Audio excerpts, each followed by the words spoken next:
Honourable Senators, the President.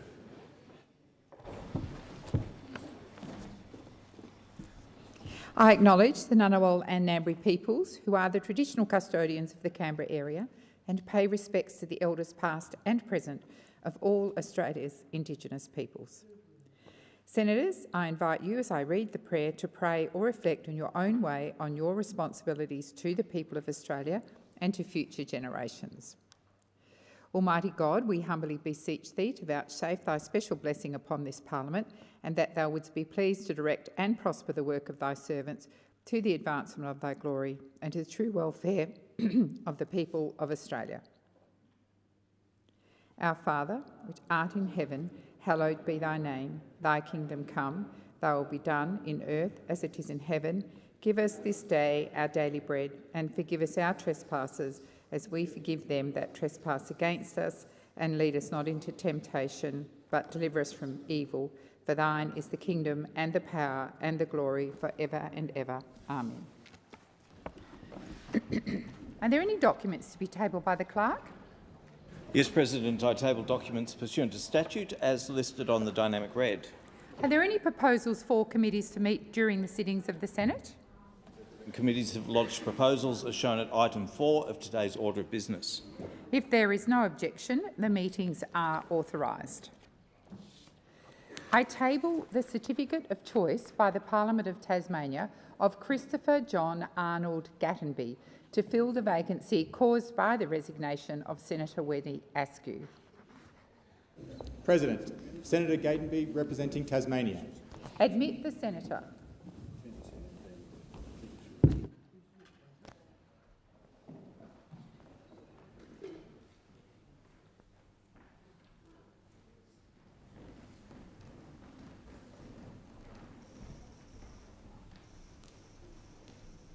Senator, please come to the table to make and subscribe the oath of allegiance. Senator Gatenby, please take the Bible in your right hand and recite the oath on the card handed to you. I, Chris Gatenby, do swear that I will be faithful and bear true allegiance to His Majesty King Charles III, his heirs and successors according to law, so help me God. Senator Gatenby, please sign the test roll and the senator's roll.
Call the clerk.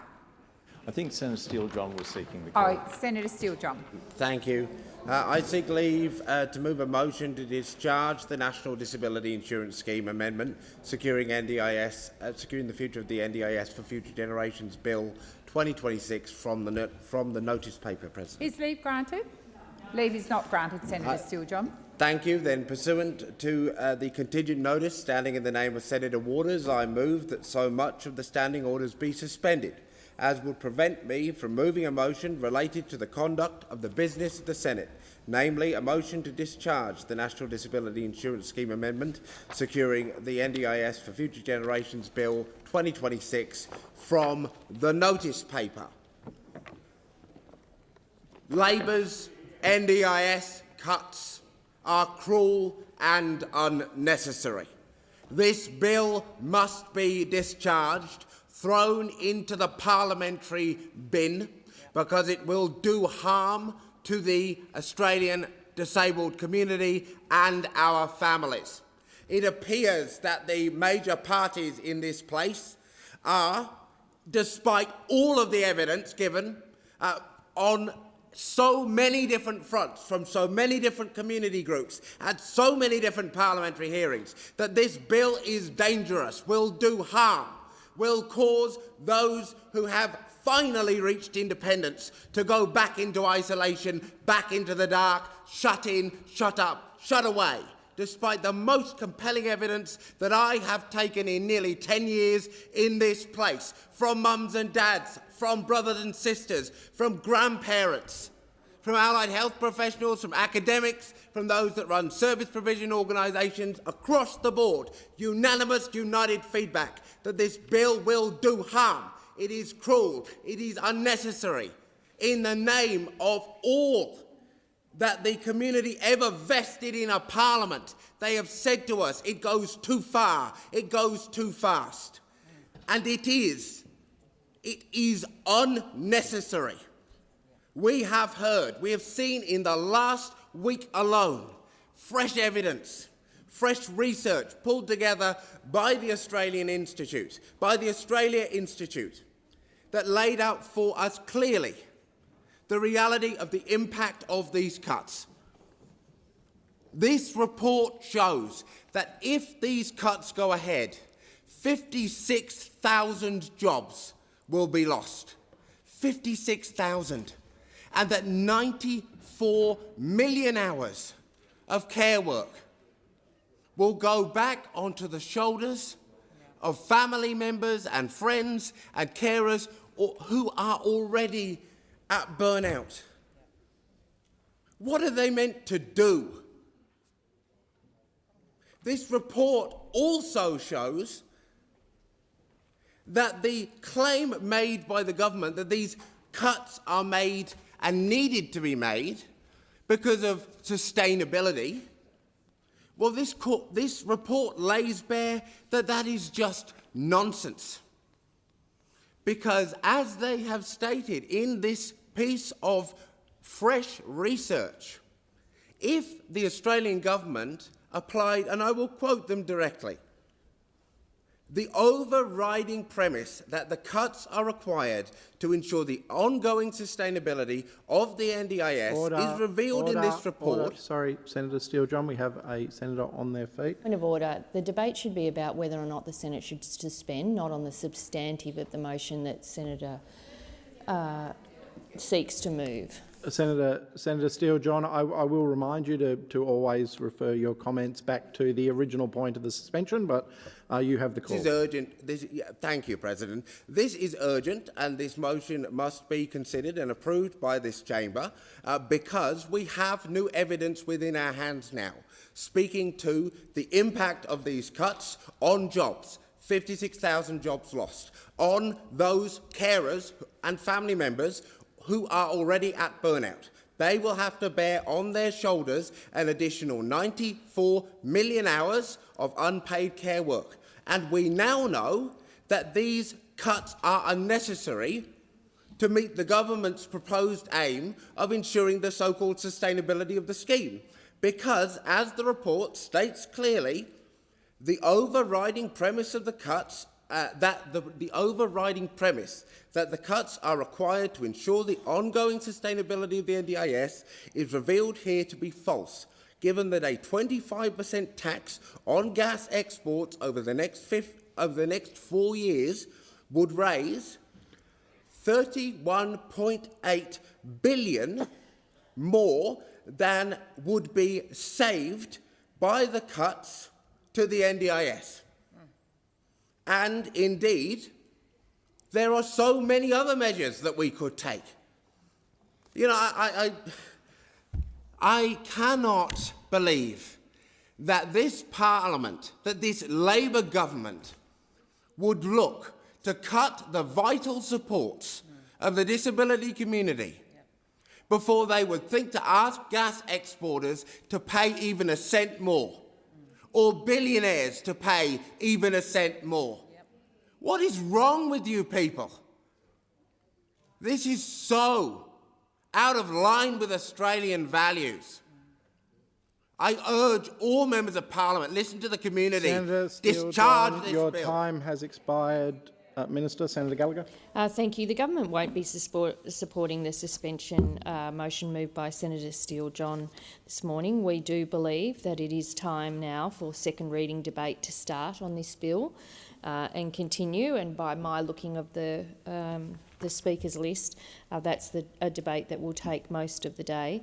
This is an important piece of legislation. The government does not support the discharge of this bill in terms of ensuring the NDIS remains sustainable over time and is there to support the people, participants that it was originally intended to support. This bill has to be dealt with by the Senate this week. So we don't support the suspension that seeks to discharge this bill. There has been an extensive committee inquiry. There has been significant stakeholder consultations led by my colleagues Senator McAllister and Minister Butler, and those consultations will continue as the reforms to the NDIS roll through, but this is not something we can support today, and I move that the question be put. The question is that the question be put. Those of that opinion say aye. Against say no. The ayes have it. Division required. Ring the bells.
Lock the doors. The question is that the question be put. Ayes will pass to the right of the chair, noes to the left. I appoint Senator Sheldon, teller for the ayes.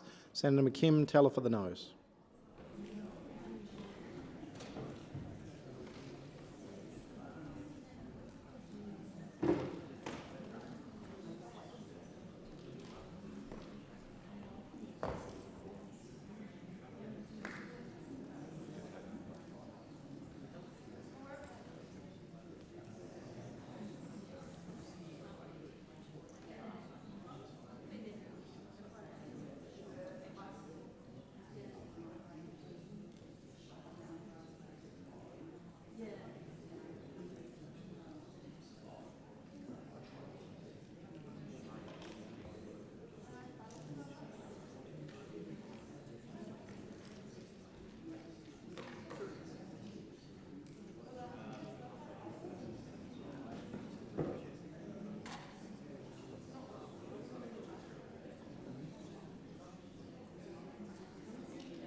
The result of the division is ayes 30, noes 9. The question is resolved in the affirmative. I will therefore put the question on the suspension. Those in favour say aye. Against say no. The noes have it. Division required. The whip's happy with 1 minute. Ring the bells for 1 minute.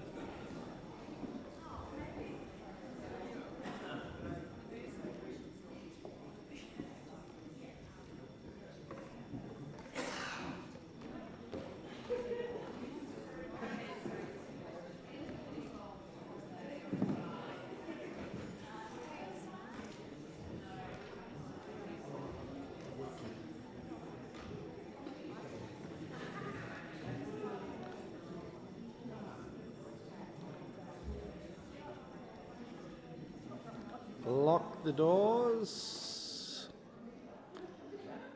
Question is that the suspension motion be agreed to. Ayes will pass to the right of the chair, noes to the left. I appoint Senator McKim, teller for the ayes. Senator Collins, teller for the noes.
The result of the division is ayes 9, noes 30. The question is resolved in the negative. We'll return to the order of business. I call the clerk.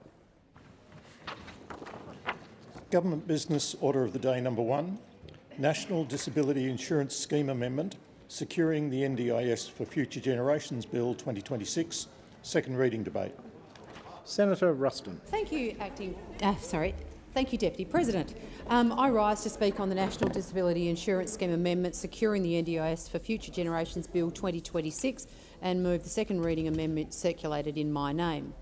For Australians living with significant and permanent disability, the NDIS provides not just support but opportunity, independence and dignity, the chance to work, to participate in community life, to live with greater freedom and confidence and to access the support they need without feeling like a burden on the people they love. The NDIS is one of the most significant social reforms undertaken in Australia and has transformed the lives of hundreds of thousands of Australians with disability. But the scheme is at a crossroads. It has grown rapidly since its establishment. Originally expected to support about 410,000 Australians, the NDIS now supports 782,000 people, nearly double the original estimate, and it continues to grow. Originally estimated to cost $13.6 billion, expenditure this year is more than $50 billion. The latest projections show that costs will reach $70 billion by 2030 and around $100 billion by 2035. This is the NDIS Labor built, and its trajectory has become unsustainable. We need to be honest about that. The bill represents the Albanese government's third attempt to rein in the growth of the scheme. In August 2023, they promised growth would be reduced to 8%. They haven't achieved that. In January this year, despite missing that target, they pledged to reduce growth even further to between 5% and 6%. They failed again. Growth is still at nearly 11%. Now, in this year's budget, with no achievements under their belt, they have committed to reduce the growth in the NDIS to just 2%. In some ways, it's hard to believe that this is not just another accounting trick by the Albanese Labor government to make their near $1 trillion deficit look better. There is every likelihood, given the government's track record, they won't achieve this new target either. The bill will establish a new framework to assess a person's eligibility for support through the NDIS. Until now, eligibility has been based primarily on a person's diagnosis. This bill will change that to be based on a person's reduced functional capacity as a result of that diagnosis. There are a lot of people right now who are exceptionally worried about whether they themselves, their child, family member or loved ones will be eligible for support through the NDIS. The answer still remains unclear. The bill establishes the legislative mechanism to change the way a person is assessed, but provides no detail on what that new assessment will look like. The Albanese government hasn't developed it yet. This, in and of itself, has caused a level of fear and anxiety amongst the disabled community. Changes of this magnitude need to be done right. People need to be consulted. They haven't been. These changes won't roll out until the 1st of January 2028, so the Albanese government says they still have time. And I hope they are true to their word, but broken promises have become the norm with this government. The other concern is that all existing NDIS participants will be progressively reassessed over 3 years, between the 1st of January 2028 and the 31st of December 2030. With more than 760,000 participants, that's a lot of reassessments. And where do they go? Our state and territory health systems are already bursting at the seams. People are turned away daily from our emergency departments and hospital services. Getting an appointment at a doctor takes forever, and despite what the Albanese government says, too many are still paying massive out-of-pocket expenses. Wait lists are months long. We are hopeful that people with significant and permanent disabilities are not put through the ringer during this process and asked to provide multitudes of new and usually very costly medical reports to prove and reprove their disability. The Albanese government needs to use their common sense during this process. The bill will restrict a person's ability to ask for an unscheduled reassessment of their plan.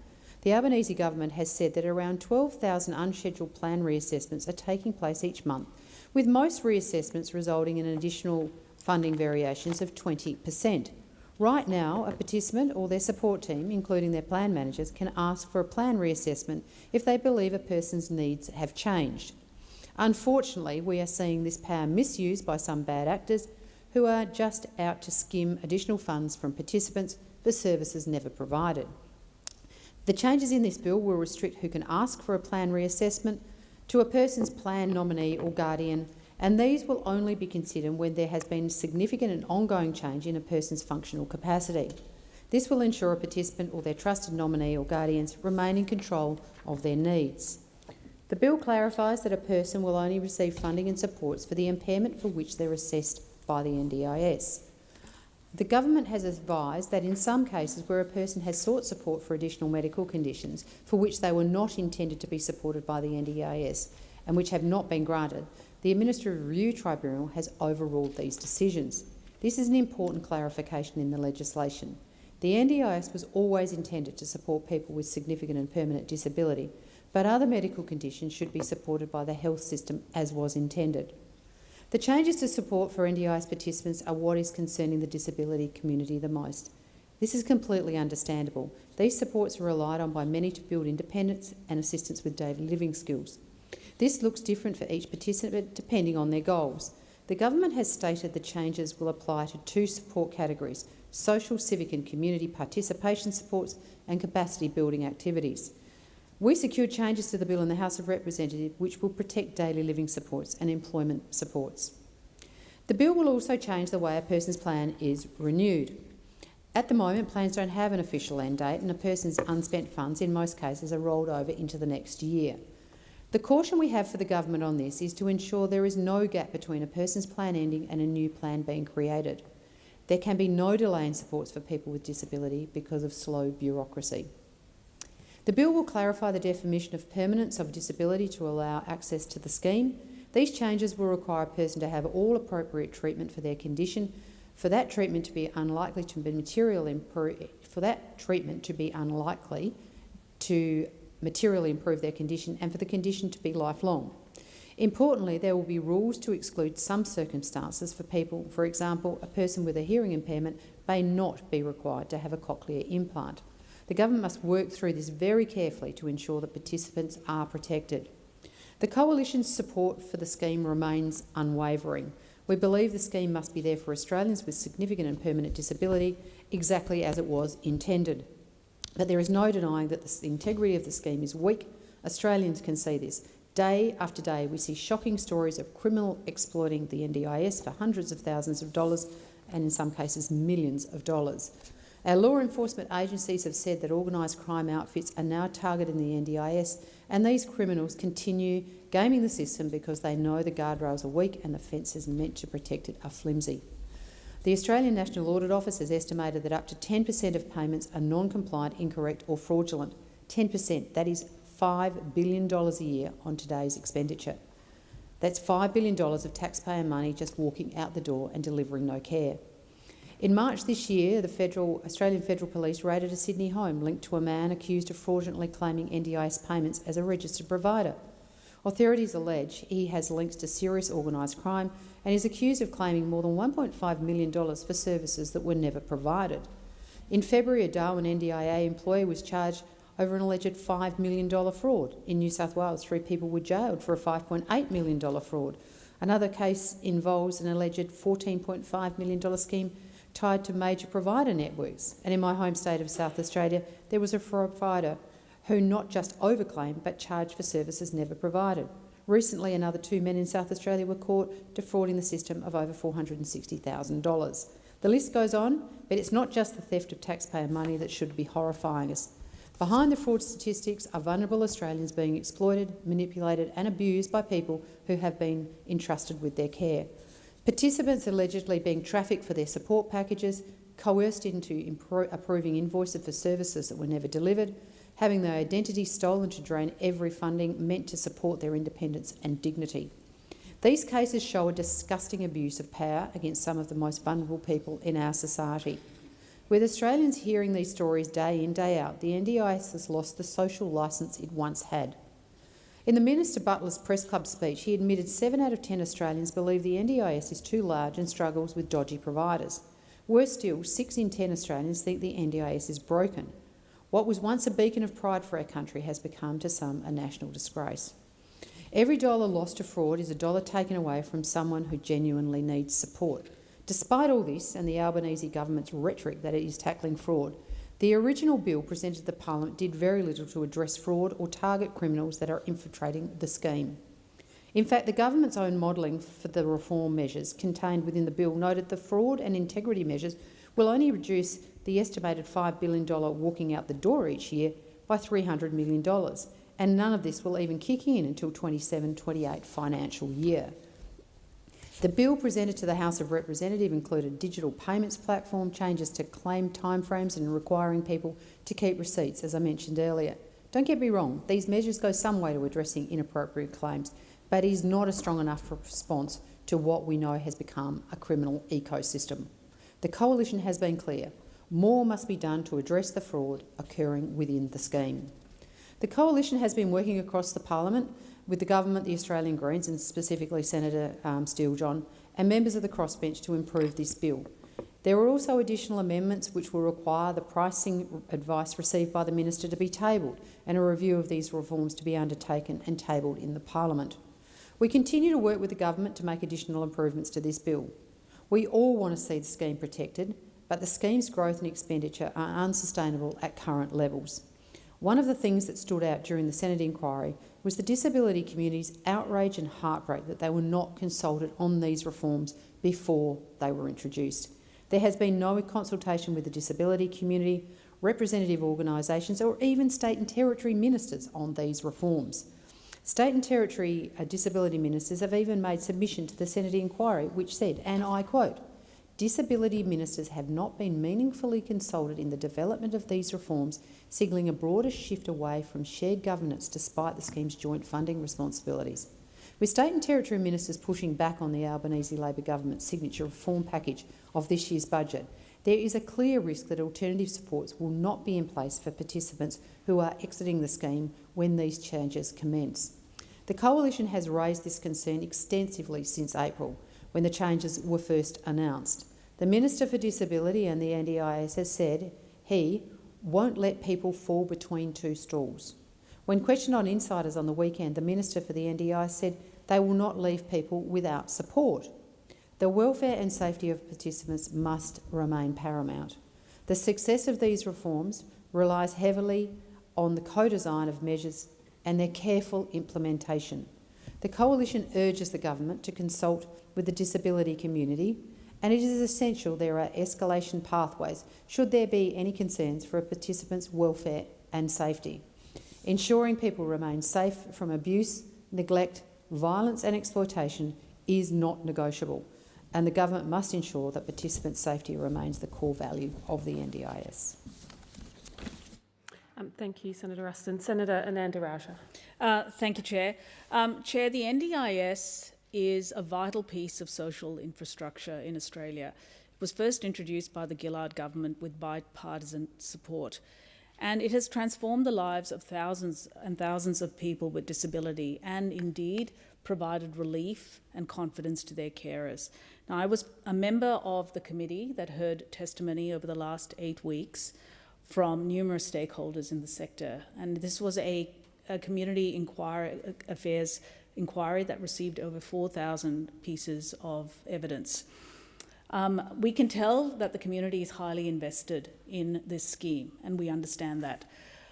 What was telling, though, was that we heard evidence that people were trenchantly opposed to any changes in this bill, but we also had testimony that the NDIS was failing other families, sometimes even within the same family, where one child will be receiving supports and another child with similar needs was not getting those kinds of supports. There was a real paradox here. We as a government understand the vital importance of the NDIS. After all, it was a Labor scheme. But we also understand that we need to protect it for future generations, and that means that we need to confront some hard truths. The first is that growth in the NDIS has been unsustainable.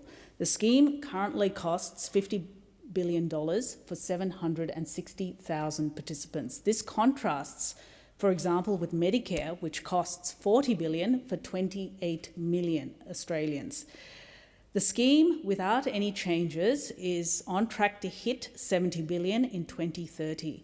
And in a decade from now, by 2035, it will hit $100 billion if no changes are introduced. This is clearly unsustainable, and it is pulling and tearing at the social licence of the scheme with the Australian taxpayer. In addition, we know that the scheme has been riddled with fraud and rorts, and it has become a honeypot for syndicated crime. This is why this government introduced an over $500 million package to combat fraud in the system. We introduced, for example, the Fraud Fusion Task Force. We strengthened that further with the NDIS safeguards and integrity legislation, and we have further empowered the agency, the NDIA, to strengthen integrity and chase down these fraudsters. It has effectively become a honeypot for shonks and criminals. And that is not a costless crime. That is not a costless crime. In addition, we have problems with eligibility. Now, that was evident throughout the inquiry, even within the similar families with similar needs for their children, that there is far too much inconsistency around eligibility. And this has really been born from the fact that eligibility has been determined by diagnosis. Now, as a doctor, I trenchantly oppose any medicalisation or pathologising of health conditions. In fact, what has happened is these access lists have become a gateway for entry into the NDIS when actually we are trying to shift it to a more functional test. So the NDIS was established to help those and assist those with permanent and significant disability. So we are moving away from the diagnostic gateway, which frankly has led to diagnostic inflation, to one threshold that is more based on functional needs. And those thresholds will be determined by a technical advisory group that we have stood up that is chaired by a person with expertise in occupational therapy. And it's this group that will provide evidence to the government as to how we should set thresholds for entry into the scheme. But it should not be based on medical diagnosis, because those lists are as long as your arm and they have not worked. They have not worked. In fact, what we are doing instead, I think, and I fear, is that we are pathologizing a whole range of conditions. And that can lead to other problems. The NDIS is there to support people with permanent and significant disability. So we want to really dial back some of the scope creep that has entered the NDIS. Now, as architects of the NDIS, we are absolutely determined to secure its future, and that is what this bill does. And it builds on 4 pillars. The first is fighting fraud and stopping the rorts, slowing the rapid cost increases, clarifying eligibility requirements, which I've talked about, and ensuring that we continue to deliver quality services and supports to participants, both now and well into the future. The scheme is far too important. It's far too important to allow these to slide. Now, under the coalition, in the 10 years that they were in power, the scheme completely went off the rails. The growth of this scheme was in the order of 22% when we came to government. Now, we halved that growth to 10%, but it wasn't enough. The actuary clearly told us that the scheme was on track to cost $100 billion in less than a decade. So we have to make further changes, and that's why in January of this year, National Cabinet agreed on bringing the cost down to 5 to 6%. So the scheme will still continue to grow, and I just want to make that clear, but it will grow at a lower, more sustainable rate, and one that retains integrity and preserves its social licence. Because we know that this growth cannot come at the expense of other services Australians need, whether that be Medicare, hospital funding, regional, rural health services, and so on. Importantly, in creating a more sustainable NDIS, it allows us to look at other groups who have, I think, been neglected for too long. Now, in my practice, I saw a lot of patients with psychosocial disability. What does that mean? For example, it might mean people with burnt-out schizophrenia. These are people who are often young people, I might add, who are heavily medicated, who have really challenging psychiatric disorders that require ongoing specialist input, and they are unable to work. Right? They rely on the state. They rely on the safety net. The problem is the safety net is sometimes not adequate for these people. They end up homeless. They go from boarding house to boarding house. They enter the hospital system like a carousel, in and out, in and out. And sometimes they fall through the cracks. Now, we as a government recognise that this is a problem. This has been discussed with the subnational governments, and we want to help these people and try and enable the NDIS to provide that kind of support to these people. And I agree with that, because the current status quo cannot be upheld for this particular group. So we will continue to work with the states on help creating space in the NDIS for groups that have been neglected. But we're also working with the states on restoring supports, wider supports in the community, and those are called, broadly speaking, foundational supports. One such is the Thriving Kids program, which is due to open in October of this year and will officially go live on the 1st of January 2028. This will be pitched towards children who are 8 years or less with autism and/or developmental delay, but with lower needs. Now, we have seen a massive growth of autism spectrum disorder in the NDIS. We have around 300,000 participants with this diagnosis. And the problem with autism spectrum disorder, and don't take it from me, take it from the neuroscientist who did the seminal research in ASD, Professor Ute Frith, is that it has become so inclusive to be meaningless. And what we are trying to do now is, again, move away from this diagnostic labeling gateway to a more functional assessment that determines entry into the NDIS. And creating the Thriving Kids program will ensure those children, I think, and this is a good thing, spend more of their time in the community, in schools, in playgrounds, on sporting fields, while still receiving their supports. Children do not need to be spending time in waiting rooms of doctors and specialists and therapists. That is not in their best interest, absolutely not. And I say this as a medical professional. That's not all we're doing. We're also going to be introducing a new scheme that builds on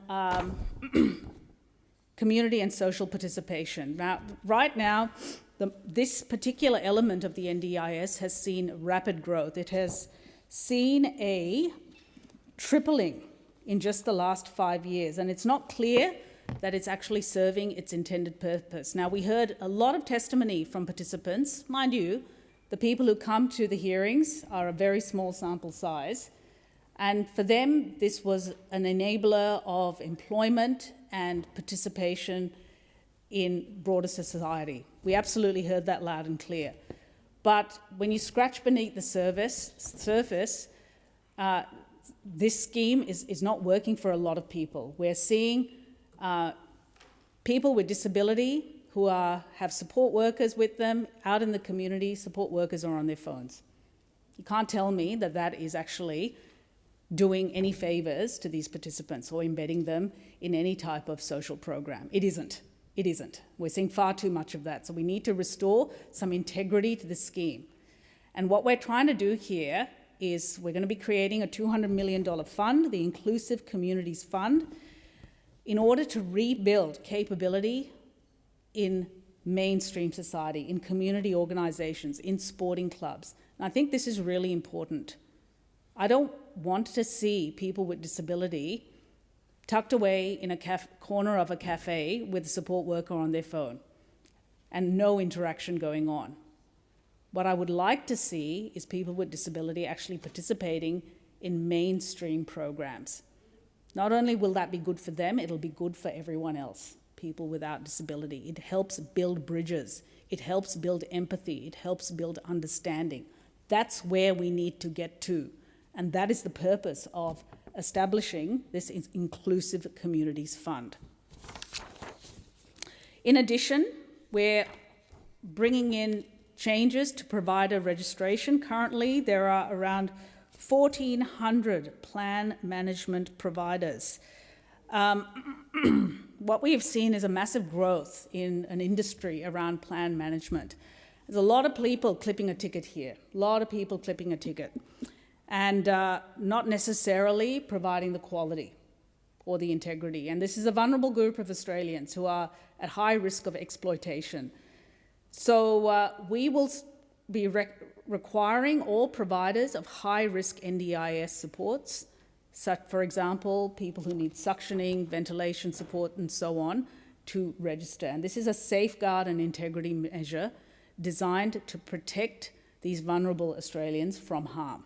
And I fully support it. Registration is commonplace for healthcare professionals, whether they be nurses or doctors or allied health professionals. It should absolutely be the case with providers who are provisioning high-risk care to NDIS participants. It will also give participants and their carers and families the confidence that there is an oversight mechanism here. Once these providers are swept up into the umbrella of registration, it means that they are then bound by rules. And that is a really important oversight mechanism. In addition, there are a lot of different elements to this bill, but in addition, we will be strengthening some of the powers of the NDIA in ensuring that integrity is maintained in the scheme, and Australians can have confidence in the scheme going forwards. As I said, the NDIS is a vital piece of social infrastructure. Prior to its beginnings, people with disability were segregated, living in the shadows. Families under enormous carer stress. We will, as a Labor government, always protect the NDIS, but we need to ensure it is sustainable and secure going into the future. Thank you, Senator. Senator Steele, John. Thank you, Chair. The eyes of 5.5 million disabled people fall at this moment on this Parliament. The hundreds of thousands of Australian community members who are our allies are in solidarity with this community. History is watching this debate. Every word spoken by every senator will be recorded and remembered. The Australian disability community and our families have spoken with a clear and united voice. They have said that these cuts go too fast, that they go too far, that they will put us at risk, that they risk our lives and our livelihoods and our freedom, our very independence. We have taken onto our backs as disabled people once again the burden of attempting to educate and explain the reality of our lives to people and government who just don't get it. Asking again and again to be heard, telling Labor that this bill must not pass. Wrong way, go back. And yet this Labor government has turned away. Shame. Away from disabled people, away from our families, away from the experts and the allied health professionals, away from those that have fought decade after decade to end violence, abuse, exploitation and neglect. And instead, they have turned to the corporations, to the gas exporters, to the billionaires, and the attention which should have been given, which was owed and expected to the disabled community, has instead been given to those powerful vested interests. It is to those people that the government have listened, to those people that they have decided to commit themselves. Because make no mistake, this legislation represents a choice to put the interests of Woodside and its fellow cadre of gas exporters making so much money selling our gas for their profit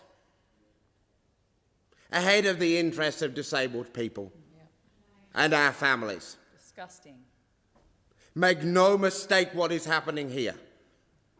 It has been laid out, clear as day, in the evidence received by this inquiry and so many others, that if there was a need to provide funding for the NDIS, all that is required of the Labor Party is to grow a backbone and tax the gas exporters. A basic 25% rate of tax on their exports would raise enough money to make these cuts, even by your own twisted logic that they are needed in the first place, completely irrelevant. So let's have no more statements about the tough choices you are making. You are putting your own future political interests and the interests of your government and their donors ahead of disabled people. That's what you are doing. It is not only a profound act of political cowardice, but it is also a deep and unforgivable political betrayal. I have looked into the eyes of mums and dads as they have shared with me how it felt when people like Bill Shorten and Julia Gillard assured them that they no longer had to worry about what would happen to their kids after they passed away. I've spoken with people who lived the first chapters of their lives in the dark of institutions, and they have shared how it felt to know that they would never again have to believe or worry about having to go back into those spaces, those grouped pits from which so many of us struggled for so long. They trusted you to keep your word. They trusted you to listen. And in this moment, you break that trust and you betray. In preparation for this debate, I went back and looked at the original intent of the scheme, that thing that you are so keen on telling us all again and again that you are restoring with this monstrous bill. Well, let's have a look at the Act. Reasonable and necessary supports, gone. Individualised supports, the idea that what you are able to access as a disabled person should align with what your individual needs are, because we're all different. We don't come in neat little boxes or packages. We don't fit into your automated systems. We don't live a life neat and tidy in a way that is communicable and convenient for you. Gone. Choice and control. The idea that we should control the services that enable us to live, that we should decide the support workers that enable us to get up out of the bed in the morning The idea that we should have control over our own services that enable control over our own lives, gone in this legislation. Dignity. Dignity, for God's sake. Gone. How do you expect a disabled person to live with dignity and confidence if they must first prostrate themselves before their own government to pass a series of randomly decided tests as to whether they've done enough to cure themselves before they can access the NDIS? Where is the dignity in that? And you dare tell us that there is no such thing as a mandate or requirement to undertake these ministerially decreed treatments, as though it is not blatantly clear to us and to you that to pose the choice to a disabled person, to put them in a position to choose between keeping the supports that enable them to work, live, experience happiness, or just not, because you can't afford the test, because it isn't available where you live, because it is not appropriate for you, because you don't want to undergo electroshock therapy, because it is not advised by your doctor, or something that you are comfortable with. And you dare tell us that that does not, in fact, end up constituting a choice. National responsibility. National responsibility. The NDIS, as you established it, the original intent, was about ending the bloody game of pass the buck when it comes to disabled people, where the states and the territories and the Commonwealth government all say, oh, it's not our problem, too expensive, too complicated, and yet you're presiding in this legislation over the complete return to a siloed postcode lottery, where what you receive in Queensland is different from what you receive in WA, which is different from what you receive in the NT. And that's if you ever decide what a foundational support is in the first place.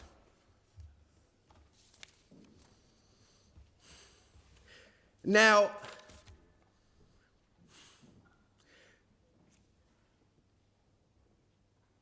I don't think people in this place understand what is on the line for disabled people and our families. Despite the 4,500 odd submissions made by community, despite the 6 hearings, in the contributions that I have heard so far, the basics are not fully understood. I feel that there is a great act of disconnection happening here from the human impact of what you are doing. Both the government and the Liberals seem to be able to believe that they can deal with disabled people as pieces of data to be added to a spreadsheet for the federal budget.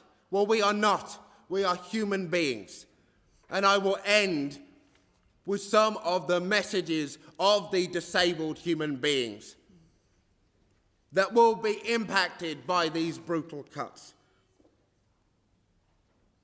From Nathan, I feel like people making these decisions do not truly understand what they will mean for people like me.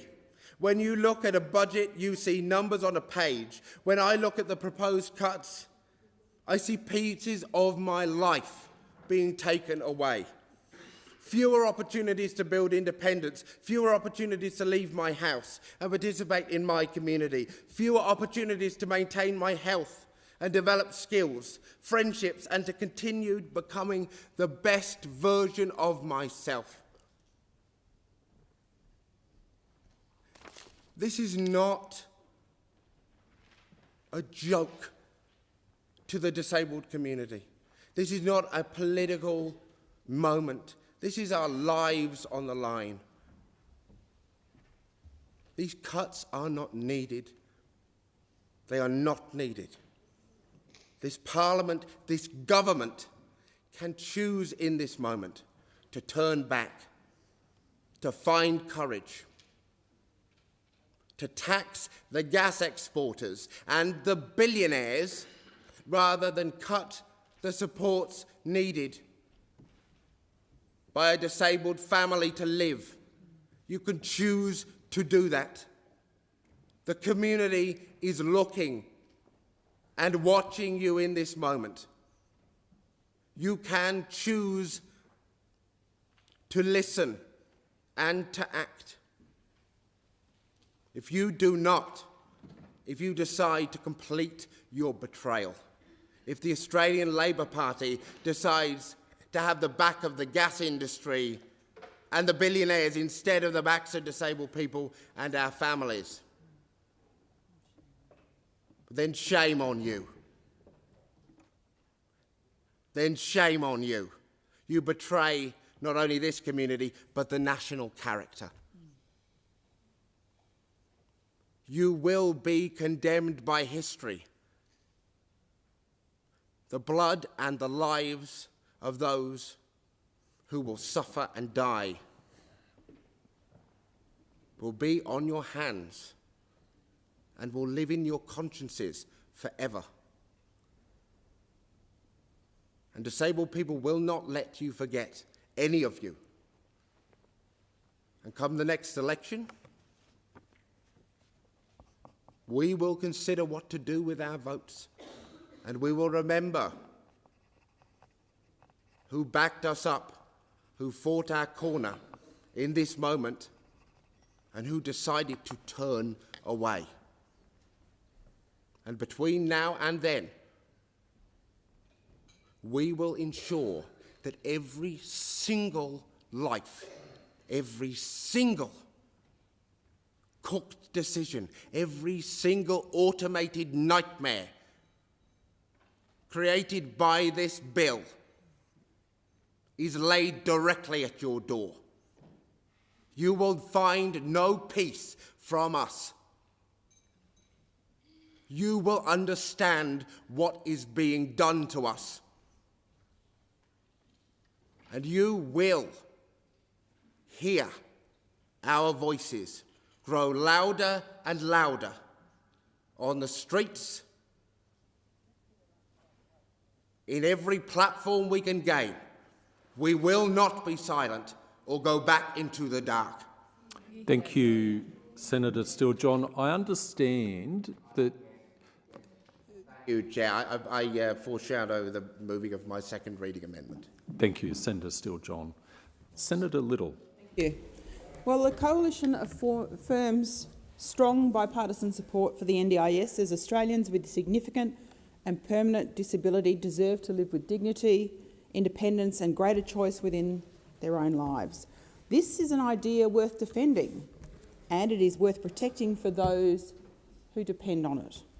In saying that, it is also worth protecting the scheme itself. That is exactly why this bill deserves close scrutiny, as NDIS participants and the taxpayers funding the scheme deserve much better. The NDIS in front of us today is Labor's mess.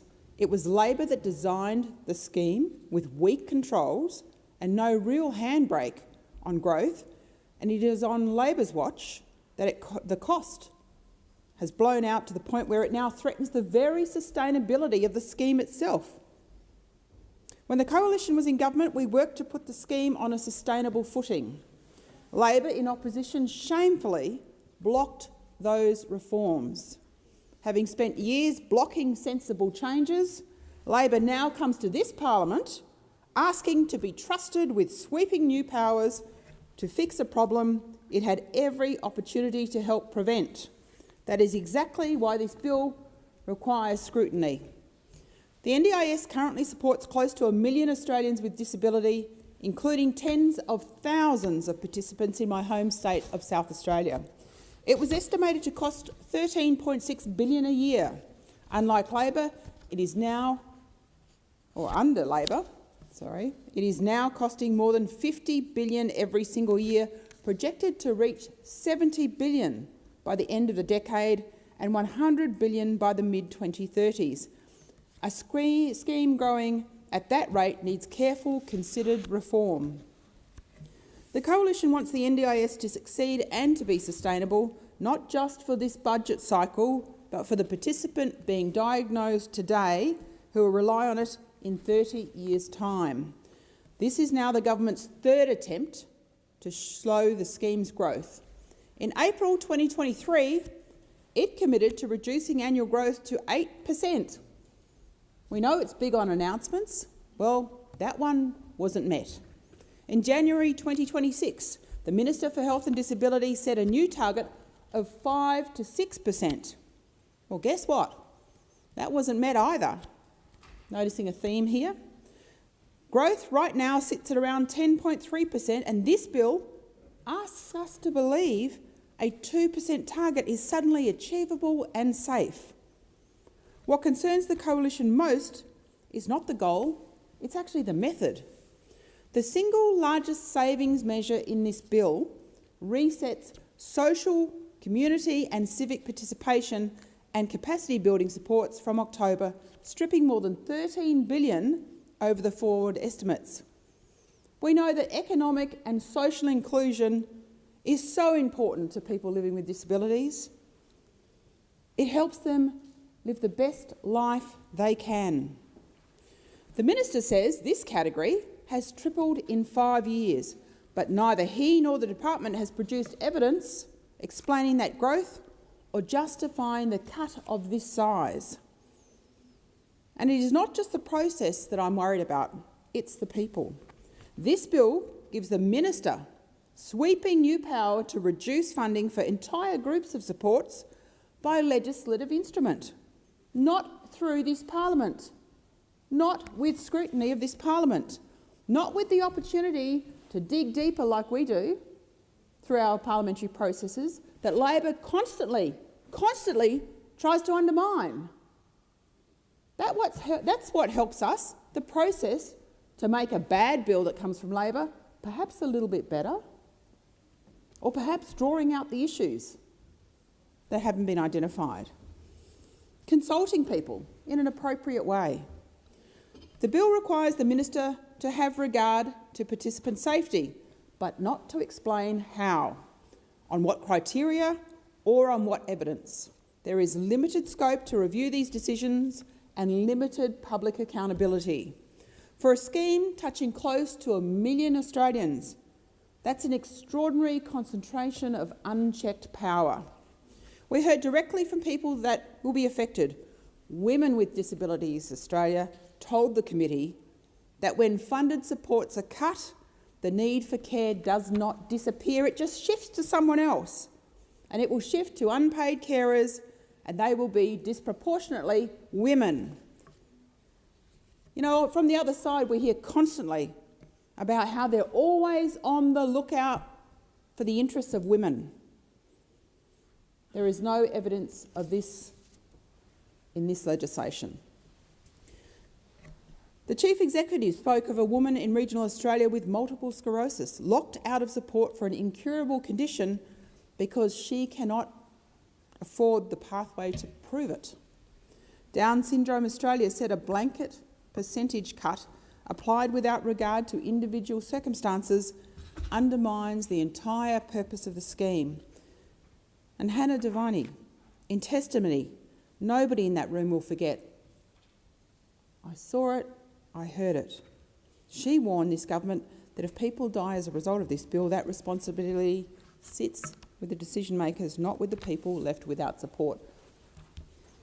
Beyond that headline savings measure, several other schedule items will directly touch South Australian participants in my home state. The bill moves eligibility away from diagnosis alone towards a new test based on reduced functional capacity. But the government has not yet said what that assessment will look like. We're supposed to trust them. Existing participants will be progressively reassessed between January 2028 and December 2030. Well, Labor has proven time and time again that it can't be trusted to fix it later, and it should have fixed it in this bill, not later. The bill tightens who can request an unscheduled plan reassessment, limits funding to the impairment a person is actually accessing the scheme for, changes how plans are renewed, allows plans to be suspended where a participant cannot be contacted and clarifies the definition of permanent impairment with sensible carve-outs, so a person with a hearing impairment is not forced to get a cochlear implant to remain eligible. I acknowledge the Coalition secured changes in the House to protect daily living supports and employment supports specifically, and that was the right call. But on eligibility, reassessment and permanence, the detail that will decide a participant's fate still sits in instruments nobody in this chamber has actually seen. State and territory disability ministers who share funding responsibility for this scheme say they were not meaningfully consulted, describing a shift away from shared governance inconsistent with commitments made at National Cabinet in January and the National Agreement on Foundational Supports signed only months later. The broader NDIS issue is particularly acute for South Australia. Our state has thin markets at the best of times.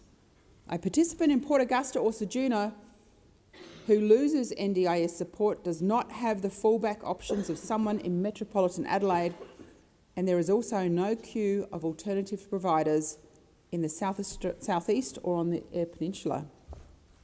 Disability ministers warned that without a coordinated approach, people ending up in hospitals or other settings that cannot meet their needs or with no services at all because states and territories have no agreement to deliver like-for-like services to people exited from the scheme.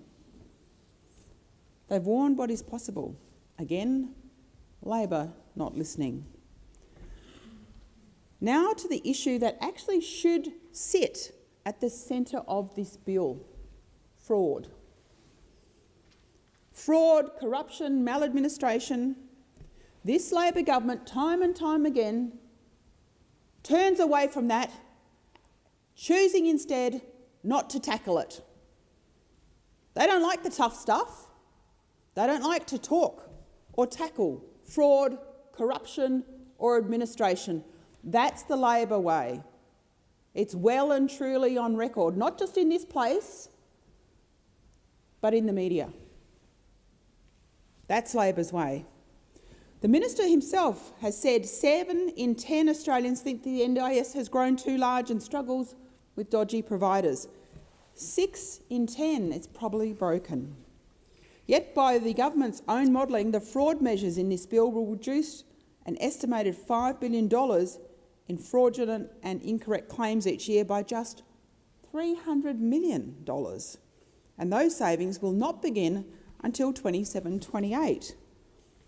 That's a fail on addressing fraud and corruption on any measure.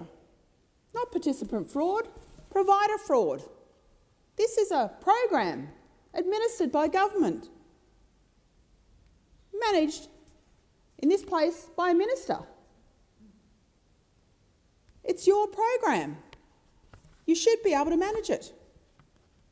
The Australian National Audit Office estimates between 6 and 10% of NDIS claim outlays could be non-compliant, fraudulent or incorrect. A figure John Dardo, co-chair of the NDIA's Fraud Fusion Task Force within the NDIA, confirmed as recently as February. The NDIA's own General Manager of Fraud Fusion Task Force told a Senate inquiry her team identifies around 50,000 risky claims every single day. And law enforcement has warned organised crime groups are now deliberately targeting this scheme. The evidence was clear. It's not reflected in the response in this bill. Fraud, corruption, maladministration. It was given in evidence over and over again, but it's Labor's way to turn its back on that evidence. Too hard.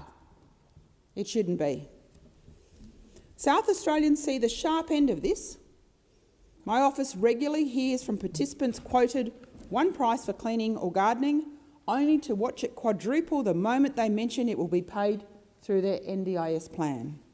The Coalition does welcome parts of this bill. Expanding mandatory registration is overdue.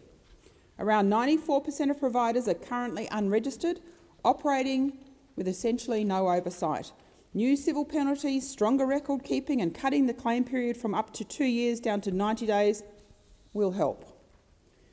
But against a scheme spending $50 billion a year, $300 million in recovered fraud is not a serious answer to a $5 billion problem, nor is it an answer to the evidence that was clearly represented in the inquiry. Valuing taxpayers' money, tackling fraud properly and prioritising vulnerable Australians are not in contention. Every dollar recovered from a dodgy provider is a dollar that stays with a genuine participant and not only supports that participant, but also supports their families, their communities. We are all better off when people with disabilities live amongst us, work amongst us, play amongst us. This bill doesn't seek to tackle the most important things. A scheme with real integrity does not need to punish honest participants to balance its books. With national debt racing towards $1 trillion, it is not hard to see what is really driving this bill. It's a grab again. Improving Labor's bill has been the focus of this process, and that work continues this week because slowing NDIS growth and eliminating fraud and waste are the whole point, not optional extras. Bring forward the evidence for these growth targets. Consult properly with the states. Set out transparent criteria for ministerial determinations and put the same urgency into recovering fraudulently claimed taxpayers' money that the government reserves for cutting support to vulnerable Australians. This is bigger than the NDIS alone. The Coalition is committed to protecting Australians' way of life, and that means spending has to be brought under control right across the budget, not just in this scheme. I want to finish by acknowledging everyone who made a submission to this inquiry and every witness who shared their story, often at real personal cost. Their evidence should shape this bill. What I say today is this: the NDIS must be made sustainable, and spending and fraud are the biggest issues standing in the way of that. Labor has not been prepared to do that in the interests of the very people with disabilities the scheme has been set up for, and it should operate for and protect. Thank you, Senator Little. Senator Whittaker. Thank you, Acting Deputy President. The NDIS is one of the greatest acts of collective decency our Parliament has ever delivered. It transformed disability support from a fragmented system, too often determined by our postcode, personal wealth or sheer luck, into a national promise. A promise that Australians with permanent and significant disability have the right to live with dignity, to exercise choice and control over the care they receive, to participate in their communities and pursue the life that they choose. Labor created the NDIS as that promise of dignity, security and participation. This bill protects that promise by making the scheme sustainable, improving the quality of supports that people with disability receive, and ensuring that its funding reaches the people who need it the most. A promise like this is not kept simply by repeating it. It is kept by making sure that the institution that gives effect to it is strong enough to endure. As Chair of the Senate Community Affairs Legislation Committee, I've spent recent weeks listening to the concerns of participants, families, carers, advocates, providers, experts and government agencies, sharing their views on this bill. I have heard the genuine anxiety surrounding these reforms. We heard from people worried about whether the support that enables them to work, to study, to leave home, maintain relationships and remain safe would still be there. We heard important common ground, broad agreement that fraud, overcharging, conflicts of interest and poor quality services have no place in the NDIS. There was broad agreement that public money shouldn't disappear into a market that cannot demonstrate what is being delivered and that in many cases does people harm. There was broad agreement that the NDIS must endure for generations to come and that there are challenges in the growth, in the integrity and in the quality that we must address. The disagreement is not about whether the NDIS matters, it is about how we best protect it and how we protect the people who rely upon it. The responsible course is not to wave reform through without scrutiny or to retreat from difficult decisions. Our focus through our work on the committee, and indeed the focus of the government, Ministers Butler and Minister McAllister, has been to listen, to strengthen the legislation, to explain honestly what we seek to do, and to continue the work beyond this week, should this bill pass the Parliament, and I hope it does, to continue to work with the disability community on how these reforms come to fruition. The NDIS operates at an enormous scale. More than $50 billion is paid through the scheme, and that is projected to grow significantly. The NDIA processes around 660,000 claims a day. When Labor came to government, annual growth in the NDIS was around 22%. That was simply not sustainable.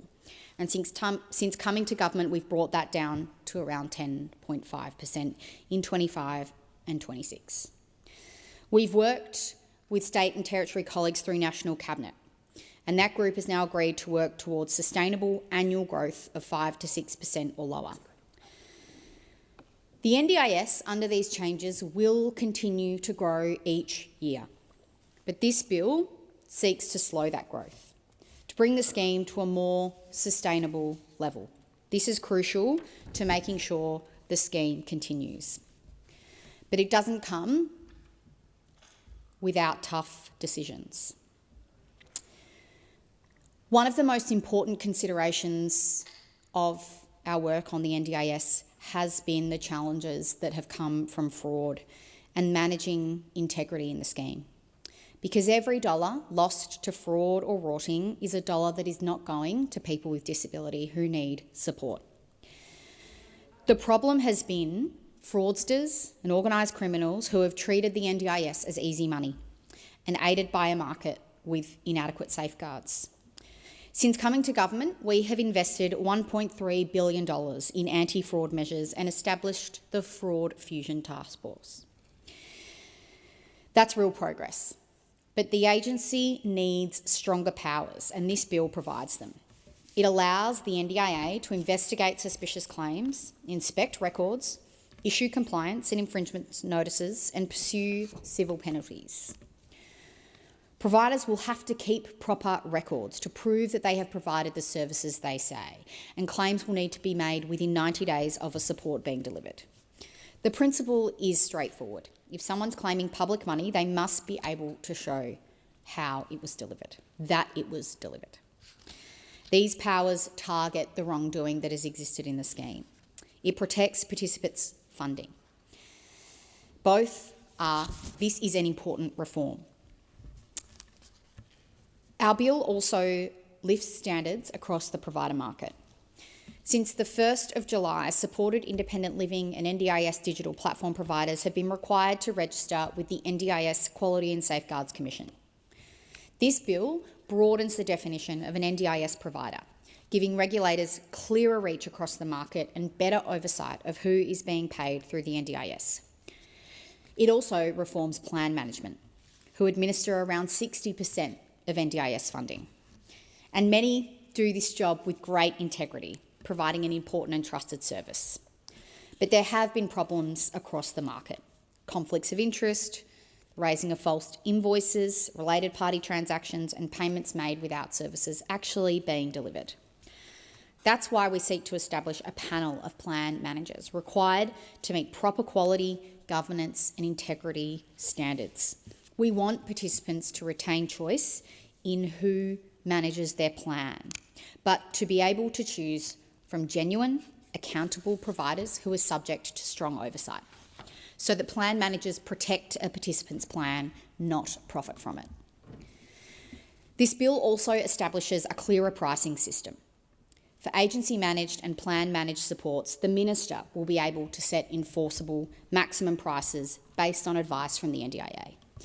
Now, we heard through the Senate inquiry that not everyone agrees that this is the right approach, but I do believe that it is an appropriate mechanism for setting pricing. The Minister is accountable, ultimately, to the Parliament and to the Australian people.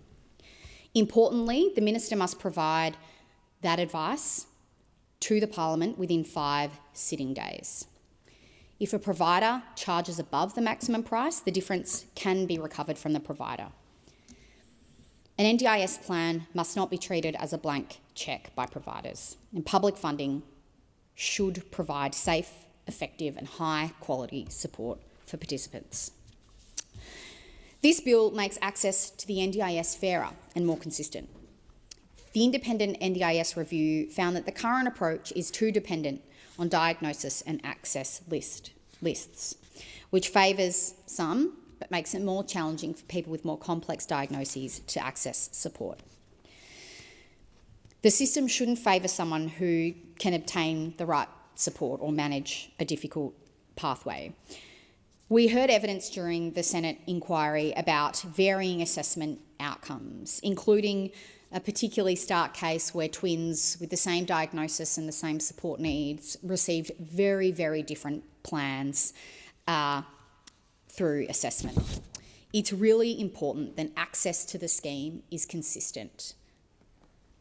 This bill moves towards a more consistent, evidence-based assessment of functional capacity. A technical advisory group will advise on the thresholds and assessment methods. This will be informed by consultation with people with disability and the states and territories. This work is really important and it is ongoing. Those details are not being rushed and access changes will not begin before the 1st of January 2028, giving us time to work through these important technical details. We know how important it is that we get this right for the disability community, for their families and carers, and for providers. There's important work with the states and territories to build thriving kids and other foundational supports before changes take effect, and this remains a priority.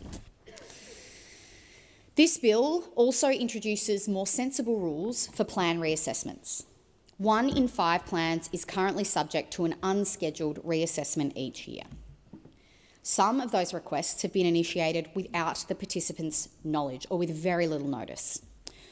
Under this reform, only a participant or someone legally authorised to act on their behalf will be able to request an unscheduled assessment. Reassessment will remain available where there has been a significant and ongoing change in functional capacity. Emergencies and short-term crises can still be addressed through a plan variation. This protects a participant's right to seek more support when their circumstances change, while preventing providers from pursuing larger plans without participant authority. These plan renewals will also replace the current rollover process. One of the most difficult parts of this reform concerns our changes to social and community participation. I heard the concerns about these changes through our Senate inquiry from people with disability, their families and their carers. We know that participation is not a luxury.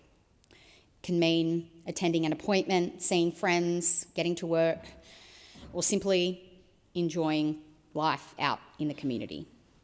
This is really important. Spending in this category has risen from approximately $4 billion to more than $12 billion in 5 years. Without reform, it was projected to reach around $20 billion by the end of the decade. That's simply not sustainable. The government will reset social and community participation budgets as plans are renewed or reassessed. It will not abolish participation support and it will not reduce funding in a participant's current plan partway through that plan.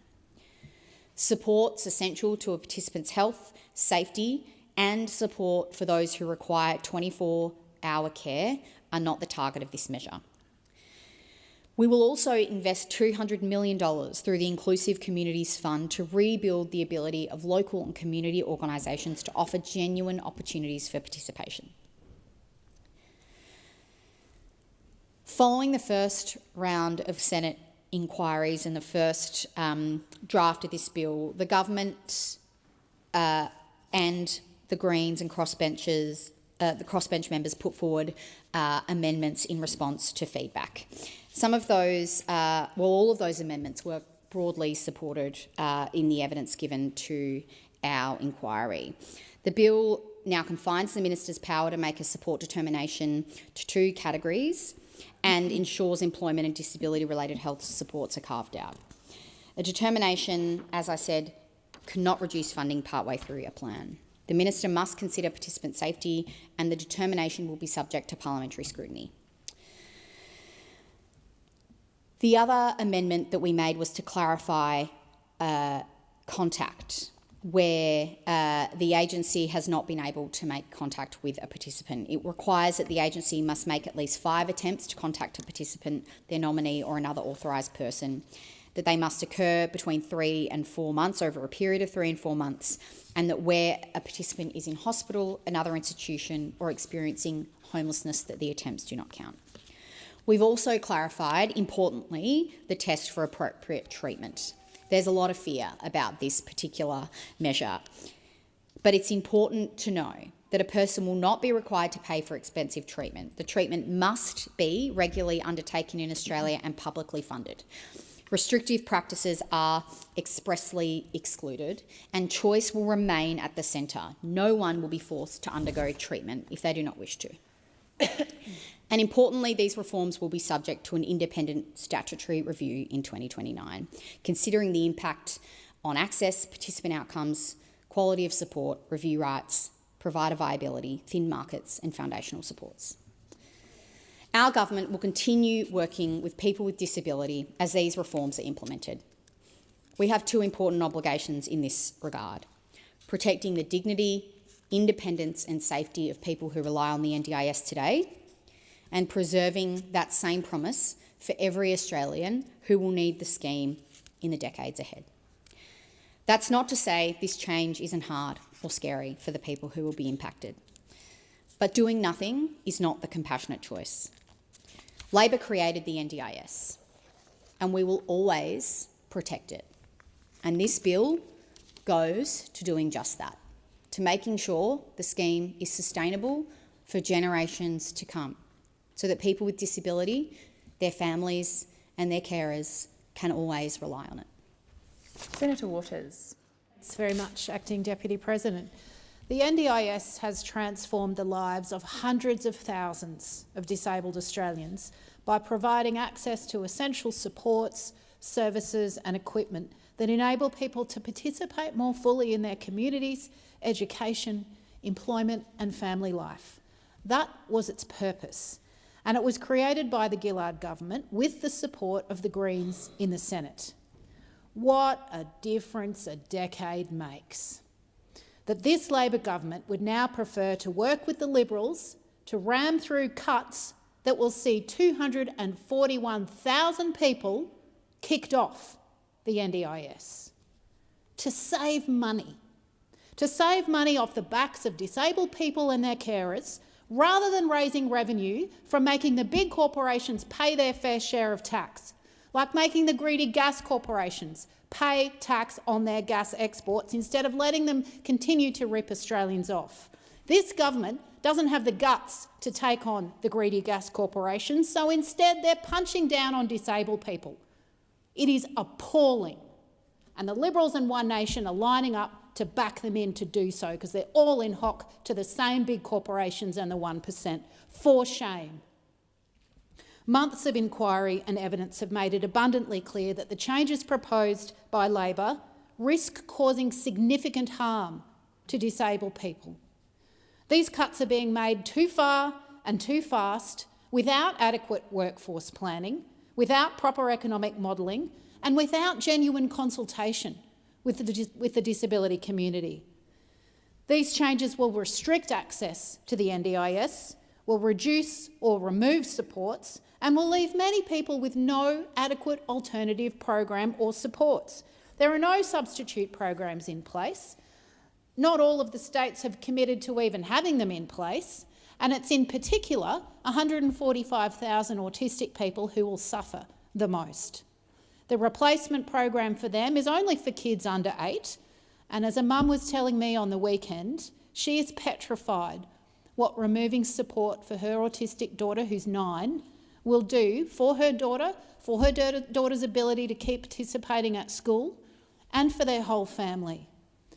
The government has repeatedly insisted that there'll be alternative supports for participants who lose access, but the evidence before the Senate and the inquiry tells a very different story.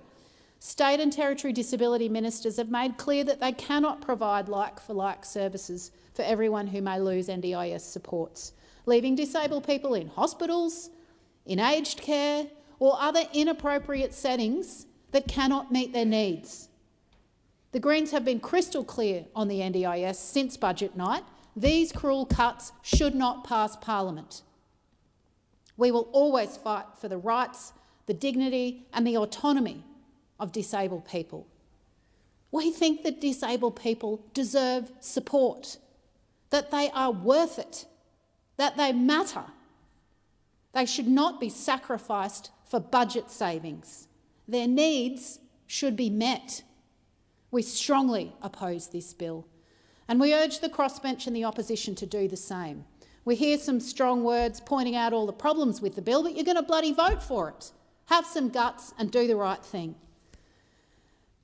I want to talk now about the impact on women, both on disabled women and on the care provided to disabled people, often unpaid and generally done by women. This government has made commitments to end violence against women and children within a generation. And yet this bill will put women with a disability at greater risk. The Our Watch and Women with Disabilities Victoria report, Changing the Landscape, identified a range of factors that make women with a disability particularly vulnerable to domestic, family and sexual violence. First Nations women with a disability and women from culturally diverse backgrounds are even more vulnerable. The First Nations Disability Network has found that 26% of Aboriginal and Torres Strait Islander women have a disability. That's roughly twice the non-Indigenous rate, and that 1 in 5 of them report experiencing abuse or neglect. The Disability Royal Commission found that key factors preventing violence and neglect included reducing isolation, strengthening safeguards, and supporting women with a disability to participate in their communities. This bill goes directly against those recommendations. Cutting support for social and community participation will further isolate women with a disability. For many victim survivors with disability, participating in community programs is visibility.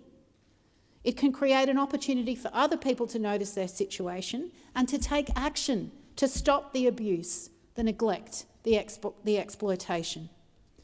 Capacity building and community connection also helps women with a disability to better understand their options, to connect with frontline support services, to report abuse, and to plan a safe escape from violent situations. This bill undermines those protections. Cutting women with disability off from social activities will increase the risk that they will experience violence, abuse, neglect and exploitation, and that the abuse will go unchecked. That's why I foreshadow a second reading amendment addressing this and calling on the government to withdraw this cruel and unnecessary bill. Now on to gender-responsive budgeting. This government has often spoken about its progress on applying a gender lens to decisions and requiring significant policy proposals to be subject to detailed gender impact analysis. This year's Women's Budget Statement talked up the evolving maturity of gender impact assessment and the importance of intersectional approaches to gender analysis. It included snapshots of gender analysis in practice, including on tax transparency, changes to non-compete clauses, urgent care clinics and Australia's space program. But for a document at pains to point out the government's intersectional gender analysis, the Women's Budget Statement was strangely silent on the gendered impact of a cornerstone of the budget, these appalling changes to the NDIS. It didn't want to talk about the impact of funding cuts on women, particularly women with a disability, young women, First Nations women, or women in aged care. But it's not surprising that the government chose not to highlight those impacts because they actively undermine the government's stated priorities on gender equality.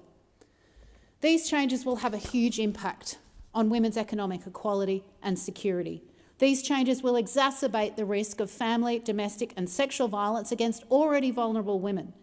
And these changes will make it harder for young women and older women with disability to live with dignity.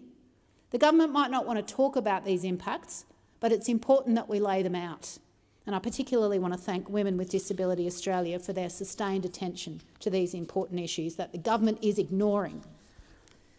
On economic equality, today's Equal Pay Day, marking the additional number of days since July 1 that women should have to work to take home the same weekly earning as men. It's 48 days. The gender pay gap currently sits at 11.3%. That is still far too high. It is better than historic levels, but it's still too high. But today is also the day that the government and the coalition and One Nation are supporting legislation that could undo this progress. The bill will do this in three key ways. It will increase the demand on families to provide unpaid care when NDIS participants' plans are cut. The NDIS already relies on a huge network of unpaid care work to supplement funded supports, and the value of that unpaid care has been estimated at $78 billion each and every year. Cutting funding for support doesn't reduce the amount of support that people living with a disability need. All it does is shift the responsibility onto already burnt-out families to drastically increase the amount of unpaid care that they already provide. We know that the vast majority of that extra unpaid care work will be done by women, and it will be unvalued and unpaid. The increasing unpaid care load created by this bill will mean that more women are unable to participate in the workforce as much as they'd like, or possibly at all. That has a direct impact on women's long-term economic security. And cuts in this bill to community participation funding will directly impact women with a disability who rely on community programs to develop the skills and the confidence to join the workforce. Again, this has direct consequences for these women's economic security, autonomy and dignity. The government cannot say that it's working to close the gender pay gap on one hand while actively creating the conditions for more women to be forced into unpaid care roles. And it cannot and should not ignore the human toll. Mum Kim Berry talked to the Saturday paper about her fear that cuts to her adult son Oscar's NDIS plan would mean that he could no longer afford the supports that allow him to live independently. Kim said that Oscar having to move home and her taking the primary care role on again would be fraught for both of them. In Kim's words, quote, "For me, the idea of it is so oppressive, stripping me of recently found independence and the scope to be spontaneous. I'll be back to organising all these programs and transport pickups." The result for Oscar, Kim said, will be death through boredom, as the activities that have helped him engage with society will be taken away. With these cuts to the NDIS, Labor is making the largest cut to a government services program this century. This is a political choice, and it marks the tipping point for the Albanese Labor government. In the UK and the US, we've seen what happens when people are fed up because the politicians back the 1%. This government's not concerned with inequality. It's concerned with appearances. It pays lip service. And people are fed up. They're fed up because Labor can do something about the problems that they face, but they waste every single opportunity. They're fed up with the tinkering, the cowardice, the weakness and the wasted time. They're fed up with the gas industry getting the gas they're selling for free and not paying their fair share. Instead of cutting billions of dollars from the NDIS and the 240,000 people who will now be bereft, the government could and should have required gas exporters to pay their fair share. A 25% gas tax would raise an estimated $17 billion a year. That's about $31.8 billion more over the next 4 years than the total value of these NDIS cuts.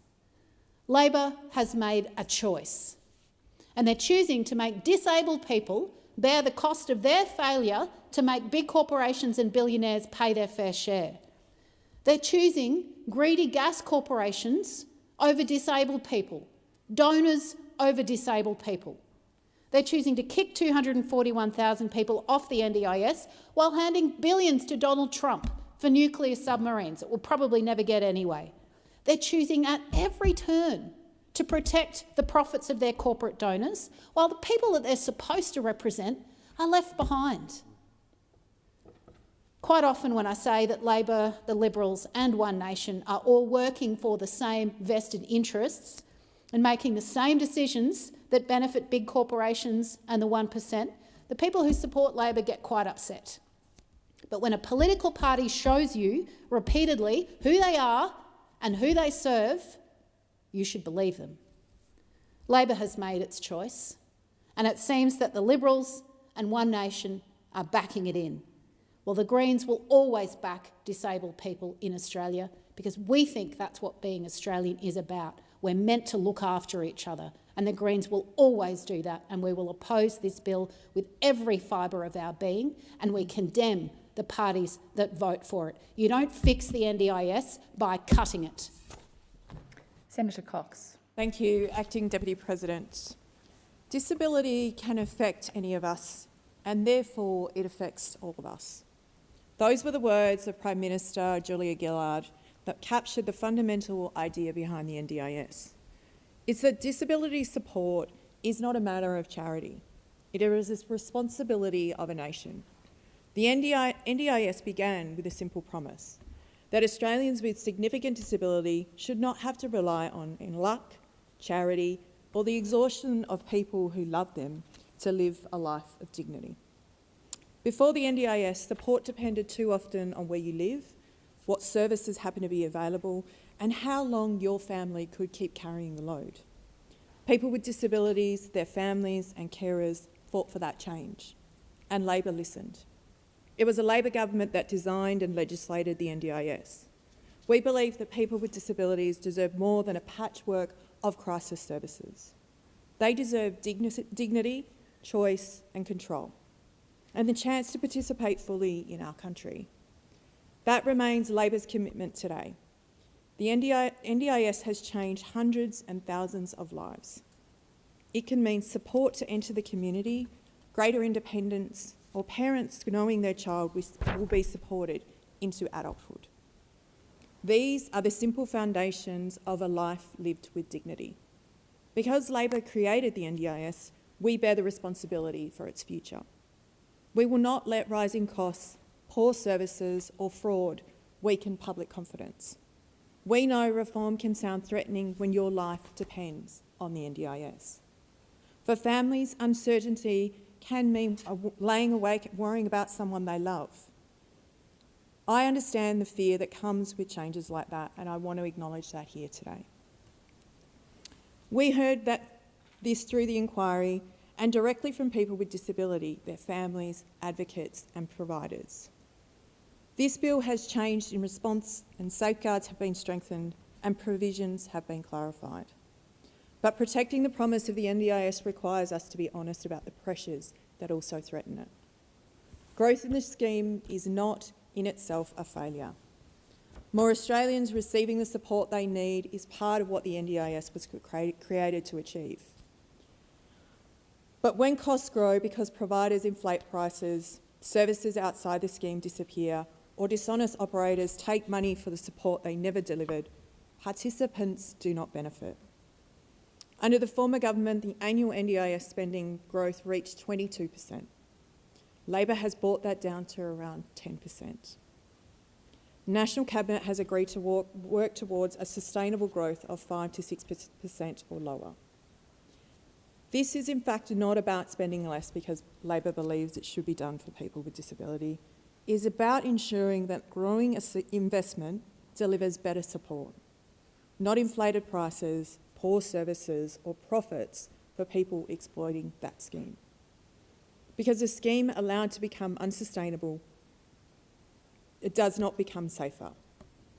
It becomes vulnerable to the cuts, neglect and political opportunism that Labor created the NDIS to actually overcome. The Albanese Labor government will not allow that to happen, nor will we allow dishonest operators to treat participants' plans as easy money. Imagine discovering that money that had been taken from your plan for a service that you never, ever received. That is theft from a person with disability. Over 9 months, more than 4,000 claims worth $19 million were rejected because services had not been delivered. Some plan managers approved invoices from businesses they had financial interests in fact marking their own homework. This bill establishes a commission panel of plan managers. It strengthens the NDIA's ability to require evidence and to act against fraud and extend registration to more high-risk providers. Stopping fraud protects participants' plans. The bill makes eligibility clearer and more consistent, focusing on how permanent disability affects daily life rather than diagnosis alone. The NDIS cannot be the only doorway to support.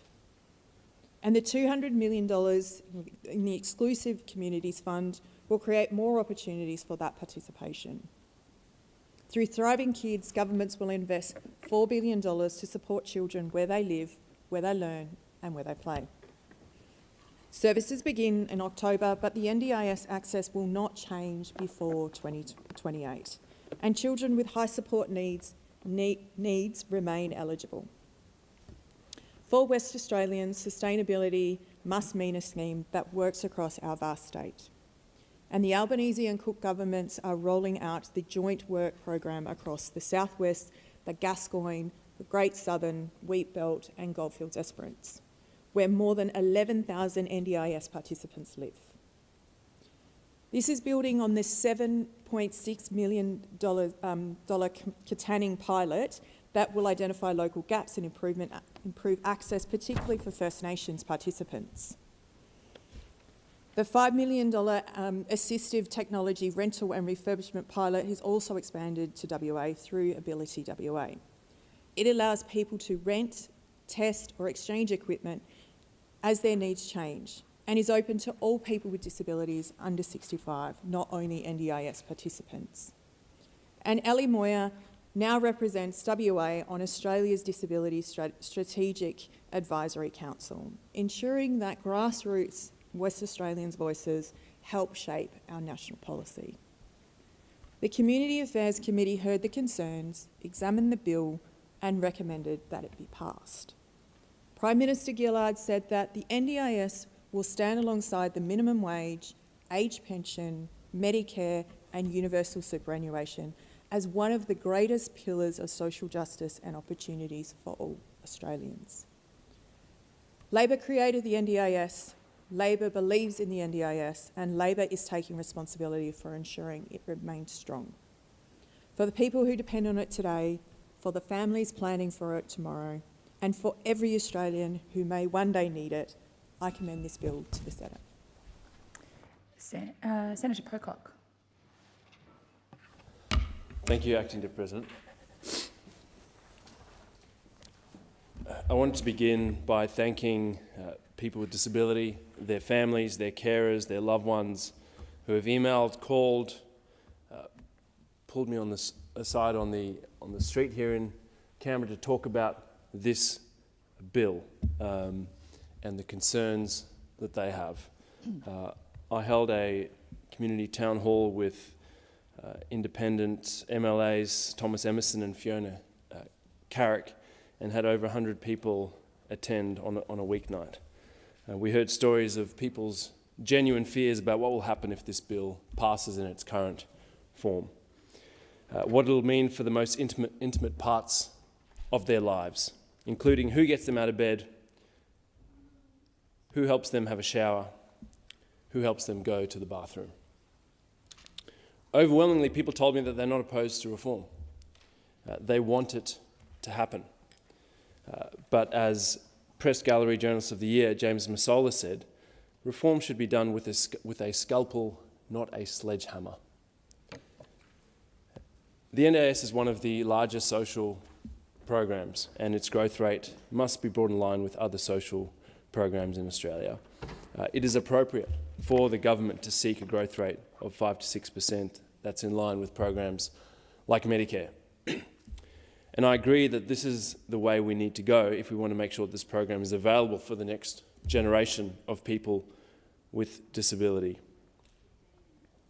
I also support cracking down on fraudulent providers and exploitation, ensuring funding reaches participants rather than bad actors, more consistent and evidence-based decisions, functional capacity assessments, if properly designed with people with disability, clearer boundaries between the NDIS, health and other service systems, and properly funded foundational supports.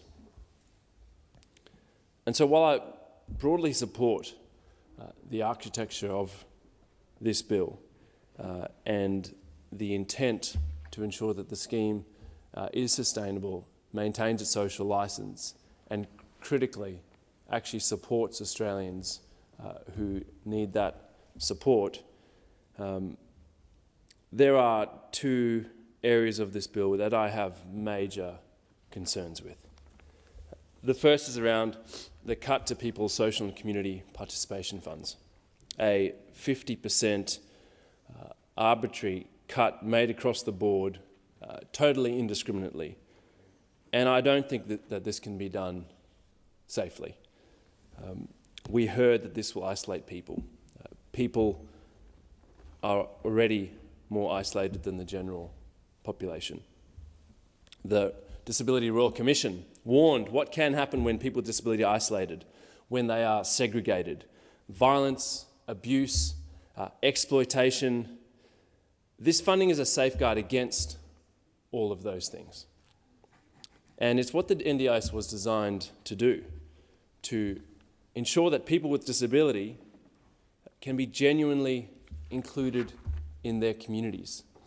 It's not just there to keep people alive, it's to ensure that they can participate. As one Canberran told me, once this is cut, they won't have funding to go and check their ageing father anymore. That's what she uses her funding for. When it's indiscriminate, we won't know what will happen. And I agree with the Disability Discrimination Commissioner that we will be leaving people in unsafe situations. And there was witness after witness to the Senate inquiry into this who warned about that. The government clearly has just taken what could be seen as much needed reform and added this immediate budget saving on top. This is not a policy decision, this is a budget decision, this 50% cut across the board to SCCP. And these cuts aren't even necessary to bring the rate of growth down to the government's target. Analysis from the Grattan Institute shows that other reforms in this package do most of the work, but they are slow. And clearly the government saw a big chunk of money that they could be saving immediately and did not think through the consequences. As became clear during the Senate inquiry, when questions were put to the department about things like the impact this would have on Australians with Down syndrome who use a big chunk of this funding to actually get to work. The department didn't seem to have answers. Clearly this was not something that they'd consulted on. This was a decision of government, as is the phrase in estimates and inquiries, a decision of government taken around the cabinet table, which then gets put to the department and they say, build this into your reforms, into your legislation.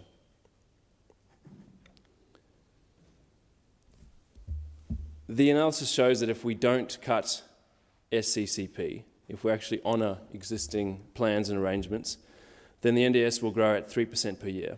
That is still a real cut in population adjusted terms, and it sits well below the long-term NDIS rate of 5 to 6% per year. Again, these cuts aren't needed to bring the scheme under control. This is purely a budget-saving measure, and I have real fears for what this will mean for participants and their families when this goes through.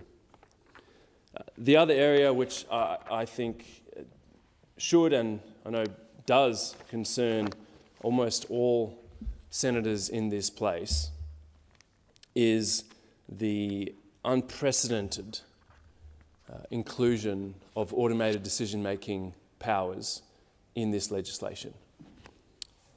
Automation has a legitimate role in calculations, routine processing, and detecting fraud.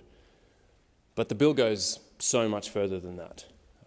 Evidence from the Human Technology Institute was that, subject to a ministerial determination, almost any major NDIS decision could be automated, including decisions involving judgment and discretion.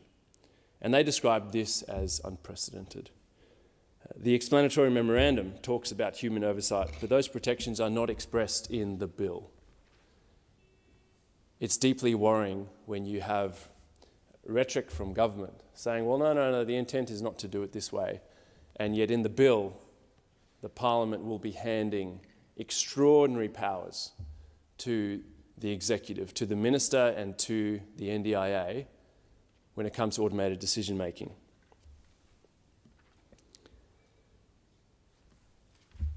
One of the other concerns about the framework was that it could also remove established internal review pathways for some automated decisions. And what a perverse outcome of this legislation if participants have fewer rights to challenge a decision simply because a machine made it. You would think that there would be more accountability if we're handing decision-making to an algorithm. I think Australians rightly have very little trust in algorithms. When you look at the havoc that social media algorithms are wreaking on society and the black box nature of these algorithms when it comes to social media companies and when it comes to our own government and what they've rolled out with supported home assessments, where we're told that you couldn't possibly look at the algorithm because it's sensitive and we don't want people to know how to game the system. And yet we've had expert after expert saying that this is not the way to be treating older Australians, and it is not a fit algorithm. And now we're saying, well, when it comes to NDIS, let's roll that out at scale. Let's keep rolling that out and potentially allowing ADM to raise debts and then not having a way to actually appeal them. And it is astounding in the wake of the Robodebt Royal Commission that the Parliament is looking at legislation that expands these sorts of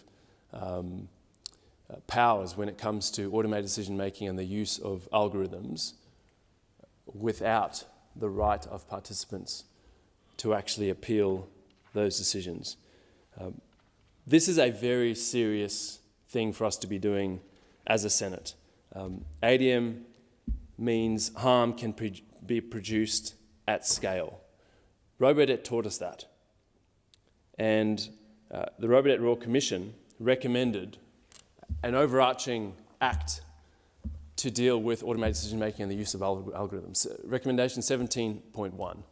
And then 17.2 was a much-needed independent body that can actually look at these algorithms.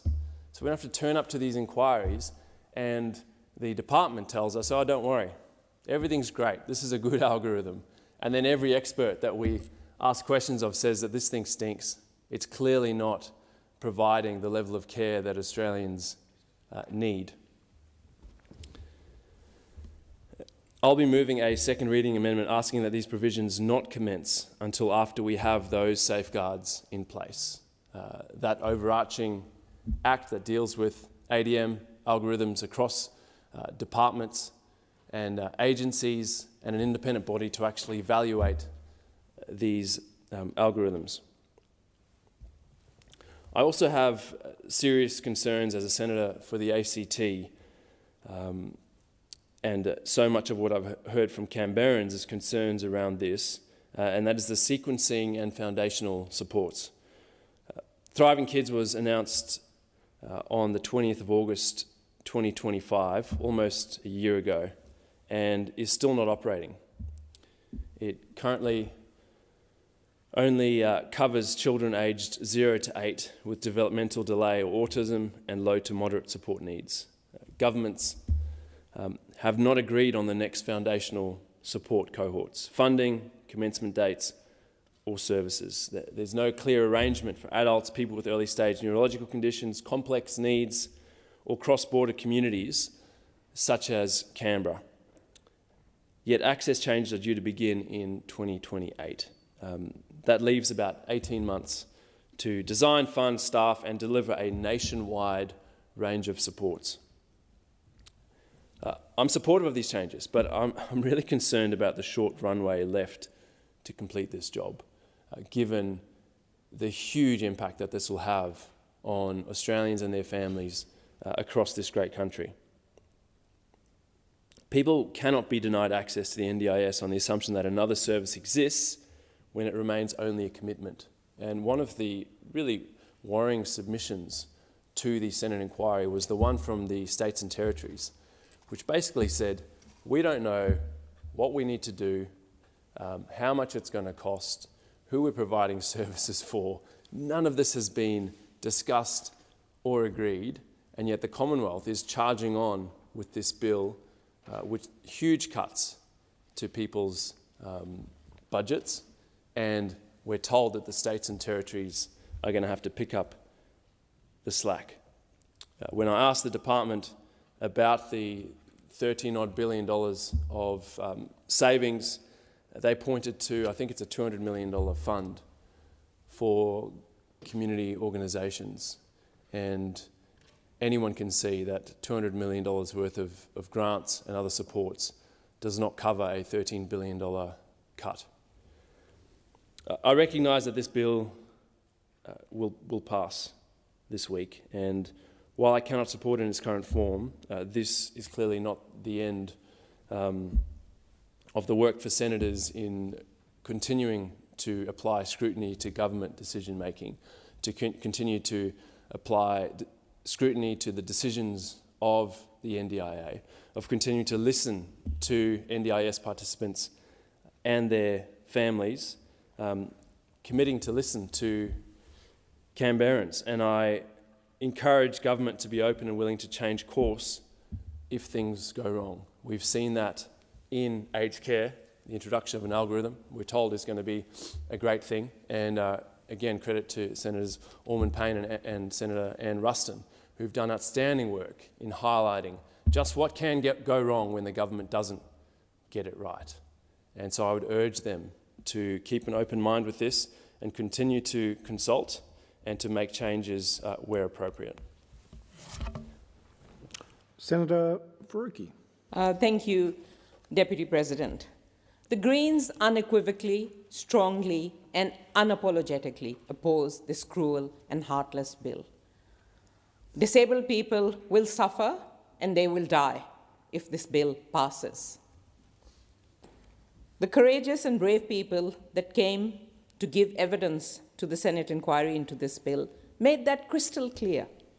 When actor, speaker, media personality, and disability advocate Hannah Diviney gave evidence to the Senate inquiry, she said the following: "The number crunchers around here seem to have deluded themselves into thinking that disabled people daring to live costs too much, that our lives can be reduced to lines on a budget that simply must be balanced, forgetting all those zeros represent actual human beings."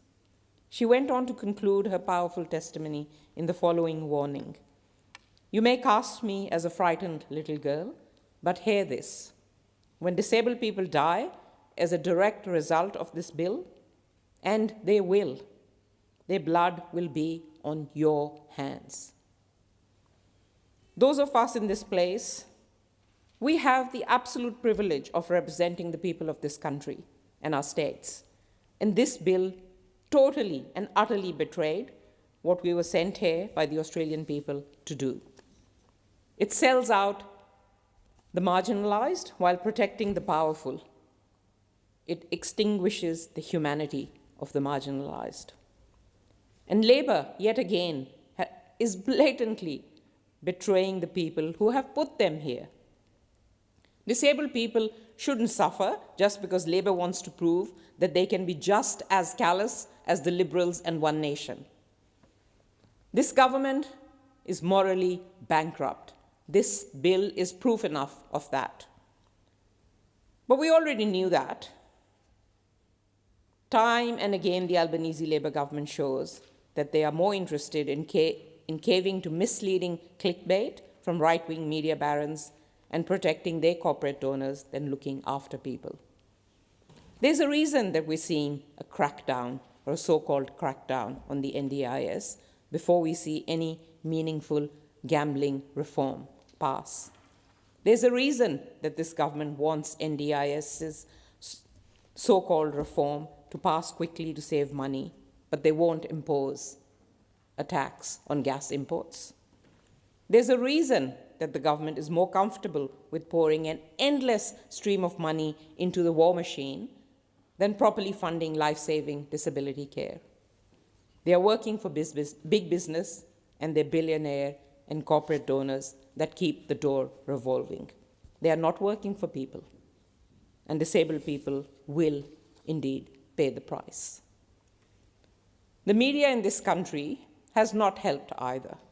Pages upon pages dedicated to demonizing and scapegoating disabled people to serve their own needs. I mean, where is the outrage over the $268 billion that we're spending, or this government is spending, on nuclear AUKUS subs that will never arrive? Where is it when the government forks out billions to subsidize and bail out fossil fuel corporations that are profiting off the destruction of our environment? This bill just shows that the Albanese Labour government fundamentally misunderstands the NDIS and fundamentally misunderstands the reality of living with a disability. And you know, this misunderstanding, it is pretty willful from where I sit. Because disabled people have not left any stone unturned to tell you over and over and over what the impacts of this bill on their lives will be. They shouldn't have had to tell you over and over and over again, but they have, and still you completely disregard and ignore them. Some of the biggest cuts will come from budgets for social participation. The impact of this will be devastating, and it will be costly. Kim Berry, whose son Oscar receives NDIS funding, has said that these cuts will be death by boredom for her son.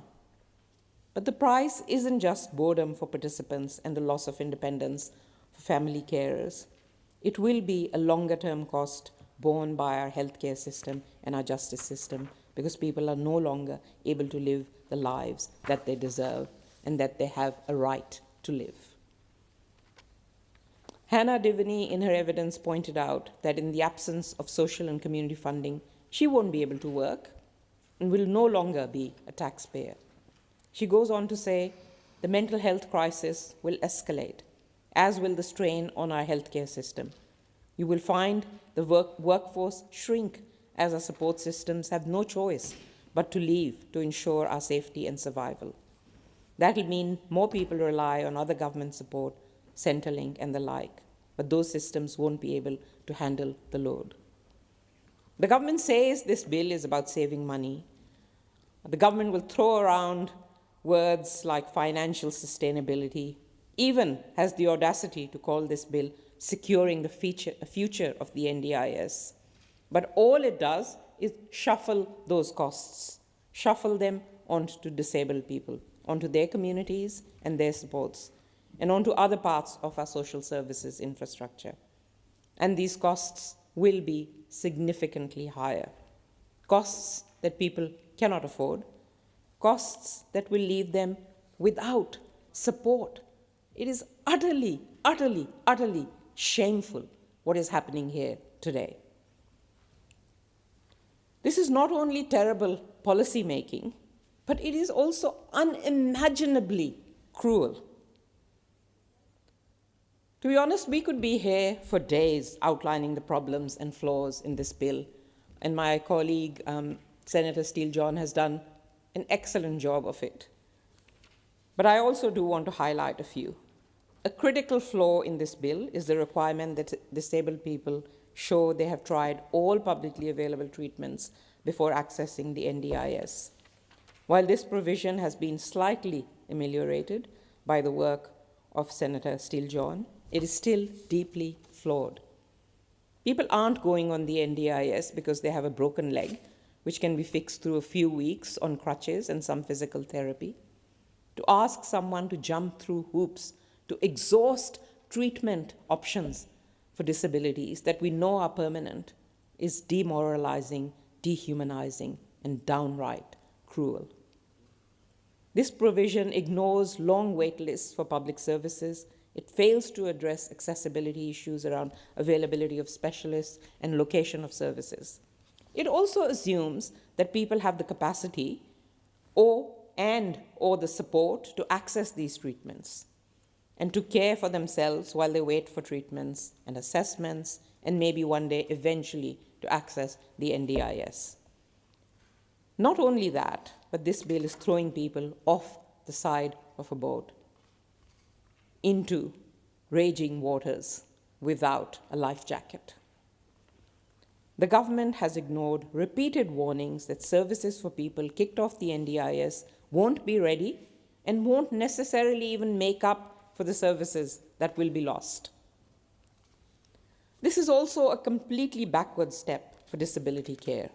The NDIS was all about moving away from a one-size-fits-all approach to care and moving to a system where people have the right to choice and control, choosing the services that can best support them and controlling how these services are provided. It was about agency. It was about independence.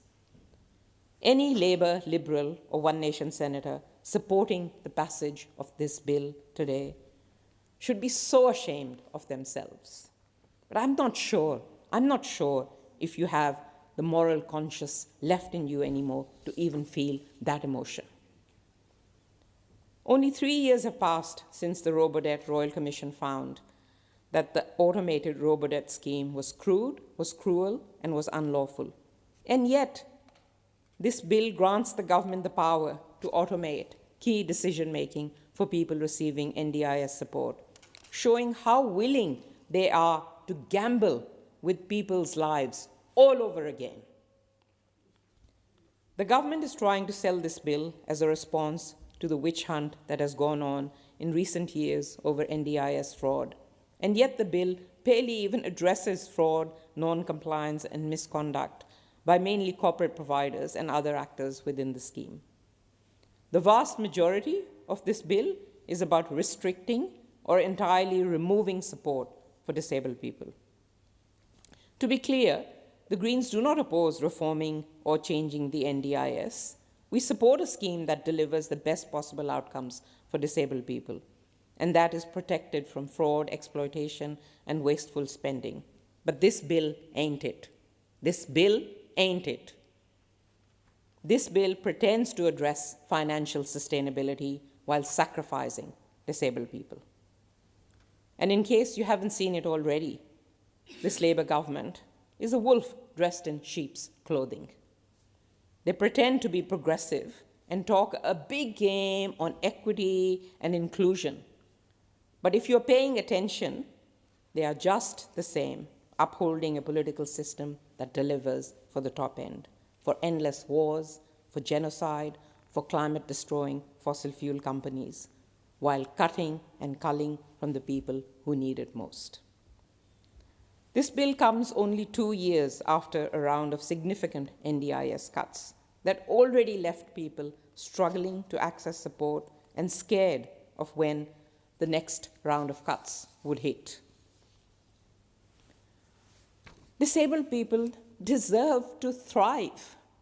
They have a right to thrive, to live lives like everybody else, with opportunities for joy, for work, for fun, for participation in community, and with fulfillment. We live in a country that is wealthy enough to provide all of that. Yet here we are. Yet here we are with this bill, which is not about what the government can and cannot afford. It is about where they choose to put those public funds. And your choice, I'm afraid, today is a completely wrong choice. It is a cruel choice. It is a disgraceful choice. To once more reference Hannah Devaney's incredible testimony in the Bill inquiry, she told the committee that while a lack of social participation funding might leave her unemployed, that would give her even more time to be a thorn in the government's side. Disabled people have been fighting for their rights for centuries, and they will not give up. And the Greens will be right alongside them in this fight. Senator Allman-Payne. Thank you, Deputy President. I rise to speak to the National Disability Insurance Scheme Amendment Bill 2026. And first of all, I want to associate myself with the comments made of my colleagues earlier on this bill, that Senator Waters, Senator Steele-John and Senator Faruqi. And I want to commend Senator Steele-John for the incredible work that he has done representing the disability community in this place. Because it is clear that this bill was not co-designed and properly consulted on by members of the disability community. Because if it was, this would not be the bill that we would have before this Parliament. This bill is part of a repeating pattern from this government and governments before it, where we have a Royal Commission into an issue, we find out the things that are going wrong, and then rather than passing legislation that genuinely is co-designed with the people it affects and addresses issues raised in the relevant Royal Commission, it instead uses it as cover to make budget savings.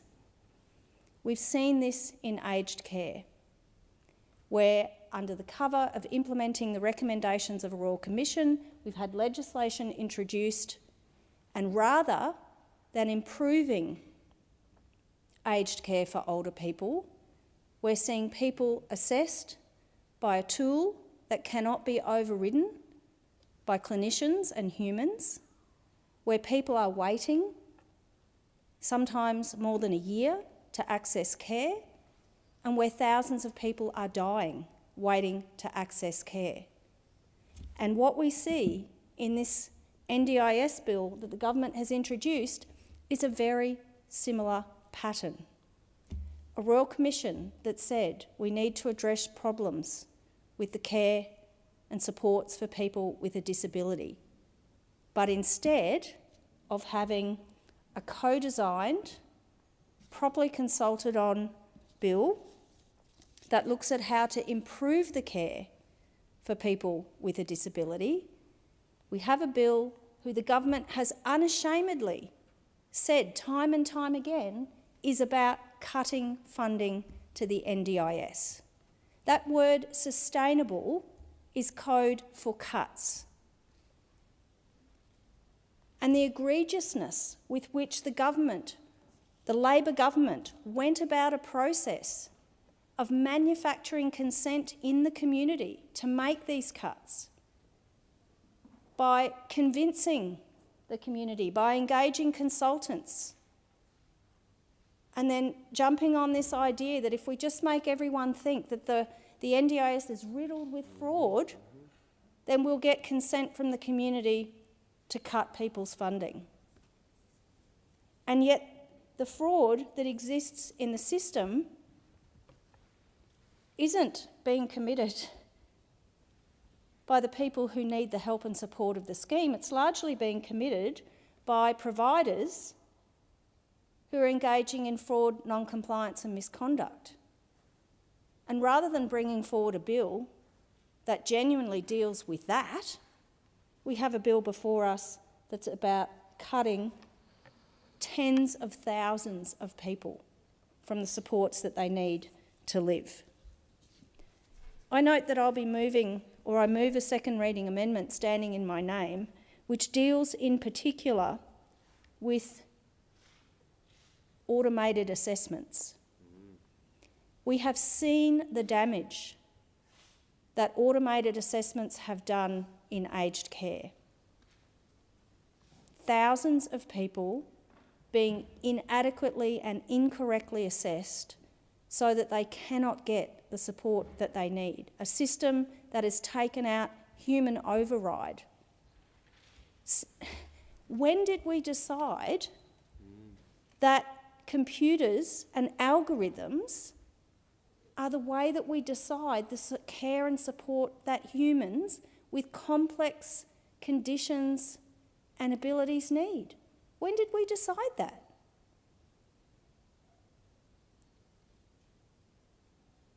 I don't want to live in a world where an algorithm or a computer decides what care and support I need when I'm old, or if my circumstances change and I acquire a disability.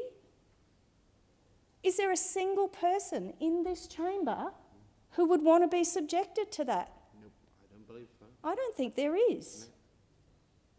And yet we're standing here today debating a bill where all of us can potentially make the decision that our fellow human beings, our fellow Australians with a disability, can be subjected to an algorithm or a computer deciding their complex needs. How did we get here?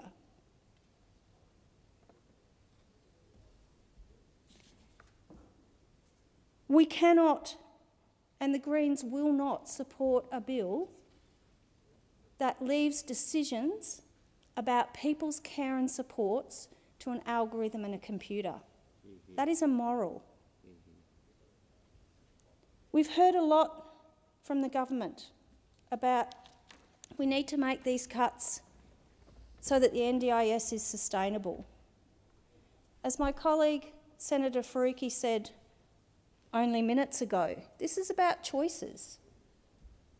Why do the major parties always make choices that the people who have to pay for budget repair are the most vulnerable people in our communities, the people who require care and support?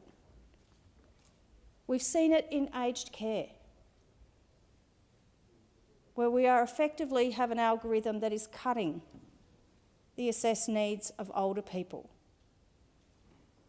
We see it in social services, where people living on welfare, on income support payments, are continually just expected to subsist on a payment that is well below the poverty line. And yet the government is really fine with giving $268 billion to AUKUS.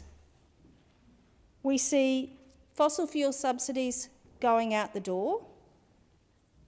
We see a failure to want to tax the gas companies. And because the government doesn't have the courage to do those things, to make big corporations and billionaires and gas companies pay their fair share, they're turning around and saying, but hey, you 160,000 people on the NDIS will just cut your supports. We're a wealthy country. We should not be looking for budget savings from people who need our care and support.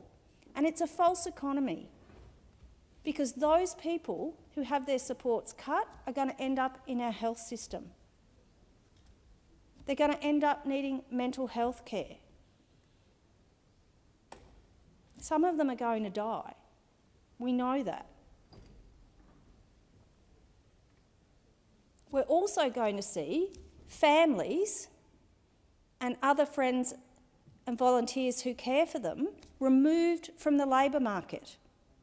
Because when when the government removes supports, when the two major parties gang up together to pass this bill and remove those supports, the people who will step in are family members and volunteers in the community, and they will be taken out of the labour market, or they will be forced to try and keep their jobs and provide support. So many of those will be women. Women already carry a disproportionate care burden in this country. They're filling the gaps in aged care, and now they're going to be filling the gaps in NDIS. This is not a cost-free decision. It might save money on the bottom of the NDIS budget bottom line, but we are going to pay for it. People on the NDIS who get chucked off, they are going to be paying for it in awful ways, but that cost is going to flow through to the rest of our community. 94 million hours of annual paid care that will need to be replaced by someone else. Families, volunteers, friends. That is not a cost. That is not cost-free.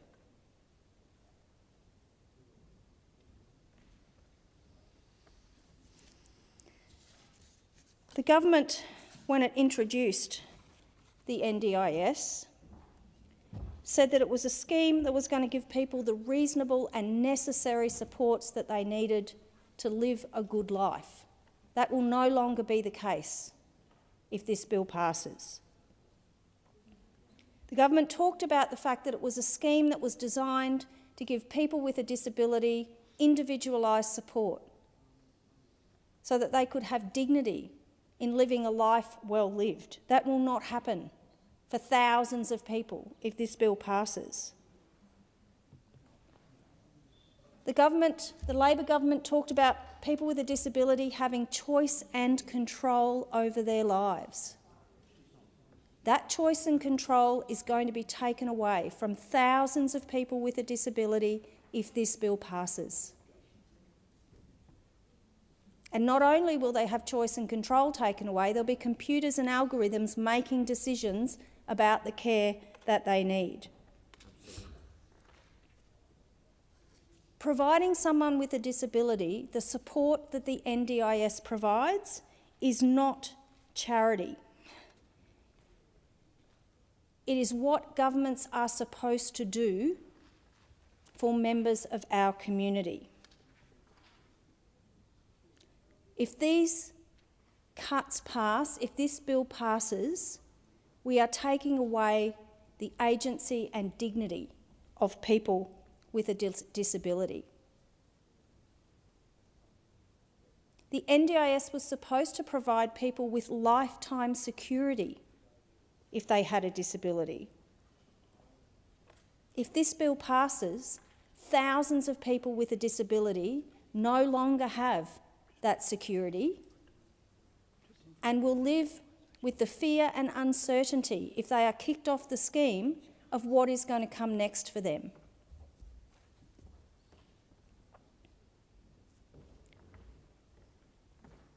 Looking after people with a disability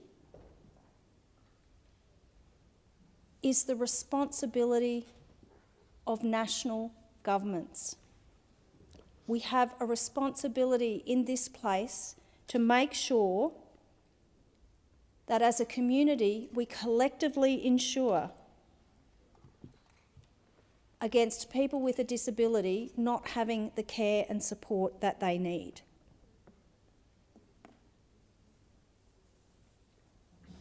And I want to return to a point that I made earlier. Every one of us in this place should imagine what it would mean for us if we were the person with a disability or we were caring for someone with a disability and this bill passes. I spoke to a father the other day who said they have an adult son with autism. And right now, they have the care that their son needs. It's allowed both of them to work. It's allowed their adult son to have a fantastic quality of life, and they said the difference that it has made to their son's life compared to when the NDIS didn't exist is just incredible. And they are nervous and they are worried about what it will mean for their son not to have the level of social and community support that they currently have. They talked about the fact that for their son, removing that level of social and community support will actually increase the challenges that he will experience and the challenging behaviours that he and others will experience, and the impact that that will have on them as a family, on their son, on their ability to work, and what other supports that will ultimately potentially mean their son will need, that will need to be made up for because the care that they currently receive will be reduced. Senator Ormond-Payne, your time has expired. Senator Barbara Pocock. Thank you, Deputy President. Well, the Greens strongly oppose a bill that we view as dangerous. Dangerous for the citizens, so many millions of citizens in our country. I want to start by acknowledging the work of my colleague Senator Steele-John. Thank you for your powerful speech this morning and your persistent advocacy for people across our country, the families, the disability community, and for your strong advocacy. You've led the charge against a deeply flawed bill, and the disability community and so many Australians thank you for it. Labor's NDIS cuts are cruel and they are unnecessary. They go so far to cut deep across our community into the disability community, and they are too fast. We do not have in place, as we are hearing from so many Australians, all the supports that are absolutely essential if this were to pass. They risk the lives of disabled people and their livelihoods, risk their freedoms, risk their independence. And these changes risk undermining the supports that so many disabled people rely on. There's been no economic modelling, no workforce planning, and no genuine consultation with the disability community about this change, which will reach into people's lives and change them for the worse. The NDIS is one of Australia's most significant social reforms in my lifetime. I remember being at the 2020 event that Prime Minister Rudd led, looking for good ideas for our community, out of which the NDIS arose. There was real excitement about making a difference for people who are caught by disability, whose lives are changed by disability, and their need for the support in a civilised community that they deserve. The NDIS represents a commitment to uphold the rights and inclusion of disabled people. It was passed by the Gillard government with support of the Greens in 2013. And the Greens strongly support the NDIS and its foundational principle that disabled people have the right to access the supports they need to live with dignity, with independence and choice. Three really important words. Three really important aspects of life that make life possible for so many Australians, but for people with disability, they have special meaning. Dignity, independence and choice. They cannot be taken for granted for so many of our citizens, and they must be defended. The scheme has transformed the lives of hundreds of thousands of Australians by providing access to essential supports, services, equipment, all the things that enable disabled people to participate fully or more fully in their communities, in their education, having a job and being active participants in their family and community life. And Labor senators stand here in this chamber proclaiming the benefits of this scheme while at the same time backing a bill that will strike a blow to so many people in relation to their support on the NDIS. These NDIS cuts are the largest cut to a government services program this century, all in the face of all of the ways in which, in this civilised and very wealthy country, we could be raising revenue from people who are doing extremely well in our economy. The big gas companies making billions every year who we fail to tax for their exports. The billionaires who have enormous amounts of personal income, assets and wealth for whom our tax system does not properly tax. So the impact instead is placed on the most vulnerable people in our society, disabled people and their families, and the impact will be devastating. This bill will enable the removal of 241,000 people from the scheme by 2031.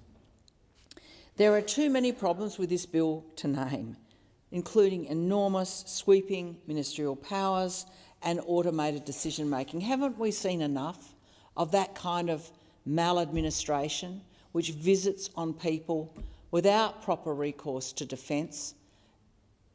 The failure to properly govern schemes like this by using automation is something we should have already learnt the lessons of. We're an international standout lesson on how not to do things with automation when vulnerable humans in particular are involved. So there's real concern that this bill undermines the rights of disabled people. It clearly does. Just listen to the Labor-chaired Parliamentary Joint Committee on Human Rights. They said that this bill may constitute a, to quote, significant interference with the rights of persons with disability, the rights of the child, and the right to an adequate standard of living, equality and non-discrimination, health, privacy and social security. That is a lot of bells ringing, telling us that this is the wrong way to go.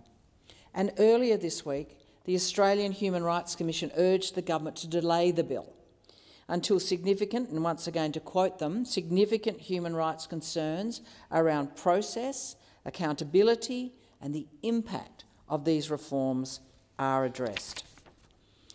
The bill puts thousands of jobs at risk. The Australia Institute estimates that cuts to social and community participation supports could result in the loss of 51,641 full-time equivalent jobs, representing almost 94 million hours of care work. The government cannot cut billions from participation supports and pretend there'll be no impact on workers. These workers who give so much to their efforts in the homes of people with disability who deliver those supports.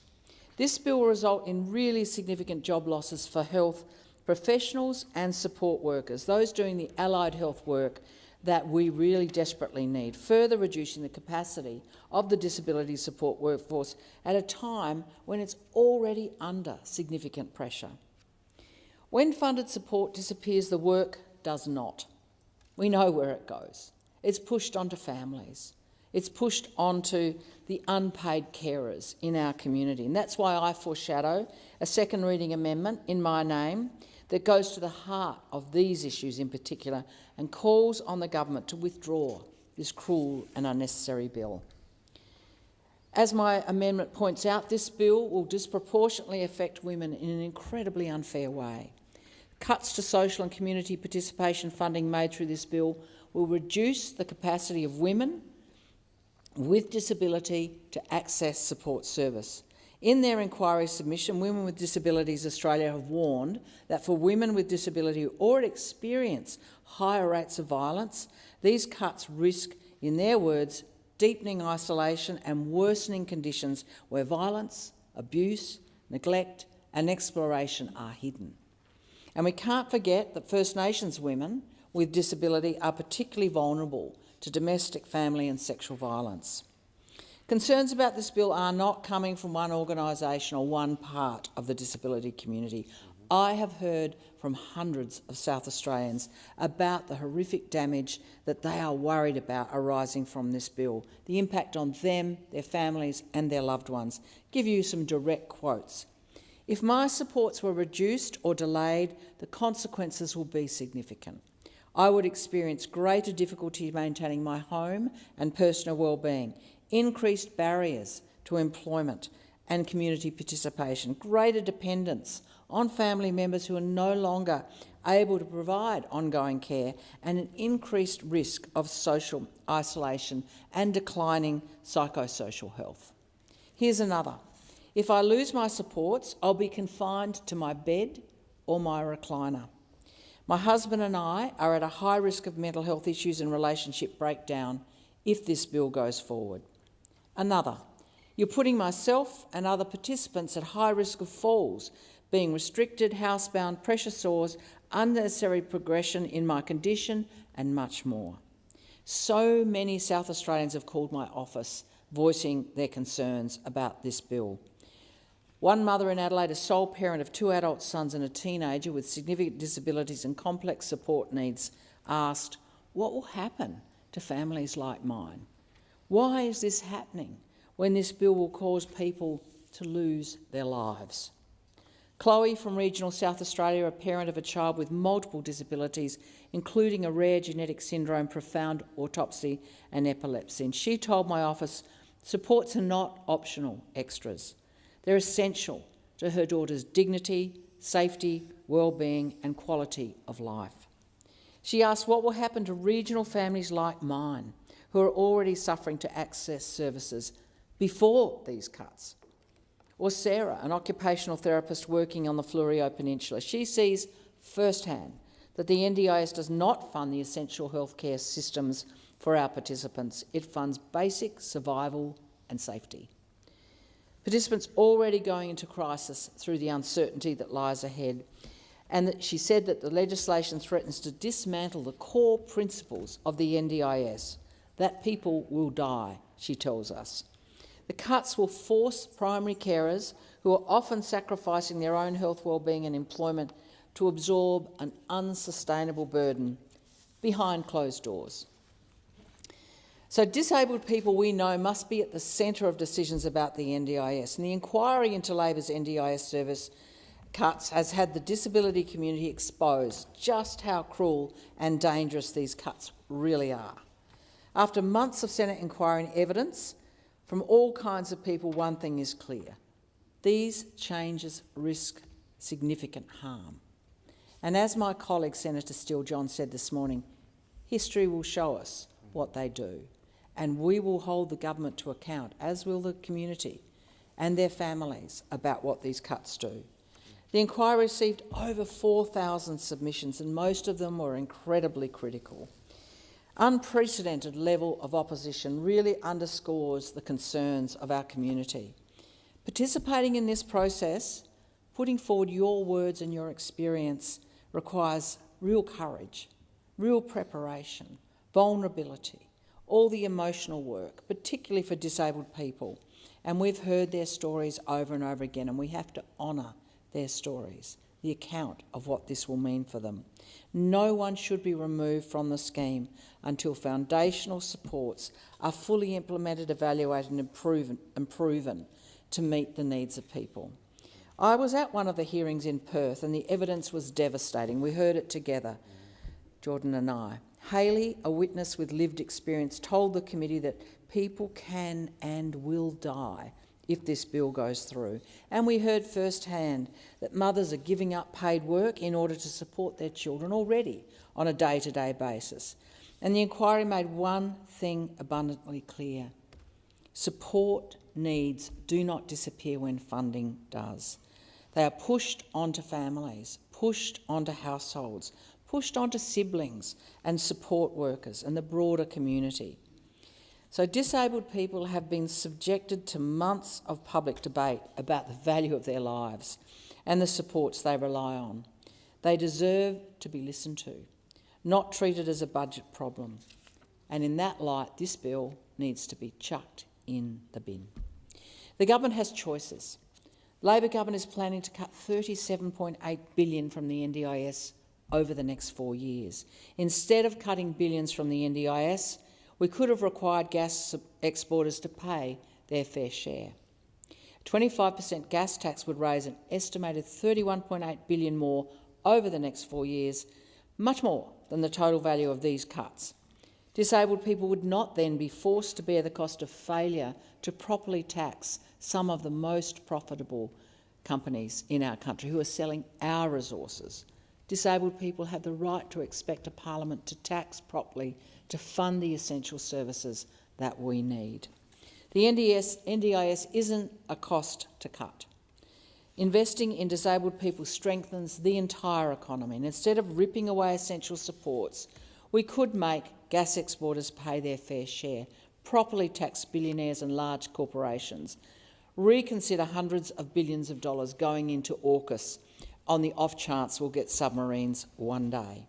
The Greens believe disabled people should not be forced to carry the burden of balancing the budget. So we are fighting for the rights, dignity and autonomy of disabled people, and we will not stop. These are cruel cuts.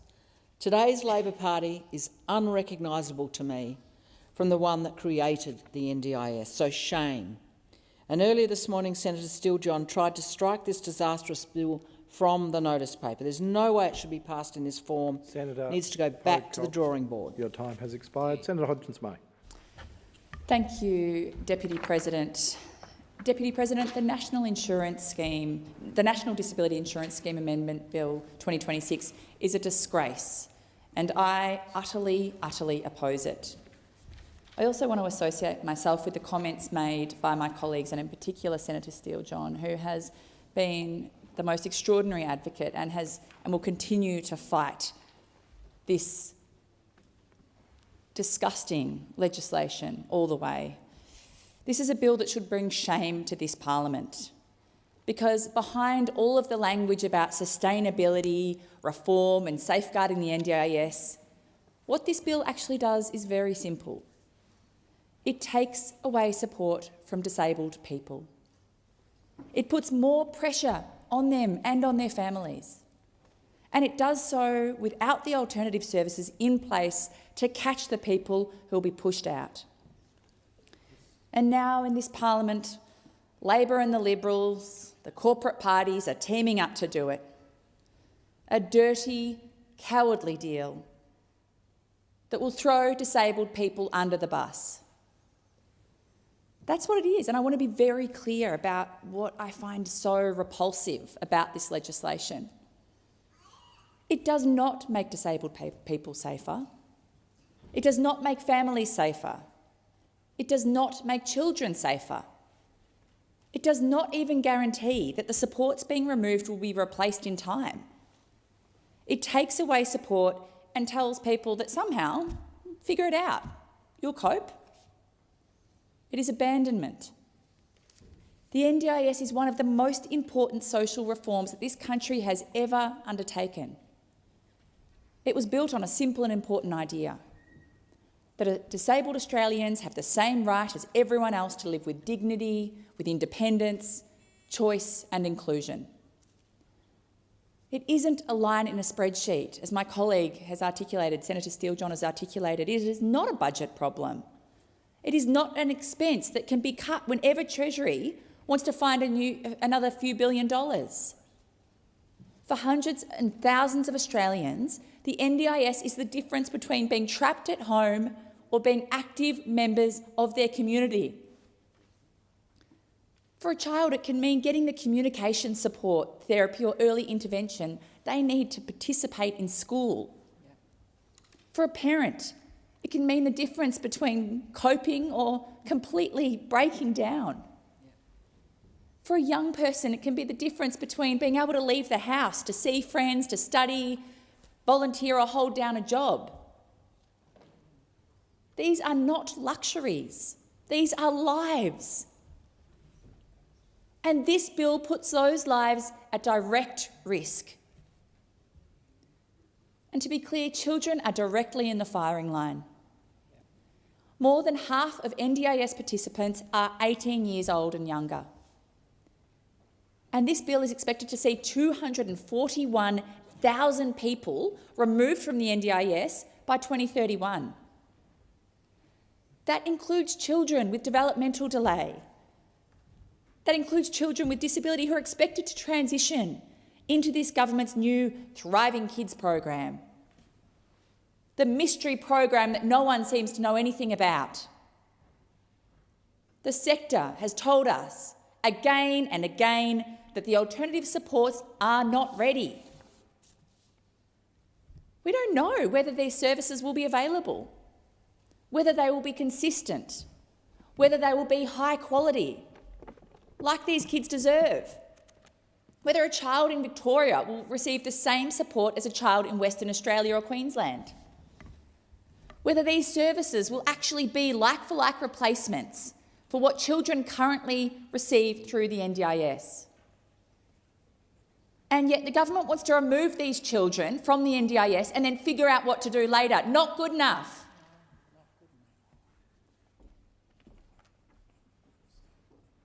You cannot ignore the hard questions until later. You deal with them. You are a government. You are meant to lead. This is not how you protect children. You do not take away a child's support and then cross your fingers that another service will manifest another solution.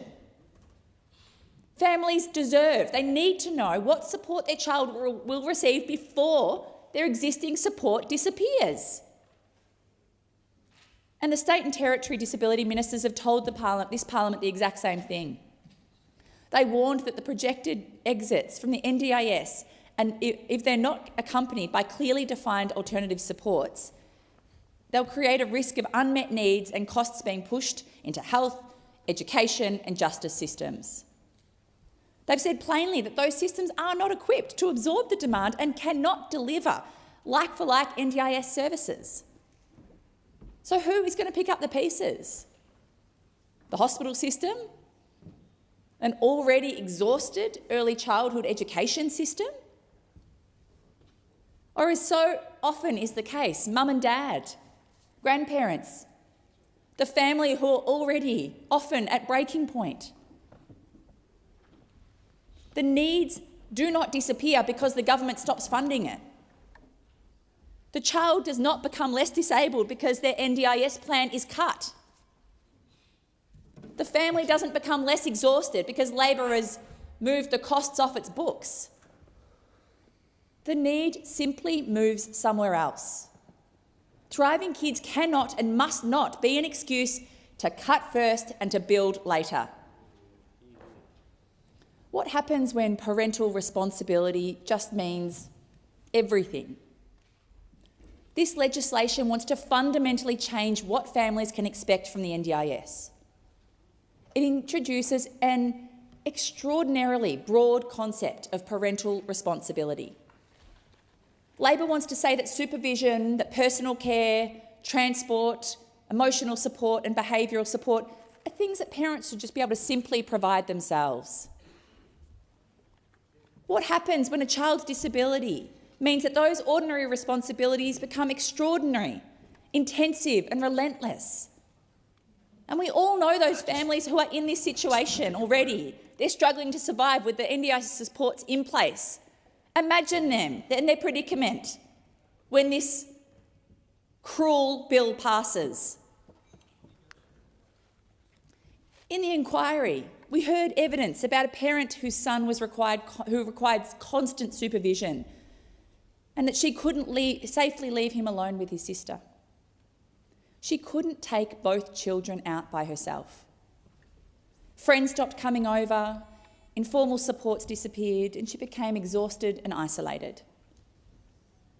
But when this family finally received funding for a support worker, everything changed. The child became more regulated. The family could go to the park. The parent could cook dinner. That support didn't make this parent any less of a parent, of course. It made it possible for that family to function.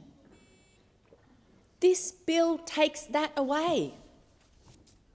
It's women, it's mothers who will be disproportionately forced to pay the price. Women who already make up the overwhelming majority of primary carers. When the NDIS withdraws support, the need for care isn't taken away. It's given to unpaid carers, and women take it on. That's not a cost saving. That is making women subsidise this Labor government through unpaid labour. Shame on you. And then there's this attack on the independence of disabled people. The minister has indicated that social and community participation funding could be cut by 50%. Think about what that means. It means someone may no longer be able to get the support needed to go to work, to volunteer, to visit their friends, to go to the shops, to go to a medical appointment, to participate in society. We heard during the inquiry from a 22-year-old young person with a disability who explained that if their community participation funding was cut, they would probably lose their volunteer role, they'd lose work, they'd become isolated and see their mental health deteriorate. They said simply, I deserve to have a normal life. I deserve to have a life. I cannot think of a more straightforward indictment of this legislation, because that is exactly what this bill is doing. Making someone's life smaller, taking away the things that allow them to participate, and then having the gall to say this is about sustainability. It's not sustainability. It is a message to disabled Australians that they do not matter. Who cares if they can get out and enjoy some of what makes life worth living? Relationships, time in nature. Nah. This bill doesn't even do what Labor says it does. Labor has tried to wrap these cuts in the language of addressing fraud and increasing sustainability. Look at where the savings come from.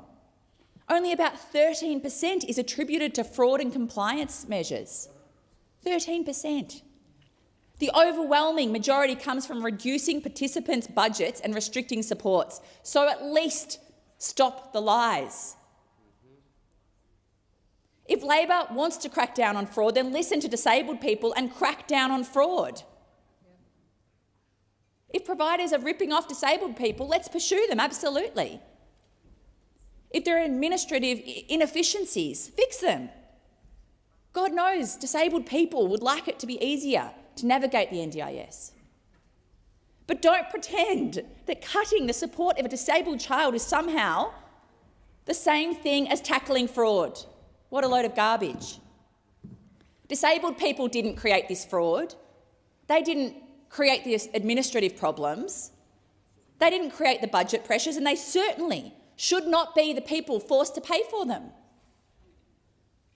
The government wants to decide what treatment disabled people must undertake. It says a person may have to undertake all appropriate measures before their impairment can be considered permanent. But who decides what is appropriate? What happens if the treatment isn't available in your town? What happens if there's a 2-year wait list? What happens if you can't afford the gap fees? What happens if the treatment is harmful? What happens if you don't want it? The disability community has told us that the language in this bill is dangerously subjective, and yet the government wants to give itself the power to decide whether someone has done enough. That is deeply, deeply paternalistic and deeply, deeply offensive. Disabled people should not have to prove that they have exhausted every possible treatment before they're allowed to access the supports needed to live their lives.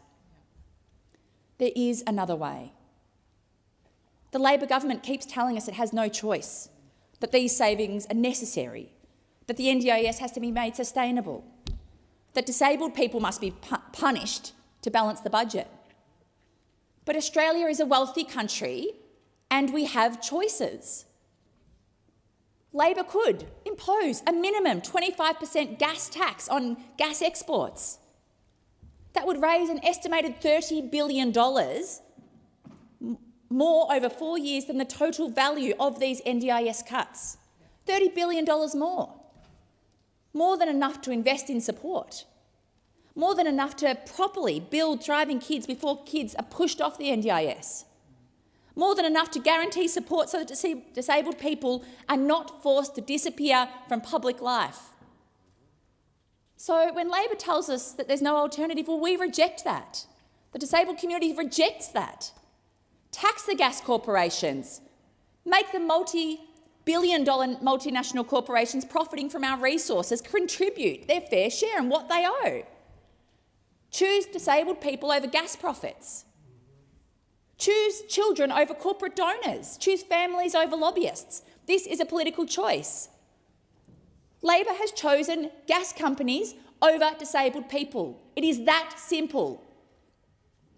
And the Liberal Party, of course, another corporate party, have backed it right in because these parties can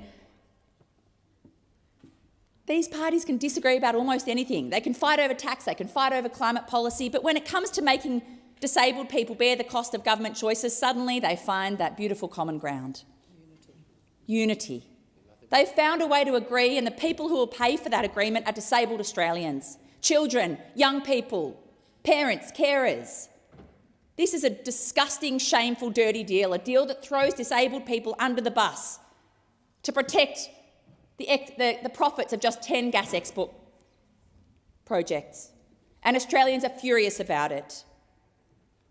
For those reasons, I utterly oppose and reject this bill, and I move the Australian Greens second reading amendment circulated in my name, 3978, calling for this bill to be discharged to the bin. Senator Shoebridge, you have the call. Oh, thanks, sir. Yeah.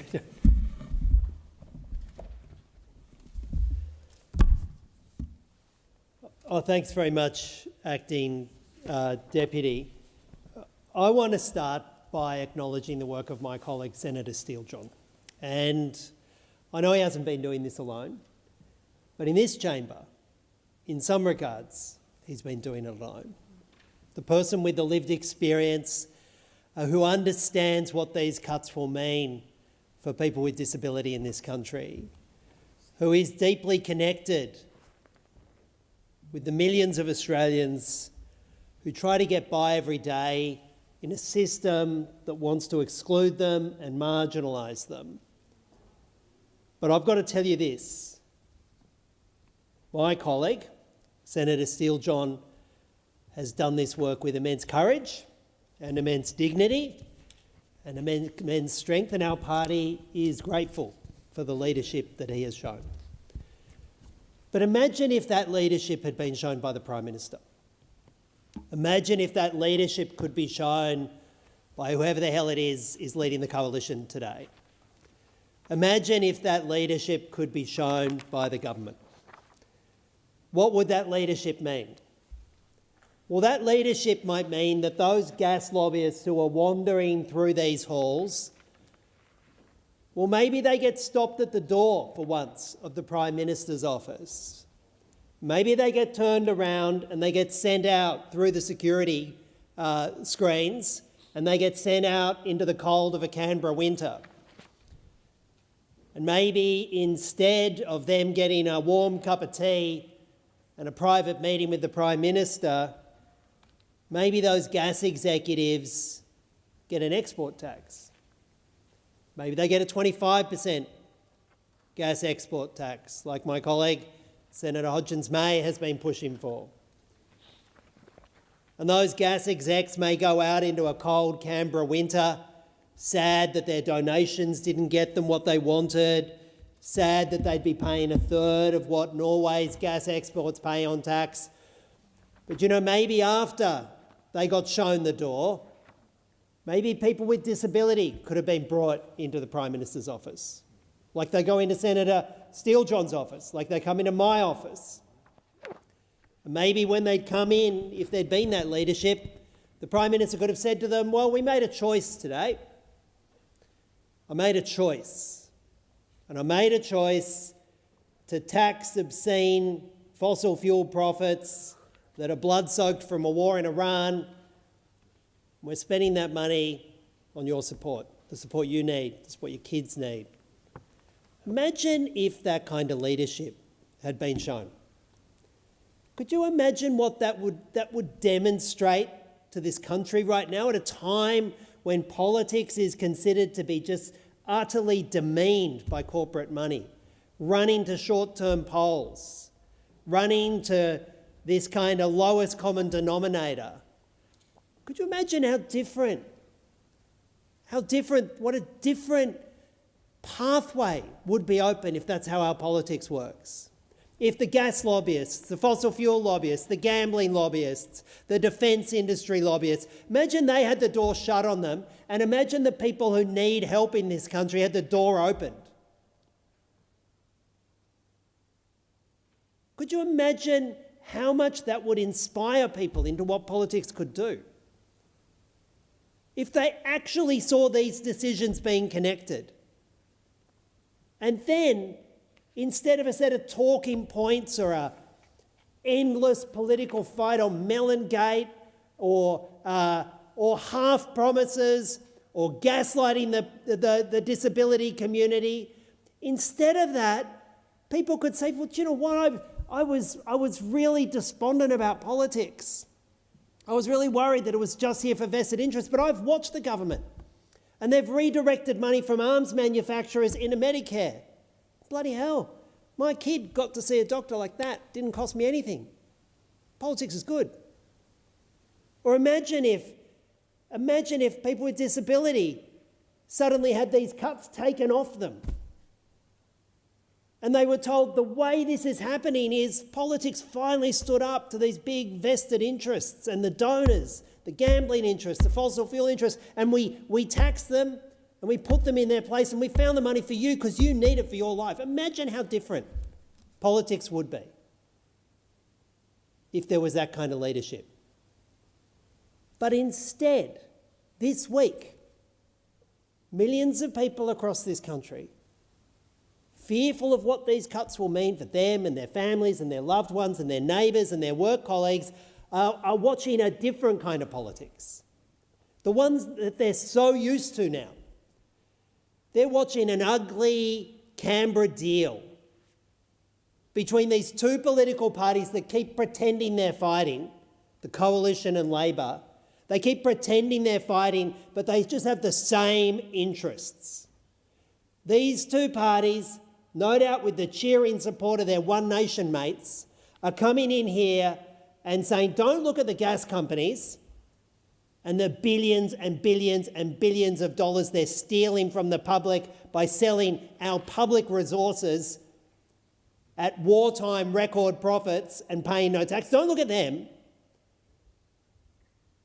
Look at people with disability. They're the people who are attacking our budget. We can't afford to have, keep supporting people with disability. Have you seen how much the NDIS cost the other day? Gee, it almost cost as much as the gifts we're giving the gas lobby.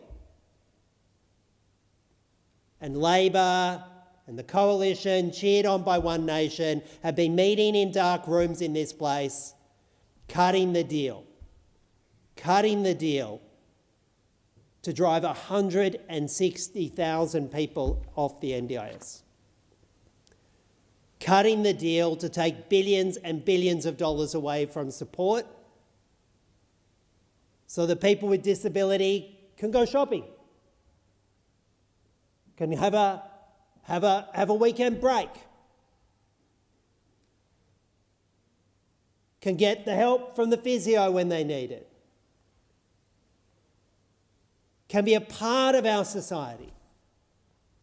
That's what's been ripped away here. And the fact that it's been done in a grubby deal, and no doubt they're going to roll in a bit of gambling grubbiness into the deal as well and bundle it together as some kind of sensible, essential financial reform and try and sell it to the public as, we needed to do this because we can't afford to help people with disability. The NDIS thing's got out of track. It's got out of whack. Turns out there are more people who need help than we thought, and we're not going to do it.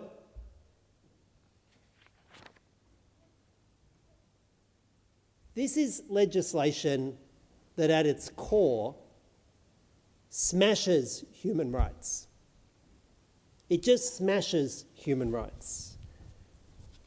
An acting deputy That's why I'm going to move a second reading amendment and omit all words after that, and instead have the question before this House as follows. The Senate rejects the bill, and A, notes that there are serious concerns that this bill undermines the rights of disabled people. And the Parliamentary Joint Committee on Human Rights warned that the cumulative impact of the measures in the bill may constitute a significant interference with the rights of people with disability, the rights of the child, and the rights to an adequate standard of living, equality and non-discrimination, health, privacy and social security. And that the Australian Human Rights submission to the Community Affairs Legislation Committee inquiry expressed that this bill is regressive in the protection and realisation of the rights of people with disability, which is contrary to Australia's obligation regarding the principle of non-retrogression under the United Nations Convention on the Rights of Persons with Disabilities. And this bill also grants sweeping new powers to the Minister, reducing parliamentary oversight of key NDIS changes and limiting the ability of individuals to challenge or change decisions that affect them, and calls on the government to withdraw the bill. What did the Australian Human Rights Commission say about this bill from a rights perspective? Well, first of all, they pointed out that the government's statement of compatibility, and with legislation like this, the government has to put in place a statement about how this legislation is compatible with human rights.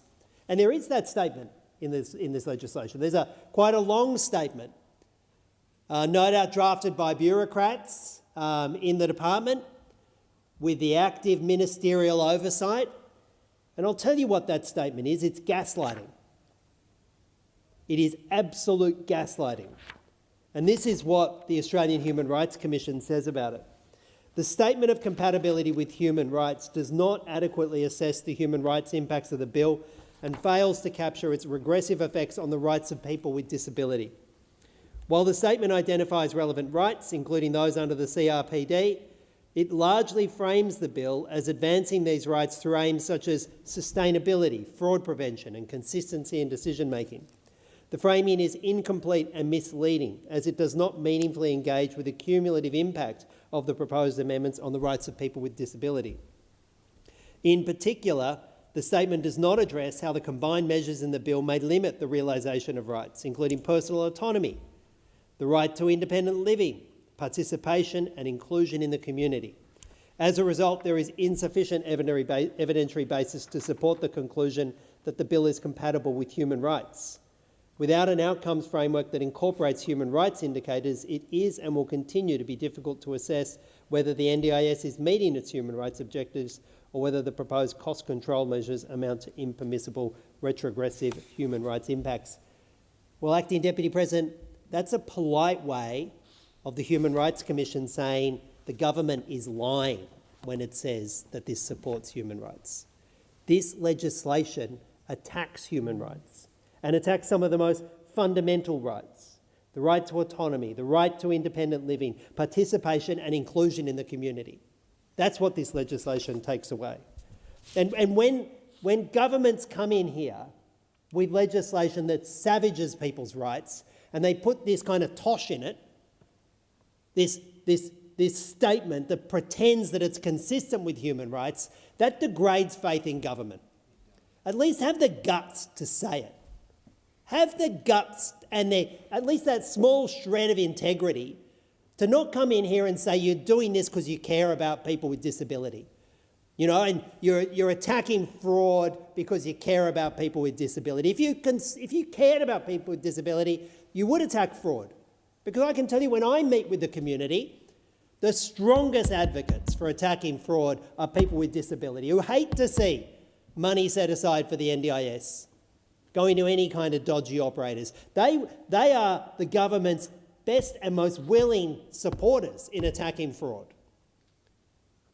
But you develop this package without even talking with them, without even discussing it with them. If you really wanted to attack fraud, do you know what you'd do? You'd go and meet with people with disability and say, tell me what's happening.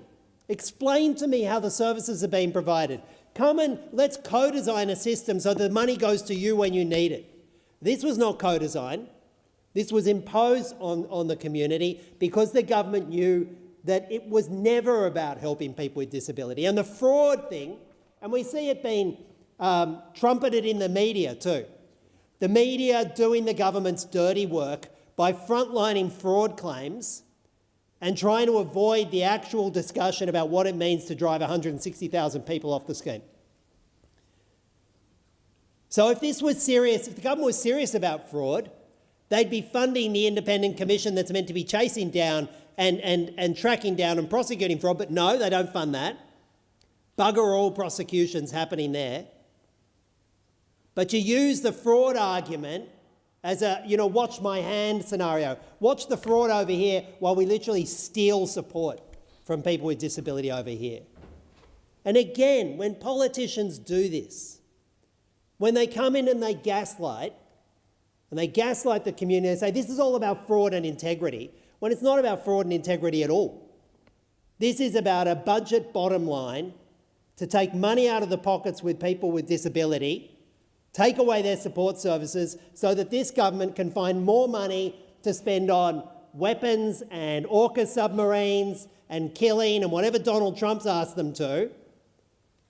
And they're making that choice between people with disability and Trump's killing toys because they're too scared to take on the gas lobby and the gambling lobby and corporate Australia, which is taking a record share of our country's wealth in the form of corporate profits. We see you. We see you. And increasingly, the community sees you. And when they see politics like that, is it any wonder that faith in politics is so low? I want to thank again my colleague, Senator Steele-John. More of that leadership in this place. That's what we need. Senator McKim. Well, thanks very much, Acting Deputy President. At its heart, this debate and this legislation, and in fact the NDIS itself, is about one thing. It is about disabled people.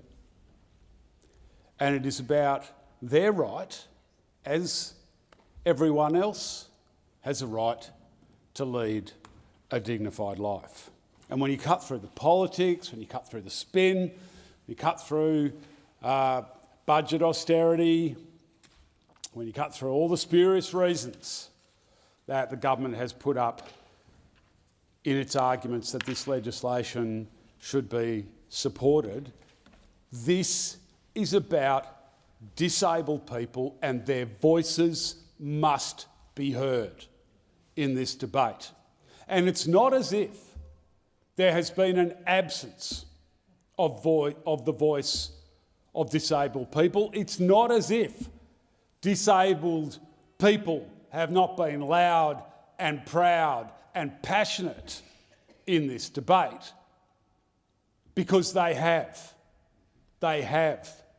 And through months of Senate inquiry, through over 4,000 submissions to that Senate inquiry, overwhelmingly from disabled people, their voices are there. And I want to say to every single disabled person who showed the courage and the commitment to make a submission to the Senate inquiry, and in some cases to actually show up and give evidence to that Senate inquiry, thank you. Because it does take guts, it does take courage to do that. And some of that testimony that we heard was absolutely heart-wrenching. Some of the evidence that inquiry heard about the impacts of these cuts should have caused the government to pause, should have caused any non-government member of this chamber to make a decision to vote against this diabolical legislation. I want to acknowledge the work of many people in support of that Senate inquiry, and in particular my friend and colleague Senator Steele-John, who's quite rightly had a lot of nice things said about him today. But what a champion he has been and is and will continue to be for disabled people in this country. An absolutely true leader, if ever I've seen one. At its heart, this debate is about disabled people, but it is also about political choice. And this is a government that has chosen to take the easy out, to punch down on disabled people in order to save themselves a relatively small amount of money, albeit the biggest cut to a single program in the history of the Commonwealth of Australia, but a relatively small amount of money compared with, I don't know, tax breaks for wealthy property speculators, compared with, I don't know, the $250 billion plus that they've committed to AUKUS submarines, compared with, I don't know, the money they could raise from a gas export tax if they were prepared to stand up to their corporate puppeteers in the fossil fuel industry. But no, they're not going to rein in the obscene tax breaks that property speculators still enjoy, even post the reforms that were announced in the budget. They're not going to walk away from their joined at the hip relationship with the United States and President Trump and walk away from those AUKUS submarines that will not only cost a mozza but make Australia a more dangerous place. And they won't impose a tax on gas exports because they're being instructed not to by the fossil fuel corporations. They won't even end public subsidies for burning fossil fuel while the planet's climate breaks down around us. They won't do any of those, but what they will do is introduce diabolical legislation on the basis of the big fat con that it is all about preventing fraud. And it is a big fat con. It is a big con that this is all about fraud, because the overwhelming majority of the savings that the government is banking from this legislation is not coming from responding to fraud. It's coming by removing supports and services that help disabled people to lead dignified lives. Order. That's where. Order, Senator McKim. It being 1:30, I shall now proceed to 2-minute statements, and I call Senator Blythe. Thank you very much, Acting Deputy President. This morning, I had the privilege to stand with veterans, clinicians and organisations from across Australia as they launched the Coalition of Veterans' Voices. They have come together because veterans are still fighting a system that is supposed to be supporting them.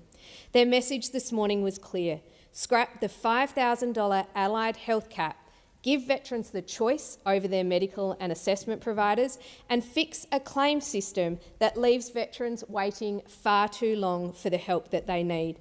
Now, the $5,000 cap should concern every single Australian. The government has effectively put a dollar limit on the support our veterans can receive after service. From 2027, that cap will apply to psychology, physiotherapy, occupational therapy and rehabilitation. These services veterans rely on to manage the physical and mental injuries they carry from serving our country. For a veteran with a complex PTSD, chronic pain or serious service-related injuries, $5,000 will not last anywhere near 12 months. If this cap cuts veterans off from the care they need, many have told me that they won't be a burden. This is going to cost lives. We've just had a Royal Commission into defence and veteran suicide, and we know what happens when veteran support becomes too difficult or too slow to access. It should not take more veterans' lives for Labor to take this seriously.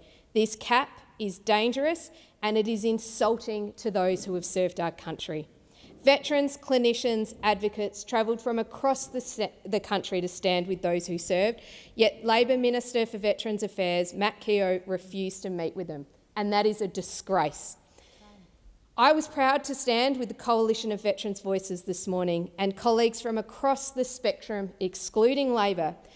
When we ask men and women to look after us, we must return that courtesy. Senator. Call Senator Polly. Thank you. I simply stand in this place unable to understand why the Liberal Party at a federal level and in this chamber and in the Tasmanian Parliament, why they are refusing to support the project which is going to inject $142 million into Rushy Lagoon. It is good economics. It is what is needed in northern Tasmania at a time when we've been seeing so many job losses. This project alone will mean 190 jobs. It's about securing timber for our housing industry. It's about sustainable jobs. It's about investment in sawmills. It's about creating opportunities for locals living in the northeast of Tasmania. We need to support sustainable timber production and deliver significant regional economic benefits. That's what Rushy Lagoon investment is going to do. The Clean Energy Finance Corporation has described Rushy Lagoon as a project that will create local jobs, support sustainable timber production and deliver significant regional development. Now, the Liberals believe that they're all so much better at managing the economy. We know in northern Tasmania we've already lost 42 jobs from Bogues, which is closing down in Launceston. Liberty Bell has closed, losing 240 jobs, and there's still the spin-off from that as well. But we also know that the Tasmanian government have yet failed to reach an agreement with the supply of electricity to Comalco at Bell Bay. There are hundreds and hundreds of jobs there as well. They're failing in their leadership, and to have Senator Colbeck coming to this chamber trying to move for an inquiry into this is really unfathomable. Senator, Tasmanians deserve better. Call Senator Hanson-Young. Thank you. In July, I was lucky enough to visit Timor-Leste, or East Timor, as part of a parliamentary delegation put on by Save the Children. It was a very important and a very special visit. I'd never been to East Timor before, and seeing the country that I'd heard so much about firsthand was just absolutely eye-opening. The level of poverty in East Timor is extreme, and yet this is a country that's only an hour and 20 minutes flight from Darwin. One of our closest neighbours, people who fought alongside our soldiers during World War II. In fact, young East Timor men, boys, saving many of the lives of our Australian Defence Force in World War II. A country that we abandoned for too long during the Indonesian invasion of East Timor. And now today, a country that hangs in the balance because of a lack of development and aid support. One story really stood out to me, and it was that 50% of children in East Timor suffer from stunting. That is, they are so malnutritioned that they simply cannot grow. One of the highest in the world, the top 3. And these children struggle to get even enough protein, that a handful of peanuts is what gets them through. Australia has been funding a peanut program, 1.5 million, and Australia has just cut it, leaving these children. Your time has expired. Senator Cardell. Thank you, Senator Polly. I wanted to rise to talk about the Great Western Highway. Lack of conversations we're having about the troubles on the way out there. Currently, the Central West remains the only major New South Wales freight region without a dedicated highway and connection to Sydney. And that isn't good enough. It's not good enough for our people. It's not good enough for the people out there. Prior to 22, there was a plan. Works were done from Hartley going out on dual range. There was a plan to go over the dual range, a lot of the dual carriageway, a lot of the roads from Katoomba to Medlow Bath, from Medlow Bath to Blackheath. That was funded non-way with the New South Wales government and federal government committing funds to that.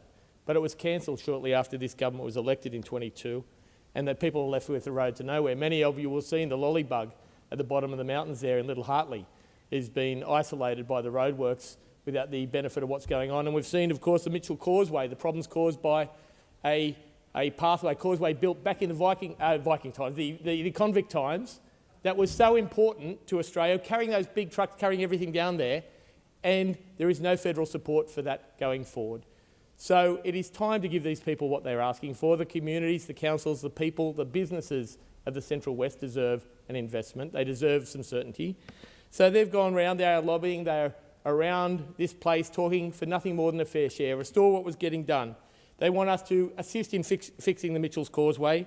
They want to deliver a third lane at the Mitchell's Causeway so the trucks don't block that section when they have to turn there, complete the missing dual carriageway sections that I raised before, and fund the long-term solution that was on the books when we got here. It is a massive bill. I don't pretend it's not. But to say these people don't deserve it, when we're building the Western Sydney Airport and hoping that becomes a freight hub for the future, and we have a region just over the mountains that cannot get their products to there, is a ridiculous situation. So I support the Central West, I support the councils, I support the business. We should be giving them what they need. It is infrastructure that is needed and shouldn't be cut, just like the Inland Rail was. Thank you, Senator. Senator O'Neill. Thank you very much, Acting Deputy President. And like so many young Australians, one of my first jobs was in the retail sector, and I'm a very proud continuing member of the SDA union. And I rise to celebrate and recognise a fantastic magazine, the SDA News, and I see faces in this magazine that are the faces of young people who've come to this parliament to campaign for fairness for all young Australian workers. I hear Senator Cadell talking about businesses. The irony is that some of these young workers who are adult age and deserve an adult wage are actually being paid the proper wages in small businesses, but absolutely not in large businesses, which is the businesses we often use, like when we go to Coles and Woolworths, and we expect that people are being paid the right wages. This young workers' advance in retail, fast food and pharmacy has been a long-standing problem for Australia, where so many young people were treated as adults in every other part of their life, but not when it came to their workplace. That is not the kind of Australia that we all believe in. The great thing about this is that young workers in this really fantastic democracy of ours were able to stand up and lead the case.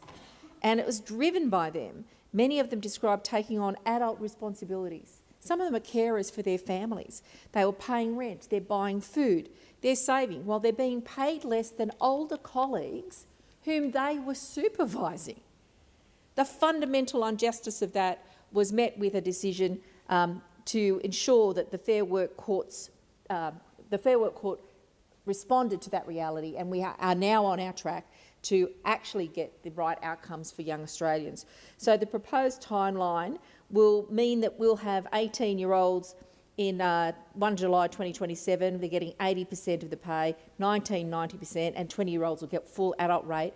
And then we'll move towards 2029 for full adult rate for everybody who's over 18. That's a fair Australia. That's what we all stand up for. Senator, your time's expired. Senator Whitson. Thank you, Acting Deputy President. One nation takes the safety of Australians seriously. That is why we are calling for the Labor government to ban immigration from countries that DFAT have designated as do not travel because of terrorism and violence. One Nation is also calling on Labor to implement enhanced vetting for countries with sizeable do not travel zones like Pakistan.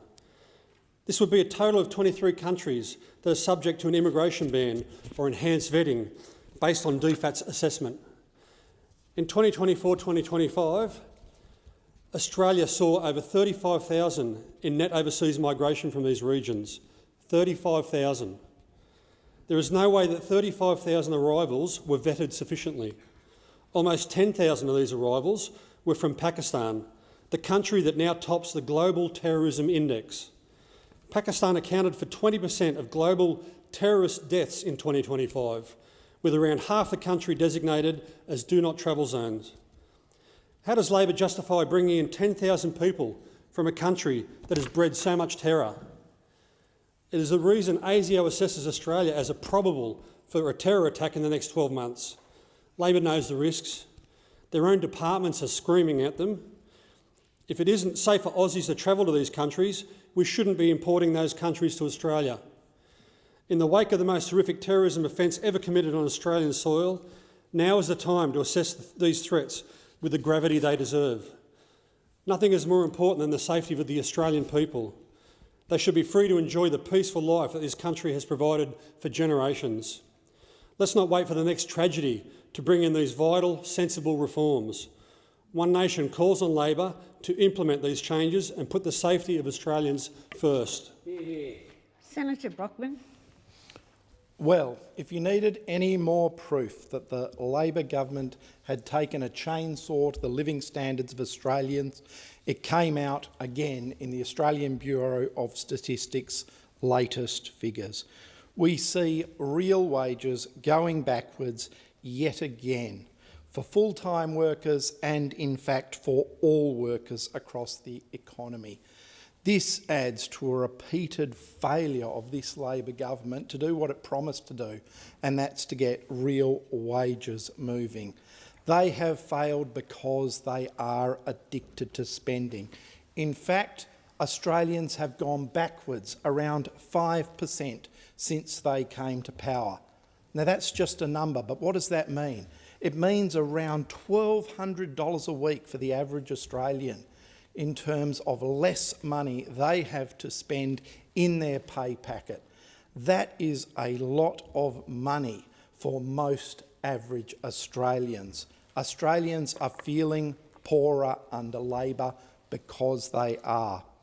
And what do the economists say about this? Shane Oliver from the AMP, he said that the relative stagnation in productivity and real wages since early 2023 is cleaner and indicative of a malaise in the economy over the past few years. Jeff Borland from the University of Melbourne said that the data was striking, and I quote, "Real wages have fallen for two main reasons. First, nominal wage growth has failed to keep up with the price of inflation. Second, there has been zero growth in labour productivity." Zero growth in labour productivity. And Martin Parkinson says, where we are in the economic cycle, we should be running significant structural surpluses, and yet we've got a structural and headline debt. Thank you, Senator. Senator Whittaker. Well, well, well. Senator Hanson and One Nation have shown us their true colours yet again. Apparently, it wasn't enough for Senator Hanson to come after paid parental leave. It wasn't enough for Senator Hanson to come after early childhood educators. It wasn't enough for Senator Hanson to come after penalty rates. Now, Senator Hanson and One Nation are coming after hard-working Australians' superannuation accounts too. And what do the Liberal Party have to say about that? What do they have to say on superannuation? Well, on Senator Bragg's big day out just last week, he said that superannuation is a strange, I think he called it an experiment, a strange experiment. And Senator Hume this morning said that, of course, they would consider their policy, but that the most important thing for Australians in their retirement is owning their own home. It's back to the old days of the coalition whose only solution to home ownership is asking Australians to raid their super accounts because they have no plan to help Australians get into their own home. Well, the Labor Party says that you can have both. You can have security in retirement because Labor created superannuation. We will always protect it. While One Nation and the Liberal Party and the National Party are teaming up to come after Australian superannuation, Labor says absolutely not. We believe every Australian deserves security in their retirement, and superannuation is how we make sure that happens. Thank you. Thank you. Senator Hodgkins-May. Thank you, Acting Deputy President. Well, most Australians are worse off in real terms than they were a decade ago. The cost of living is rising faster than wages. We're working harder, we're running faster and watching our paychecks buy less, while billionaires get richer and multinational corporations post massive profits. And it doesn't take a genius to ask why. Multinational corporations and billionaires aren't just buying wealth, they are buying political power. The ALP, the Coalition and One Nation are all on the take from massive corporations, the corporate parties we call them. When they all take donations from gambling interests, is it any wonder even modest gambling reform hasn't been achieved? When they all take money from big gas, is it any wonder we don't have a gas tax raising $17 billion a year? It is no surprise that people are looking for alternatives to the major parties, and when the corporate media give One Nation a platform, you could be mistaken for thinking that they're your only other option. But young Australians, looking up here, young Australians, they know better. They know that neighbours, colleagues and friends from overseas are not the reason housing is unaffordable. They're not the reasons groceries cost more and wages are falling behind. The real problem is multinational corporations and billionaires hoarding wealth and property while ordinary Australians struggle to get ahead. And the corporate parties, Labor, Liberal, One Nation, they are not challenging the system. They are protecting the system, which is working exactly as they designed it to work. Well, young Australians are saying enough. They've had a gutful. They're turning out on the streets, and good on them. We stand with them. We're fighting for an Australia where power belongs to people. You shouldn't even have to say it, where power belongs to people, not to corporations. And to those young Australians, we are fighting by your side. Senator Roberts. Outside Parliament House, as I speak, is a gathering of Christians and humanitarians called to support Mr Lou O'Brien MP's introduction of the Human Rights Children Born Alive Protection Bill 2026 in the House of Representatives. One Nation supports this bill. Our leader, Senator Hanson, and Deputy Leader Barnaby Joyce are addressing the rally. There's no disagreement on the number of babies who are born alive from a failed abortion in Australia. The disagreement goes to the viability of the baby. Health authorities would say all these babies, around 70 a year, were not viable and lived fleetingly. Evidence from healthcare workers, though, would say as many as one baby a week was viable. A healthy human life extinguished, allowed to die alone on a cold steel kidney dish or in a bio-waste container. The left challenged this, although there's no logic to their argument.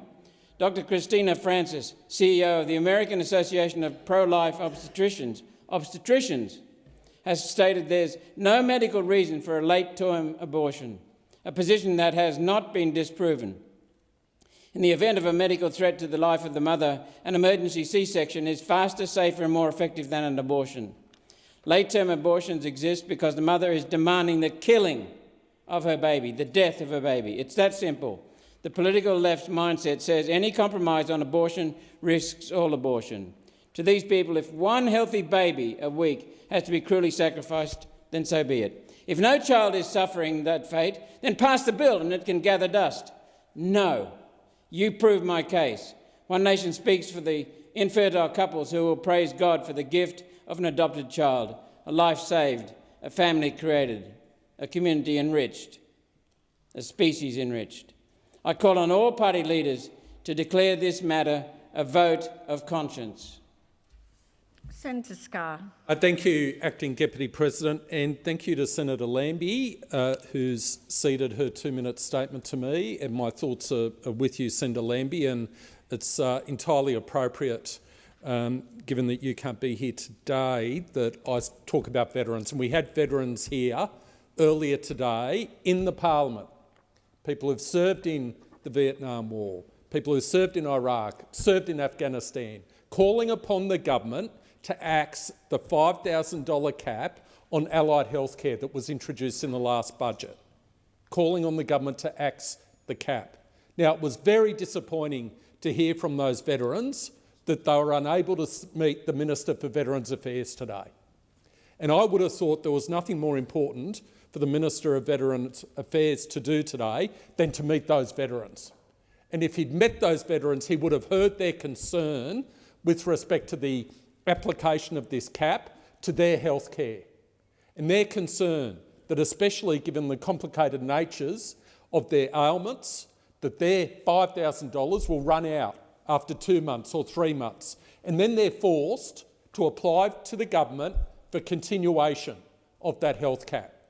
I asked questions at the last Senate estimates of the department in relation to how this cap will impact the 25,000 veterans who exceed $5,000 of allied health care each year. I said, how are you going to process these applications? How much in funds has been set aside? I got the answer to my question just recently. The government's telling us $593,000 is being set aside to process that 25,000 applications. That means $23 per application. What do you think is going to happen? Delay. Delay in those veterans getting the health care they need. Axe the cap.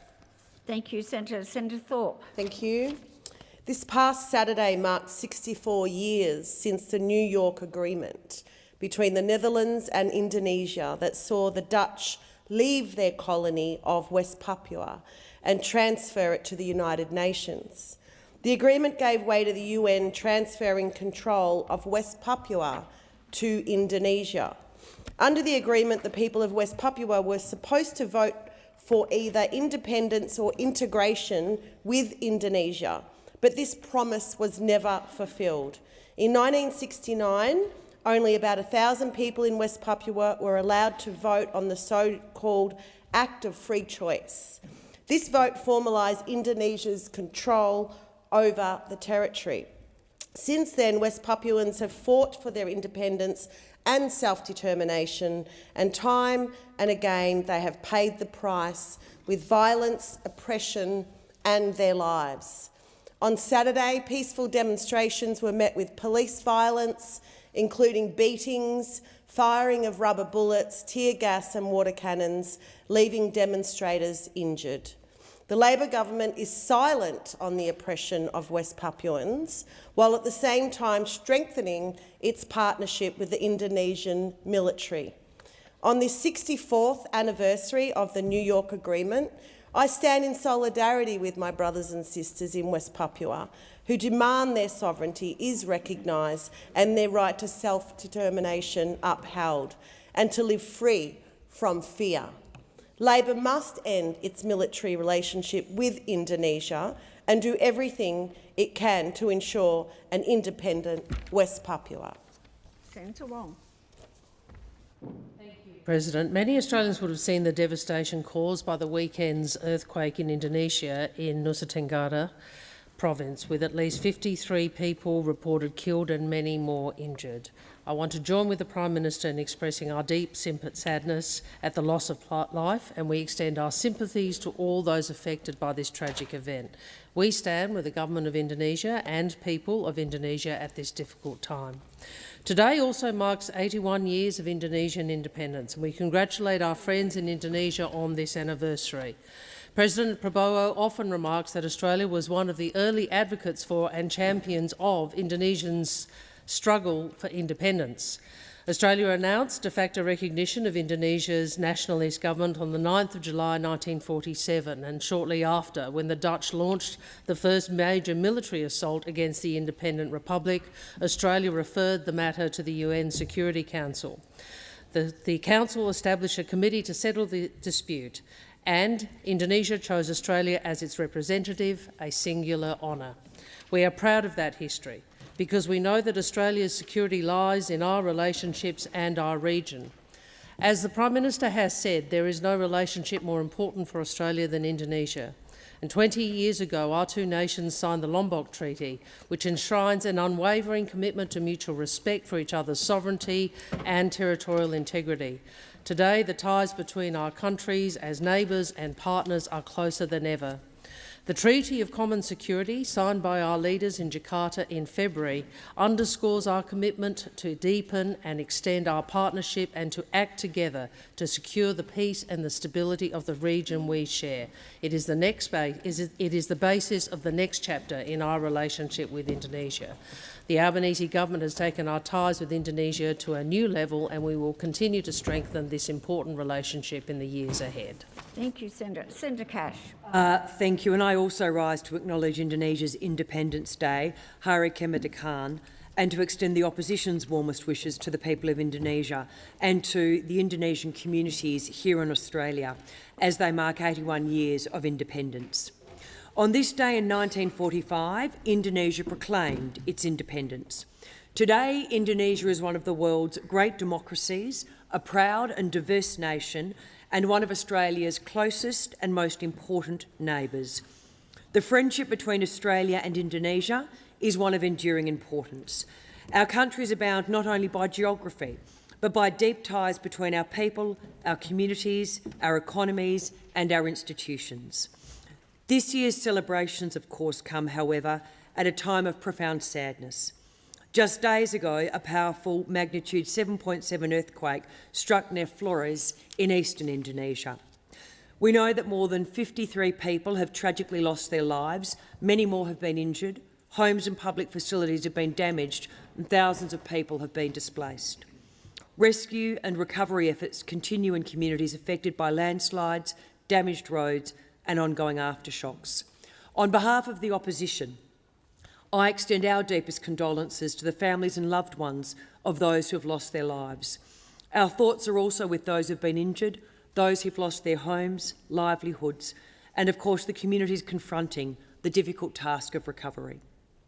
We pay tribute to Indonesia's emergency services, first responders and volunteers who continue to work in extraordinarily difficult circumstances. So as our Indonesian friends celebrate their Independence Day today, Australia stands with them in celebration, in friendship, and at this difficult time in sympathy and solidarity. May the friendship between Australia and Indonesia continue to strengthen in the years ahead. Senator Cox. Thank you, Acting Deputy President. 11.3% is the lowest gender pay gap ever recorded in Australia, down from 14.1% when Labor took office.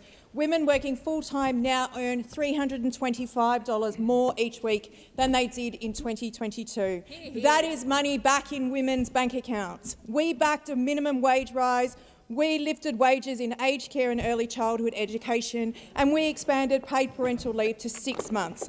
We put super on top of that, because for too long women have been handed the bill for inequality, less in their pay packet, less while raising children, and less in their retirement. And now those opposite want to continue to hand them the bill, with Senator Bragg talking about how it's the biggest policy failure since Federation, or comparing it for teens super to cats for cats and dogs. This. Thank you, Senator Watts. I didn't hear it, but Senator Bragg, I'm sure if you said something unparliamentary, you will withdraw it. I'm sure he. Thank you, Senator Bragg. Please continue, Senator Cox. Well, while they're on the unity ticket, President. Senator Cox, it's now 2 p.m. Thank you. We'll move to question time. Order. We've moved on. Order. Senator Hume. Thank you, Madam President. My question is to the Minister representing the Prime Minister, Senator Wong. On the 30th of July, the CFMEU Administrator, Michael Crosby, was asked on ABC's 7:30 why John Setka's membership was suspended for only 5 years. He answered, and I'm quoting, "Because the rules limit me to a maximum period of 5 years. That's as much as I can do." Asked whether the rules needed to be changed, he answered, "Maybe." Does the government accept the Administrator's statement that 5 years is the maximum sanction available to him, no matter how serious the conduct? Thank you, Senator Hume. Minister Wong. Thank you. Well, I can certainly indicate in terms of expulsion that Mr Setka has been expelled from the Australian Labor Party, and that occurred some years ago, and there is no 5-year rule on that. In relation to what you have indicated, certainly what I would say is there is no we cannot tolerate corruption, criminality or violence in any part of the construction industry. I've said before in this chamber that the government has taken concrete action to clean up the industry. I have also made the point that the Albanese government has taken concrete action to do this, and in fact the administrator has achieved more progress towards cleaning up the union than we saw in a decade, and there are multiple investigations ongoing into the construction sector following multiple referrals from police and regulators. In relation to any additional requirement of membership, obviously the government will always consider carefully the advice of the administrator on these issues. We are committed to ensuring that corruption, criminality and violence are not part of the construction industry, and I would also say, as strong trade unionists, we also believe that we have no tolerance for criminality or corruption in any trade union.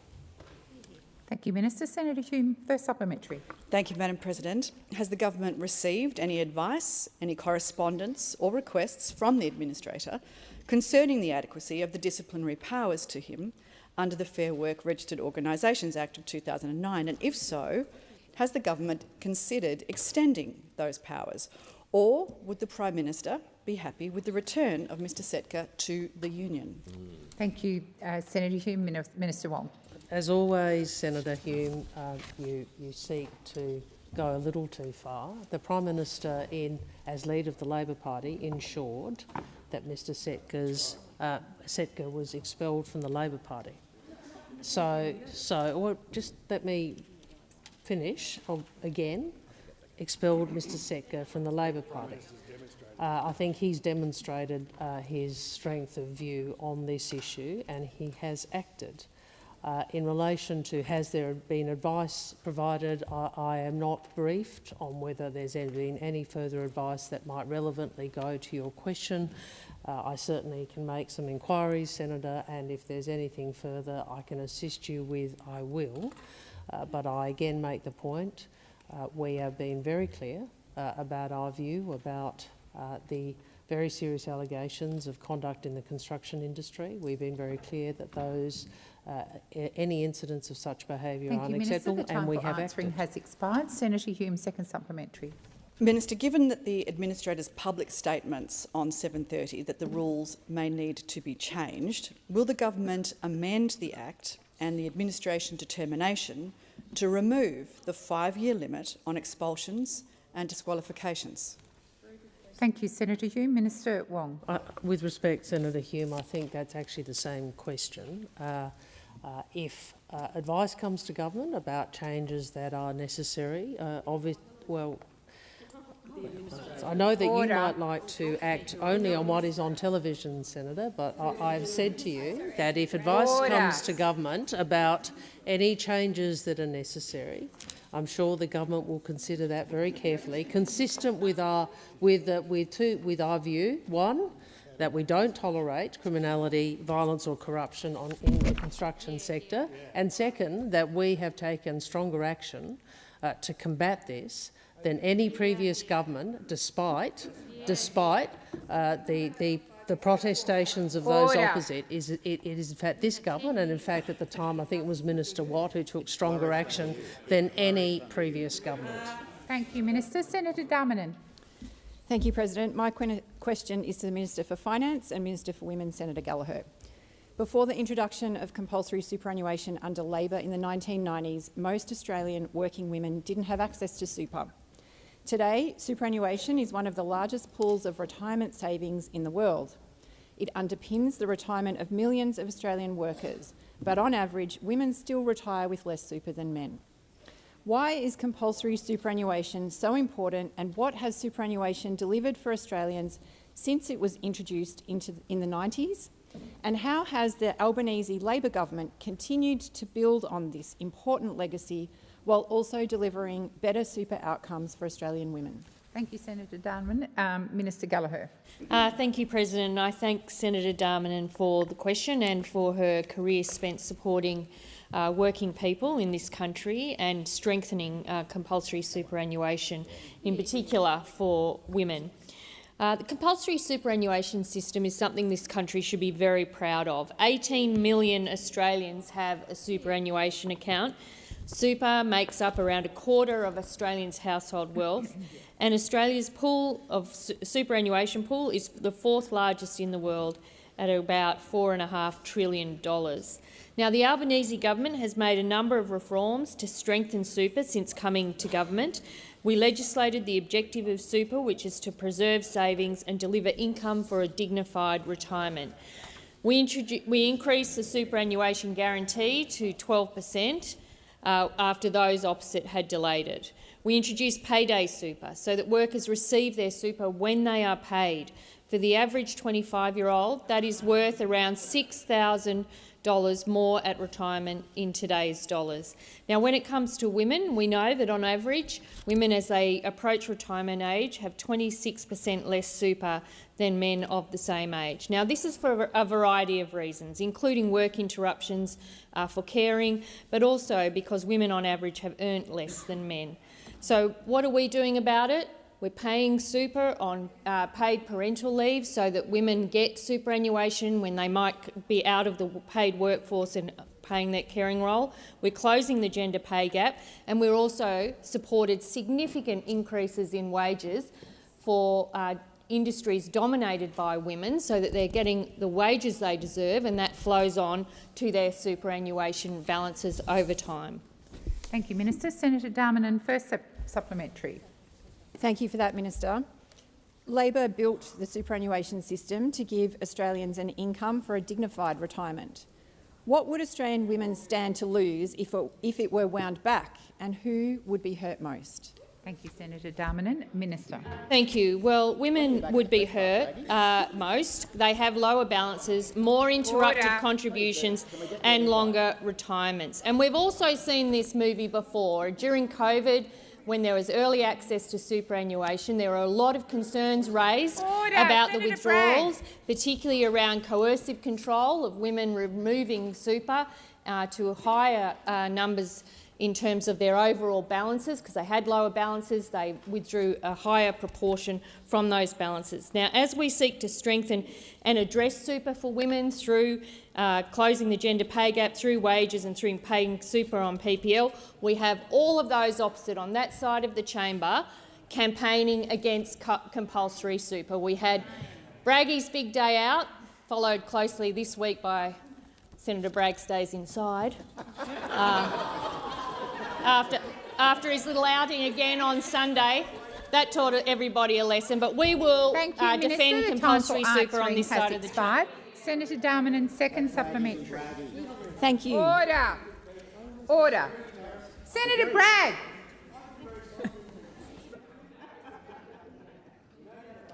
Order. Senator Chisholm. When I call order, I expect the interjections to cease. Senator Darmanin.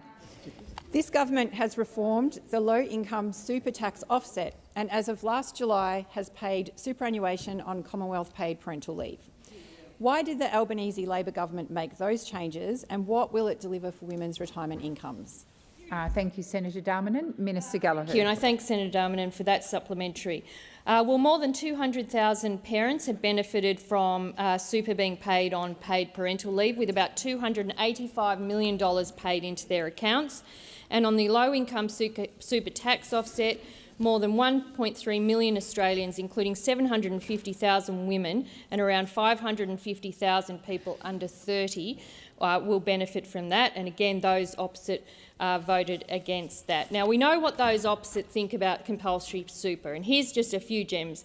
That's communism. There'll be superannuation for cats and dogs soon. Senator Bragg's big day out. It's one of the biggest public policy failures since Federation. Senator Hanson, I think the whole system is broken and superannuation should be lightened up a bit.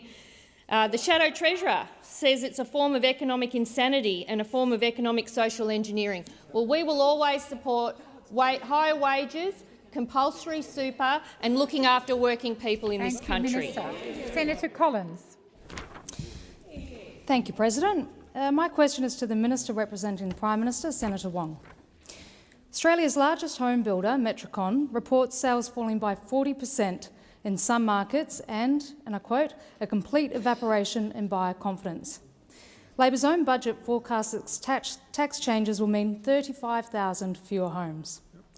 How can your government seriously claim its housing policies are working when they are delivering a trifecta of fewer homes, higher rents and falling buyer confidence? Thank you, Senator Collins. Minister Wong. Thank you, Senator Collins. And that question, if I may say, sounds very similar to a question that Senator Bragg asked me, but I suppose he's happy to have others ask questions for the moment. What I would say... He's a thought leader over there. What I would say to you, Senator, is we don't agree with many of the political assertions in your questions. First, our housing package will boost supply by at least another 30,000 homes and give 75,000 young people the chance to own their own home. We think that is a good thing. We are being clear that we are working to build more homes and we are working to back first home buyers. That is what not only the supply side measures that the government has put in place does, but also the tax changes, which tilt the scales back in favour of first home buyers for the first time in a generation. I'd also make the point that around over 660,000 homes have been built since Labor was elected, and approvals are up 3 years in a row. Now, I know that those opposite do not regard housing as something the federal government should focus on. We think it is something we need to focus on, and we have, because most of the people in this chamber have been able to realise that great Australian dream of owning your own home. Increasingly, younger generations have not been able to do so, have found it harder to do so, and we think it is an imperative that we ensure that more first home buyers can enter the market. Well, Senator McKenzie, you might not actually want more people entering the market. We do. We think more young families... Thank you, Senator Wong. Please resume your seat. Senator McKenzie, Minister Wong's time has expired, so I'll hear you on your point of order. If she's going to reflect on something I've said, she should actually do it accurately. Senator McKenzie, you need to, inform me that you are on a point of order, and that is not a point of order. Senator Collins, first supplementary. Thank you, President. Investor loan commitments have fallen 8.6%, the largest decline in 3.5 years. Order. Owner-occupier and first home buyer lending also fell. The Treasurer has called finance drying up across the housing market, and I quote, an encouraging sign. Does the Prime Minister agree with the Treasurer? Thank you, Senator Collins. Minister Wong. Well, I'm sure that the Prime Minister and the Treasurer are very much in agreement on this clear issue. Order. That we want more Australians able to own their own home and enter the market. And Senator, I know in your first question you were making a range of assertions about the housing market. I would make this point. You're a senator for New South Wales. We have just under 75,000 people from New South Wales who have bought a home with a 5% deposit. Do you support that? We have about 9,400 social and affordable homes being delivered in your state. Do you support that? We have housing and infrastructure investments of $514 million. Now, these are some of the investments that the government is making in your own state. So I'd invite you, Senator, if you are so anti all of these, why don't you go and say to all of these constituents in New South Wales, we don't want you to have the 5% deposit, and we don't want more... Senator Collins, second supplementary. Thank you, President. Investors finance 43% of newly built homes. Developers warn that driving them away will mean fewer houses and apartments being built. Will the Prime Minister reverse Labor's destructive taxes before construction collapses and rents rise further, or are 35,000 fewer homes exactly what Labor intended? Thank you, Senator Collins. Minister Wong. Well, if I can quote also from the market, from NAB, it's really owner-occupiers who are the winners in all of this, that we are going to redistribute the ownership of housing in Australia away from investors and more towards owner-occupiers. I mean, this is fundamentally the difference between the Coalition and the Labor Party. We actually think that first home buyers should have a fair crack at owning their own home. Like, I know that is a remarkable proposition, that you might actually say young Australians and their families should have a better crack at owning their own home. That's what we are about. You are against that. It's a very simple proposition. You want to protect an uneven playing field. We think the playing field should be levelled. It should be levelled so that first home buyers get a fair crack at the market. That is the difference between your side of politics and ours. Order. Senator Bragg, you've had an awful lot of interjections this afternoon. Don't backchat me. You're not in a debate with me. When I call you to order, that is exactly what I expect to happen. Senator Allman-Payne. Thank you, President. My question is to the Minister for Employment and Workplace Relations. 2 weeks ago, the Secretary of the Department announced their intention to resume welfare payment cancellations and suspensions from October. These penalties were suspended for 2 years after it was determined that private employment services providers were unlawfully breaching participants, causing automatic suspensions and cancellations with no accessible appeal or complaint mechanism because the decision-making process was concealed within the providers. The Commonwealth Ombudsman's December report set out several recommendations to remedy this misconduct.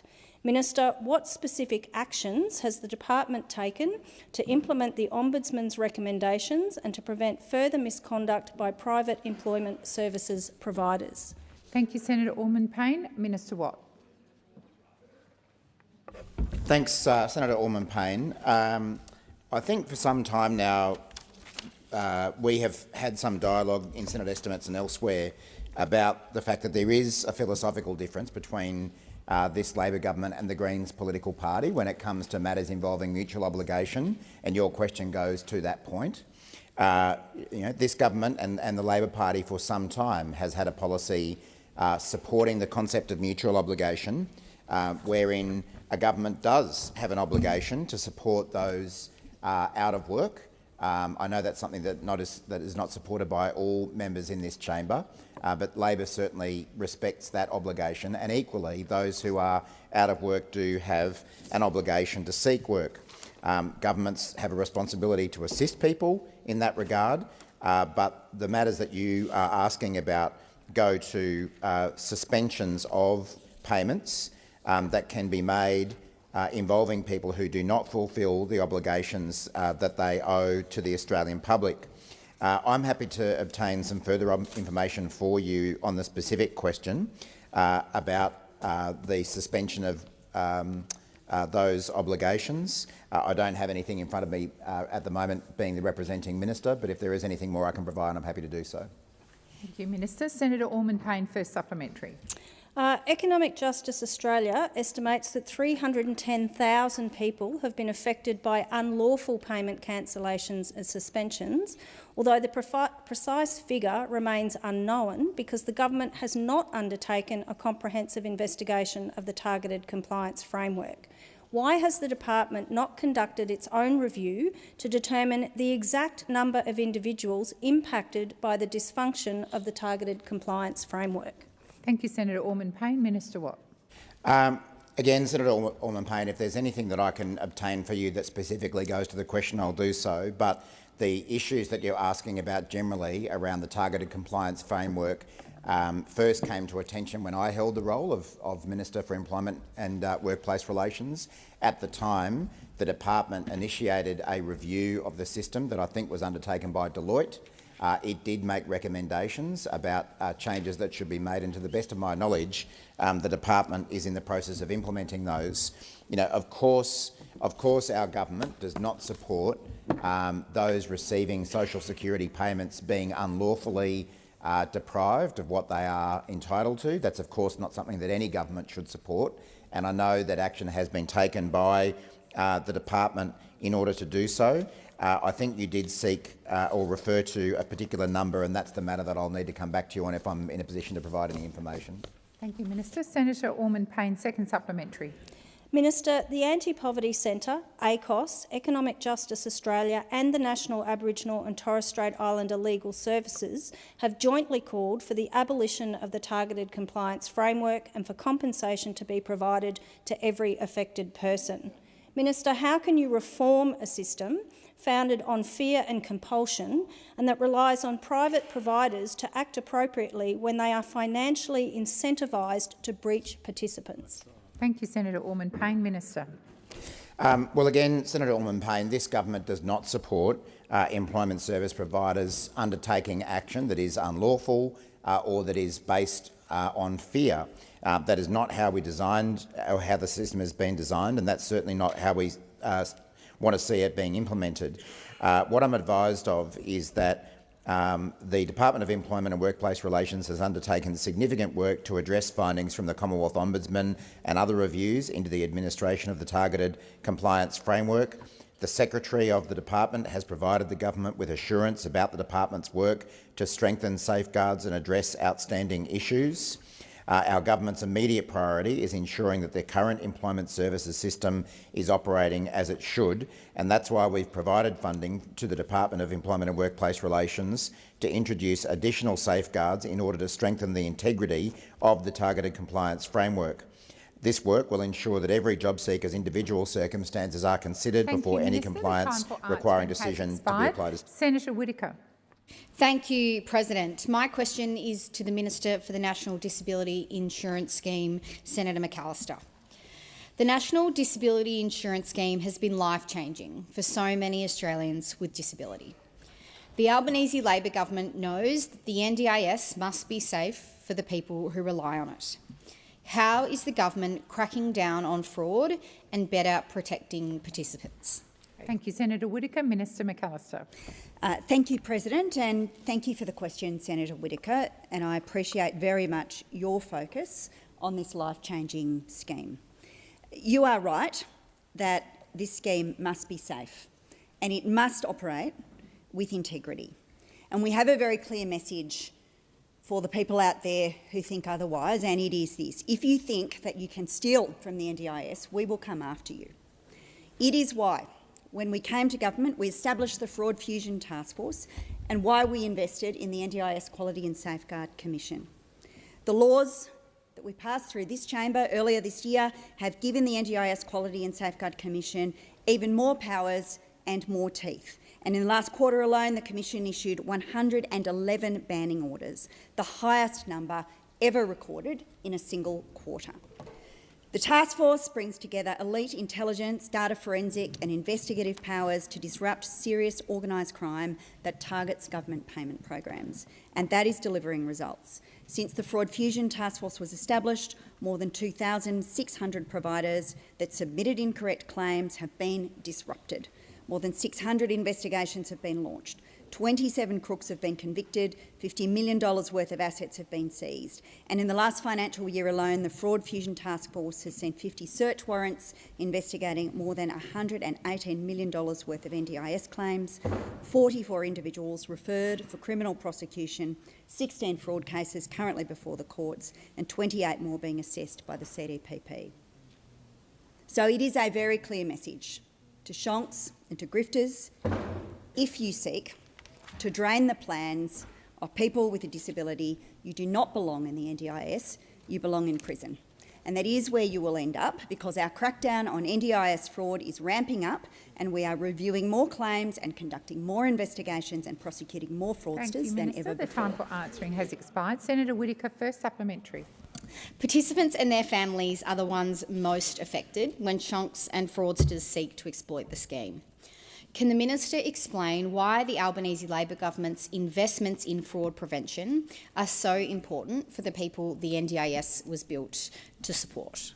Thank you, Senator Whittaker. Minister McAllister. Thank you, President. Every dollar lost to fraud is a dollar that should be supporting a person with a disability. And when we recover that money, it goes back to where it always should have been, into a participant's plan. So tackling fraud isn't just about the money. Because where there is fraud and exploitation, there is also poor quality services, there is violence, there is abuse, there is neglect and exploitation. It is why we have invested more than $1.35 billion to stamp down on fraud and protect participants. The Fraud Fusion Task Force is uncovering more fraud, seizing criminal assets and putting more shonks and grifters before the courts. But we are not stopping there. There is a bill before this Senate which will give us more tools to protect participants, including the powers to issue warrants, issue fines, haul people in for questioning, request key data, because the NDIS supports people with disability. It is not a get-rich-quick scheme, and it should never be a payday for criminals. Thank you, Senator McAllister. Senator Whittaker, second supplementary. Thank you, Minister. The Albanese Labor government has made record investments to protect participants and the NDIS from fraud. Can the Minister explain why these investments were necessary and outline how the government is improving the system to secure the NDIS for future generations? Thank you, Senator Whittaker. Minister McAllister. Thank you, President. Well, when we came to government, the NDIS had been left a soft target by the government that came before. The compliance architecture that the scheme needed simply did not exist. A senior fraud investigator resigned in 2020 and said it was simply too much fraud for too few people. The Australian National Audit Office said that the NDIS lacked basic prevention controls for fraud and non-compliance, and there were big gaps in the compliance system. Under those opposite, claims submitted between 4:30 and 6 p.m. on a weekday couldn't be reviewed in NDIS systems before they were paid. Claims made every second weekend couldn't be reviewed. And our government is fixing this. More NDIS claims are now reviewed each day than were reviewed in a year under the system presided over by those opposite, because we know that protecting the NDIS is not answering optional. has expired. Senator Shoebridge. No, Senator Shoebridge. Okay. Order.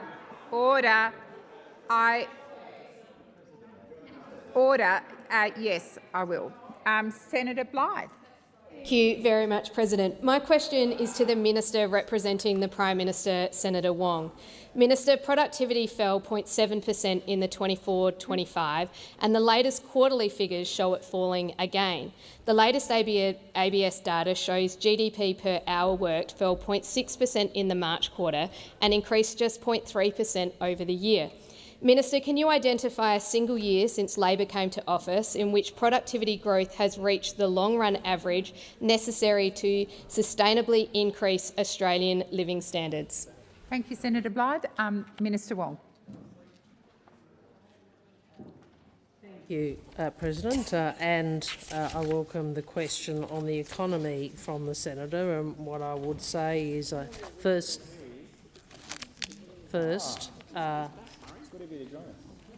Order.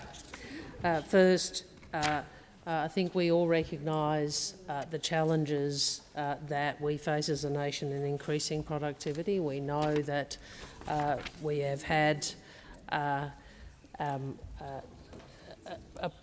very large productivity push a number of decades ago, and as the Treasurer has said, many of those what we would describe as low-hanging fruit reforms have been done, and so we have to focus on a multi-factor approach to how we increase productivity in this country, because the Senator is... Well, I'll take the interjection from Senator Hume, who, the Senator for higher taxes, is now interjecting to say lower taxes.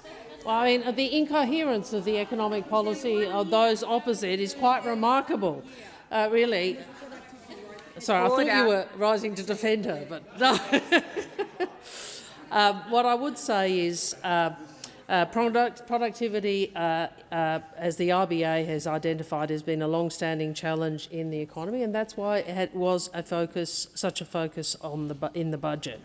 And in the budget, we delivered the broadest productivity push for many decades. There are 15 reforms in the budget, which are all about trying to increase productivity, all about trying to attract and absorb more investment, make it quicker and easier to build, and to slash compliance costs. These include the better targeted research and development tax incentive and the incentivising investment and innovation package, which had $3.5 billion in new measures that lowered taxes for business. I'm happy to go on. Reducing red tape by about $10 billion a year. Senator Blythe, first supplementary. Thank you. I'm going to take that there isn't one single year you can point to. Minister, you have repeatedly pointed to the government's productivity agenda and the measures announced in the budget. If those policies are working, why has the government been unable, after 4 years, to produce a sustained improvement in Australia's productivity growth? And by what date does the government expect Australians to see one? Thank you, Senator Blythe. Minister Wong. Well, I was going through the measures in the budget which are about pushing forward on productivity, which has been a challenge for governments of both political persuasions for some years. You might recall that, in fact, productivity went backwards under the Morrison government well, actually it did 4 times, December 18th, March 20th, June of 2020 and September 21. So my point is, if we can move away from perhaps the sort of politics that you're trying to engage in here, I think we all agree productivity is important for the country because it is about future growth, and that is why we have... Order. Order. Senators Cash and McKenzie, it's not a chat between the two of you. The minister was on her feet trying to answer a question without interference. Did you wish to continue? Did. So that is why the budget includes the 4 packages I've described in relation to investment and innovation, red tape, barriers to trade and the single national market. Senator Blythe, second supplementary. Thank you. Minister, you can't outline any year where productivity increased under your watch. You can't outline how, let alone when, any of your policies will have an effect. Minister, does the Prime Minister have a plan to address Australia's productivity decline that is cutting living standards and killing our economy? Or do you admit that Labor isn't working for Australians? Order. Minister Gallagher, Minister Wong. Well, first, I look forward to you leading the charge inside the coalition to support some of these productivity measures, Senator, such as reducing red tape, which as I understand it, the coalition has not yet backed in. So I look forward to you participating and actually trying to improve. Do you have to keep shouting, Senator McKenzie? Would you like? I mean, Senator McKenzie, come to order. Minister, please continue. Those opposite voted against... Minister Wong, please resume your seat. Senator McKenzie, either listen in silence or leave the chamber. Minister Wong, please continue. Those opposite come in here and complain about productivity, but voted against the EPBC reforms, which are all about productivity, and voted against regulatory reform, which is all about productivity. Why don't you put up or shut up on this issue, really? Why don't you put up or shut up? Because you complain, but you always vote the other way. You and One Nation, voting against economic reform because you're too worried about the voters which are going with One Nation instead of actually behaving like a party of government should. Thank you. Order. I'm going back to Senator Shoebridge now. Senator Shoebridge. Thank you, President, and I apologise for missing the call, and I appreciate the indulgence. President, my question is to the Minister representing the Prime Minister. The Royal Commission into Anti-Semitism and Social Cohesion was established to give the community answers, including the role of the security services, and as one of a number of measures, including a gun buyback, to keep the community safe. Can the minister confirm the government is treating this work with the seriousness it demands, including giving the Royal Commission the support it needs if it is to establish the truth? Thank you, Senator Shoebridge. Minister Wong. The government has made clear its support for the Royal Commission. The Royal Commission has very wide powers, substantial powers that it can choose to exercise, and the conduct of the Royal Commission is a matter for the Royal Commission, which you as a lawyer, as you often remind us, would know that it is an independent office appointed actually by the Crown, and there are powers which reside in the Commission, which executive government would be bound by, and we've made clear we will continue to respect the independence and the work of the Commission. Thank you, Minister. Senator Shoebridge, first supplementary. Thanks, President.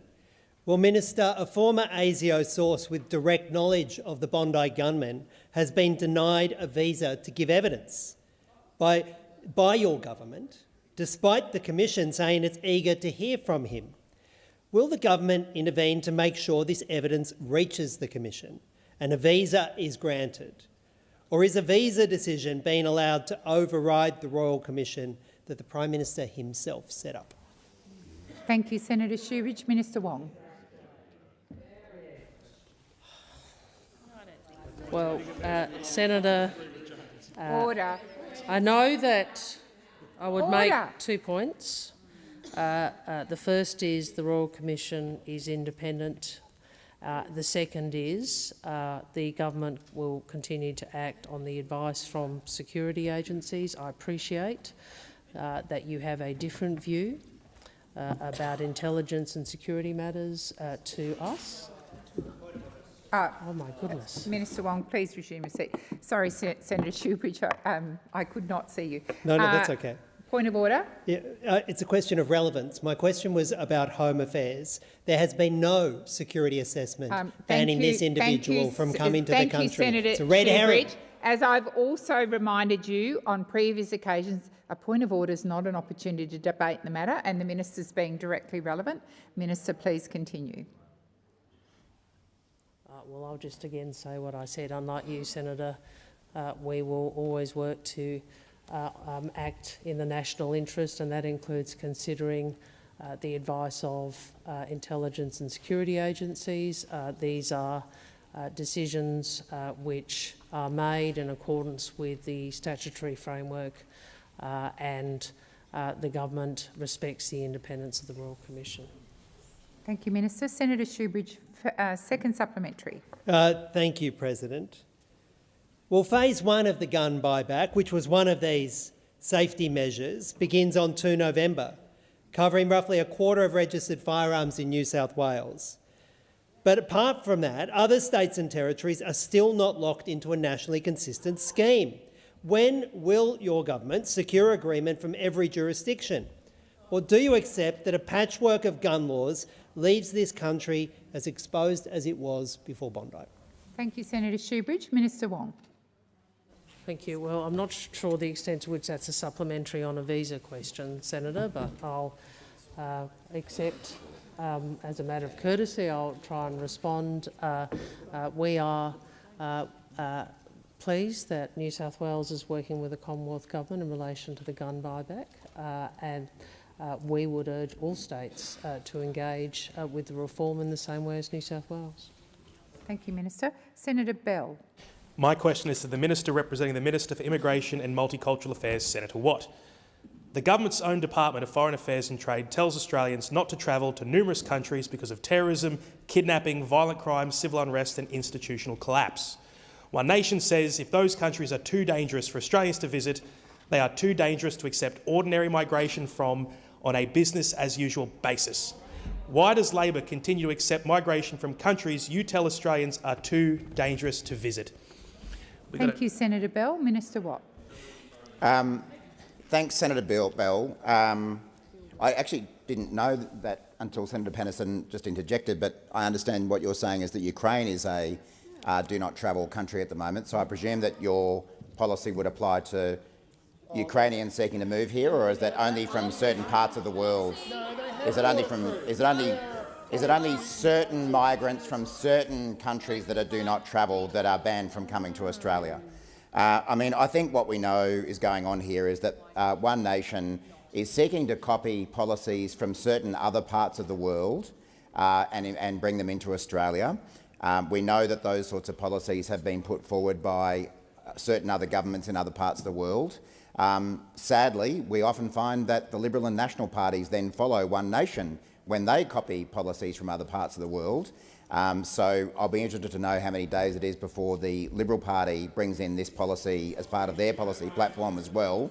Senator Bell, this government always bases our policies on the advice of security agencies.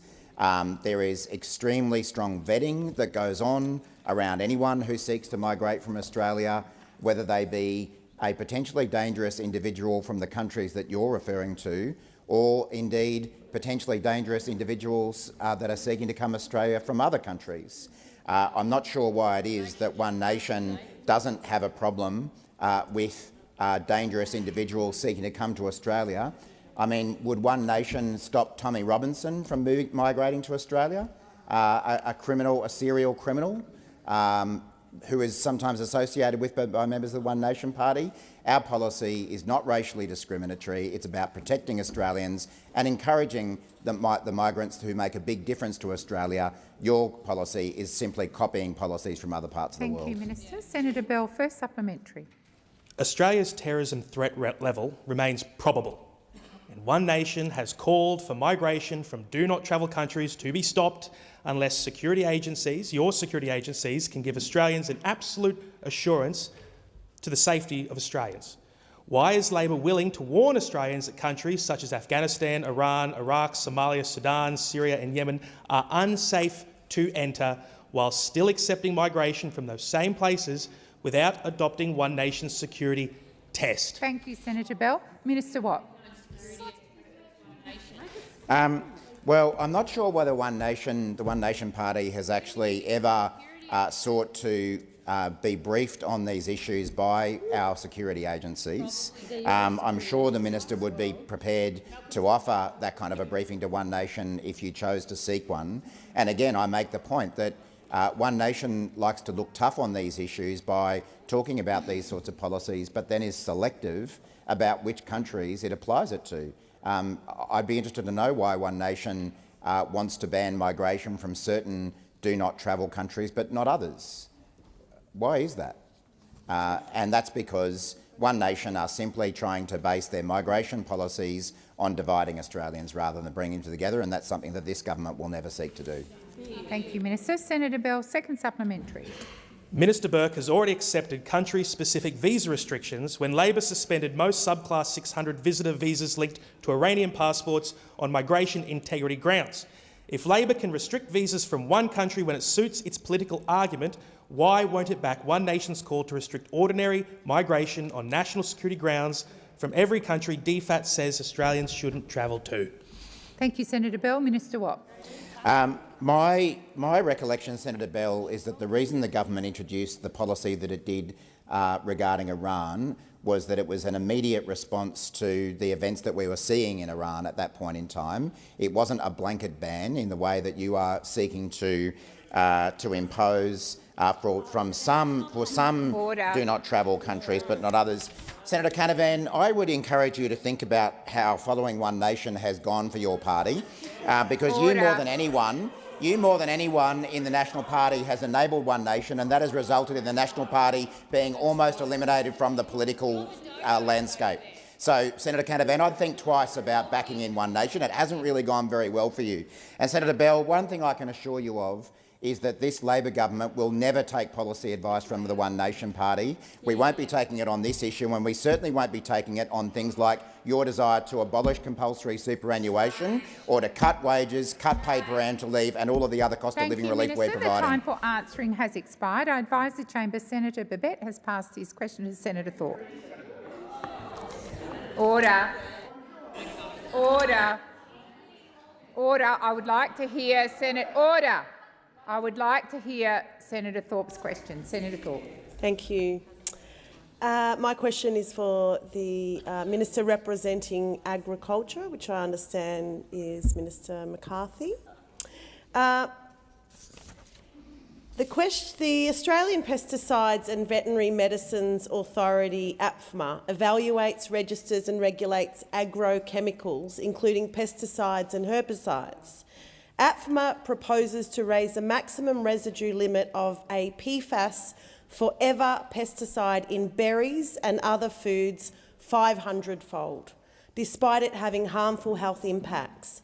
When I wrote to APFMA about this, they replied that it is only their role to assess chemicals against legislative criteria and that it is the government's role to assess for safer alternatives and promote them. What is your government doing to phase out harmful PFAS pesticides so that our foods and bodies are not poisoned? Thank you, Senator Thorpe. Minister McCarthy, sorry. Thank you, President, and I thank Senator Thorpe for the question and for the advanced knowledge of the question as well, Senator Thorpe. Firstly, thank you for your work with PFAS and the Senate inquiry, and I understand that the recommendations are before us. Can I just say that with the APVMA, clearly I know that it is an independent regulator. They do make those decisions. But in regards to the question specifically that you've asked, I understand that you will be also meeting with the Minister in relation to the specific concerns that you've raised. On June 16, 2026, the APVMA proposed an increase to the MRL, the maximum residue limit for the pesticide isoclicirum. Maximum residue levels are set at levels that pose no risk to human health, and the true safety limits are based on human health and are called acceptable daily intake, ADI, or acute reference dose. MRLs are set far, far below these health limits. Thank you, Minister. Senator Thorpe, first supplementary. Thank you. Reviews of APVMA have called out governance issues, industry bias and lack of independent decision-making, including relying on industry to provide their own toxicity assessment. Your government has done nothing to implement any of the recommendations to reform APVMA. When are you going to finally act to save people's lives who are being poisoned, particularly our children who we give our berries Senator to? Thorpe, your time for asking has expired. Minister McAllister. Thank you, President, and thank you, Senator Thorpe. I reject the assertion that the government is doing nothing in regards to this. Our minister is very vigilant across all areas of her portfolio, in particular this one, and I'm sure you'll find when you have that meeting with her this afternoon. As I've said, the Australian Pesticide and Veterinary Medicine Authority is an independent regulator, administering a scientifically rigorous, risk-based regulatory system for agriculture and veterinary chemicals. Thank you, Minister. Senator Thorpe, second supplementary. It's not independent when it takes money from the industry. So the APVMA is the only chemical regulator in the world to be majority industry funded, relying on the value of chemicals sold, which means they put chemical approvals before the safety of the population in this country. Why is your government not fully funding APVMA to ensure they can work independent of industry? Thank you, Senator Thorpe. Minister McCarthy. Thank you, President. Look, Senator Thorpe, the Australian government acknowledges issues raised in the reviews, and we are taking action to make sure the APVMA is a strong independent regulator with a clear understanding of its role and responsibilities. And throughout that reform process, the APVMA will continue to use the full suite of its regulatory powers to promptly finalise long-standing chemical reviews. Thank you, Ministers. Senator Mackenzie. Thank you, Madam President. My question is for the Minister for Finance, Senator Gallagher. With widely reported evidence of $15 billion of CFMEU corruption on the Victoria Big Build, the Commonwealth is providing $30 billion of funding towards Victorian Big Build projects. When questioned at the Finance and Public Administration Committee, Officials from the Department of Infrastructure Transport Department said they would cooperate with the Victorian Royal Commission. Minister, will you commit that ministers in this government and Commonwealth agencies will cooperate with, if requested, and appear before the Victorian Royal Commission into CFMEU corruption on the big build infrastructure projects? Thank you, Senator Mackenzie. Minister Gallagher. Thank you, President. I'm happy to attempt an answer here, but I'm not sure how it relates to my role as the Minister for Finance. Because she's asking, the Senator's asking me around essentially a government position about engaging with a Royal Commission. Order. Yeah. Yeah, but as Senator Mackenzie would presumably know, the Minister for Infrastructure is the responsible minister who manages the agreements between states and territories around the delivery of infrastructure projects. It's not just the Department of Finance has a broad remit and a wide range of responsibilities, but when it comes to infrastructure, the Minister for Infrastructure is responsible for that. In relation, and I'm also not sure I'm in a position to answer what a Royal Commission might seek from the Commonwealth. I mean, these are matters that are usually then responded to by the Attorney-General, not the Minister for Finance. And I don't know how much more helpful I can be, because I don't think either of the elements of Senator Mackenzie's questions relate to my portfolio matters for which I am here to respond. I can confirm that the Minister for Infrastructure has, in the federal financial agreement that is reached with the states and territories, sought transparency and accountability in relation to the Commonwealth dollars that are provided to states and territories, and delivery milestones in relation to those projects be provided to the Commonwealth, as you would expect in any provision of finances to a state or territory government. Thank you, Minister. Senator Mackenzie, first supplementary. As raised last week, Jeffrey Watson told our Senate inquiry that no ministers or Commonwealth officials had approached him to discuss his evidence of up to $15 billion of economic corruption on Victorian big build infrastructure projects.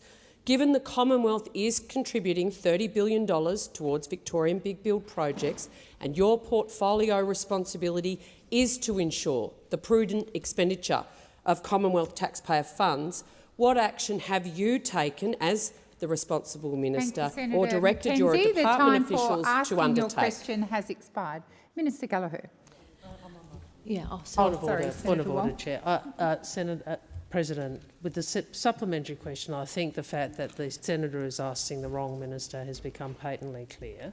In fact, I have answered these questions before on behalf of the Prime Minister, referencing action that Minister King has taken. This is not a matter for the Minister for Finance. This is a matter that should either go to me as the PM for the Prime Minister, or I think it's Senator McCarthy represents as Minister King.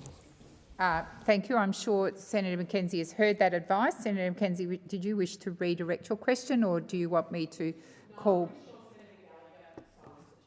Thank you. Again, that would mean Senator Gallagher, as Finance Minister, responsibility for the whole of government. That is not what the Westminster system does. We are all accountable in this chamber, where she's wonderful and outstanding, but the Westminster system requires ministers to be accountable to the people through the Parliament for matters within their responsibility. And you are asking her a question that is not within her responsibility, and I suggest you've been here sufficiently long, Senator, you might ask the correct minister. Thank you, Minister Wong. Senator Mackenzie has heard that advice. Indeed, in her first answer, Minister Gallagher explained the involvement of her role as Minister for Finance. Senator Mackenzie does not wish to redirect her question, so I'll invite the Minister to answer the question in her capacity as Minister for Finance. Minister. Thank you. Well, there isn't a government that's done more than this government to respond to the issues that have been raised, particularly around the CFMEU and the construction industry. Indeed, appointing an administrator for a start, and all of the work that has gone in around that was not anything that those opposite did when they were in government. They didn't do a single They didn't do a single thing to respond to it. Now, when it comes to what we have done, the Infrastructure Minister has, and this is, I think, advice that you were given last week by Senator Wong, has written to state and territory ministers on multiple occasions reinforcing their obligations under funding agreements to report instances of suspected criminal behaviour or corruption to the relevant regulator and the department. So on top of that, we've taken concrete action to clean up the industry where the Coalition and the ABCC had completely and totally failed. Senator Mackenzie, second supplementary. Thank you. Victoria, Minister, has 28 allegations of unlawful activity on the North East Link and 16 on the suburban rail loop. What action have you taken to assure yourself that everything has been being done to stop corruption on building sites and ensure federal funds are not being siphoned off to fund criminal gangs? Thank you, Senator Mackenzie. Minister Gallagher. Thank you. Well, as I said in my previous answer, I've outlined what Minister King has done as the responsible minister, but obviously, all ministers, including myself, work with Minister King, and there is no place for corruption or criminals in the delivery of any project, any infrastructure project anywhere in the country. Now, for the Commonwealth, we have sought those assurances from the state and territories that deliver on behalf of the Commonwealth or where we are a funding partner in a project that is delivered by the state and territory. There are responsibilities on the state and territories to respond to the Commonwealth, and that is the arrangements that Minister King has put in place. Minister Wong. I'll just ask if Senator Mackenzie could stop shouting. There's point of order, disorderly behaviour. Could the senator please stop shouting while the question is being answered?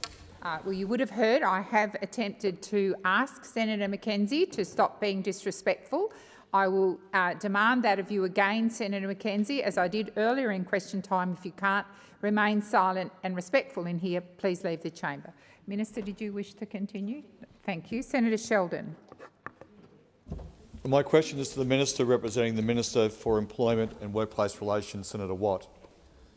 The Albanese Labor government is delivering real change for Australian workers by helping them earn more and keep more of what they earn.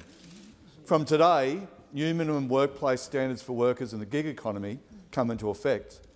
As a result of this government workplace reforms, can the Minister outline how many of these changes will benefit gig workers right across the country? Thank you, Senator Sheldon. Minister Watt. Thanks, President, and thanks, Senator Sheldon. And I know you spent a lot of your life campaigning for the exact changes that have come into force today. Today is a great day for the tens of thousands of people in Australia who work in the gig economy. From today, gig economy workers, such as those who do food and drink delivery, are finally going to get paid a guaranteed fair wage of $32 an hour as a minimum. What that means is that your food will taste better, knowing that the people who are delivering it are getting a fair day's pay for a fair day's work. And this is a direct result of Labor's introduction of world-leading laws which we passed to close the loopholes that meant these workers were being underpaid. Of course, we will never forget that these laws were opposed by the Liberals, the Nationals and the One Nation Party, with Senator O'Sullivan, in fact, at the time calling it the single worst piece of industrial relations policy for 3 decades. That's what the Liberals and their friends in One Nation think about workers getting a fair go. For too long, food delivery workers fell through the cracks without fair pay, sick leave or basic protections. Labor has now changed the law because every worker deserves a fair go. We legislated a model for minimum standards for these workers because it was clear their model of employment was not a traditional employee relationship, but nor were they true independent contractors. And as a result, they were falling through our country's workplace relations safety net. That's now changed due to the laws that Labor has passed, but importantly, we left it to the Independent Fair Work Commission to decide when and how these minimum standards should apply in response to applications from parties. This approach gave the Commission the flexibility to respond to the new ways of work we see emerging in our economy by ensuring there are minimum protections in place, but without trying to force workers into a standard employment relationship.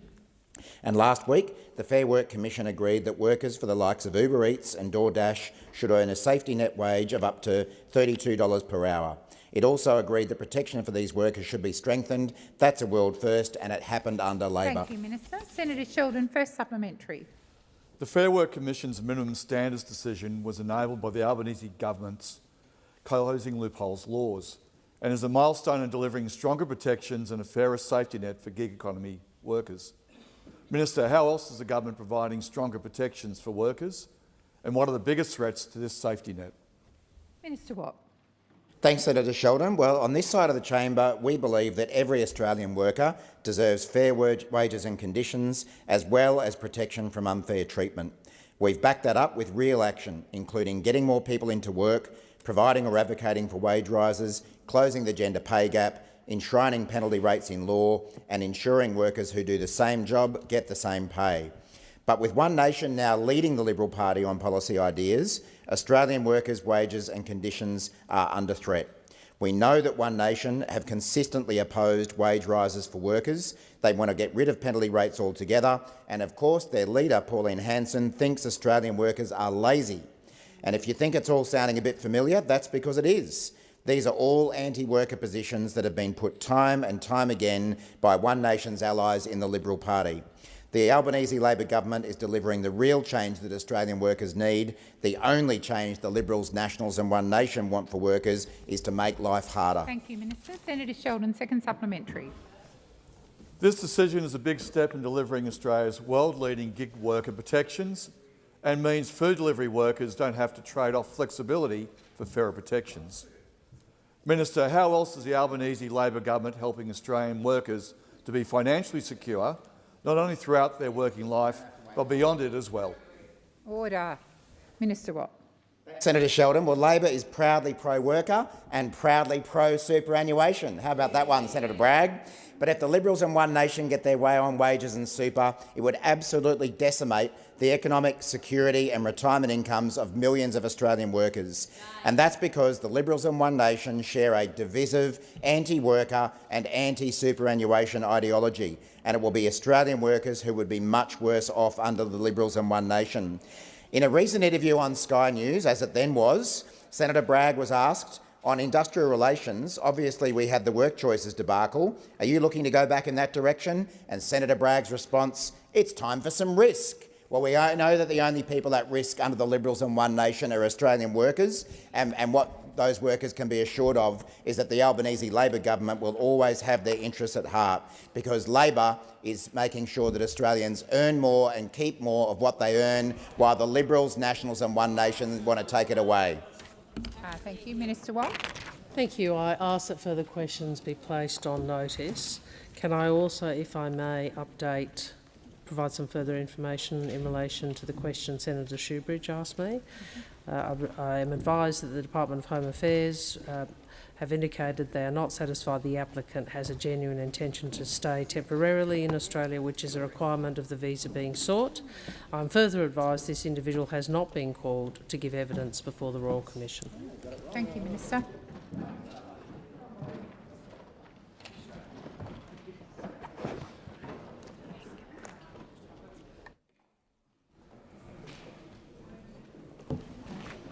All right, we'll give senators a few moments to leave the chamber if they're not planning to participate.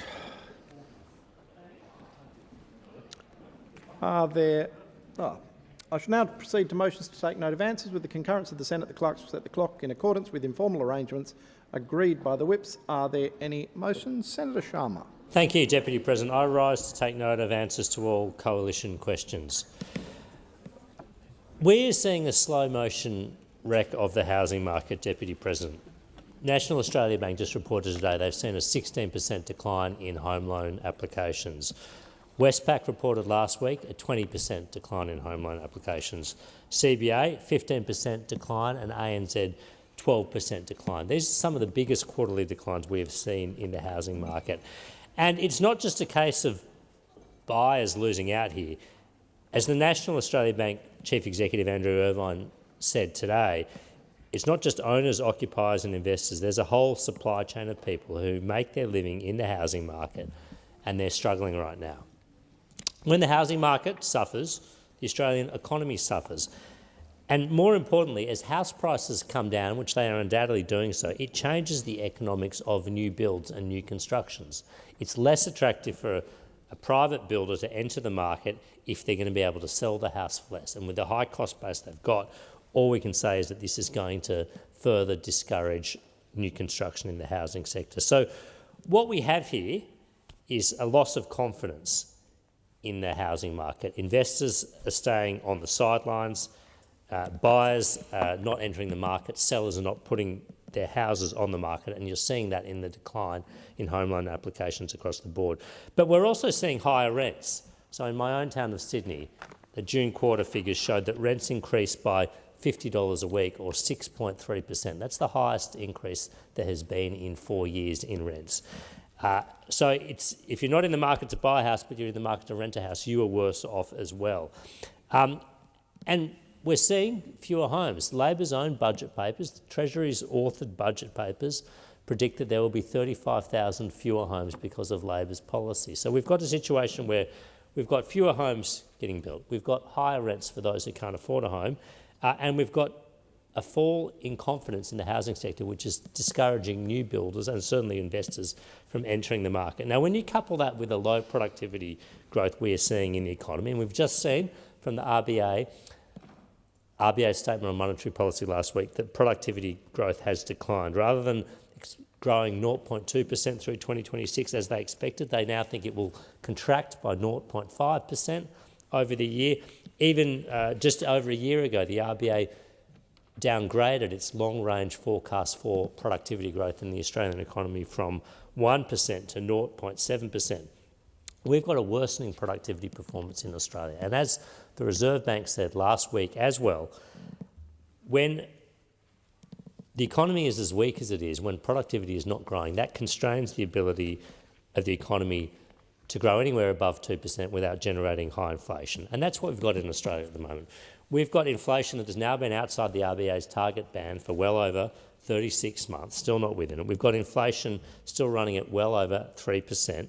We've got people's real wages declining. I mean, if you look at the ABS stats from last week, average weekly full-time earnings grew 3.7% over the year. Inflation over the same period was 4%, and the higher nominal earnings mean they're paying more in tax. So an average worker on average full-time earnings is worse off by about $570 a week. Now, these are all design features of Labor's economic policy. A weakening housing market, that's a design feature. High inflation, that's become a design feature. High interest rates, which accompany it, a design feature. Low productivity growth, a design feature. Growing public sector spending, a design feature. And higher government debt, about $986 billion the last time I checked, another design feature.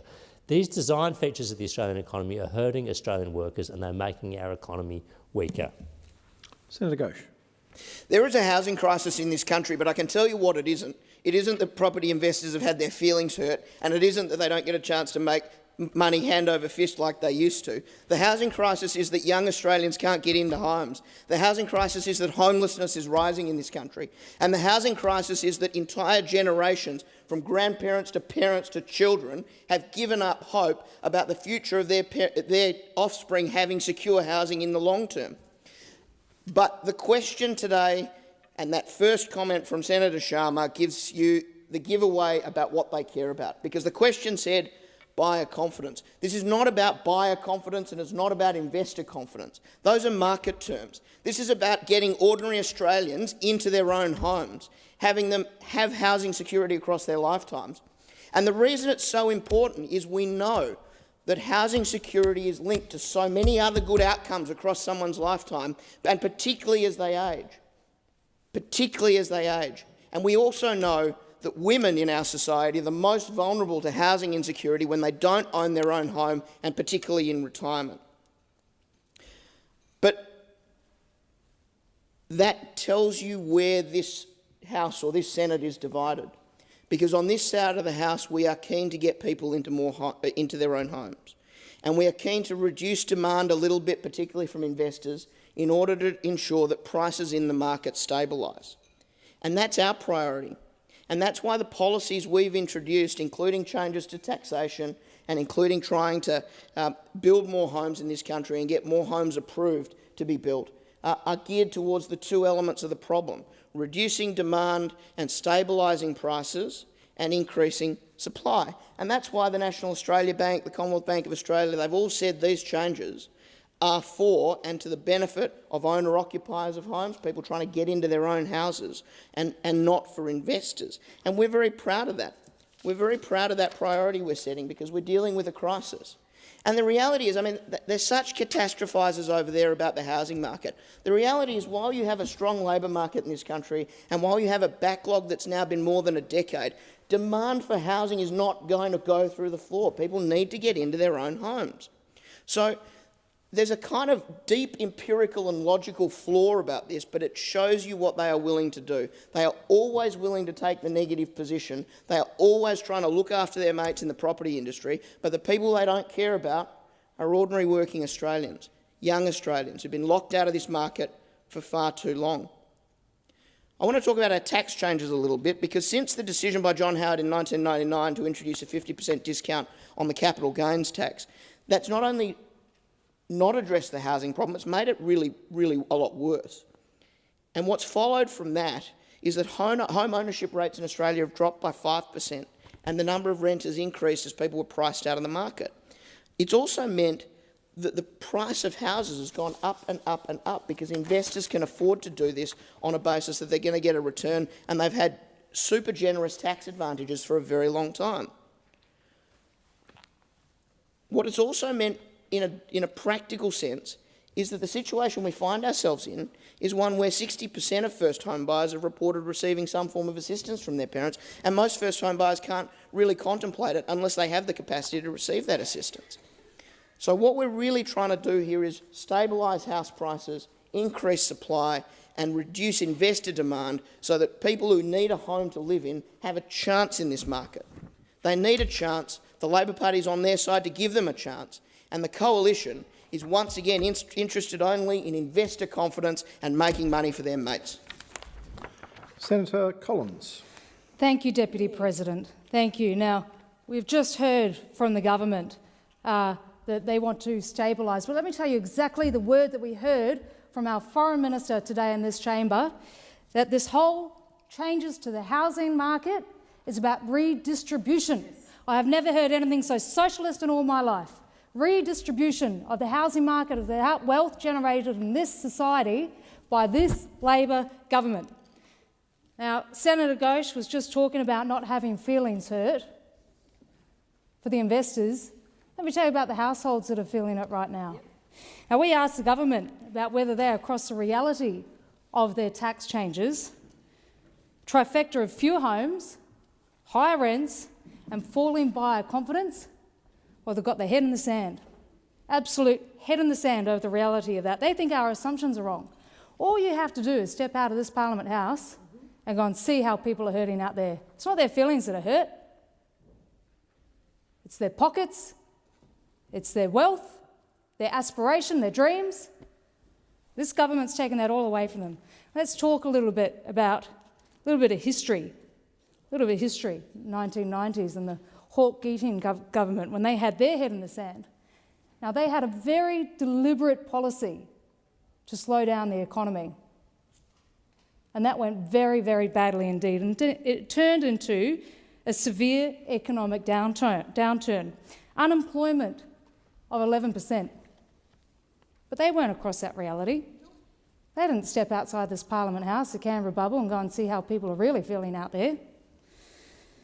They focused on structural change, but not the brutal reality of their bad policy. But we know that out there right now, there are no new loans for houses, confidence is down, there are no sales across the weekends, no new builds, high rents, higher prices, high migration. It is the absolute perfect economic storm. Redistribution.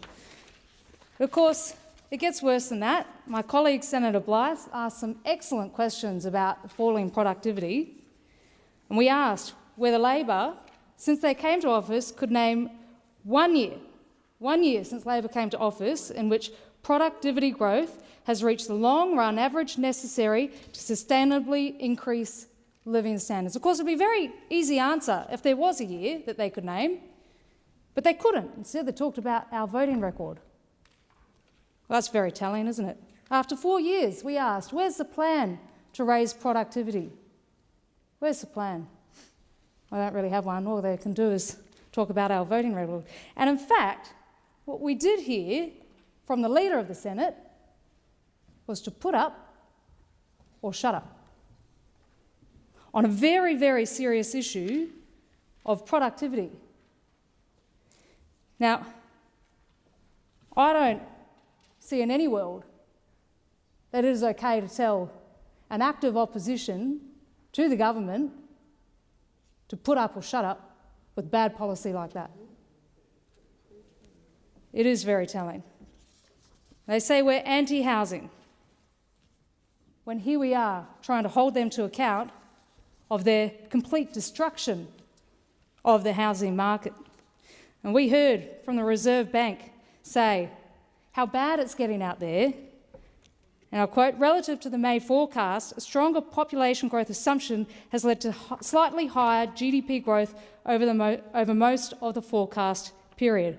It means that they're using population to cover up their bad productivity. Collins, your time has expired. Senator Grogan. Thank you, Deputy President. Well, this is a fascinating discussion that we're having here. And maybe I'm rising here to offend Senator Collins. Not my intent, but claiming that those of us over here are stuck in a Canberra bubble and there's been no sales and no builds of housing is, well, quite frankly, just blatantly untrue. And this is the problem, that the debate that we are having is one that is being characterised on one side over there, our colleagues, as there being nothing happening, that we're trashing the market.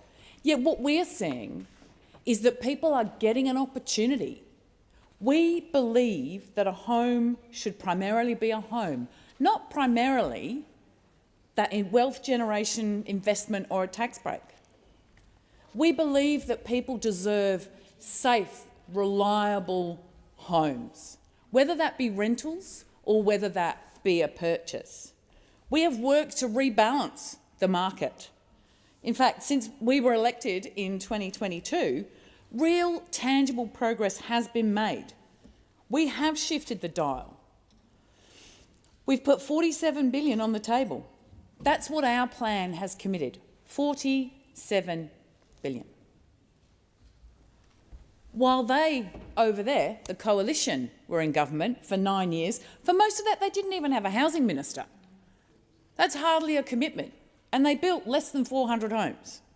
So I hardly think that they've got much ground to stand on in this debate, other than to perpetuate rubbish, which is what we have heard quite a lot of this afternoon.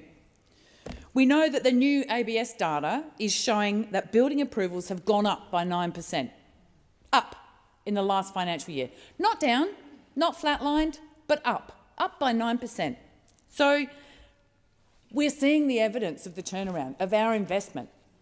And I might just take you to a very specific example, and that would be in my home state of South Australia. Now, I'm a very proud South Australian, and I think that the work that the Albanese Labor government has done with the Malinowskis Labor government in South Australia is leading this country. We know that it's not just about building the houses, it's about the enabling infrastructure. And the announcement made earlier this year by our governments in the federal and the state space has unlocked 17,000 new homes. And that's about understanding the environment and our urban fringe into our regions where people need housing, but we need that enabling infrastructure to make it happen. And so with a solution focus, with a positive focus, with an overwhelming desire to help people find their own homes, to live in safe and secure environments, whether they be renting or whether they be buying, this is the kind of outcome that we need to see. And this is exactly what we've been doing. So I would say to my colleagues on the other side of this chamber, have a long, hard look at the reality as opposed to the ideological, political spin because you are protecting your wealthy mates and your property investors, and you don't give a rat's pyjamas about the people on the ground who are telling us that this is exactly what they need. They are getting into housing, they are getting into rentals, and they are actually starting to see the future. Grandparents, parents who are actually now starting to see that their children are going to have an opportunity, which for years, almost a decade of that lot in government, they could not see as this crisis Senator has Grogan, loomed. your time has expired. Senator Blyth. Thank you, Deputy President. And I'm just going to pick up a little bit from what Senator Grogan was just talking about. And I too am a very proud South Australian. But the reality is you can make all of the housing announcements you like. You can announce 17,000 homes, but they still need to be built. They still need to be delivered. And this Labor government is falling short on delivering for the Australian people. We have inflation in Australia out of control, and it has been for 36 months. We've got inflation that continues to rise, and real wages are not keeping pace. And what that means is people are working harder and they are keeping far less of what they earn. So in reality, their wages are not just stagnant, but they're actually going backwards. And that is unacceptable in a country like Australia. The crazy thing is this is all by design. The Labor government has designed the policies that is actually doing this in the Australian economy. Now, today in question time, I was asking questions about productivity, and the Labor government could not point to a single year where we've seen productivity grow under their government over the last 4 years. Not one single year. And that is an indictment on this government. And rather than taking responsibility and saying, maybe we've got some of these plans wrong, maybe what we're doing is not achieving what we believe or what we intended to achieve. No, instead of doing that, we hear from Minister Wong to say, we need to put up or shut up. We need to, as opposition, need to put up or shut up. And I would say to Minister Wong, we will happily take over government. And I think the Australian people are fast coming to the conclusion that this government is failing them, that you cannot believe a single word of what this government tells the Australian people. This government is constantly making up mistruths and telling the Australian people that everything is fine, that wages have never been so high, that Australians have never had it so good. All you have to do is walk out of this building and go and talk to real Australians who are trying to keep their businesses afloat, real Australians who are, rather than employing more people because they can't afford it, business owners who aren't taking salaries because their electricity bills have gone up so much under this Labor government. Transport costs of getting things into their restaurants, into their bakeries, into their businesses have also gone up. And then they've got to pay their staff higher wages. This is pushing businesses to the absolute breaking point. And yet this government continues to tell them they've never had it so good. It's never been so good under this Labor government. I think the Australian people are rightly calling them out on that. They aren't feeling it. They are feeling poorer. They are feeling as though they are working harder, and that is because they are. We've got families who cannot balance the household budget under this Labor government. And this government keeps saying, well, you know, we've announced all of these houses. The announcements are the really easy thing to do in government. Very easy to go out and make an announcement. Very difficult to actually deliver. We've got a whole lot of young people in Australia now who have negative equity in their homes because of this government's 5% deposit scheme. These are young Australians who now owe more than what their housing asset is worth. They should never have been put in that position by this government. Things are going terribly, terribly wrong, and I say to them, it's time. Senator Australians Blyth, need a change. Your time has expired. The question is that the Senate take note. Those that opinion say aye. Against say no. The ayes have it. Are there any further motions to take note of answers? Senator Orman-Payne. Thank you, Deputy President. I rise to take note of the answers given by the Minister for Employment and Industrial Relations to my question today. The Commonwealth Ombudsman's investigation into unlawful automatic cancellations of welfare payments has documented significant evidence of harm arising from government decisions. But the excuse given by governments to justify this harm always seems to be financial cost and personal blame, never once acknowledging the costs borne from the rot of privatisation. We've seen this across employment services, where private job service providers absorb billions of dollars of public money, churning people through the system to pad their own profit margins with little actual oversight. And despite the pervasive reports of provider wrongdoing, their funding never seems to get cancelled. Their payments never get suspended. In his response to my questions, the Minister referenced a difference of philosophy between the Greens and Labor, but Labor's philosophy actually seems to contradict the evidence. Compulsory activities don't work. They don't get people into jobs, and the department knows this and the government knows this. But it's easier to blame ordinary people who are under immense financial pressure than to look at the systems causing unemployment. By resuming financial penalties, Labor is washing their hands clean of people's very real struggles to find work. What the government doesn't want you to know is that unemployment is purposefully manufactured. Michelle Bullock, the Governor of the Reserve Bank, said if unemployment remains too low for too long, inflation expectations will rise. Unemployment is how the Governor is trying to solve inflation and unprecedented cost of living increases. But higher unemployment isn't going to stop corporations price gouging everyone on groceries, power bills or bank fees. This Labor government is punishing people on welfare to distract from the corporations and decision makers that Australians should be angry at. That's their philosophy. Australia is a rich country. Instead of giving billions of dollars in contracts to private employment service providers or in tax concessions to massive corporations, this government could build a social security system that puts people first. Instead, the Minister has made clear in his answers today that in Labor's view, the system is working as it should and punishing people on welfare is the point. Senator Hodgins-Mayes, on the same matter? No. I rise to take note of answers given by the Minister. Well, then I will just put the question that the Senate take note. Those that opinion say aye, against say no. The ayes have it. Are there any further motions? Senator Hodgins-Mayes. Thank you, Deputy President. I rise to take note of the answers given by the Minister representing the Prime Minister about the National Gun Buyback Scheme. As a Victorian, I want to say plainly, our communities deserve better than what the state Labor government is dishing up on gun law reform. After the Bondi massacre, the Prime Minister said Australia needed a major national response to get dangerous and excess firearms out of our communities. But a national gun reform buyback only works if the states actually participate. New South Wales has signed up, but Victoria hasn't.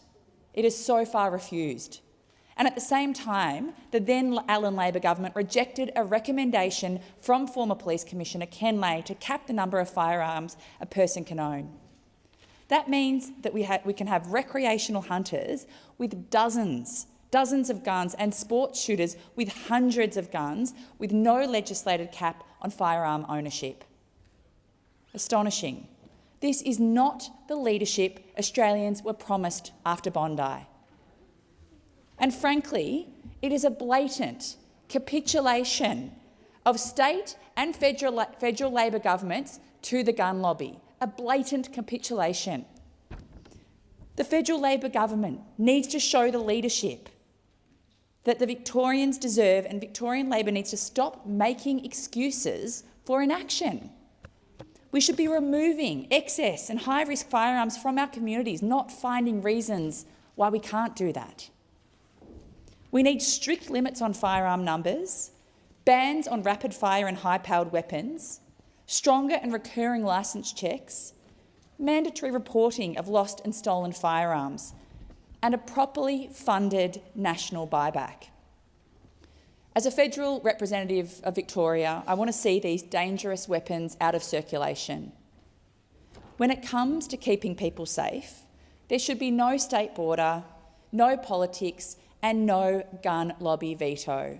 So state and federal Labor, the people who voted you in are expecting leadership on this issue.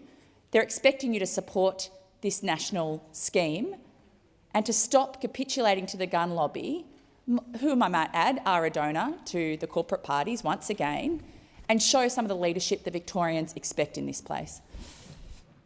Question is that the Senate take note. Those that opinion say aye, against say no. The ayes have it. Are there any further motions to take note of answers? Senator Bell.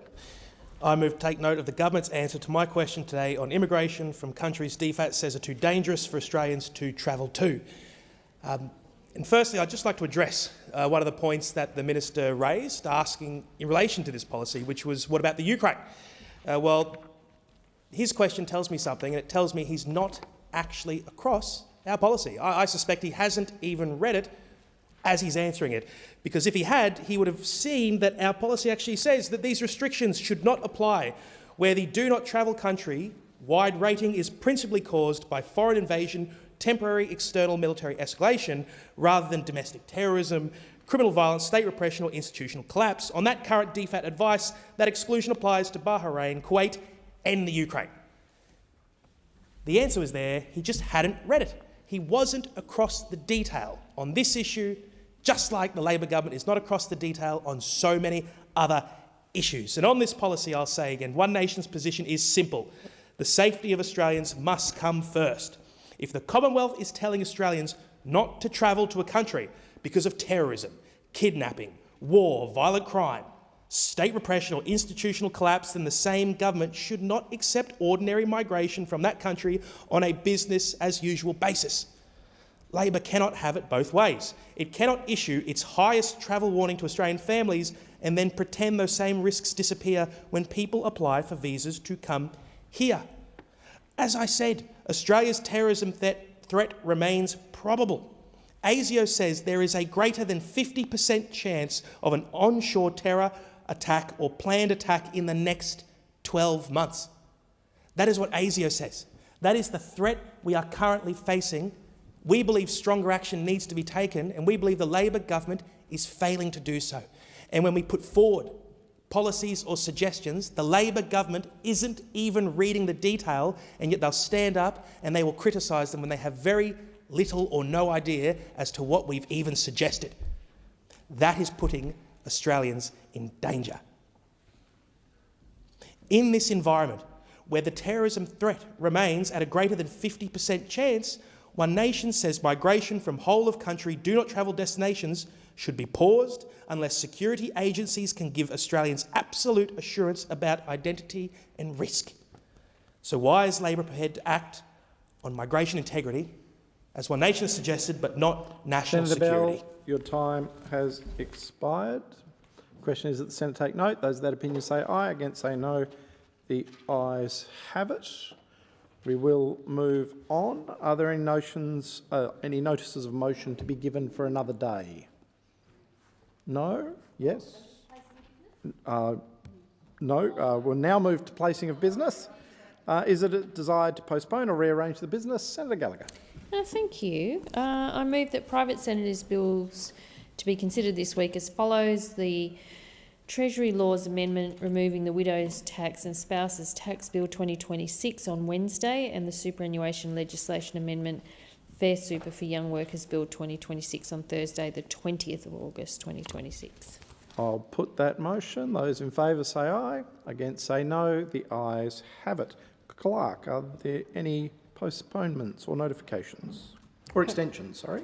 Postponement notifications have been lodged as follows. Business of the Senate number 1 for today in the name of Senator David Pocock to the 19th of August. Business of the Senate number 2 for today in the name of Senator Hanson, also to 19 August. General business 479 for today in the name of Senator Cash to the 9th of September. General business 550 for today in the name of Senator McKim to the 8th of September. General business 589 for today in the name of Senator David Pocock to the 20th of August. And business of the Senate number 1 in the name of Senator Cadell for tomorrow to the 15th of September. No committees have lodged extensions. If there is no objection, the business is postponed. We shall now proceed. Sorry, Senator Kovacic. I seek leave to move a motion relating to leave of absence. Is leave granted? There being no objection, leave is granted. I move that leave of absence be granted to Senator McGrath for the 17th and 18th of August for personal reasons, and Senator Nampijinpa Price from the 17th to the 20th of August for personal reasons. Thank you. Anything further before we move on? Sorry, I will need to put the question. Those in favour say aye. Against say no. The ayes have it. Nothing further. We'll proceed to the discovery of formal business. Are there any formal motions? I will just hold on a second. There doesn't seem to be any particularly advantageous way for the chamber to deal with the motions, so we'll deal with them in order. Senator Bell, I might need you to get back.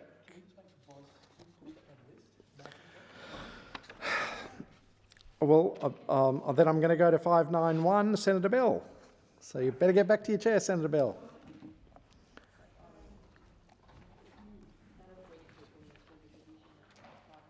General business number 591 be taken as a formal motion. Question is there any objection to this motion being taken as formal? There being no objection, Senator Bell. I move the motion.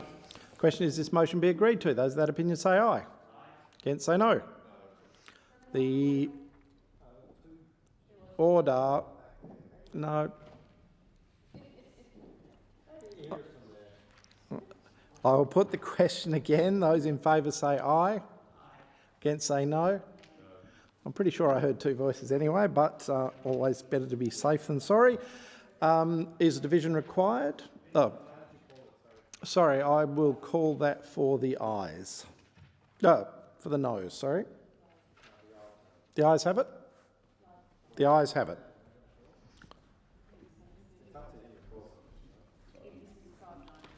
The ayes have it. I've called it. I'm not getting any objection. Senator Bell, 592.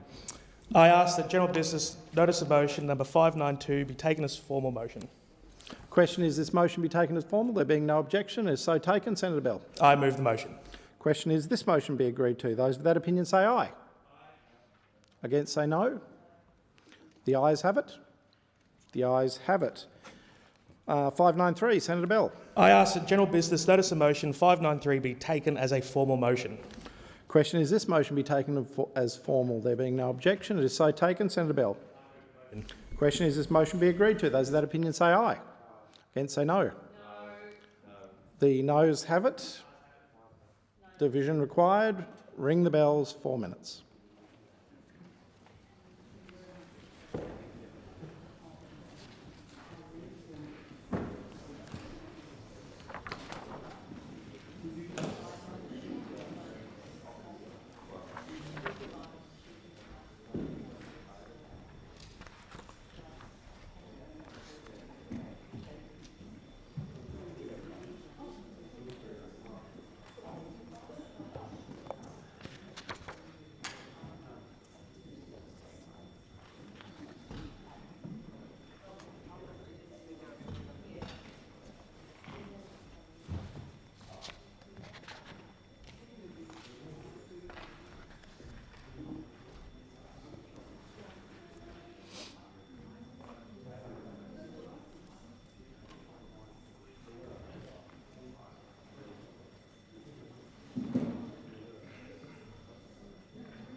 Lock the doors.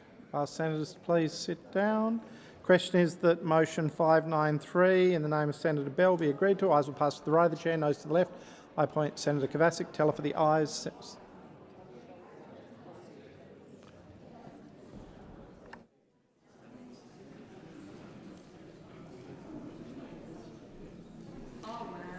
I'll appoint Senator Bell teller for the ayes and Senator Sheldon teller for the noes.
The result of the division is ayes 26, noes 32. Question is resolved in the negative. Senator Shoebridge, I'll just give you a moment to resume your position, or if not Senator Shoebridge, then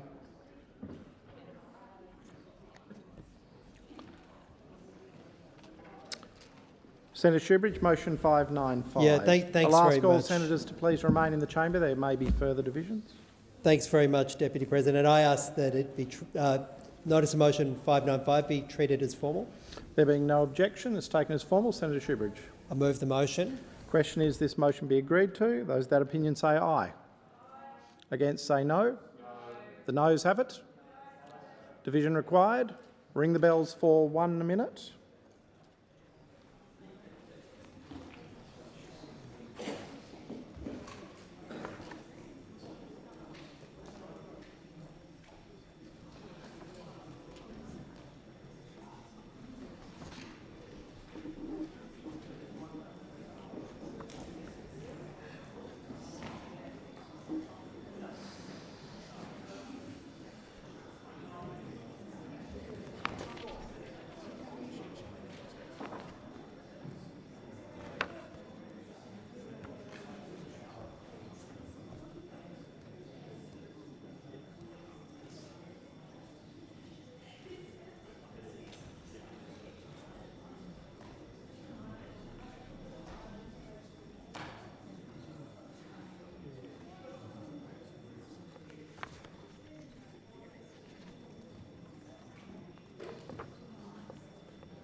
Lock the doors.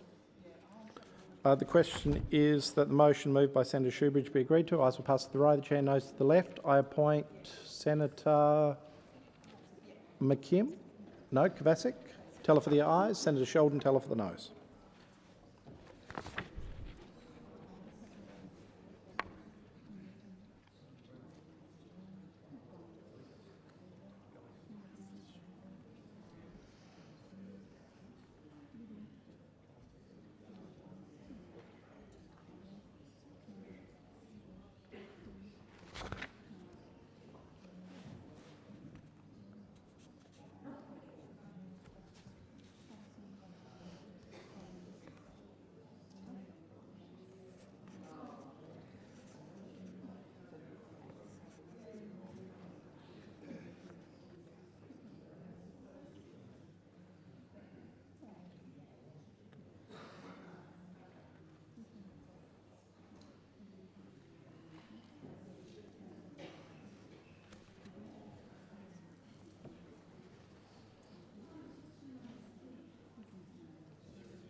The result of the division is ayes 34, noes 23. The question is resolved in the affirmative. Senator Roberts, we will jump back to your motion, business of the Senate, motion number 3.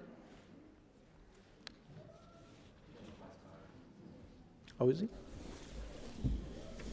Senator Roberts. Thank you. I seek leave to postpone my motion. Don't think you need leave, but is leave granted? There being no objection, leave is granted. Senator Roberts, to what day, sorry? Most likely tomorrow. It's beyond my control. All right. We'll postpone it till tomorrow and take it from there. All right. Now we will go to motion number 596 in the name of Senator Mackenzie. Senator Kovacic, are you moving that one? I am. I ask that general business notice of motion number 596 be taken as a formal motion. There being no objection, it's taken as formal. Senator Kovacic. I move the motion. The question is this motion be agreed to. Those of that opinion say aye. Against say no. The ayes have it. The ayes have it. Senator Kovacic, in the name of Senator Bragg. I ask that general business notice of motion number 597 be taken as a formal motion. Is there any objection? If not, it is taken as formal. Senator Kovacic. I move the motion. Question is that motion be agreed to. Those of that opinion say aye. Against say no. The ayes have it. The ayes have it. Senator Kovacic, in the name of Senator Bragg. I ask that general business notice of motion number 598 be taken as a formal motion. There no objection. It's taken as formal. I move the motion. Senator Kovacic. The question is this motion be agreed to. Those of that opinion say aye. Against say no. The ayes have it. The ayes have it.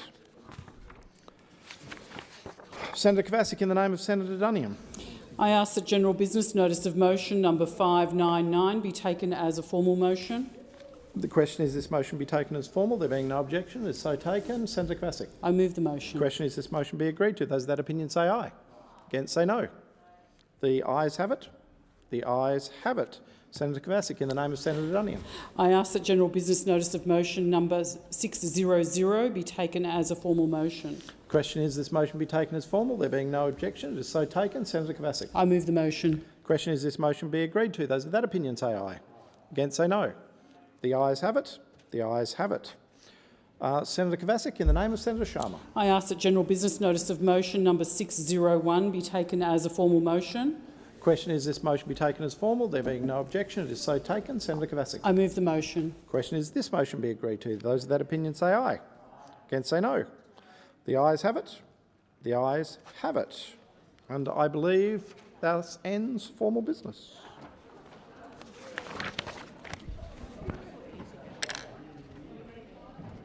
I'll just give senators a few moments to resume their seats.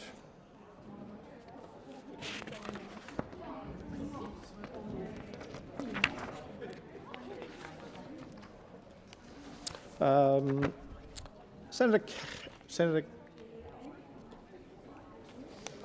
Cash, are you seeking the call? No. Senator Cash has submitted a proposal under Standing Order 75 today. It is shown at item 13 on today's order of business. Is consideration of the proposal supported?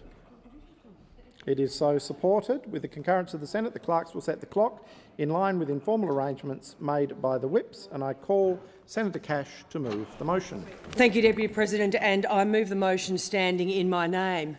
And, Deputy President, this motion goes to the heart of Anthony Albanese as Prime Minister of Australia, his character, his crude and inappropriate conduct, but worse than that, his refusal to take responsibility for it, and sadly his willingness to rely on senior female ministers in his government to continue to make excuses for that crude and inappropriate behaviour. His habit of denying, minimising or rewriting the truth when caught out. And sadly for the Australian people, the growing list of broken promises and false assurances that has destroyed any trust in his word. This is not just one incident. This is now a pattern of behaviour. The Prime Minister chose, despite what he says, to bring the Bush Deep podcast into the Lodge. And according to the host of the podcast, Nikki Osborne, this was personal. She says she contacted the Prime Minister of Australia, Anthony Albanese, directly through his Instagram after noticing that he followed her account. He responded. He accepted the invitation to appear on this podcast. And she says he knew the show and he knew exactly what he was agreeing to. So I say to the Prime Minister, spare Australians the pretence that this was some media ambush. This was no ambush. This was a booking made by the Prime Minister, which he personally embraced. And what sort of program was it, Deputy President? Well, you just need to read Chris Kenny on the weekend, who has documented it. Only weeks earlier, the same podcast, which the Prime Minister personally accepted an invitation to go on, featured an adult content creator discussing in graphic sexual detail an encounter involving hundreds of men while the host reenacted aspects of what was being described. That was publicly available. That was the program. So the Prime Minister, Anthony Albanese, either knew what he was walking into and thought it was appropriate for the Prime Minister of Australia to do such a podcast, or his office failed to do the most basic of due diligence. Take your pick, because quite frankly, neither says anything good about his judgment. Then, sadly, he joined in juvenile discussion involving accomplished Australian women and made crude remarks involving Japan's first female Prime Minister. They were choices. They were Anthony Albanese's choices. They were bad choices and they were grubby choices. And when the backlash came, as it did he take responsibility?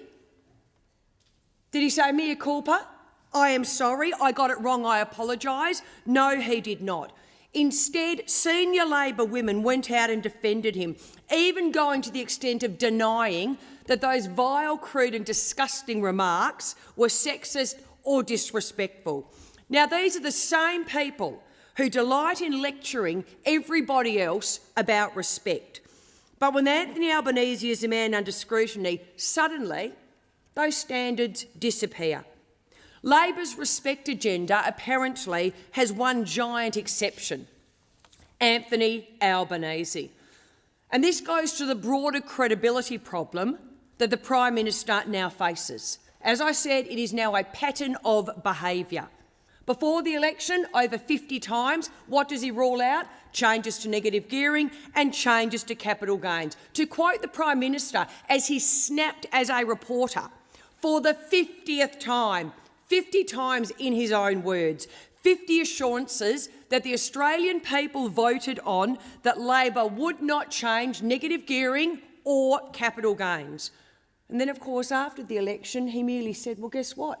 Despite those 50 assurances, I changed my mind. Well, quite frankly, the problem he now has is, why would anyone now believe assurance number 51? Australians know the pattern. Poor judgment, no responsibility, denial, minimisation, broken promises, and somebody else left to clean up the mess afterwards. Anthony Albanese's problem is no longer simply that Australians disagree with them, it's that they have no reason to... Senator Delija. Thank you very much, Deputy President. And it may come of no surprise that I rise to oppose Senator Cash's motion today. And just to address the claim that there was a growing pattern of broken promises or false assurances and misleading statements, it just doesn't simply stack up, given this government, the Albanese Labor government's record of delivery. Australians do judge governments, not by slogans or personal attacks, but they judge them by results. And since coming to office, the Albanese Labor government has delivered real outcomes that are improving the lives of Australians. Just from the 1st of July, this year alone, this government has delivered another tax cut for each and every taxpayer. We've introduced and we've passed our new $1,000 instant tax deduction, introduced to deliver simpler taxes for 6.2 million workers. We've supported real wage rises for around 3 million workers. We've had the introduction of payday super, which will increase the retirement income of working Australians. We've expanded paid parental leave to a full 6 months, which super is paid on top of. We've got stronger protections against supermarket price gouging, and we've made permanent our Medicare urgent care clinics as part of Medicare. And more medicines are on the PBS, and we've got record public hospital funding. Now, these policies are now being delivered because Labor is committed to keeping our promises and making life easier for hard-working Australians. The economic results tell the same story. They demonstrate that Labor's commitments are not just promises made, but they are promises delivered. Inflation is still lower than when Labor come to office and well below the peak. More than 1.3 million jobs have been created, and unemployment has remained historically low. Wages are growing faster than under the previous government, whose policy was deliberate wage suppression. In addition to this, new ABS data shows Australia's gender pay gap has fallen to 11.3%, the lowest on record. When we came to government in 2022, it was 14.1%. Since then, women working full-time are earning an average of $325.50 more per week. And this hasn't happened by accident. It's the result of deliberate choices made by the Albanese Labor government, and choices that we took to the last election, Acting Deputy President, choices that we promised and we delivered under the leadership of this Prime Minister, Anthony Albanese. We've also been delivering pay rises for minimum wage workers. We've increased wages in early childhood education and aged care. We've expanded paid parental leave. Super is now being paid on paid parental leave, and each Australian is going to be $2,800 better off when they do their tax return, thanks to our tax cuts that we have delivered. And in addition to this, workforce participation remains near record highs. And that commitment to delivery extends beyond the economy and into the everyday issues that matter most to Australian families. We've invested $182.6 million to reform the child support system to make sure kids get the support that they are owed and that the system can't be weaponised to harm them. We've invested more than $4.4 billion through the National Plan to end violence against women and children. We've introduced 10 days paid domestic and family violence leave. We've expanded paid parental leave to 6 months, increased support for single parents, delivered significant women's health reforms, and invested billions of dollars in pay rises for aged care and ECEC workers.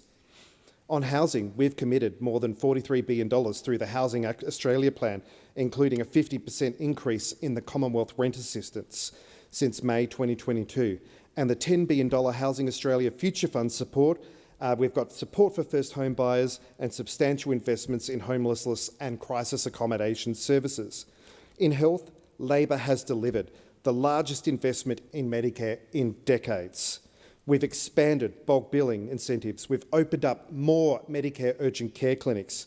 We've listed new medicines on the PBS. We've reduced medicine costs. We've rolled out the first comprehensive national package focused on women's health, including menopause and endometriosis care. Labor, under Anthony Albanese, our Prime Minister, has not only kept its commitments, it has delivered real improvements to the lives of Australians, whether it's tax relief, higher wages, stronger Medicare, more affordable housing and greater support for families. The record is clear. Our record is clear, and this Prime Minister's record is absolutely clear. Australians can see the difference between the rhetoric and results because we are delivering for them. Senator, your time's expired. Senator Blythe. Thank you very much, Acting Deputy President. Well, this Prime Minister's record is absolutely clear. His record of spending years lecturing Australians about standards, about integrity, about respect. This is the Prime Minister that said to the Australian people, no matter who you support in politics, it is completely unacceptable to demean, objectify, belittle or offend women. Now, it sounds like the Prime Minister can't even keep straight his own storytelling abilities. This is a Prime Minister who went on a crude podcast. He participated in a joke about melons at the expense of the female Prime Minister of Japan. He then decided to try and tell the Australian people, you've misunderstood. Perhaps this isn't quite what people thought it was. He then sent out the leadership, the female leadership in his own team to try and defend what were revolting comments and gestures from a Prime Minister, certainly not becoming of a Prime Minister of a country like Australia. And these loyal servants of the Prime Minister went out. You know, these are women who supposedly care about the rights of women and are completely offended when it is anyone else who is doing the offending. But no, we're going to double down and we're going to protect the Prime Minister and his absolutely disgusting actions. Now, this goes to the character. This goes to the character of a Prime Minister that has told the Australian people for 4 years that he would cut electricity by $275. That's a promise that he took to the 2022 election. Now, I don't know about everyone else out there, but I'm still waiting for my $275 reduction, and instead I think I've had about a 40% increase. This is a Prime Minister who makes promises that he does not keep, and he is gaslighting the Australian people every time he says, oh, it's not what I meant, oh, we've changed our mind. This is the same Prime Minister who said more than 50 times that he would not touch negative gearing in Australia. 50 times the Prime Minister said that, and then we get to see the budget that was handed down in May, and guess what? Well, he's had a change of heart. His word means nothing. This is a Prime Minister that is now coming after capital gains. Now, this is also a Prime Minister who keeps telling the Australian people, and as do senators from across the way, they get the talking points, and I'm not sure how they regurgitate them because it is absolutely sickening to sit there and say that Australians have never had it so good in this country. They talk about the fact that wages are rising. The problem is inflation is rising higher and faster than what real wages are, which means Australians are actually working more and earning less. Yet this government, this Prime Minister goes out with a straight face and says to the Australian people, you have never had it so good. And the Australian people have had enough. And you can tell that the Australian people have had enough because this Prime Minister is now one of the most unpopular Prime Ministers. His polling is going into the toilet. Now, Australians watched the Prime Minister stumble off stage during the election campaign, and the Prime Minister got up after stumbling off the stage and said, oh, I didn't fall off the stage. This is that Prime Minister who then says that when he and Tony Burke are being heckled, the Prime Minister's response is to tell the country that, well, the reception was overwhelmingly positive and there were just a few people who may not have agreed with him. This is a Prime Minister who says whatever he needs to say to the Australian people. You cannot believe a single word that this Prime Minister or this Labor government says. And when the Prime Minister says to the Australian people that his word is his bond, the Australian people should rightly be very sceptical of that, because this Prime Minister has a track record for telling the Australian people one thing and then going and doing the exact opposite. You cannot trust this Prime Minister. You cannot trust the government that he leads, because when this Prime Minister is caught out, there is always an explanation. There's always deflection, like any good gaslighter in any kind of toxic relationship. He always puts it back to, "Oh, you must have misunderstood."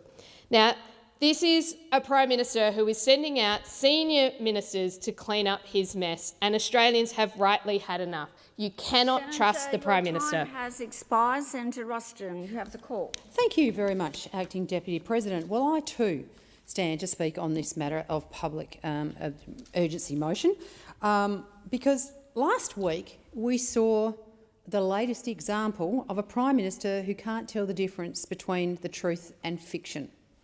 This is a Prime Minister who says one thing when he's out hunting for votes and another thing when the voting is done. This is a Prime Minister who will call black white and will call white black, despite the evidence clearly showing that the PM's version of events is nothing more than fantasy. As Senator Blythe just mentioned, last year the Prime Minister quite clearly fell off the back of a stage. It was telecast around the country. There was no doubt whatsoever what actually happened. The PM's version of events, I didn't fall off the stage. I just stepped backwards. A couple of weeks ago, in a really grubby podcast that he did, where the footage clearly showed him making creepy, demeaning and sexist gestures about the Japanese Prime Minister. The PM's version, I was misrepresented. Every other single person in this country knew exactly what the Prime Minister had done, and yet for some reason the Prime Minister thought if he just said he hadn't done it, that somehow that was enough for him not to have done it. Well, Prime Minister, the footage told a very different story. Because when he was asked about the comments and the gesture, he said he was unaware that he was going to get that line of questioning from the podcast presenter. And now we find out that it was actually the Prime Minister himself who contacted the podcaster and sought to go on her podcast. And this is a PM who told Australians that his word was his bond. And that can be proved to be quite clearly untrue. 97 times before the 2022 election, the Prime Minister promised Australians that they would get a reduction in their power bills of $275. Not true. On becoming the Prime Minister, Mr Albanese promised that he would go to the Garma Festival every year. Not true. 50 times before the last election, the PM promised no changes to CGT or negative gearing. Not true. Prior to the 2022 election, the Prime Minister promised to put the care back into aged care. Not true. Today, we see a Prime Minister waging a war on older Australians, whether that be his botched-up rollout of the aged care reforms that see older Australians' care needs being assessed by a computer algorithm without any human override, an algorithm that hasn't ever been tested in real life and is generating outcomes that are causing serious detrimental health impacts on older Australians, or pushing pensioners into poverty to keep their private health insurance. Their private health insurance they've paid all of their lives, and just at a time when they're likely to depend on that private health insurance, the Prime Minister is saying, oh no, we're not going to give you any support for that anymore. Or his cruel widows tax, where he'll punish older Australians at the most traumatic time of their life when they've just lost their husband or their wife or their partner. And this is a Prime Minister who in 2022, when he stood up and talked to the Setting the Standard report that was delivered by Kate Jenkins, what sort of a standard are you setting, Prime Minister? What sort of a standard are you setting when you can't even take responsibility for your own actions? And the Prime Minister made this comment: no one deserves to feel unsafe or disrespected in any workplace, let alone our national parliament. Let us be the example for Australia and the national parliament, and the example the national parliament ought to be. Well, what about the national parliament of Japan? What about the Japanese Prime Minister? I've got to say the Prime Minister needs to actually start talking the talk, because he said we must, to put simply, walk the talk. Prime Minister, you need to walk the talk, because quite clearly you're not. You can't trust this Prime Minister to keep his promises. You can't trust this Prime Minister to keep his word. This Prime Minister, who said in June this year that no matter who you support in politics, it's completely unacceptable to demean, objectify, belittle or offend women, but is now prepared to make his female cabinet ministers defend him when he makes demeaning, objectifying, belittling and offensive comments about the Japanese Prime Minister. Senator Stewart, you have the call. Thank you, Acting Deputy President. I rise to oppose this motion. Australians expect us to focus on issues that matter. They expect us to spend our time discussing real challenges facing households and communities, not engaging in the political theatre that we've seen in this parliament over the last couple of weeks. Senators. But if those opposite want to talk about women, I am more than happy to talk about this government's record. Because when it comes to women's safety, women's economic security and women's health, this government has delivered reforms that make a real difference in people's lives. And women's safety sits at the absolute top of our priorities. Since 2022, we have committed more than $4 billion to the National Plan to End Violence Against Women and Children, including support for 1800-RESPECT, frontline services and the first dedicated First Nations plan to end violence. We have legislated 10 days paid domestic family and violence leave. We've invested in child support reform. We've delivered $3.9 billion in new funding for legal assistance services. We're implementing every recommendation of the Respect at Work report.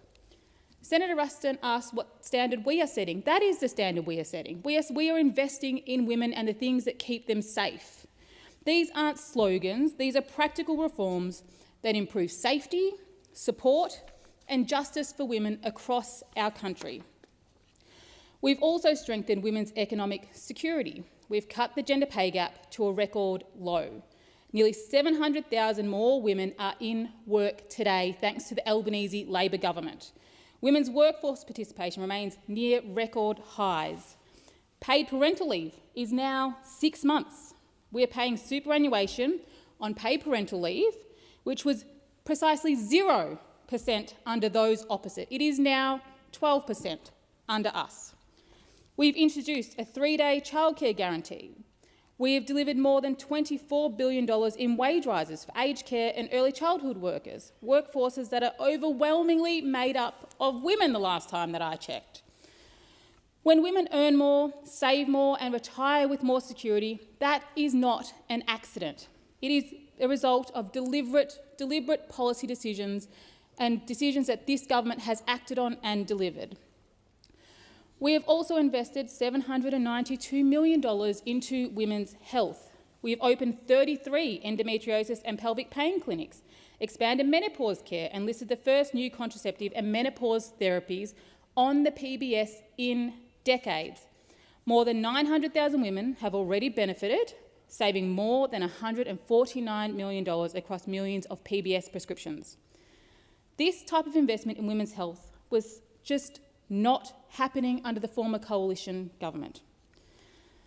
It is therefore quite extraordinary to hear those opposite come into this chamber and try to lecture us about women at all. Because when Australians compare the records, the contrast could not be clearer. Under the former government, there were 0 days of paid domestic and family violence leave, 0 superannuation on paid parental leave, 0 childcare guarantee, no national gender equality strategy, Gender-responsive budgeting was abandoned. There were fewer women in full-time work and fewer women represented in this place. The difference is simple. This government has acted, this government has delivered, and this government has invested in women. That is the difference between a government focused on outcomes and an opposition focused on headlines. And while those opposite are focused on political stunts, Australians are focused on something else entirely, and that is the cost of living. They want politicians talking about household budgets. They want politicians talking about wages. They want politicians talking about healthcare, education, making life easier for families. Instead, those opposite have brought forward a motion that changes nothing and helps precisely no one. While they focus on distractions, the Albanese Labor government is getting on with the job. We've cut taxes. We've done an instant tax deduction. Minimum and award wage earners have received a pay rise. Paid parental leave expanded to 6 months, and Medicare urgent care clinics became a permanent part of Medicare. This government is delivering for women. Senator Kavaki. Thank you. I've been listening to the contributions from those on the other side of the chamber, and I understand that it's very hard to defend the indefensible. It is very clear to all Australians, not just those people in this chamber, but it is very clear to all Australians that the Prime Minister hasn't told the truth. And that is a problem. And that is not a point of political theatre, and that is not a political stunt. It is the truth. The Prime Minister himself has changed his story around what happened here. The Prime Minister insists that he didn't know what questions he was going to be asked, but the podcaster tells us that those questions were answered. The Prime Minister has told us that he was sought out to do this podcast. The podcaster tells us that the Prime Minister reached out to her. Why does this matter? This matters because it's important for Australians to be able to trust their leadership. At a time when there is an absolute breakdown in trust in institutions around the world, and also here in Australia, and a breakdown in trust in government, the last thing that Australians need is for their Prime Minister not to tell them the truth. And it goes to integrity. This is a Prime Minister who has said that the truth is his bond. Well, that hasn't happened here. He hasn't told the truth. Senator De Lega made the comment that our suggestion that there have been a series of broken promises doesn't stack up. Well, it certainly does stack up. And I'll take as Exhibit A in that the government's changes on negative gearing and CGT. This Prime Minister himself said 50 times, he said, I've told you that I'm not going to make any changes. They're off the table. But after the election, when he was elected by Australians based on those false promises, he said that the government's position changed. That's a broken promise. That is saying one thing to get elected, and then once you're elected, doing exactly the thing that you said you wouldn't do. That is not integrity. That is not telling the truth, and that is not the act of a transparent government or a transparent Prime Minister. And the reason I raise that is because it has now become a pattern of behaviour. Senator Ruston raised the issue of the Prime Minister falling off the step during the last election campaign, where he couldn't even admit that that's what had happened. Why? Who cares? We can all take a bit of a tumble, take a misstep. What difference does it make if you say you accidentally tripped or fell over or made a mistake? What the Prime Minister should have done here in relation to this podcast was say, you know what, I got it wrong. I shouldn't have participated in this podcast. I shouldn't have answered those questions. I shouldn't have had this podcast hosted in the Lodge. The Lodge, something that belongs to all Australians, of which any Prime Minister is simply a custodian. and it was a mistake to make vulgar and inappropriate comments around prominent females, one Australian and one Japanese Prime Minister. It's not good enough. We expect better than that. And the fact that we have had the Prime Minister ducking and weaving in relation to that makes it even worse. So I push back entirely and totally reject the comments that this is about political theatre or that this is a political stunt. This is about holding the Prime Minister of this country to account and telling him, when you do not tell the truth to Australians, we will hold you accountable for that. Australians deserve to be told the truth. They don't deserve to be misled by their Prime Minister. They don't deserve to have them made to think that they got it wrong or that they misunderstood what the Prime Minister meant, because it is blatantly clear to anybody that watched that podcast what the Prime Minister said and what the Prime Minister meant. And I'm very sorry in particular to the women opposite that have had to defend it. Thank you, Senator. The question is that the motion moved by Senator Cash be agreed to. Those of that opinion say aye. Aye. Those against say no. No. Noes have it. No. Division required. Ring the bells for 4 minutes, please.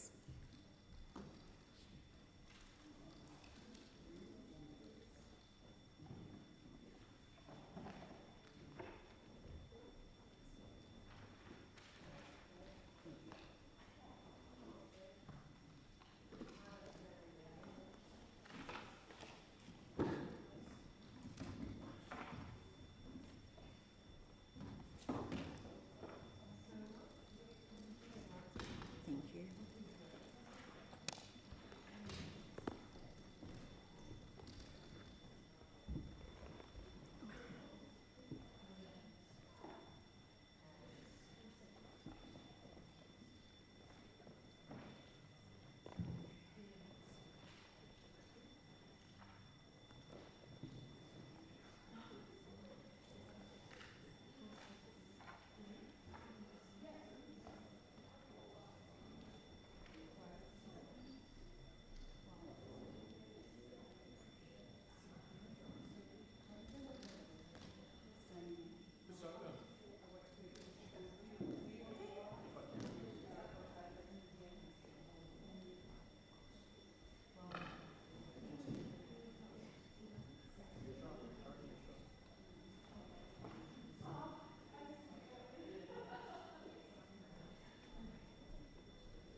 Lock the doors. So the question is, the motion is moved by Senator Cash be agreed to.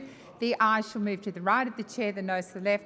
I appoint Senator Kovacic as teller for the ayes and Senator Sheldon as teller for the noes.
Order. There being 25 ayes and 23 noes, the matter is resolved in the affirmative.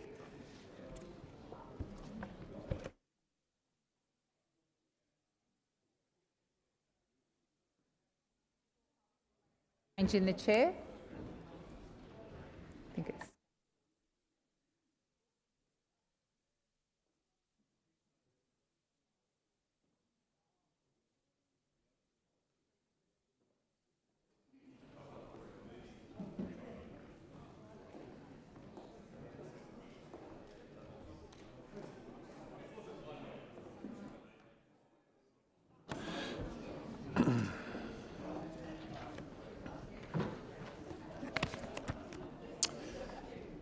Okay, so senators not participating in the next item of business could leave quietly.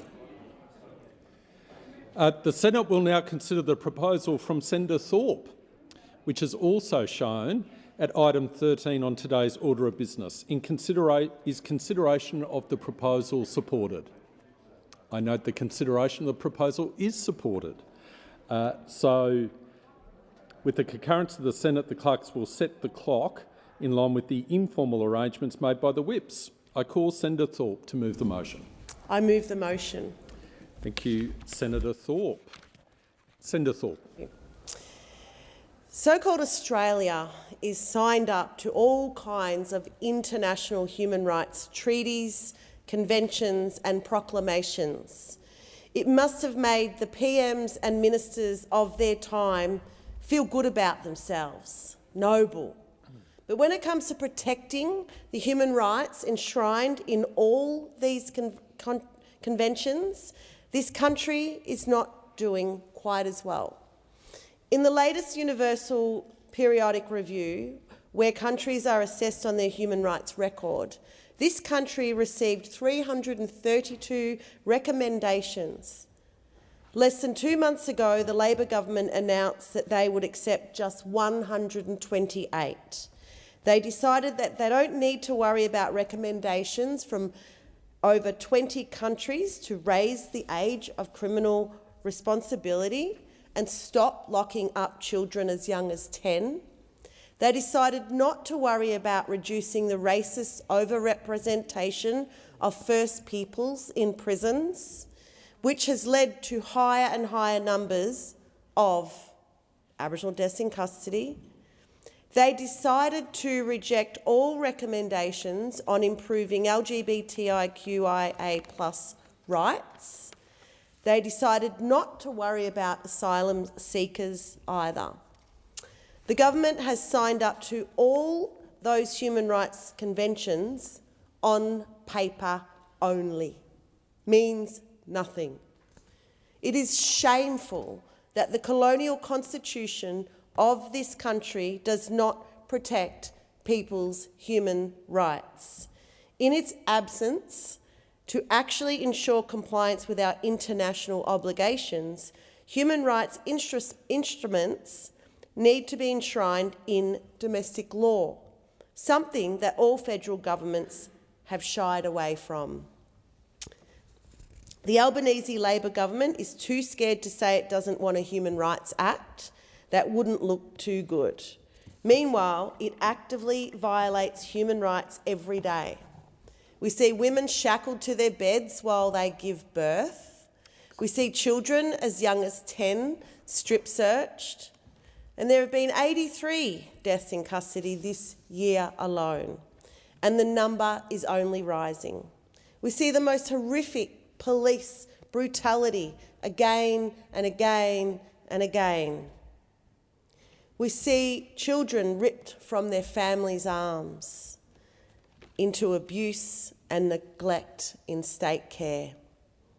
Governments across the country, Labor and coalition governments alike, are causing more and more harm, emboldened by one another in the race to the bottom, with more punitive youth justice laws, the removal of the Aboriginal child placement principle in the Northern Territory, and a complete lack of responsibility on public housing, among other things. A National Human Rights Act was first attempted in 1985. It was this chamber that ultimately abandoned it. Yet it has been recommended time and time again by report after report, inquiry after inquiry, not least of which were the National Human Rights Consultation in 2009 and the inquiry into Australia's human rights framework in 2024. In the past 12 months, the National Children's Commissioner's report, Help Way Earlier on Youth Justice, recommended that the government introduce a federal Human Rights Act. I've been travelling across the country to attend hearings on this current racism inquiry and hate and violence directed at Aboriginal and Torres Strait Islander peoples. Witness after witness has talked about the systemic racism they have experienced, with the most chilling stories you could imagine. Stories of assaults, harassment and ultimately death. Stories of state institutions turning their back on First Peoples and refusing to provide protection of our rights and most basic needs. This is why today I call on the government and everyone here in this chamber to make clear where they stand. If you care at all about protecting people's fundamental human rights in this country, you will support this motion and make clear it is time for a federal Human Rights Act. Thank you. Senator Dean Smith. Thank you very much. I rise to speak on Senator Thorpe's urgency motion that reads, the need for the government to progress a Human Rights Act to ensure basic human rights are being upheld in this country in adherence to our international human rights obligation. It can't be denied that Australia is regarded the world over for the strength of its legal system that protects the human rights of liberties of Australians. Ours is a strong legal system coupled with an enduring respect for the human rights and liberties of every Australian. Unlike other countries, the strength of Australia's system of legal protections lies in its multiple sources of legal heads of power and custom, and not in a single legal source of power, as would be the case if a Human Rights Act was to be legislated. The outcome and effect of our system is a protective one of human rights and liberties that ensures the balancing and ultimately optimisation of rights and responsibilities of Australian citizens. Those rights and responsibilities that fall on our citizens, that fall on our governments and fall on our community organisations ensures the strongest and most robust protection for human rights and liberties. As the Rule of Law Institute has expressed, the problem with rights granted by law is that they can just be easily taken away by law. The human rights and liberties of Australians are protected by a well-established, tried and trusted system of protections. And let me just run through what that ecosystem of protections is. Contrary to Senator Thorpe's assertion that ours is a colonial constitution, ours is a constitution that has served this country remarkably well. This year marks the 125th anniversary of our national parliament. a parliament that was born of the adoption in 1901 of the Australian Constitution. That Constitution protects liberties through a separation of powers, a federal system of distributed and devolved powers, a constitution that contains both explicit and implicit rights. Human rights in our country are protected by the common law. They are protected by statute. They are protected in international law. They are protected by the principles of legality. And importantly, they are protected by things like an open media. They are protected by things like a vibrant community and not-for-profit and charities sector. Ultimately, what Australia benefits from has best been characterised as a culture of trust and legal compliance by our citizens. A culture of trust and legal compliance that in 125 years has not let them down. But if there is a virtue in Senator Thorpe's motion this afternoon, it's this, that classical Liberal and Conservative senators should be very alive to the fact that there is a renewed push in this Parliament, in the country, to enshrine a Human Rights Act or Charter or Bill of Rights in Australia. And it's worth noting a couple of recent developments. The first, as Senator Thorpe was correct to identify, is the Parliamentary Joint Committee on Human Rights has just conducted an inquiry into whether or not the federal government should introduce a Human Rights Act.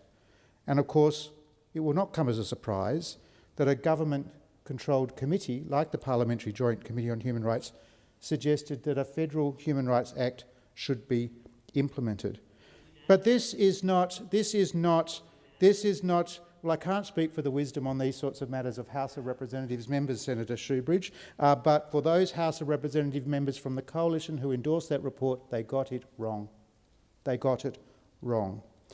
But the history of this issue is quite revealing. In 1973, it's worth reminding ourselves that the Whitlam government tried to introduce the Human Rights Bill of 1973, a bill that was happily discarded following the double dissolution election of 1974. In 1944, a referendum was held in this country. It was called the Post-War Reconstruction and Democratic Rights Referendum. It contained 14 questions. It was a curtain government initiative, and it was resoundingly defeated by Australians at the referendum with no less than a 54% vote against it. And if that wasn't strong enough, in 1988... Thank you. And 1988 is the more remarkable experience. 69% of Australians rejected a Bill of Rights. Thank you, Senator Scott. Thank you, Senator Smith-D. Senator Tyrrell. Thank you, Acting Deputy, and you can't stop him when he starts. I want to thank Senator Thorpe for her motion and for her continued fight for human rights in this country. We must all continue to push for change and ensure human rights are protected for all equally and fairly at all levels of government in this country. The Albanese government is committed to protecting and promoting human rights to ensure that all Australians are able to participate fully in our democracy, economy and society. Australia has a significant, long-standing commitment to human rights and a long history of positive and constructive engagement with the international human rights system and civil society. Human rights in Australia are recognised and protected through a range of laws at the federal, state and territory levels, the Australian Constitution and the common law. Any improvement to human rights protections in Australia should be done in a way that unites rather than divides the community. This government has continued to prioritise meaningful reform to strengthen rights and to progress massive human rights reforms. The Albanese government appreciates the work in the previous Parliament of the Parliamentary Joint Committee on Human Rights, chaired by the member for Macnamara, to produce a report on Australia's human rights framework. The government is now actively considering that report. And whilst that status update is really exciting, you might be disappointed to know that the government does not support this motion. Instead, we're taking the time to carefully consider the Joint Committee's report because we know how important human rights are to Australians and to our democracy. And in the meantime, we have a really strong set of domestic frameworks. All jurisdictions have comprehensive anti-discrimination legislation that implements rights to non-discrimination and equality. All jurisdictions also have a board or commission that oversees human rights and anti-discrimination. These have functions that include the determination or conciliation of complaints of discrimination brought under legislation operating in the jurisdiction. They also do human rights education and awareness raising. At the federal level, this includes federal anti-discrimination laws which make it unlawful to discriminate based on protected attributes including sex, intersex status, gender identity, sexual orientation, age, disability, race, colour, descent or national or ethnic origin in certain areas of public life, and the Australian Human Rights Commission, Australia's independent A-status national human rights institution. The Australian government has continued to prioritise meaningful reform to strengthen rights and to progress significant human rights reforms. This includes, for example, actioning all recommendations for the Respect at Work report, inserting a cost protection provision into the Australian Human Rights Commission Act to promote better access to justice for those pursuing proceedings for unlawful discrimination, committing $6.9 million towards a review and modernisation of the Disability Discrimination Act 92 as part of its response to the Disability Royal Commission, legislating a merit-based and transparent appointment process for the Australian Human Rights Commission, consistent with the International Paris Principles, and passing legislation to ban life insurers from using adverse genetic testing to inform life insurance cover. As a government, we will continue to prioritise actions such as these that have meaningful, positive impact on the lives of Australians. Human rights protections are also maintained at the federal level through the Parliamentary legislative scrutiny process under the Human Rights Parliamentary Scrutiny Act 2011. All government and non-government bills and disallowable legislative instruments must be accompanied by a statement of compatibility which assesses the compatibility of legislation with Australia's obligations under the 7 core international human rights treaties to which Australia is a party. So to sum it up, thank you, Senator Thorpe, for your urgency motion. Personally, I understand your push to legislate a Human Rights Act, but we need to take the time to consider the work that has already been done and consider the report provided to the government. The Albanese government appreciates the work in the previous parliament through the Parliamentary Joint Committee on Human Rights, which produced a report on Australia's human rights framework. The government is actively considering this report and remains committed to protecting and promoting human rights to ensure that all Australians are able to participate fully in our democracy, economy and society. Thank you, Senator Tyrrell. Senator Shoebridge. Thanks very much, Acting Deputy. Well, if there's one phrase that should destroy any sense of hope that you have that something will happen, it's when the Albanese government says they're actively considering something. Beware. If you actually want meaningful change in this country, if you want to actually produce some legislative outcome, protect a right, have something happen, the worst thing you can have happen to you is have the Albanese government actively consider it, because they are specialists in active consideration, and they've been actively considering this unanimous recommendation for a Human Rights Act now for more than 3 years. And no doubt they'll be actively considering it when summer comes, when winter comes, and in the seasons that follow, they'll be actively considering it, because that's what the Albanese government does. Endless reviews and no action. No action. And one of the reasons why the public probably isn't pushing down the doors on this is when you survey the Australian public, half of the Australian public think we already have a Human Rights Act. They assume that a country that's had a parliamentary democracy for over a century at a federal level, at some point in the century, might have got its act together and produced something that protects human rights. But to its utter shame, this parliament has not done that. And we keep hearing excuses from the Labor Party, from the Coalition, we hear resistance from One Nation, that the idea that if we actually give citizens rights, do you know what I think people in this place are most scared of? They are scared that people will use those rights. And they will use those rights to protect themselves from crap laws passed by this place. And they'll use those rights to protect themselves from the reach of the surveillance state. And they'll use those laws to protect their privacy from big tech coming in and sucking up their data and their kids' data. That's what people in this place, outside of the Greens, are concerned about when they oppose a Human Rights Act. They're concerned that they'll give citizens and people in this country the right to push back. Well, I can tell you now, as a Green senator, I fundamentally believe that we need to fix this country by giving vastly more rights to citizens to push back, vastly more rights to people in this country to push back against governments when they want to throw in the surveillance state, when they want to stop you at a roadside stop, suck down the data off your phone. I'm in the Greens because we are committed to human rights. And we're far more committed to the rights of people going about their business in this country without being monstered by the police, surveilled by the state. We have far more interest in the rights of citizens than we have the rights of the state to come in and monster you. And the reason why Labor and the Coalition and their mates in One Nation oppose a Human Rights Act is they put the rights of the state to surveil you, to imprison you, to steal your data. They put the rights of the state before the rights of the citizen. We put the rights of Australians, their right to not be monstered by the state first. So, what's this about?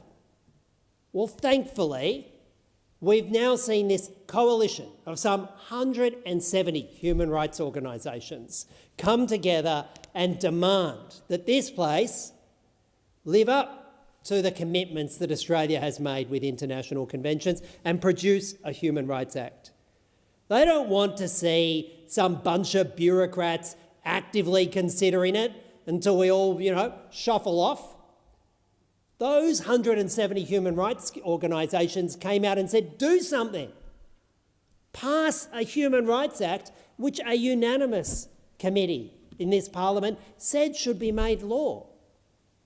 Now, if we get through this parliamentary term, having had the Albanese government actively consider a Human Rights Act without passing a Human Rights Act, that will be a peak Labor.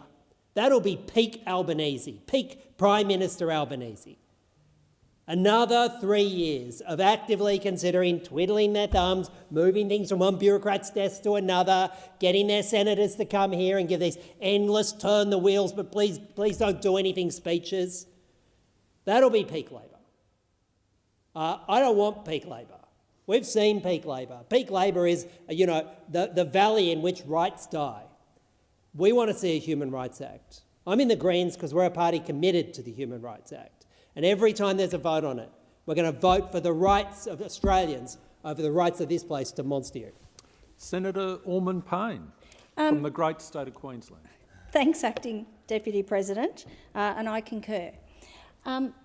I rise to speak in support of the motion put forward by Senator Thorpe, and I wish to associate myself with the comments made by both Senators Thorpe and Senator Shoebridge. We are only one of a handful of democracies that does not have a Human Rights Act. And it should tell us something when the major parties in this place have indicated that they are going to vote down this motion. Because if a Human Rights Act wasn't going to be effective at protecting people's rights, then they wouldn't care whether we had one or not. Senator Smith said that we have a system of rights protections, but numerous inquiries and committees have found that that is a system that is inconsistent, and it contains a patchwork of protections that are not comprehensive enough to protect the rights of everyone. Senator Smith also talked about the relevance of not-for-profits and charities to holding up people's human rights, and yet we know that when not-for-profits and charities want to advocate for people's rights, particularly when governments are forming policy, that they're regularly asked to sign non-disclosure agreements, shutting down their ability to advocate for the rights of people and citizens. The Human Rights committee that Senator Tyrrell referred to regularly raises issues with legislation that comes before this place, and it is regularly ignored. Sometimes legislation comes into this place before that committee has even considered it.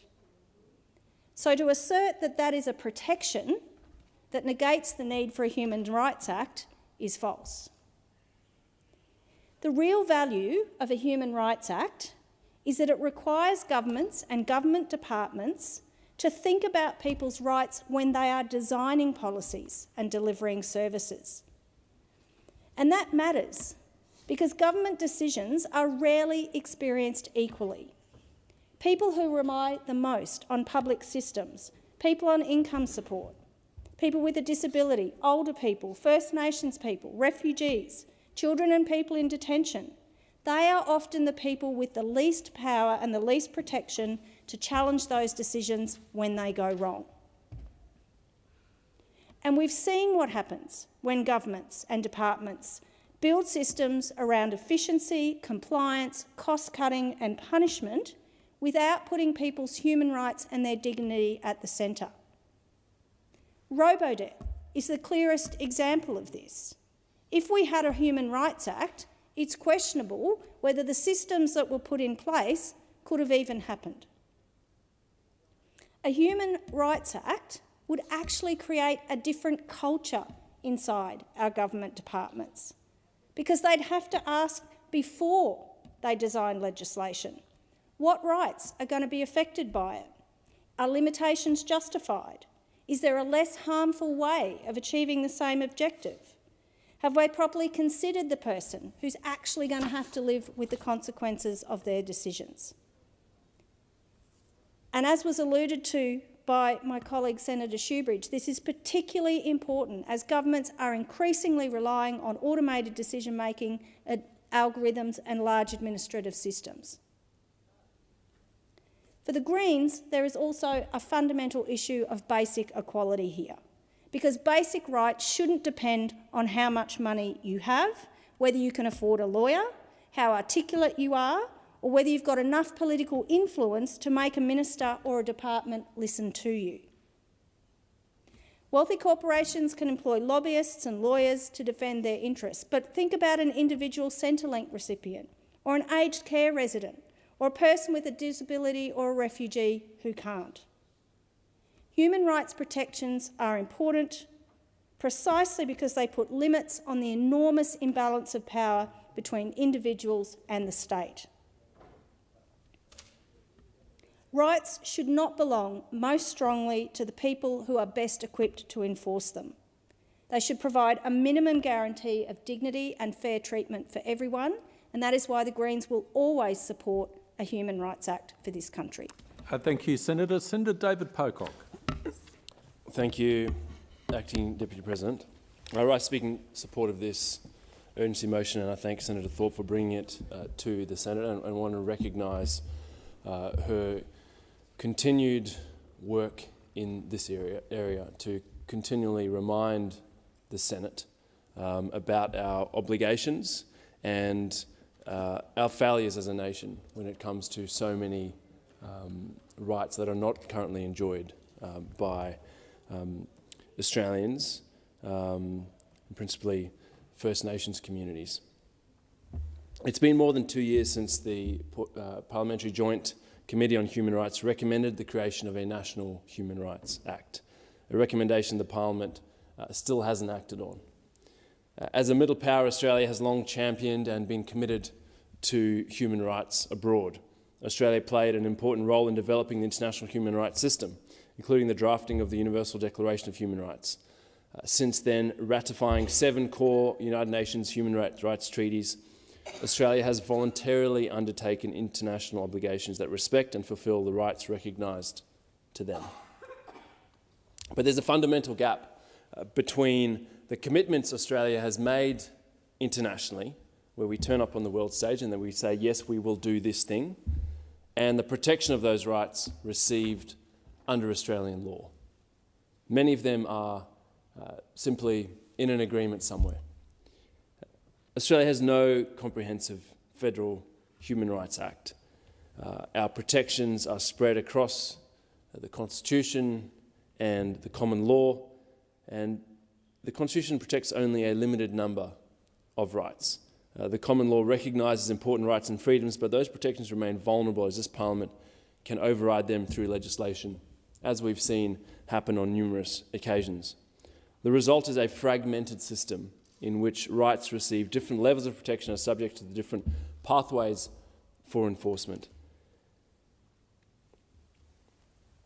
We've accepted international human rights obligations and then not established clear, comprehensive domestic legal frameworks through which those rights are given effect to Australian citizens. And this is clearly a gap that a Human Rights Act would fill. It would be an anchor in Australian domestic law for our international human rights obligations. It would establish a coherent framework for recognising and protecting human rights, providing the bedrock from which Australia's international commitments could be given real practical effect. This isn't just about what happens after a person's rights have been breached. A Human Rights Act would require public authorities to act in a way that protected human rights and to properly consider those rights when making decisions.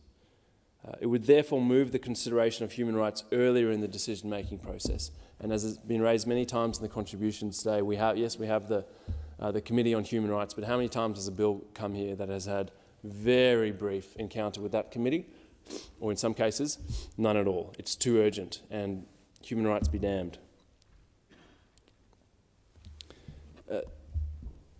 While this would obviously benefit minority or vulnerable groups, human rights protections is not only about those groups. It matters to anyone who interacts with the government, relies on public services or is affected by government decision-making. Canada, the UK, New Zealand have all recognised the need for domestic human rights instruments, and a Human Rights Act would bring Australia closer in alignment with these countries. We've made the commitment, we've accepted the obligations, but as yet we haven't put our money where our mouth is. As the Parliament, we haven't stepped up and said, we've signed all these things. Most Australians assume that that is actually somewhere in legislation, but we have no overarching act that actually enshrines these things that Australians hold dear. And this is a real opportunity for this Albanese Labor government and for this Parliament. And so again, I thank Senator Thorpe for bringing this forward to the Senate for debate. Thank you very much, Senator Pocock. I'll then put the question. The question is that Senator Thorpe's urgency motion be agreed to. Those of that opinion say aye. Those against say no. I think the ayes have it. Is a division required?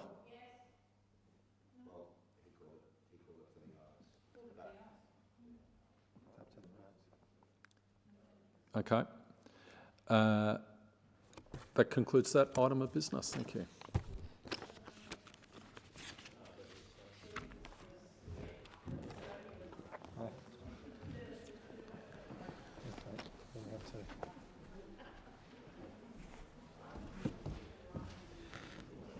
Okay, colleagues, I shall now proceed to the consideration of documents.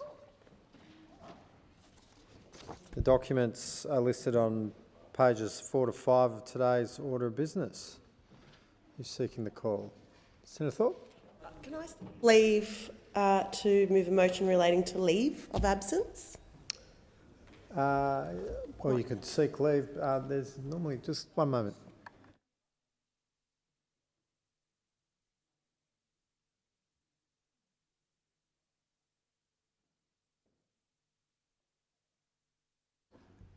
There is normally a different time in the agenda to do this, but so what I might do is just check if there's anyone seeking to speak on this, and then we'll come back to you, Senator Thorpe, on documents. Yes? Senator Collins. I seek leave to take note of and continue my remarks for government documents number 4 and 5 on page 4 and document 10 on page 5. You're seeking leave to continue your remarks? Yes. Yes. Leave granted? Yes, leave is granted. Thank you. Anyone else? Senator Thorpe, we might come back to you. I seek leave to move a motion relating to leave of absence. Leave granted? Leave's granted. Go for it. I move that leave of absence be granted to myself for the 20th of August 2026 for personal reasons. The question is that the motion be agreed to. Those in opinion say aye. Those against say no. The ayes have it. Okay. Are there any ministerial statements? Yes, Minister. Thank you. I table documents relating to orders for the production of documents concerning the 5% deposit scheme, the National Disability Insurance Scheme and correspondence with the Government of Japan. Thank you. Is there a question there? No. Sorry, I'm catching up. Anything else? We'll go to committee memberships. The President has received a letter requesting changes to committee memberships. I call the Minister. Seek leave to move a motion to vary the membership of committees. Leave granted. Leave's granted. Thank you. I move that senators be discharged from and appointed to committees as set out in the document available in the chamber and listed on the dynamic read. Put the question. The question is that the motion be agreed to. Those in opinion say aye. Those against say no. The ayes have it. Messages.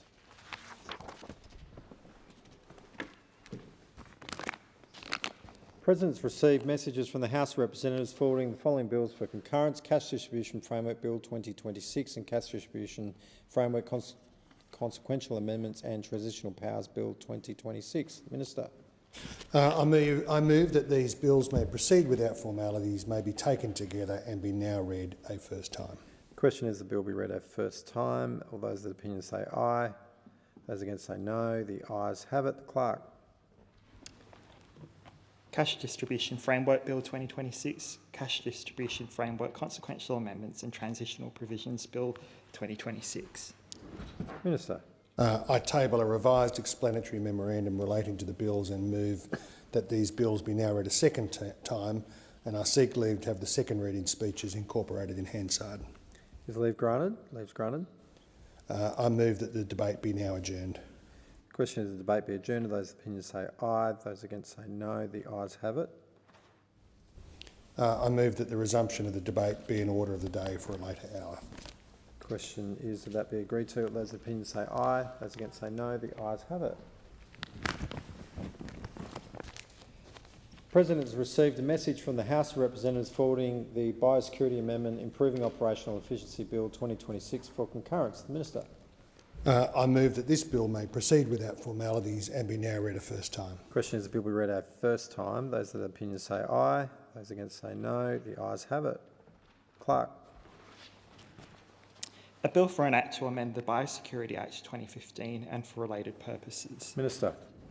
I move that this bill be now read a second time, and I seek leave to have the second reading speech incorporated in Hansard. Is leave granted?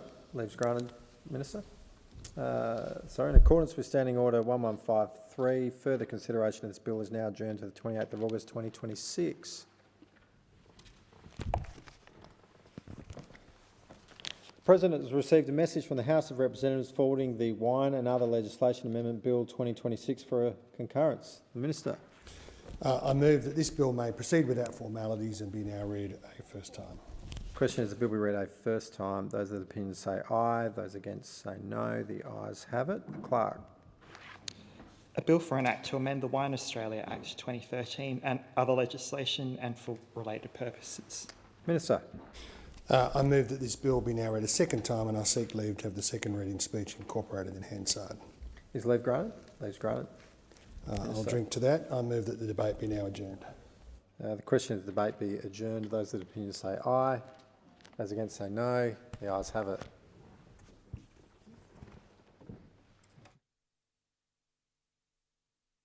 Clerk. Business of the Senate, order of the day number 1 for the presentation of a report from the Environment and Communications Legislation Committee. Yes, Whip.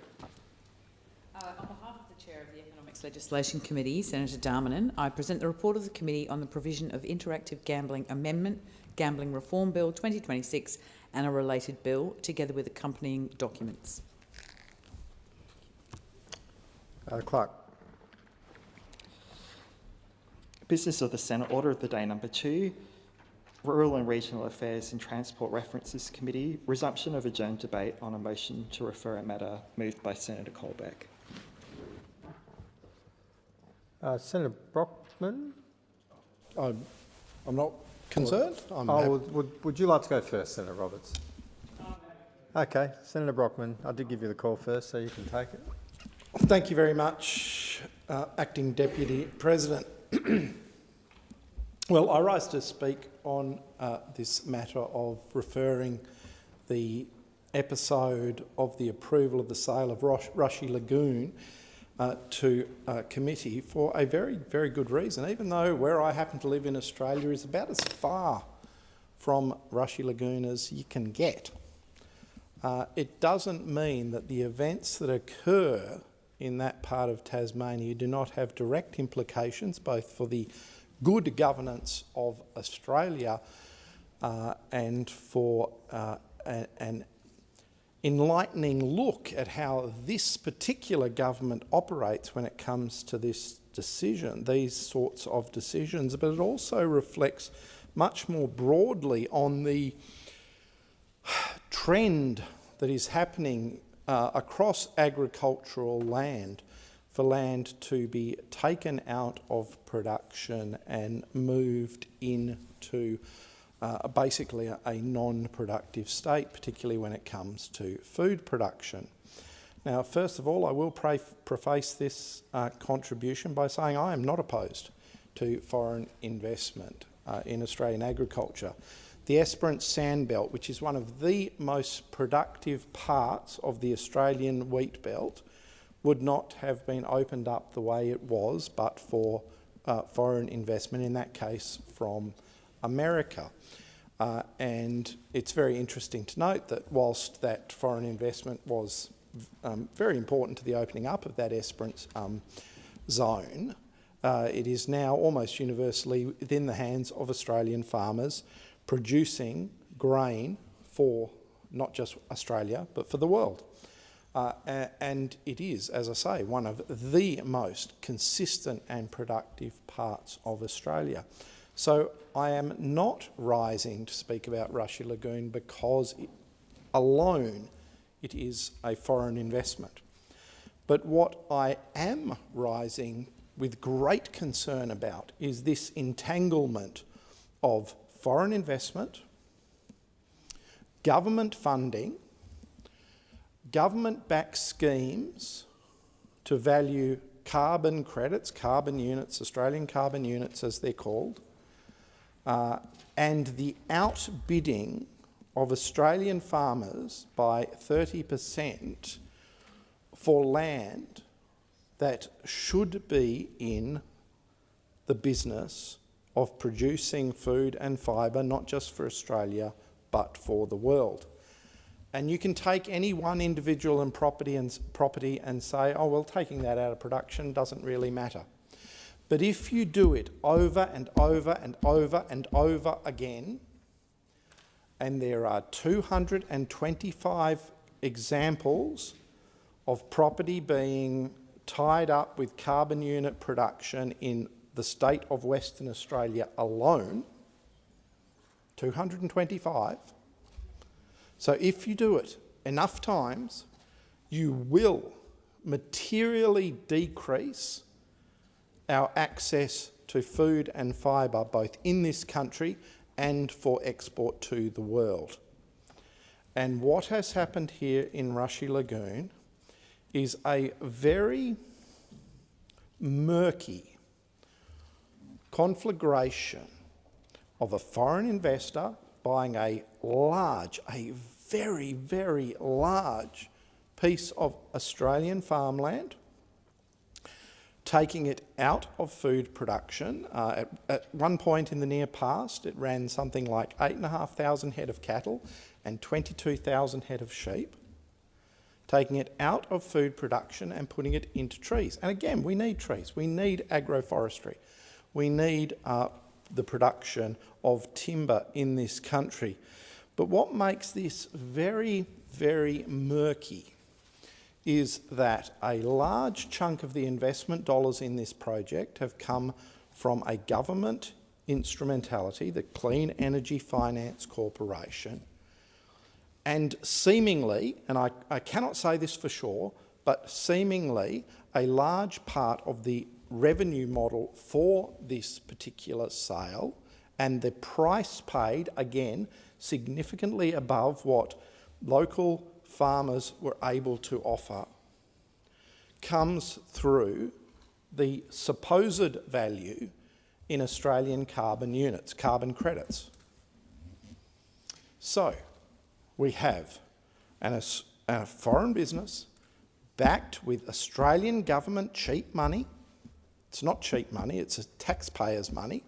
But from the corporate world's point of view, it's cheap money because they don't have to contribute it, on the basis of Australian government regulated carbon units, and done in a way which is extraordinarily non-transparent, particularly to the farming community in that area who face the impacts of that land being taken out of production. Now, those opposite talk about, oh, well, there will be some trees planted, so there will be some forestry jobs created. And I'm a huge supporter of forestry jobs, and what the WA Labor Party did to the West Australian forestry industry is an absolute disgrace. But the fact is, having been involved in agriculture myself, including in livestock production, including in timber production, the fact is that the jobs that disappear through the loss of livestock production are not replaced if that farmland is taken into timber production. They simply are not replaced. And not just the direct jobs, particularly the sheep industry is very labour intensive, cattle industry to a lesser degree, but the sheep industry particularly. You need the shearers, you need the veterinarians, you need the support services, you need the agricultural product supplier in your local community. You need all these things which give life to communities, which give economic substance to communities. And replacing them with trees both diminishes our ability to provide high quality protein, high quality fibre, natural fibre to the world, but it also weakens the economic base of those communities. And there is no doubt about that. If you do a straight stop between livestock production and a timber producing enterprise, and if it was a farmer, an Australian farmer who made that decision, fine, that's their right. That is absolutely their right. But this isn't an Australian farmer. This is a foreign company backed by government money on the basis of government-regulated carbon credits. I mean, it's mind-boggling.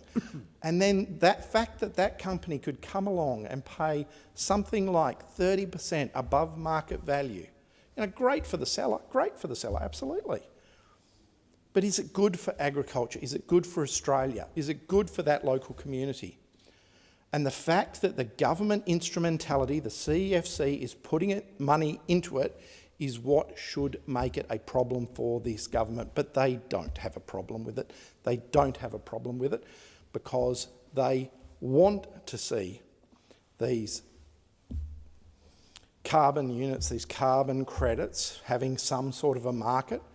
And so they've got to shoehorn activity like this into the economy through a huge investment through the Clean Energy Finance Corporation and other similar investments right round Australia, 225 in my home state of Western Australia, which means that companies like this foreign entity could outbid local farmers who are producing the food and fibre that Australia and the world needs. Now, recently there's been in the media question marks over how long Australia will actually be self-sufficient in terms of food production. I mean, that's shocking that that's even entering the debate. A very, very short period of time ago, we exported food and fibre to the world 3 times the population of Australia we produced. We produced enough food and fibre for 3 times the population of Australia. So we were massive net contributors to the world. We stopped people from falling into malnutrition. We stopped people from being at the point of starvation. We helped feed the world. And now it's actually entered the public discourse that we are going to have to consider a situation where Australia is a net food importer. I mean, it's absolutely shocking and shameful.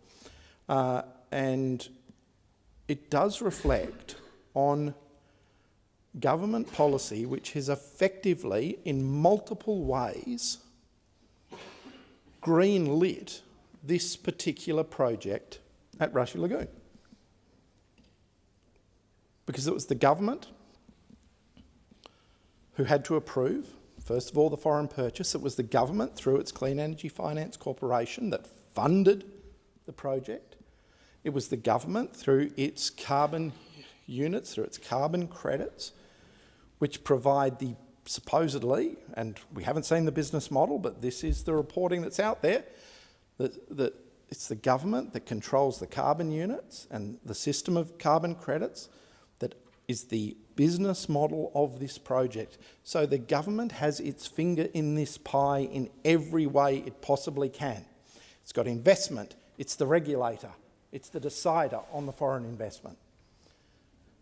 And that is just an extraordinarily murky and dangerous combination, especially, as I have said, when this is not a one-off event. This has brought it into the public spotlight, but these kinds of projects are cropping up right round Australia in high-quality agricultural land. It is simply not true that this is now happening in marginal country.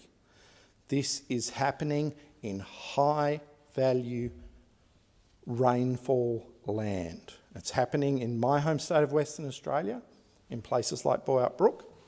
It's happening in Rushy Lagoon in Tasmania. And this should be an issue that concerns every Australian. Senator Roberts. Thank you. And I thank Senator Colbeck for his motion, which One Nation strongly supports. Rushy Lagoon is Tasmania's largest agricultural property, covering 21,745 hectares in the northeast of Tassie. The property sold recently for $142 million, with settlement due last week. The new owners are a special purpose vehicle called Tasmanian Natural Asset Trust, TNAT, with 3 shareholders. The federal government, through the Clean Energy Finance Corporation, who contributed $69 million, almost half. Taxpayer money, not government money, taxpayer money. The remaining $73 million came from UK investment companies Gresham House and Aviva Investments. The latter has BlackRock as its largest shareholder. The previous owners were New Zealand's Pye family, who held the property for 30 years. In that time, the Pye family built the Ringarooma River irrigation pipeline, which, with dams and 11 centre pivots, provided irrigated cropping across 1,100 hectares. What an amazing achievement. This supported a massive dairy operation with 2 automated milking parlours and substantial storage vats. The shearing sheds and stockyards supported 30,000 head of livestock. Improvements include grain and potato storage sheds to feed the world. and the property has a main homestead and workers' cottages. In short, until the Albanese Labor government got its dirty hands on Rushy Station, the property was actively involved in growing food to feed Australia and the world, with foresight and ingenuity. This sale is a perfect example of the Albanese government hollowing out the bush, including covering prime farmland in industrial solar and wind installations, transmission lines, and in this case, pine plantations. For those who don't know, I only learned recently that nothing native grows under pine. Over the next 5 years, the new owners plan to plant roughly 12 million radiata pine seedlings across 9,000 hectares of the farm to generate an estimated 3.2 million carbon dioxide credit units. Try eating them each production cycle. And there it is. This ideology-driven, delusional Labor government, dishonest government, is turning Tasmania's largest agricultural producer into a subsidy farm for carbon dioxide credits. A farm for carbon dioxide credits. And in case the government wants to pretend this was nothing to do with them, the Albanese government provided an $8.8 million grant under the Support Plantation Establishment Grant Scheme before the land sale had been approved by the Foreign Investment Review Board. A grant, taxpayers funded. Turning productive farmland into a timber plantation was planned and financed through deliberate Albanese government policy, using taxpayer money to destroy productive farmland. A measure in part justified through the timber production which will eventually result for housing, so they say, which could happen in 25 to 30 years' time when the trees are ready for harvest. That's not going to help the people sleeping in cars, sleeping under bridges, sleeping in tents, sleeping in caravans, right around Australia because of this government's policies. Given the miserable performance of this Albanese government to provide for the housing industry, we might still need the timber in 30 years' time. By the way, those jobs Labor is claiming will be created are largely short-term jobs, ripping out 100 years of farm improvements and then planting seedlings. That's it. The real breadwinner jobs will occur during harvesting, and those jobs will be 25 to 30 years away. The local community will not survive until then, which Labor and the Greens don't care about. This agenda is about sacrificing the bush to win votes in the city, sacrificing the regions which feed Australia, which are the crucible of income for this country, to satisfy the city. Until the trees are mature, all that Tasmanian Natural Asset Trust will produce is wood chips, most likely to be burnt for electricity to an Albanese government-issued large-scale generation certificates. So let's review it so far. The Labor government spent $69.9 million to force the price of Tasmania's largest agricultural producer so high that local farmers could not afford to buy it. Knocked them out of the market. Then they spent another $8.8 million to encourage the new owners to grow timber, not food. Then they will spend more taxpayers' money giving certificates for wood chipping those trees and burning them for power. I mean, this is insane. Under this arrangement, the government is giving money to itself and destroying our best farmland in the process and destroying productivity. The truth is that Australia does not need this timber. According to Barrays, there are already 271,000 hectares of timber plantation in Tassie alone, part of 1.6 million hectares of timber plantation right around Australia. 9,000 hectares of timber going into the national estate of 1.6 million hectares is not going to make any difference to timber supply. This is a lie. If the government was serious about increasing our plantation area, it would look to the 800,000 hectares of native plantation forest that has recently been locked up to prevent logging, despite there being 7 million hectares of suitable forests. It just gets worse and worse. Logging has never taken a large percentage of the national timber estate, just 10%. And logging does not destroy those forests. They remain habitat for native fauna and flora because they're selective. Of course, this does not include old-growth forests, which One Nation would protect. Although I note the Greens and the Labor Party are actively clear-felling old-growth forests for industrial wind and solar installations and the related access roads and transmission lines.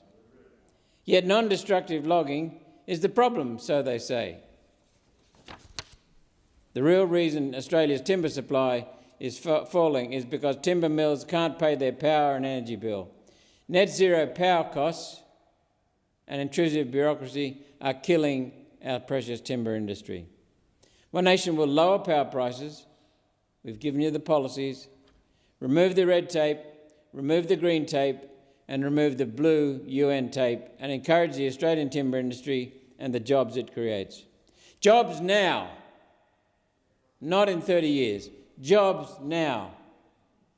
Rushy Lagoon is about hollowing out the bush, hollowing out the regions. It's about this Albanese government's ideological war on red meat and dairy in the name of saving the planet from nature's harmless trace atmospheric gas, carbon dioxide. Importantly, the war on cows is based on supposed science that categorically is fundamentally wrong. The methane cycle has no impact on the environment. It's a closed loop. A more important question is this: what are people going to eat if this Labor government continually destroys Australia's agricultural capability? Only this week, or last week actually, Sunrise laid off 78 workers in the Deniliquin and Leeton food processing plants because this government is knowingly, deliberately taking irrigation water off farmers and sending it out to sea. And add to that word, deceitfully doing so. Last year, over 4,000 gigalitres, listen to this, 4,000 gigalitres of water was sent out to sea against a basin plan target of 2,000 gigalitres, double the target, wasted into the ocean. Why? So irrigators could not use the water to grow food and fibre to feed and clothe the world. Go for it, Labor. You're destroying farming in Queensland, New South Wales, Victoria, and in South Australia. One part of the Uniparty, Labor is just one part of the Uniparty. After the other part of the Uniparty, the Liberal Nationals Coalition introduced the Murray-Darling Basin Plan in their 2007 Water Act, which 4 times has a list of aims for the Act, and one of those aims is to enforce international agreements. What the hell is that doing in our Water Act? Farming industry body Tas Farmers strongly condemned the buyout of Rushy Lagoon, calling it a, quote, disgraceful outcome that locks up prime dairy and beef country into a, quote, monoculture pine plantation. Nailed it on both. Just so they can tick a corporate carbon dioxide abatement box. A Tas Farmers survey revealed that 99% of local community respondents oppose the sale. 99%.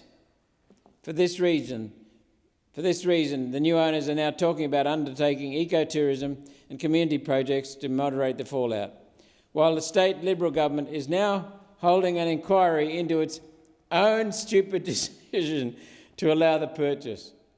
I mean, this is farcical. One Nation will do everything in its power to unwind this deal and ensure Australia's best farmland is devoted to food production. To food. Australia's farmers have had enough of the Liberal, Labor, Greens war on the bush in the name of saving the environment. Killing the environment in the name of saving the planet. One Nation will bring this agenda to a halt on day one of our government. Thank you. Anyone else seeking the call? Senator Bell. Thank you, as Acting Deputy Chair. Under the Albanese Labor government, productive Australian agriculture is being destroyed in pursuit of its net zero obsession.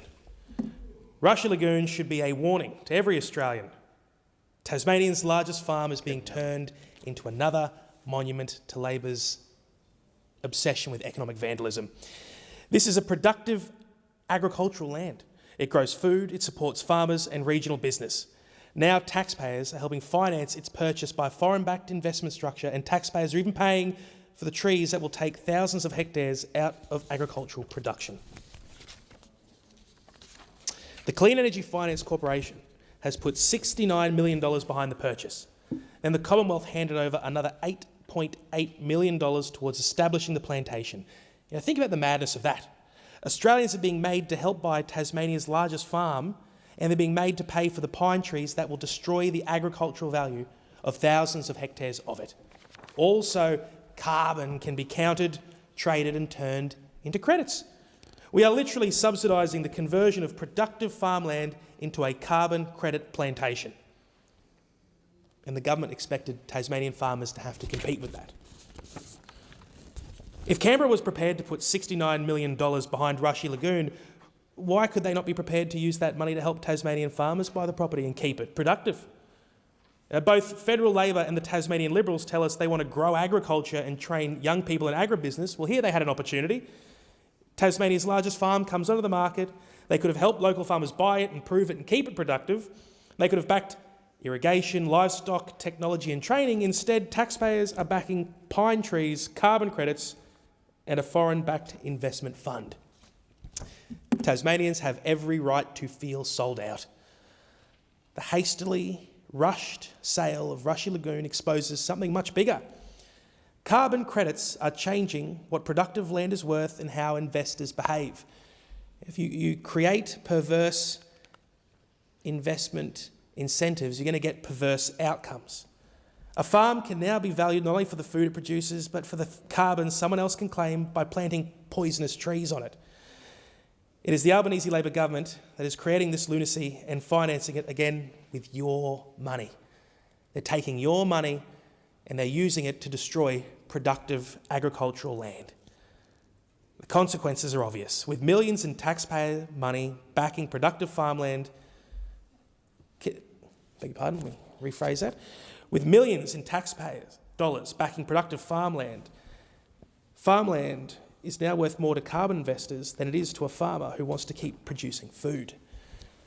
That means agricultural land gets taken out of production, fewer opportunities for local farmers to expand, and a direct threat to the future of farming communities. So important to our nation's history, our nation's future, and yet it's being destroyed. And Rushy Lagoon shows exactly how that distortion works. But Labor is boasting about a $140 million economic return. And we're not looking at the fine print, the jobs they create. These jobs are claimed over the lifetime of the project. They're not saying they'll create 190 permanent jobs from day one. Once again, they're being a little bit fudgy with the math here. Meanwhile, productive agriculture supports an economy year after year. Farmers, contractors, transport operators, vets, machinery businesses and local suppliers. Labor gives Tasmanians the big headline number, but the fine print tells a much different story, a much smaller story. And this is where Rushy Lagoon becomes part of a much bigger national argument. The Albanese Labor government has locked Australians into net zero and is spending an extraordinary amount of public money trying to force the country to go along with it, trying to force the country into meeting its sort of arbitrary targets. And they call it a transition. A lot of people refer to it as a managed decline. Many Australians call it a massive government direct transfer of money into projects that fit Labor's net zero agenda. We just look at the capacity investment scheme. The capacity investment scheme is what is underwriting these renewable projects. Rewiring the Nation commits billions to transmission. So-called green hydrogen gets its subsidies. Batteries are getting their subsidies. The Clean Energy Finance Corporation pours public capital into projects that fit the government's net zero agenda. Labor calls this investment, but Australians should remember whose money is being invested and who is carrying the risk. Because ultimately this is your money that's being invested, you're carrying the risk. As these projects fail, we're bearing the consequences. The Albanese government is spending like a drunken sailor to achieve net zero at any cost, except drunken sailors eventually run out of their own money. Labor's got a supply of yours that will last them quite some time. And if anyone wants to see quite some time until it runs out, I mean, there is not an infinite supply of taxpayer money, despite how Labor is spending it. You know, if anyone wants to see how absurd this has become, just look at Tomago Aluminium. Tomago is Australia's largest aluminium smelter and one of the biggest electricity users in the country. It was built in New South Wales because this state once had abundant, reliable and affordable coal-fired electricity. Now that smelter's future has been put at risk by the cost of power. So Labor's answer, they're forced into another taxpayer rescue. The Albanese and Minns Labor government has announced a $2.5 billion package to keep Tomago operating before 2028. Senator Ayres. Have we got a point of order there? Senator Ayres. Senator Ayres. Yeah, well... Senator Bell, you have the call. Thank you. And I'm glad Senator Ayres is paying attention to this question, which is a bit this speech a little bit more than the Minister was paying attention to our press release on keeping Australians safe. But it's good. It's good to see you there, paying attention. You are switching off now. You know, we've got a Labor government breaking the energy system. And then, who do they call when they've done this, when they've driven up electricity prices so high that, you know, once profitable manufacturing, you know, businesses can no longer compete? Who do they call in? They're forced to go back to the taxpayer because the net zero obsession that they have has made these once profitable industries that provided jobs and security to the people of our country, to the people of the Hunter, to the people in New South Wales, they've destroyed them. You know, we know that Tomago needs huge amounts of reliable electricity 24 hours a day. You cannot tell an aluminium smelter to wait until the wind picks up. You cannot shut the pots down when the solar generation disappears. You need dependable power. So after years of closing the reliable generation and forcing the system towards intermittent renewables, Labor is now spending billions to compensate a major industrial user for the cost of that policy. For that sort of money, Australia should be asking how much permanent, reliable energy generation we could have built instead. And One Nation has been pointing this out. We've been calling on the government to invest in coal-fired power stations. But you've let the ones that we have fall apart. You've abandoned them, and in doing so, you've abandoned the reliable, affordable, effective energy generation that powered things like Tomago. Now you're asking the taxpayer to power Tomago. You cannot, there's no way to infinitely bail our way out. The promises you make about intermittent power are simply not true. Windmills and industrial scale solar blanketing agricultural land is not the solution. And then you won't even consider things like nuclear. All because anything down that path destroys your argument, destroys your vehicle towards the targets that you have legislated, you have set for your net zero obsession. Now, how many more industries could we have if we had even more coal-fired power, if we had even more reliable generation? You're bailing out Tomago, but think about how much more we could have if we had even more coal-fired power. It's the opportunity cost that we have witnessed, the amount of loss and decline we have seen from Labor's failure to secure reliable, dispatchable power in favour of intermittents. It sort of boggles the mind. That is Labor's net zero economics. Senator Ayres. Thank you, Senator Ayres. Labor's obsession with making energy expensive, that is what's putting Australia's industry in danger. Senator Ayres. It just appears that Labor government does not want the people of Australia to hear what I have to say, but I'm going to say it anyway. Tomago and Rushy Lagoon look like different stories. They are not. They are both examples of governments using enormous amounts of public money to force economic activity to fit its chosen political target. At Rushy Lagoon, taxpayers help a carbon investor beat agriculture. Tomago, taxpayers are asked to rescue industry from the price of energy. They're asked to rescue industry from Labor. The same government that tells Australians the transition is delivering cheap power and stronger industry. They're the ones who have driven Tomago to the brink of bankruptcy. They're the ones that Australian jobs now have to be rescued from. They've lit the house on fire. They're sort of spraying a bit of water on it and asking for a thank you. You can't make this up. Much of this spending is also dressed up so it does not look like ordinary spending. Loans are called investments. Risk is shifted onto public balance sheets.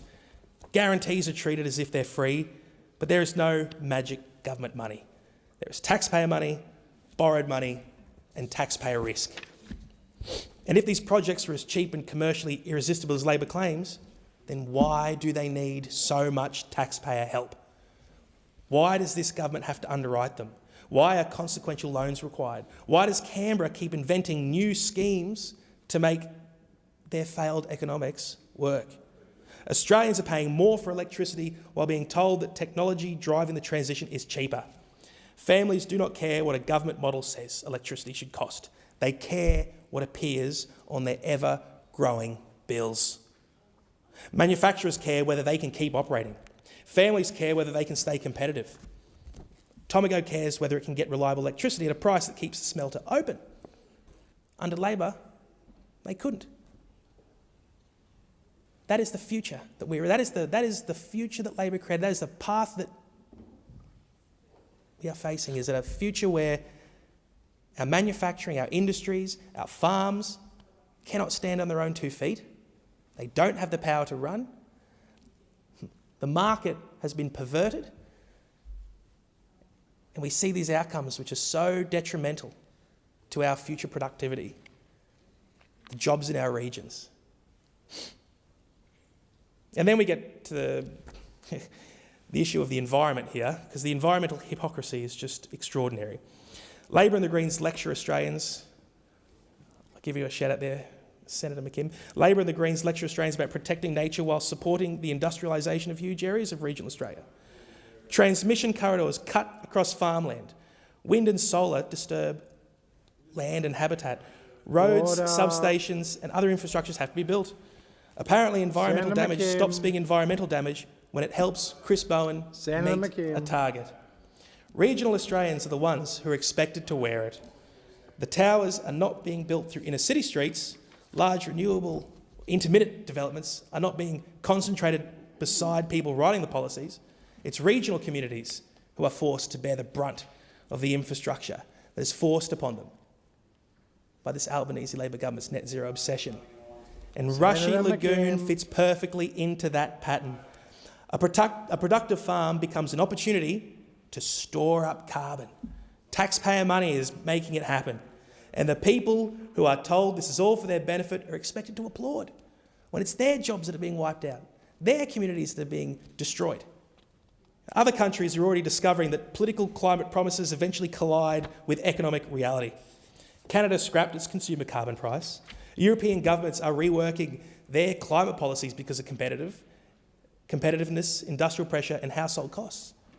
Now, eventually the bill arrives. For many Australians, the bill is already here and they are finding it very difficult to pay. Now, Australia needs to learn that lesson. Instead, the Prime Minister, Anthony Albanese, Chris Bowen, they keep treating net zero as the organising principle of energy policy. And in One Nation, we believe this is a fundamental mistake. That is why One Nation would scrap the net zero obsession. We would stop treating taxpayers as an unlimited source of risk capital for the politically favoured projects that Labor choose. And we would not allow carbon credit schemes to distort the value of productive agricultural land. We would put reliability and affordability back at the centre of energy policy. We would stop pretending like Labor does that destroying productive capacity can somehow be called progress simply because someone's attached the word green to it. Which brings us back to Rushy Lagoon, Tasmania's largest farm, productive agricultural land. destroyed by Labor. Senator Bell, Tasmanians are the one paying for it. Has expired. There being no further contributions, I will put the question. Question is that the proposed reference be agreed to. Those of that opinion say aye. Against say no. No. The noes have it. Division required. Ring the bells for 4 minutes.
Do you want me to just take it and pay myself Because it's out? real, isn't it?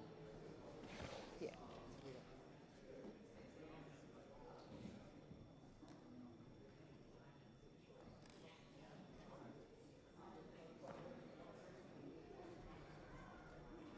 So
lock the doors. So the question is that the motion is moved by Senator Colbeck be agreed to. The ayes shall move to the right of the chair, the noes to the left. I appoint Senator Collins as teller for the ayes and Senator Sheldon as teller for the noes.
Order. There being 27 ayes and 34 noes, the matter is resolved in the negative. I call the clerk.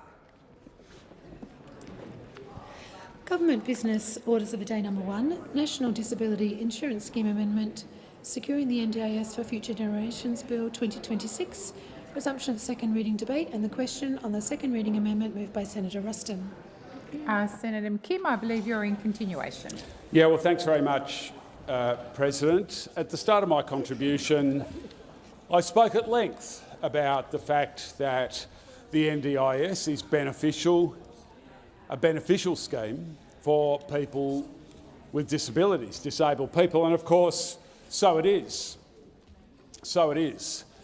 But it also benefits our community more broadly, and specifically, it benefits many people who are parents of disabled people.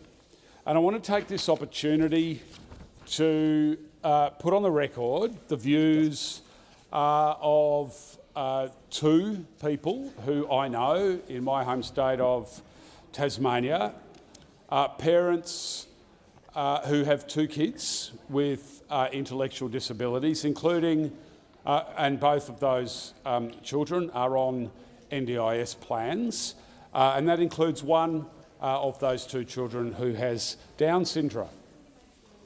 And I've spoken to both of those parents today. They're deeply concerned about the impact, not just for them, but for many, many other disabled people and parents of disabled people, the impact that this legislation will have on disabled people and parents of disabled people. And they explained to me in the course of our conversations today how the NDIS paved the way for them to create a life that was specifically tailored to the interests of their child with Down syndrome, and how he currently has an amazing life because the NDIS has enabled him to have an amazing life. And they wanted me to be clear with the Senate about their views, that the NDIS enables people to continue to be part of the broader community, and they wanted me to make sure that the Senate understood their view, that the consequences and the ramifications of this legislation passing would be huge. They told me that the cutting of funding that facilitates and supports disabled people, as proposed in this legislation, was going to take us back into the dark old days when people with disabilities, or at least when more people with disabilities, were hidden and or institutionalised. And they made the point, and this is critical here, Senators, they made the point that people with intellectual disabilities often need the benefit of support workers to be able to interact with other people and to be able to establish their own social connections. They often need the benefit of support workers to have fun in their lives, to experience in their own way the life that many of us simply take for granted. They also asked me to make the point that for them and for many other parents of people with disabilities, the support services are desperately needed to give the parent or the carers for people with disabilities some respite, and that this cannot be underestimated as a positive social benefit to the NDIS scheme. They really wanted me to stress that this is not only about supporting disabled people, allowing and assisting disabled people to lead dignified lives, but that people, that disabled people, have the ability to profoundly enrich the lives of everybody that they come into contact with. And that having supports like those supports provided with the NDIS helps with that. Yes, it helps disabled people. Yes, it helps parents and carers for disabled people, but it profoundly helps the broader community because their lives are enriched on many, many, many times when they come into contact with disabled people. They've also asked me to put on the record that funding that enables community participation or recreational activities gives people with disabilities, disabled people, a rich life outside of their family supports. And as I said earlier, it allows carers and parents and other family members the time, mental space and other resources to replenish their own energies. This will have profound consequences for disabled people, parents and family members of disabled people and people who care for and support disabled people.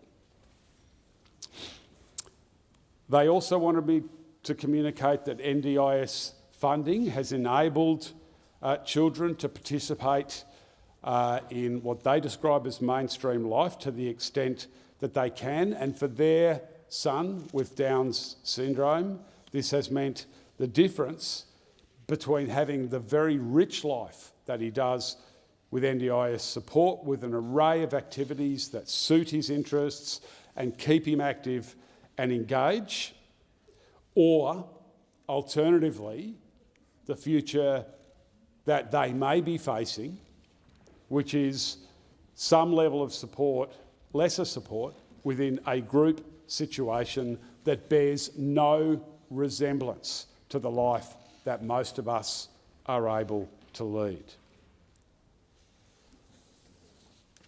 There are any number of good reasons why this legislation should not and must not be supported. The government's argument for this legislation is political spin. Absolutely crack down on the fraud in the system that is perpetrated by providers. And the Greens stand ready to work with the government because that fraud is taking money out of genuine supports for disabled people. So we stand ready to work with the government on that. But let's not pretend that this is about fraud. This is about budget savings. And when you think about budget savings, you have to think about the choices that governments make.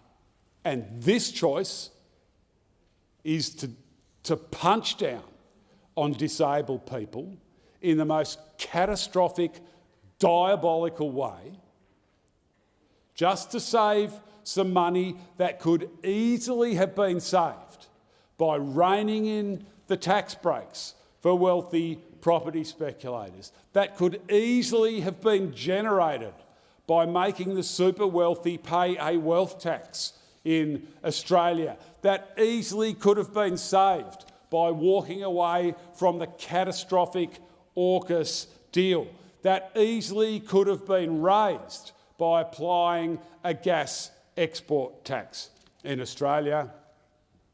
And the fact that the Labor Party, of all of the parties of government, the Labor Party that brought in this great achievement of the NDIS now seeks to gut it, means that they will stand condemned not just by the Greens but by history. Senator McKim, your time has expired. Senator Thorpe. Thank you.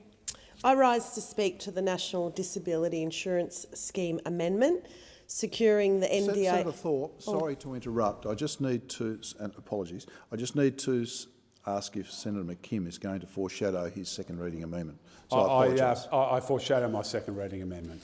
Thank you, Senator McKim. Senator Thorpe. Thank you. I rise to speak to the National Disability Insurance Scheme Amendment, Securing the NDIS for Future Generations Bill 2026. In 2023, the Royal Commission into Violence, Abuse, Neglect and Exploitation of People with Disability confirmed that the rate of disability among First Peoples in this country is nearly 3 times the rate of disability in the general population. It also found that the youngest children in the criminal justice system are most often Aboriginal children, people with neurodisability and those who are involved in child protection systems. The NDIS could be a part of the solution to stop the over-incarceration of First Peoples and to stop the removal of our children. But this scheme has never lived up to its potential for First Peoples with a disability. First Peoples with disability are 28% less likely to receive care via the NDIS than the rest of the population. And the government ignores the extended kinship networks in many Aboriginal communities that spreads caring responsibilities across grandparents, aunties and uncles, older siblings and community members who contribute to the care of a person with a disability. These networks of care pick up the pieces where there are no appropriate services, yet they are unrecognised and undervalued and unsupported. These inequities will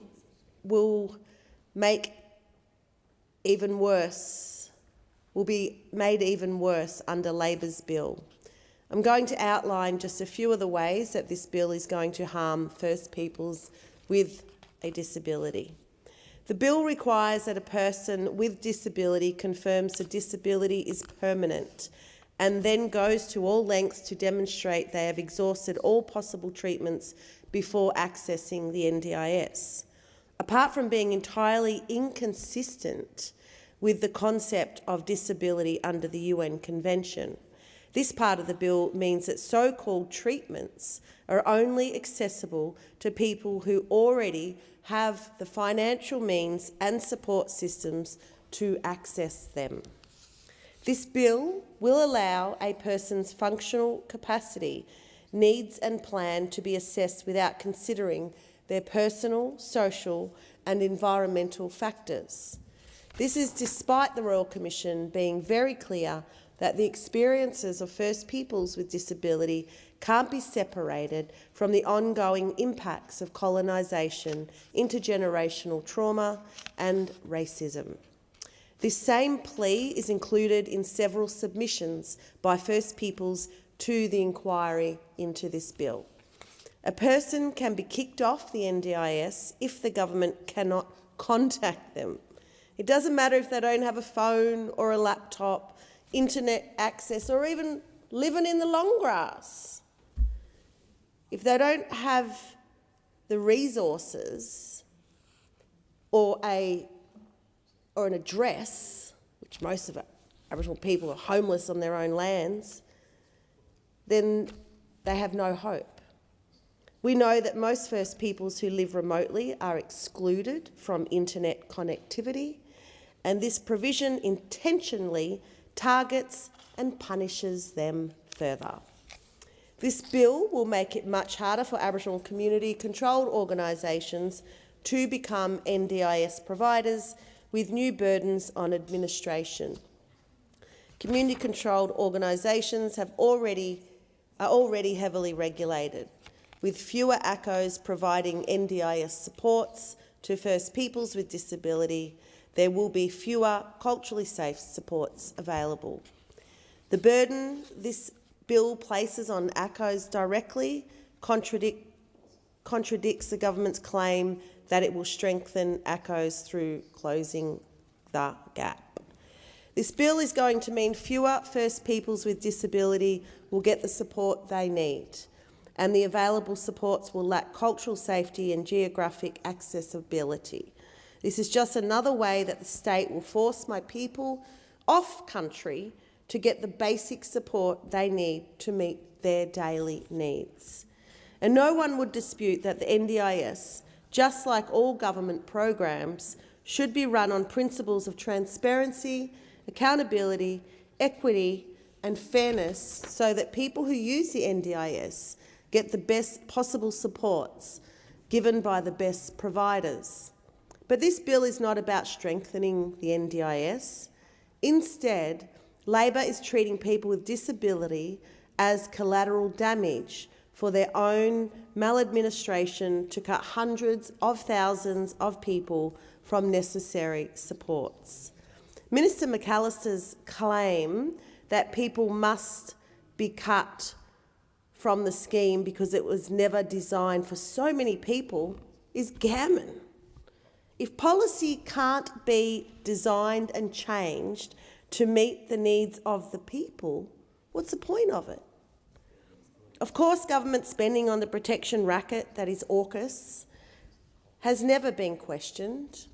The AUKUS itself has never been subject to proper public scrutiny. Even now that we are paying hundreds of billions of dollars for op-shop submarines, in addition, the government magically found $52 billion for increased defence capabilities in the recent budget.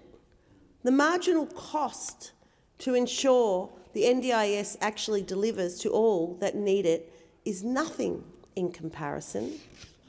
If all the government cares about is the economic bottom line, they should know that when run properly, the NDIS can actually save money by supporting people to participate in society.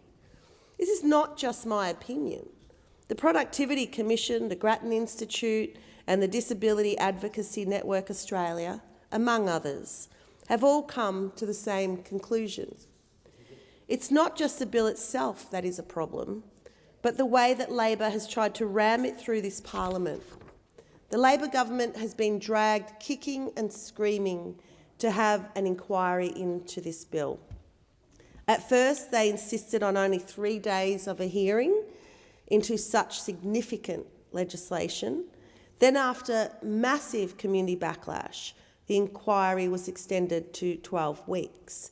But still, the inquiry only heard from a handful of First Peoples organisations, and the inquiry's final report only mentions First Peoples with disability 27 times in a 164-page report. Mostly these mentions are formalities, ticker boxes, and do not actually analyse the impact of this bill on my people in any substantial way. So even though we all know that First Peoples with disability will be most harmed by this bill, you've made sure of that, yet again, we have largely been ignored, sidelined and erased again. So I want to be very clear to every senator in this place. If you vote to pass this bill, you are acknowledging that the bill will significantly impact all people with disability getting supports to live everyday life, and it will disproportionately and severely harm First Peoples with disability.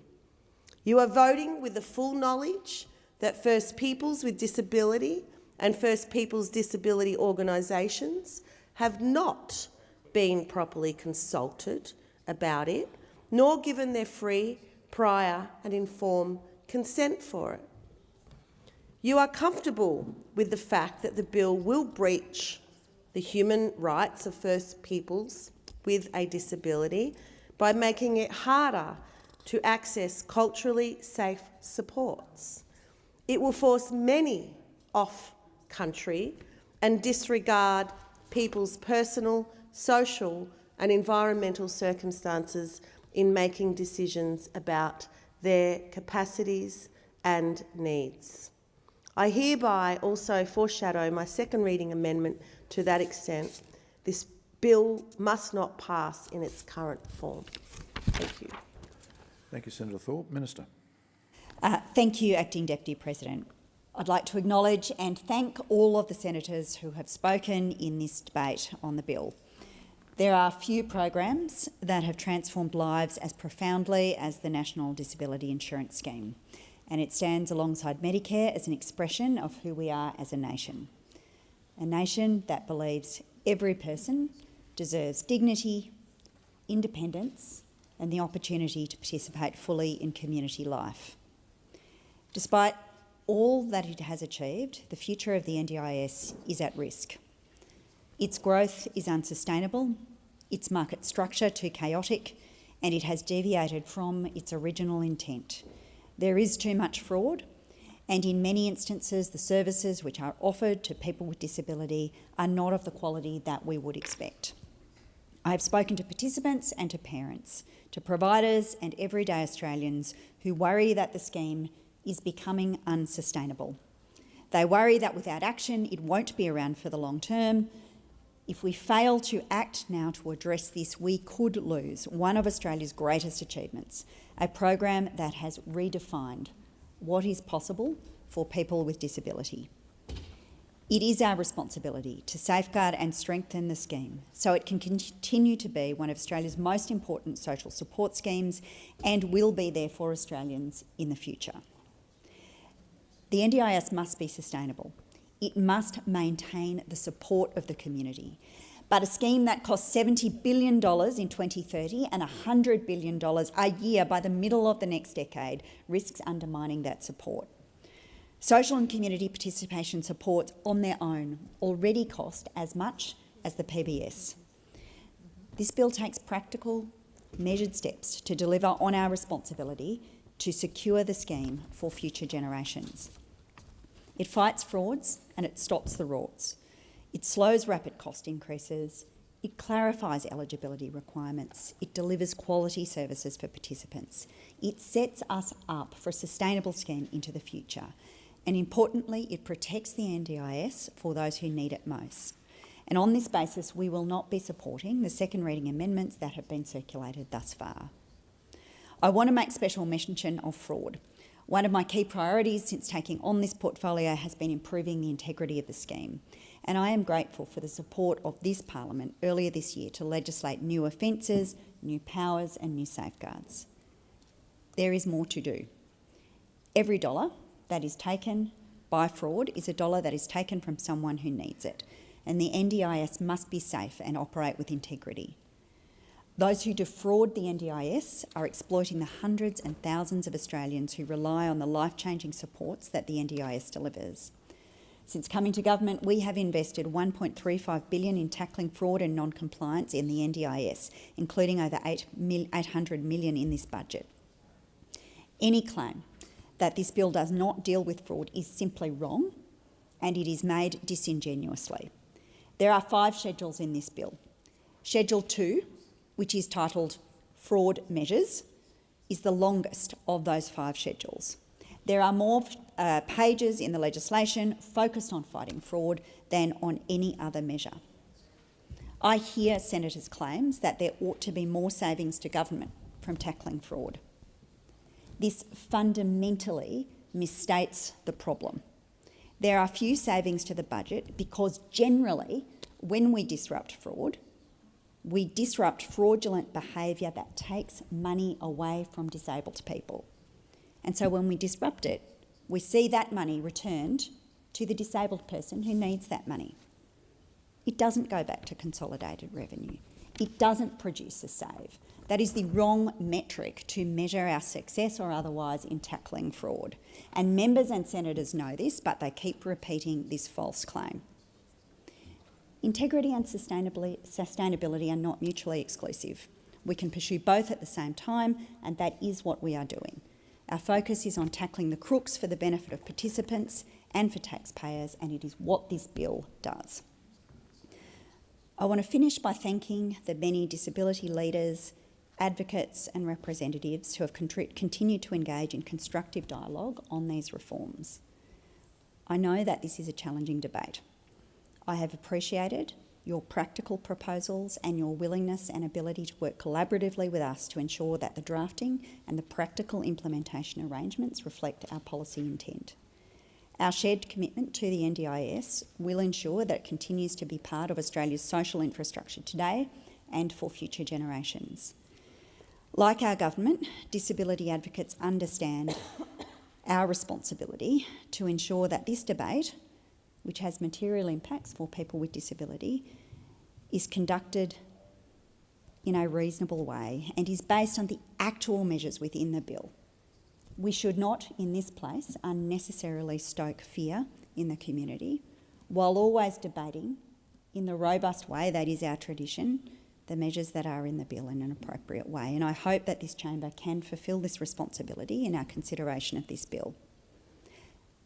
After the passage of this bill, the NDIS will continue to be one of the largest per capita investments in support for people with disability in the entire OECD. It will remain the second largest social program in the Commonwealth after the aged pension. It will continue to be a life-changing support for Australians, and most importantly, it will have a better chance of being part of Australia's social contract for the long term. I move that the debate be adjourned to the next day of sitting. So the question is that the debate be adjourned. Those of that opinion say aye. Against? The ayes have it. Clerk. Government business, orders of the day number 2, crimes and other legislation amendment, Omnibus number 1 Bill 2026, resumption of consideration in committee.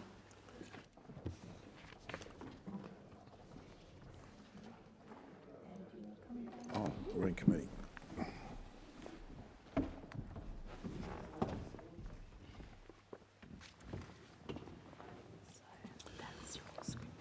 Thank you. The committee is considering the crimes and other legislation amendment omnibus number 1 Bill 2026 and amendment 1 on sheet TK 115 moved by the government to opposition amendment 2 on sheet 3803. The question is that the amendment be agreed to. Unless there's contributions.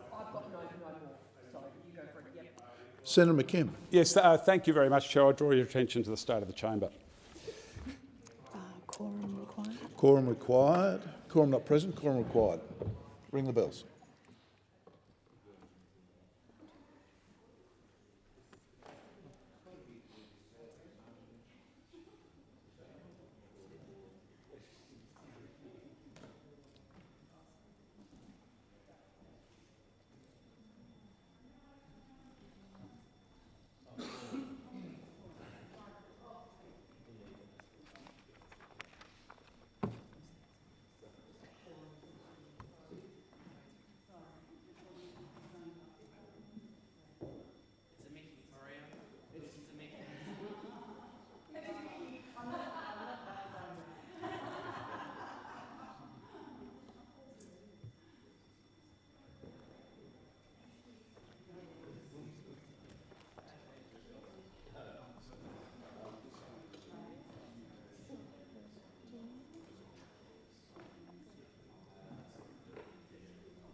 Quorum present. So I return to the question. Yep. So the question is that the amendment be agreed to. Yeah, quorum's present. I've already said that. We just quorum because we're like, why is the lady here? What have we all done? What have we all So the question is that the amendment be agreed to. Those of that opinion say aye. So I'll go back to the beginning again, Senator. Is this the government amendment to the opposition's amendment? Correct. Okay. So no one wants to speak? So I'll put the question again. The committee is considering the Crimes and Other Legislation Amendment Omnibus Bill No. 1, 2026 and Amendment 1 on sheet TK115 moved by the government to Opposition Amendment 2 on sheet 3803. The question is the amendment be agreed to. Those of that opinion say aye. Aye. Against? Carried. Okay. So now the opposition amendment as amended be agreed to. So the question is that the opposition amendment as agreed to be agreed to. Those of that opinion say aye. Aye. Aye. Against? Carried.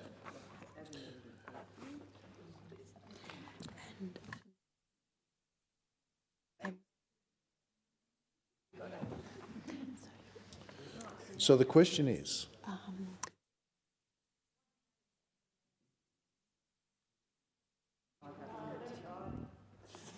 Senator. I've got an amendment. You've got an amendment. I have an amendment. Sort of making my day, really. I'd seek leave to move amendments numbers 1 to 7 on sheet 3790 together. But I'm not committed to leave. If leave is rejected, I'm happy to do them seriatim. So, is leave granted? Leave is granted. Thanks, Acting Deputy. I move those amendments. These amendments together are designed to bring forward the sunset date for the account takeover, data disruption and network activity warrants. Under the government's bill, the proposal is to have that sunset provision, which would otherwise kick in a few months, extend until 2029, the middle of 2029. As always with this parliament, the sun never seems to set on covert surveillance powers, on additional powers that are given to ASIO. These powers are acknowledged by the INSLM, the Independent National Security Legislation Monitor. They're acknowledged to be extraordinary powers. The INSLM has said that there is a small handful of cases where they can occasionally be of use to the AFP and be of use to ASIO. And deliver that report to Parliament more than 12 months ago. But what the INSLM also said is that those powers absolutely should come with a raft of additional protections. Perhaps one of the most important protections the INSLM said is when these applications are being assessed in chambers, not in open court, that there needs to be someone to contest them, to test them. Not just have it between a judge or retired judge or an AAT tribunal member in secret and the AFP or ASIO on one side and a tribunal member on the other, all happening in secret, all done on the papers without anyone contesting it. What the INSLM has said is someone needs to test this stuff. And from my experience at a state level in New South Wales, there are compelling reasons to ensure that this kind of material is tested. There was a 5-year-long ombudsman investigations in New South Wales into a police bugging scandal. And under New South Wales state law, the police could apply for a covert surveillance warrant to the New South Wales Supreme Court, and they would produce affidavits that started when they started doing the project, these applications for covert surveillance warrants. Initially, the applications were 10 pages long, and then the affidavits became 20 pages long, and then they became 50 pages long, and then by the time it got to the 2015, 2016, there were 200 or 300 pages of affidavits of abstract technical data, long meandering affidavits seeking to justify, on one occasion, from memory, some 60 individual people to be targeted with covert warrants in a single affidavit and a single application that went to be cited by a Supreme Court judge in chambers with nobody testing it. And what had developed was a kind of tick and flick culture with a couple of judges that would just do these applications, feeling very comfortable with them. Oh, I've read this affidavit before, no worries, bang, tick and flick. Giving the New South Wales Police the power to covertly bug, basically, 60 people in a single go. And the reason that became a scandal in New South Wales was because one part of the police force were using these secret bugging warrants to have a go at another part of the police force, and it ended up being used repeatedly to try and knock off contestants you thought might be going for your same Deputy Commissioner job. And it was all happening in secret. The people who were being targeted by the covert warrants didn't even know it was happening. And they'd turn up at a function with maybe 120 current and former police officers giving someone's farewell. 3 people at the function might know that the covert warrants are happening, and they're bugging 20 or 30 other police officers, all to try and knock off your opponent so as you can be the next Deputy Commissioner. And if you have an interest in this, you can have a look at Operation Prospect and the scandal that was the way in which those covert warrants operated. So with that kind of history, the Insulam has said you can't just have these things operating as a quiet, clubby engagement between the AFP and some member of the AAT, or the ASIO and some member of the AAT, happening in chambers, nobody testing it, just this tick and flick. You can't do that. You need a public interest monitor. Somebody who is there to test the applications, test whether or not the scope of what is being sought is reasonable, and be willing to say to the police and the tribunal, actually, hang on, you were going way too far. How could you possibly justify, with this affidavit, targeting 60, 70 people in a single warrant? That's the experience that I've seen at a state level, and it's reflected in what the Insulam is saying here. Put a public interest monitor in. So, Minister, is your government aware of that experience in New South Wales in covert warrants in the absence of a public interest monitor, is my first question. And secondly, is this government committed to putting a public interest monitor in, or are you quite comfortable with this just being a clubby operation between the AFP, ASIO and the Tribunal? Minister. Sorry. Thanks, Chair, and thanks, Senator Shoebridge. For obvious reasons, I will keep my response pretty brief. I've answered the questions that Senator Shoebridge's questions go to. We don't support the amendment that's being put forward by the Greens. The government intends to further consider the framework for powers and recommendations of the Insulam's review as part of comprehensive reforms that the government is committed to. This bill seeks to extend the sunsetting date to the 4th of September 2029 to allow those very comprehensive and significant reforms to take place. Any other senators that wish to make a contribution? Senator Cash. Thank you. And just in relation to the amendment moved by the Australian Greens on sheet 3790, this amendment is aimed at cutting short the extension of the identity and disrupt powers.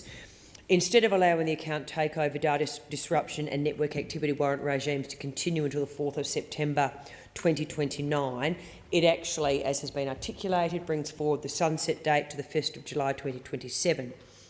It does that across the relevant provisions in Schedule 1, including the associated emergency authorisations and transitional provisions. It was actually the Coalition that introduced these powers because serious and organised criminals were increasingly exploiting encrypted platforms, online accounts and sophisticated digital technologies. And in 2026, when you look at actually where the world now is, I don't think one can actually say that those threats have gone away. In fact, one might say that those threats have actually got worse. So it is the opinion of the Coalition that bringing the sunset forward to July 2027 would create unnecessary uncertainty and around capabilities that law enforcement agencies continue to rely on to disrupt serious offending. The Coalition, of course, supports proper scrutiny and safeguards, but we do not support arbitrarily shortening the life of effective national security and law enforcement powers. These warrant regimes were designed to give agencies the tools to intervene against serious criminal networks, and Parliament should not force them back to the brink of expiry before, in particular, the broader electronic surveillance reform process is completed. Senator Shoebridge. Thanks very much, Acting Deputy. This is yet again an example of this government failing to get the necessary reforms drafted and before this Parliament. Some of these changes proposed by the Insulam, ensuring that current or retired judges do it, not tribunal members, you could literally draft that in an afternoon. The changes to put in place a public interest monitor, you can look to examples in other jurisdictions that have a public interest monitor, and we could import them into the Commonwealth law.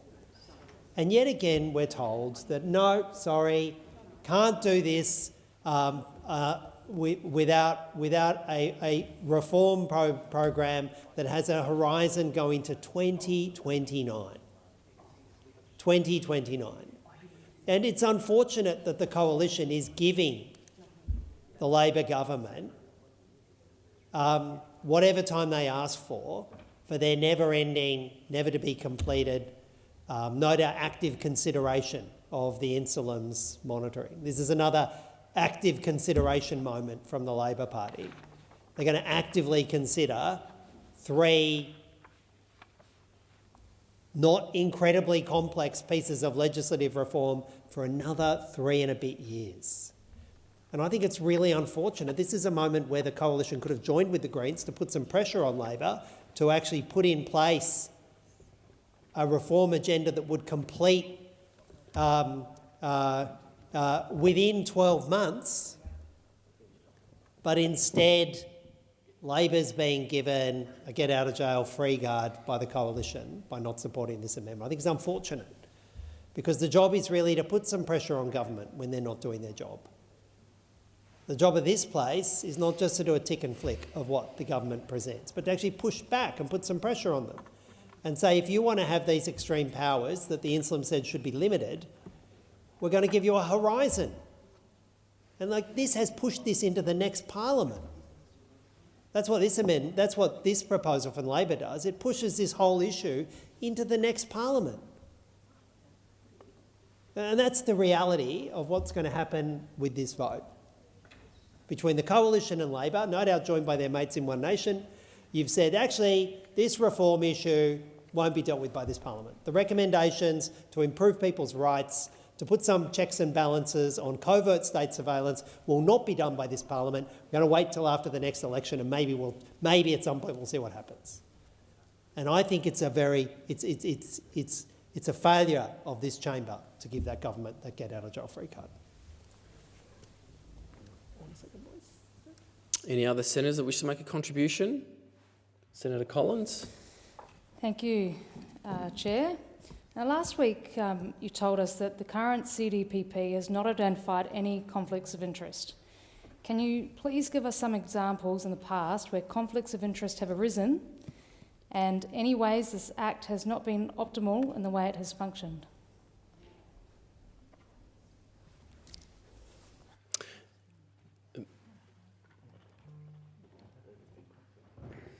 Minister.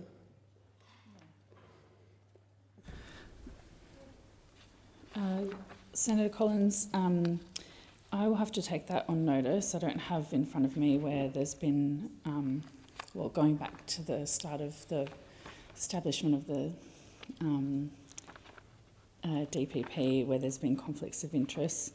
What I can say to you is I've been through with you and Senator Cash the current arrangements that are in place, which would require the DPP to take the leave. That is not currently there is no conflict that has been currently recognised for that to occur, but if it were to occur, that's the process that would be followed. Senator Collins. Thank you, Chair. So, just to be clear, there are no identified conflicts of interest in the past that have arisen where the Act hasn't been able to deal with it that you're aware of? Minister. Perhaps it's better to answer the question in this way. I guess the proposition in your question is that there were conflicts that weren't able to be dealt with. I don't think that's the evidence that's been given to you or this Parliament. I think what we've suggested that this is a more effective way to deal with conflicts of interest, rather than requiring the Commonwealth DPP to take a leave of absence, enabling certain functions or powers or proceedings to be dealt with someone else is a much more efficient way to deal with it.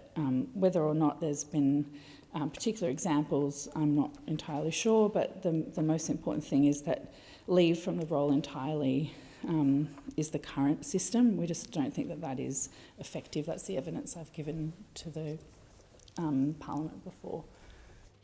Senator Collins. Thank you, Chair. The CDPP is appointed by the Governor-General for a fixed term. And now these new parallel CDPPs are appointed by the Attorney-General for as long as the Attorney-General wants them. Which of these appointment processes is less susceptible to political interference and why? Minister. Well, in the first instance, the Commonwealth Director of Public Prosecutions would be appointed by the Governor-General on the advice of the Minister. And that's the normal way that those types of appointments are made. And so I don't think there is a distinction between the two processes, other than there's provisions in the Act for that we're proposing to allow a variation to be made to a particular appointment. Appointment's the wrong word. Where an arrangement's been made to allow for the performance of exercise of functions or powers by another senior member of the DPP to be altered or to be changed. That would obviously cease when that director ceases, because the conflict would cease. I hope that answers your question. Senator Collins. Thank you, Chair. Under what conditions would a conflict of interest cease? Minister.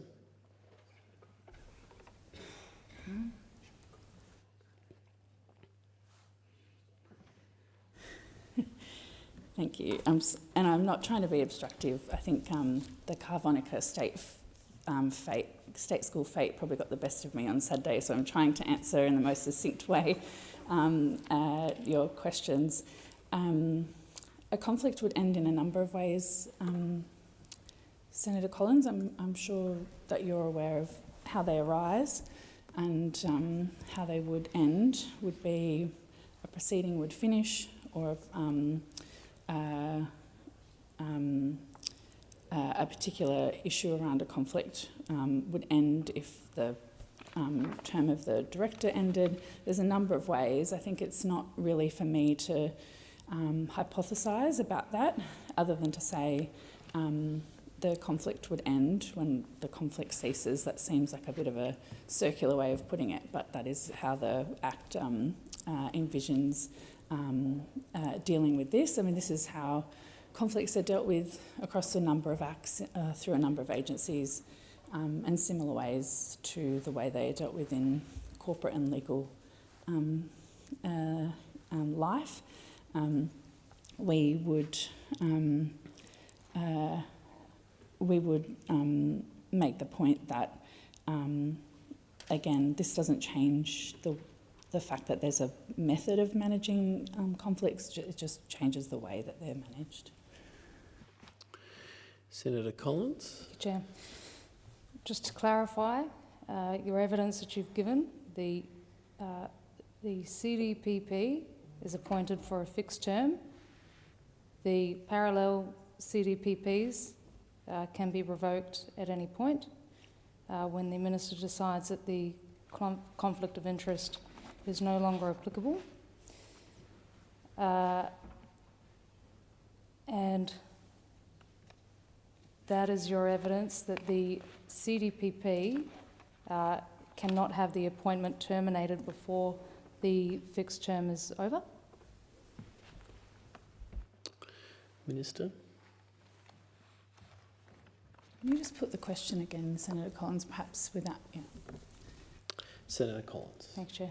So the CDPP is appointed for a fixed term. The parallel CDPPs are appointed for as long as the Minister determines that they should be there.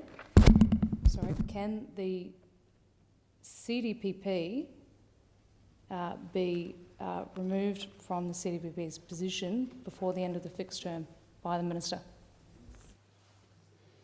Minister. Senator Collins, that's not relevant to this legislation. That's would be a function under the Act where there might be cause for an appointment, and I'm talking very general terms across government now, where there would be cause for someone to be removed from office. And I don't have that information in front of me, but it would be something that would be referenced in the original Act where the appointment has been made. Senator Collins. Thank you, Minister.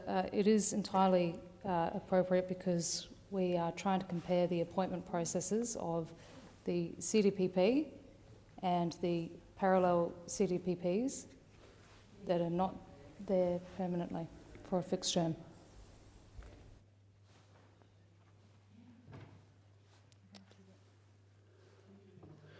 Any other senators wish to make a contribution? All right. So the question that's before the chair is that the amendments that have been moved by the Australian Greens on sheet 3790 be agreed to. Now, those of that opinion say aye. Those against say no. I believe the noes have it. Okay. Now, it being after 6:30, we'll have to defer this vote to a later hour. We'll move now on to the One Nation amendment that's been moved on sheet 3897. Senator Bell, do you wish to make a contribution? I move the amendment on sheet 3897, standing in the name of Senator Hanson, as circulated.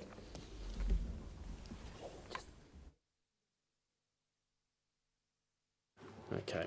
So I understand there are two amendments on the sheet, and you'll need leave to do so. Is leave granted, colleagues?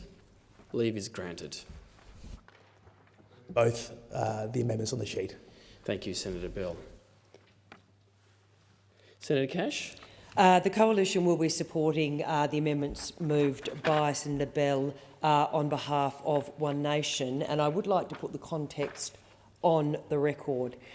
In 2024, the Coalition supported the government's amendment to the definition of hors de combat on the basis of clear assurances by the then Attorney-General Mark Dreyfus about what that change was intended to do. We sought assurances from the then Attorney-General's office about precisely what the amendment would do, and in my second reading contribution, I put those assurances expressly on the record, and I said, "We have been assured that the changes avoid a potential unintended consequence but do not otherwise change the intended operation or effect of the definition." I also made clear in my second reading contribution that the Coalition, in supporting that amendment, was expressly relying on the advice provided by the former Attorney-General Mark Dreyfus's office about the intent and effect of that change. The assurances mattered.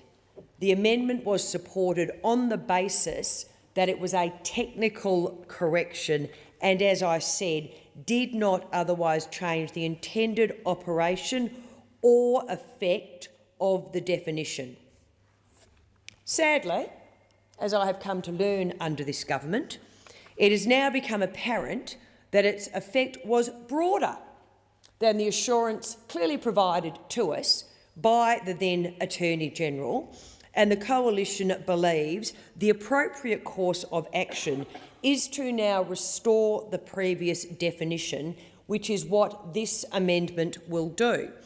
And given that the assurances were given to me by the then Attorney-General, and as I said, I specifically referred to this in my second reading speech, it will greatly surprise me if the government has now come to a different view and the actual effect of the amendment put forward by the government at the time that was carried actually is inconsistent with what the former Attorney-General put forward.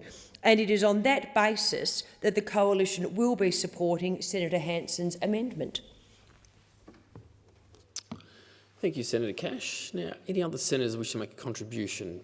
Senator Shoebridge. Unlike it appears either the opposition or One Nation, in 2024 the Greens read the legislation that was coming before the Senate. And we read the second reading speech, the explanatory memorandum, and we looked at the law. And the proposed legal changes were clarifying the way in which the Criminal Code Act of 1955 works, the definition of hors de combat, and we're clarifying it consistent with long-standing international legal practice. And having read the Act, the bill, having looked at what the international law provided, and wanting to ensure that the original intent of these criminal law provisions met our international obligations, we voted for the legislation.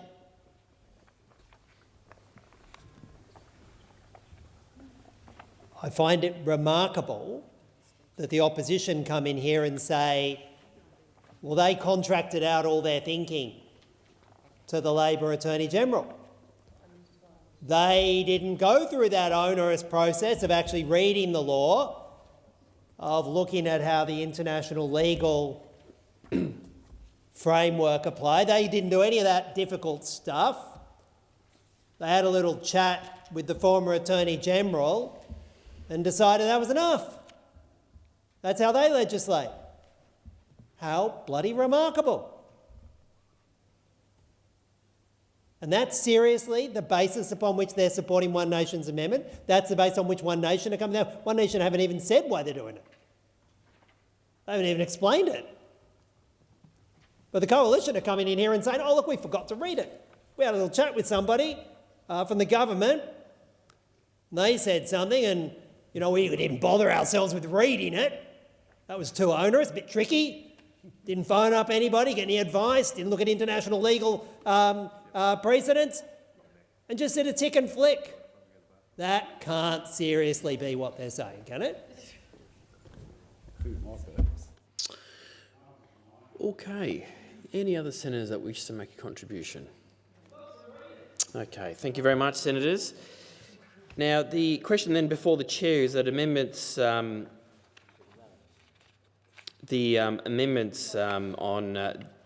sheet 3897, moved by One Nation, be agreed to. Those of that opinion say aye. Those against say no. I believe the noes have it. The ayes have it. Division required. Okay, well, it being after 6:30, we shall defer that to a later hour. Now, senators, that does mean I'm in a position to ask if anyone had any general questions. I think you can ask, according to advice from the clerk. Otherwise, I'll move to report to the Senate.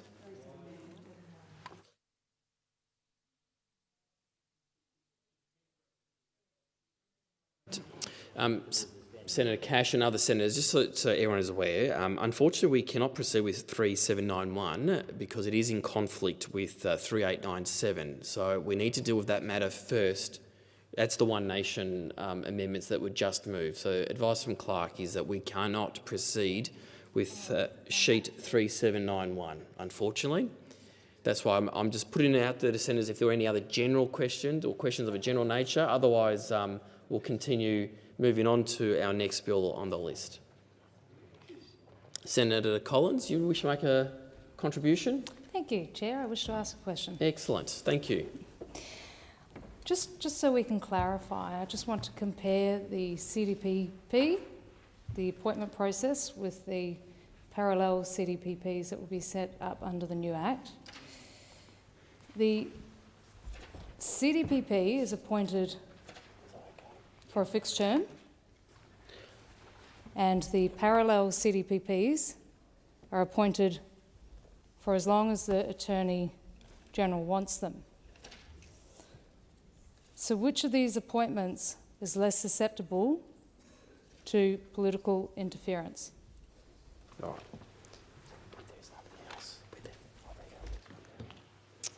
Minister?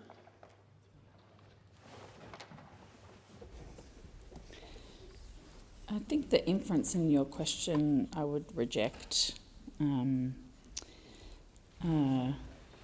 don't think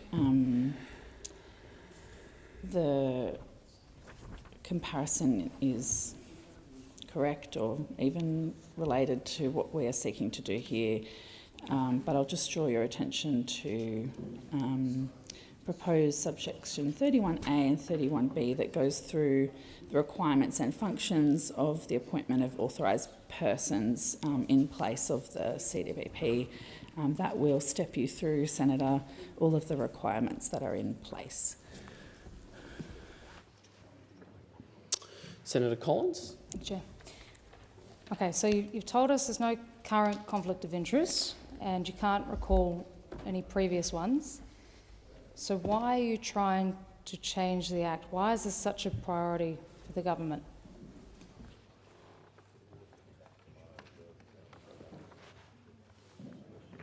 Minister? Thanks very much. First of all, it's been indicated by the Coalition previous that they support this bill and these provisions. We have answered this question many times. We are seeking to make the process of dealing with the conflict of interest more effective for the purposes of the administration of the Commonwealth Department of Public Prosecutions, a very important agency, an independent one that does excellent work, and we want to ensure that the performances, the powers and functions are performed adequately without a conflict interfering with that. This enables that to happen without a leave of absence occurring, which is the current definition. I've also put it on the record to Senator Cash previously that this change is not in response to any particular conflict or any particular proceeding that is on foot. And we look forward to your support. Senator Collins? Thank you, Chair, if a parallel CDPP is instructed to initiate a prosecution, when will that be reported to the Parliament? Minister?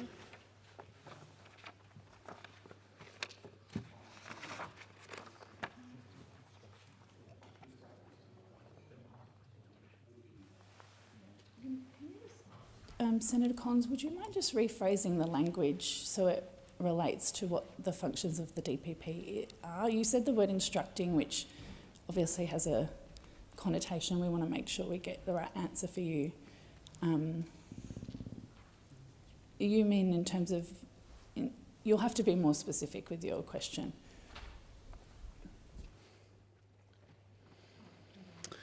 Senator Collins? Thank you, Minister. Let me rephrase it this way. If a parallel CDPP is instructed to initiate a prosecution, will that be reported to the Parliament? Minister?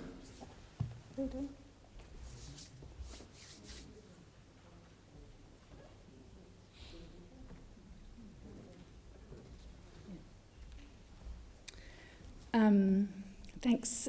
The CDPP doesn't instruct proceedings. They're an independent prosecution agency. If they commence a proceeding, I think, is that the wording that you're looking for, Senator Collins, perhaps? If they commence a proceeding, they do that independently. They're not instructed by government. They don't give instructions to anyone else. Senator Collins? Thank you, Chair. If a parallel CDPP is appointed by the Minister regarding a conflict of interest, will that be reported to the Parliament? Minister?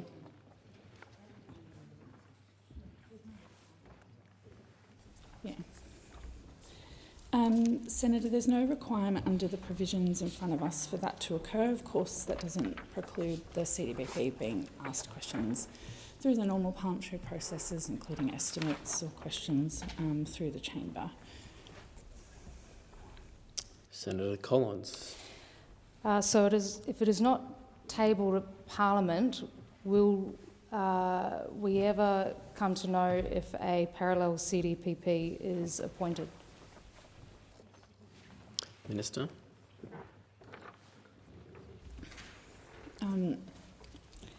I've just answered that question.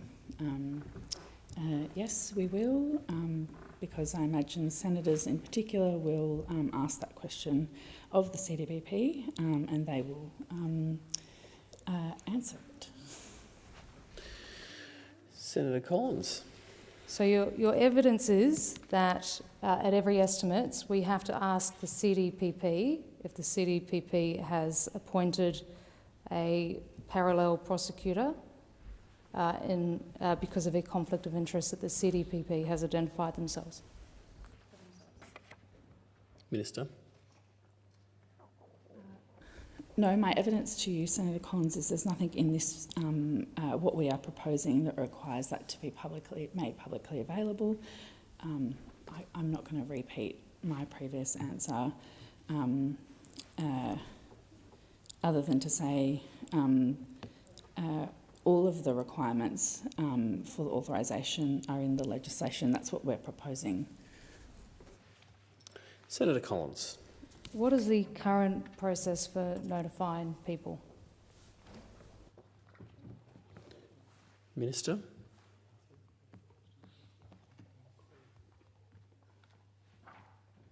You'll just have to be more specific, notifying who of what.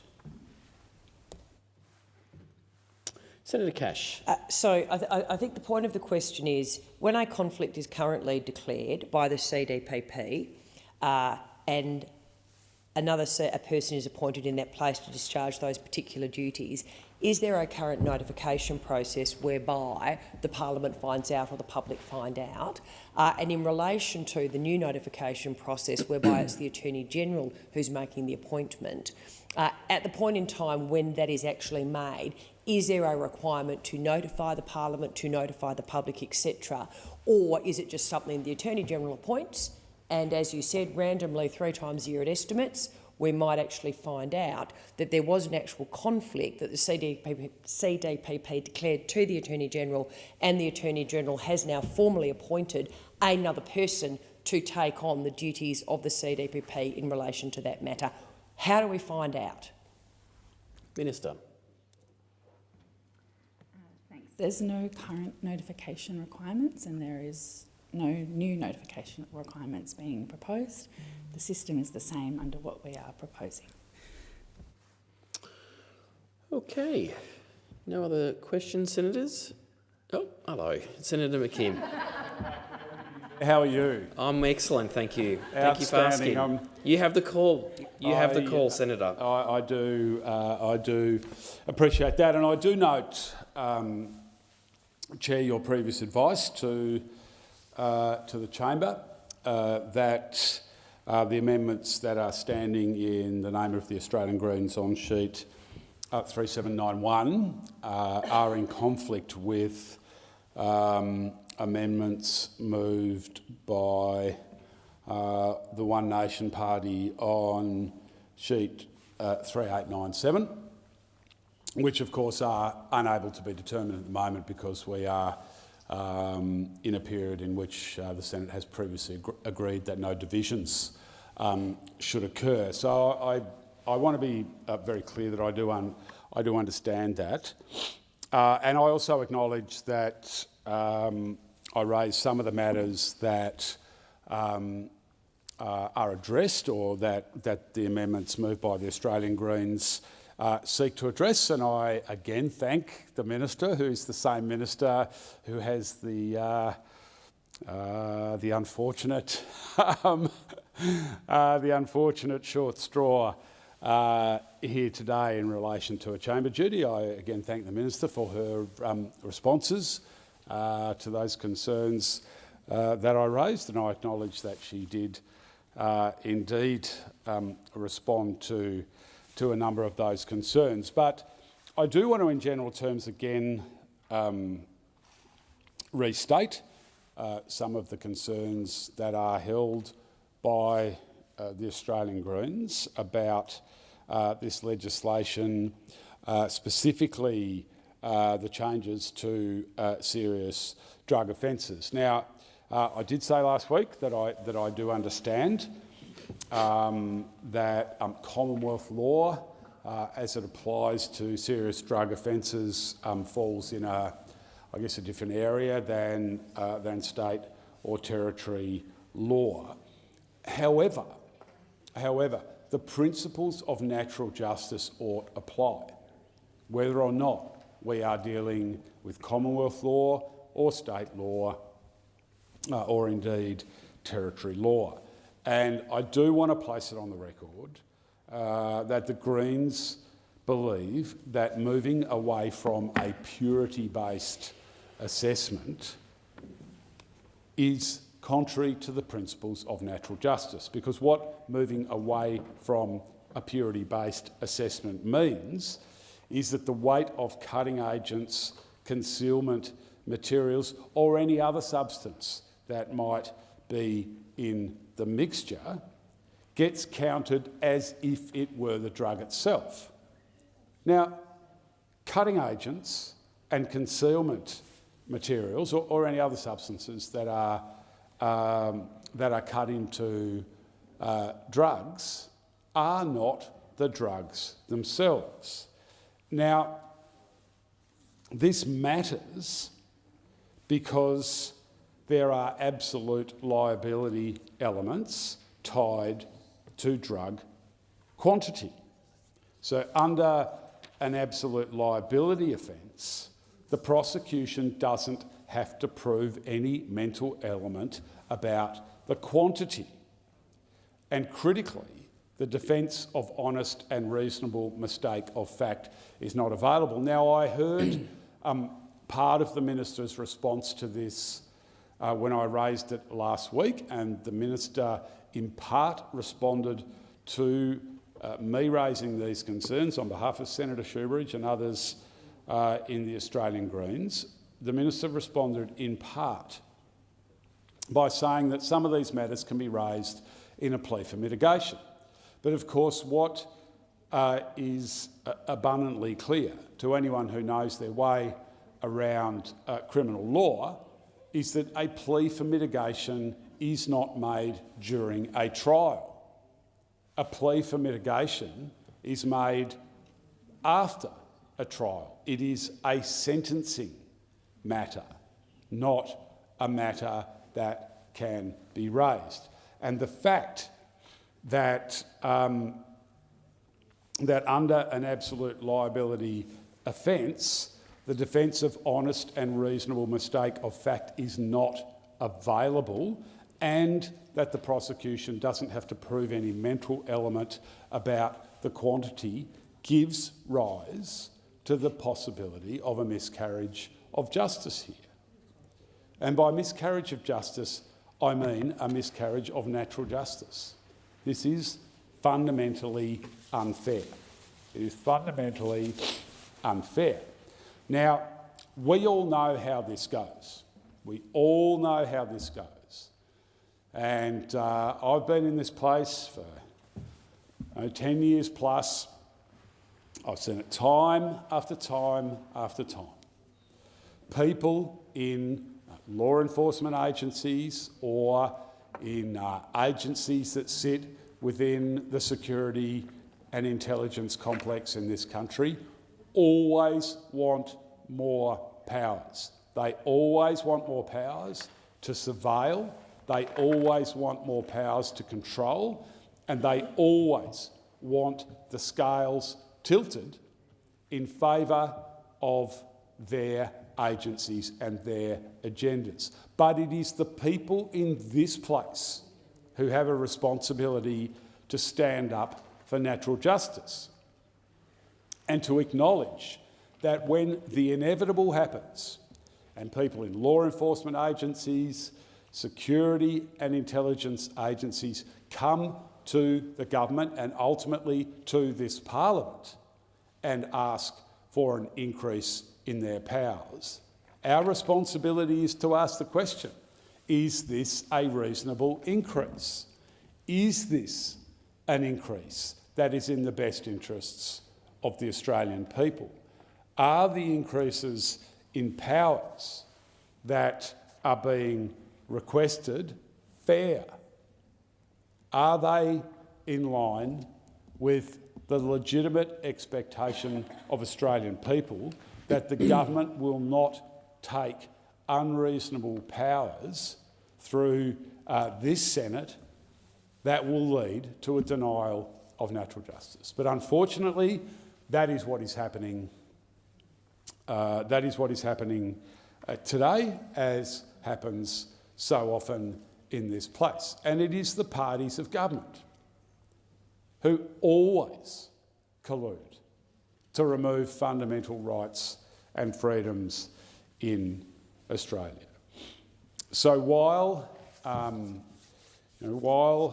we have the opportunity, we will continue to raise concerns around the approach of moving away from purity-based assessments, just as we will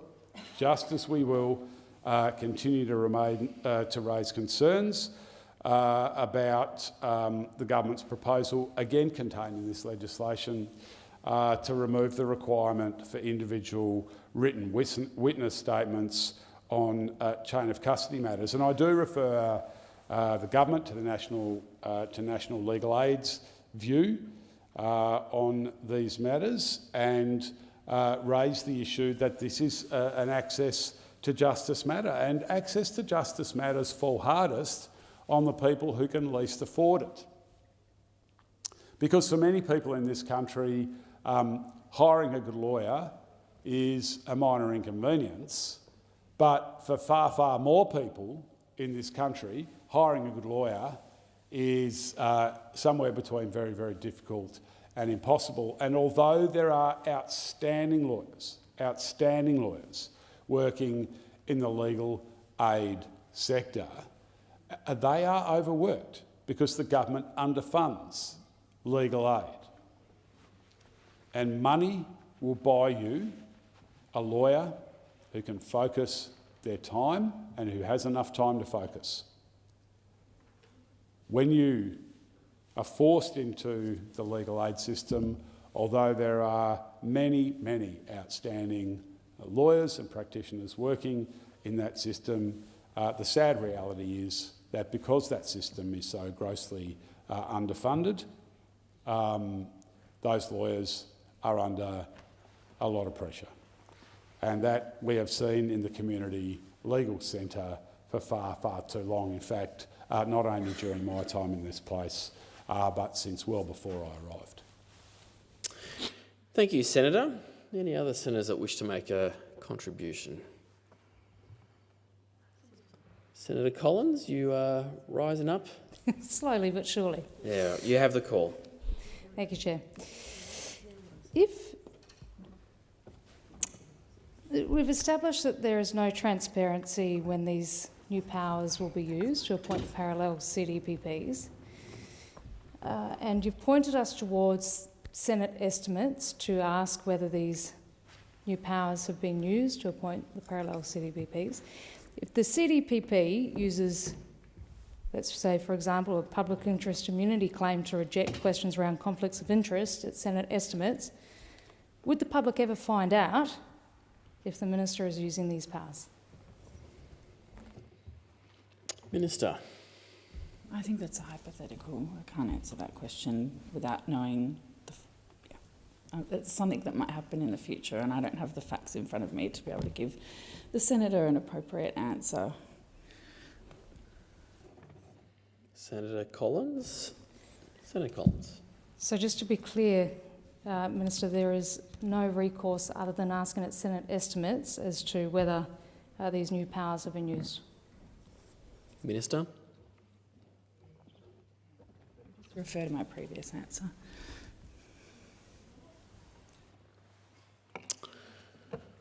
Okay. No other contributions from senators? All right. Now, as the bill cannot proceed until votes... as the bill cannot proceed until votes can be taken, I shall now report to the Senate.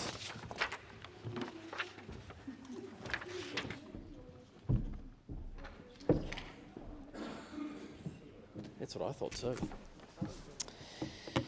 Senators, pursuant to order, further consideration of the bill in Committee of the Whole will be in order of the day for the next day of sitting. Clerk. Government Business Orders of the Day, Cash Distribution Framework Bill 2026 and a related bill, resumption of second reading debate. Senator Canavan, you have the call. Thank you, Mr Acting Deputy President. I'll indicate at the beginning that the Liberal and Nationals parties won't be opposing this bill. It's a bill that does establish a reasonable framework, a belated framework, to deal with a change in the competitive landscape in cash distribution. Our cash distribution scheme is incredibly important to keep the wheels of commerce going throughout Australia, but it's especially important in regional, remote and rural parts of our country, where it can be very difficult these days to acquire cash, to get the cash floats required, often for fares and school fetes and the like. There's an increasing shortage of cash, which I'll get to in this contribution, and the reasons for that shortage are because the market has been shrinking in recent years as electronic forms of payment have increased in popularity. That has meant, the consequent impact has meant that those companies that distribute the cash through the country are under economic strain, or were and still are really under economic strain and pressure.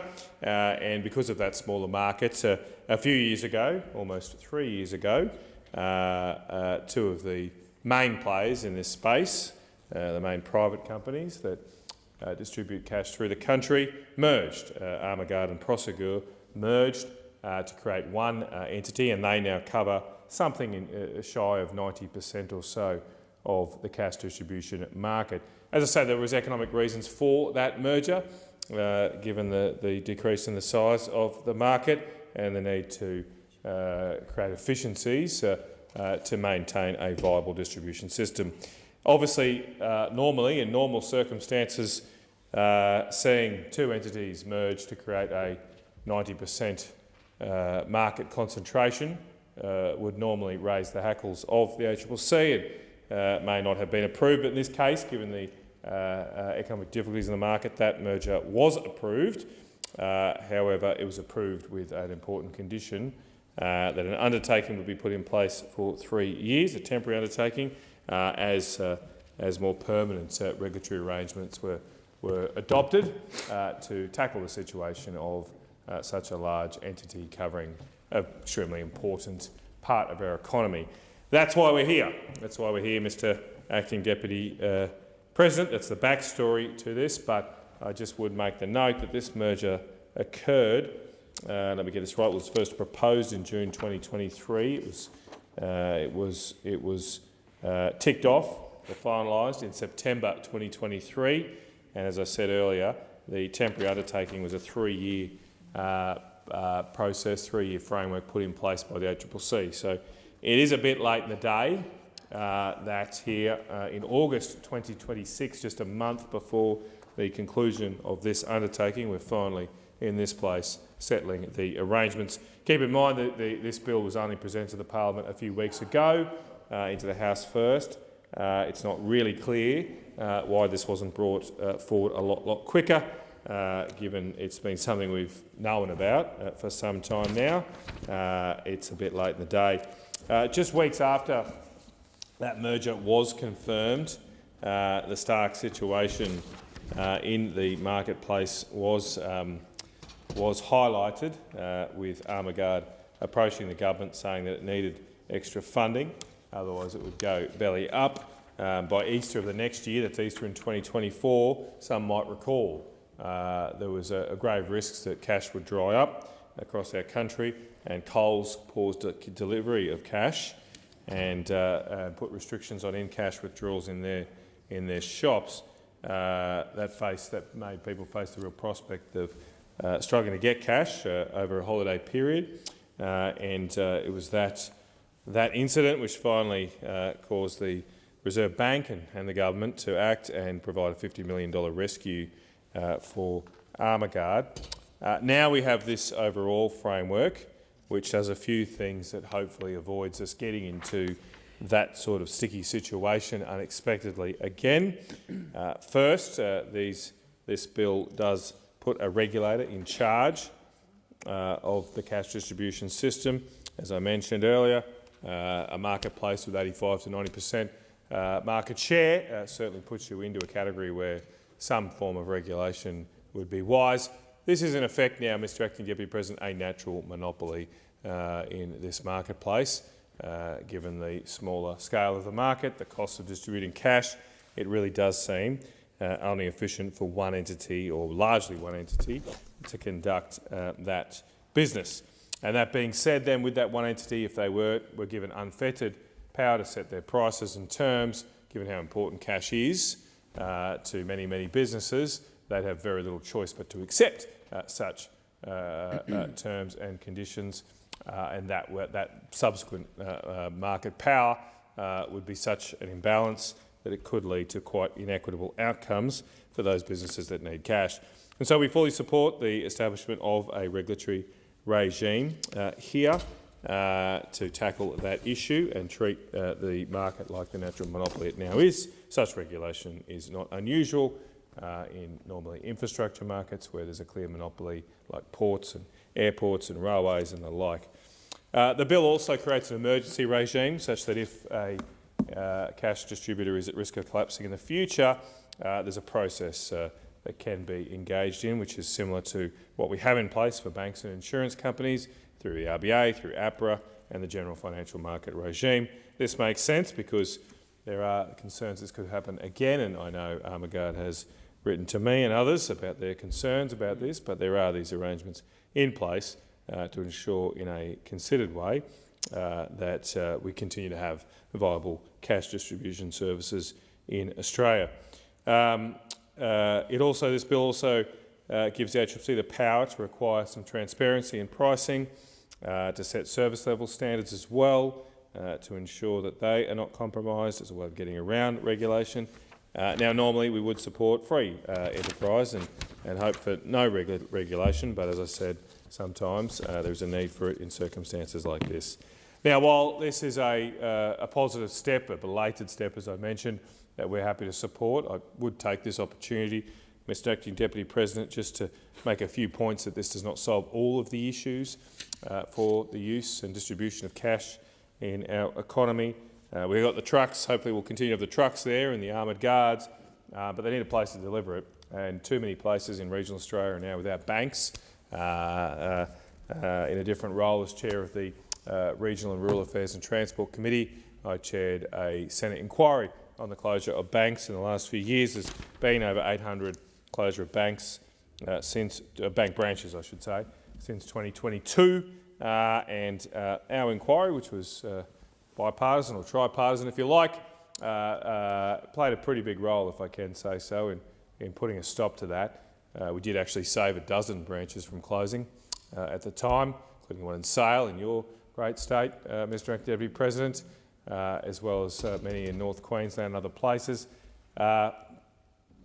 And also this process has led to a moratorium on closures of bank branches.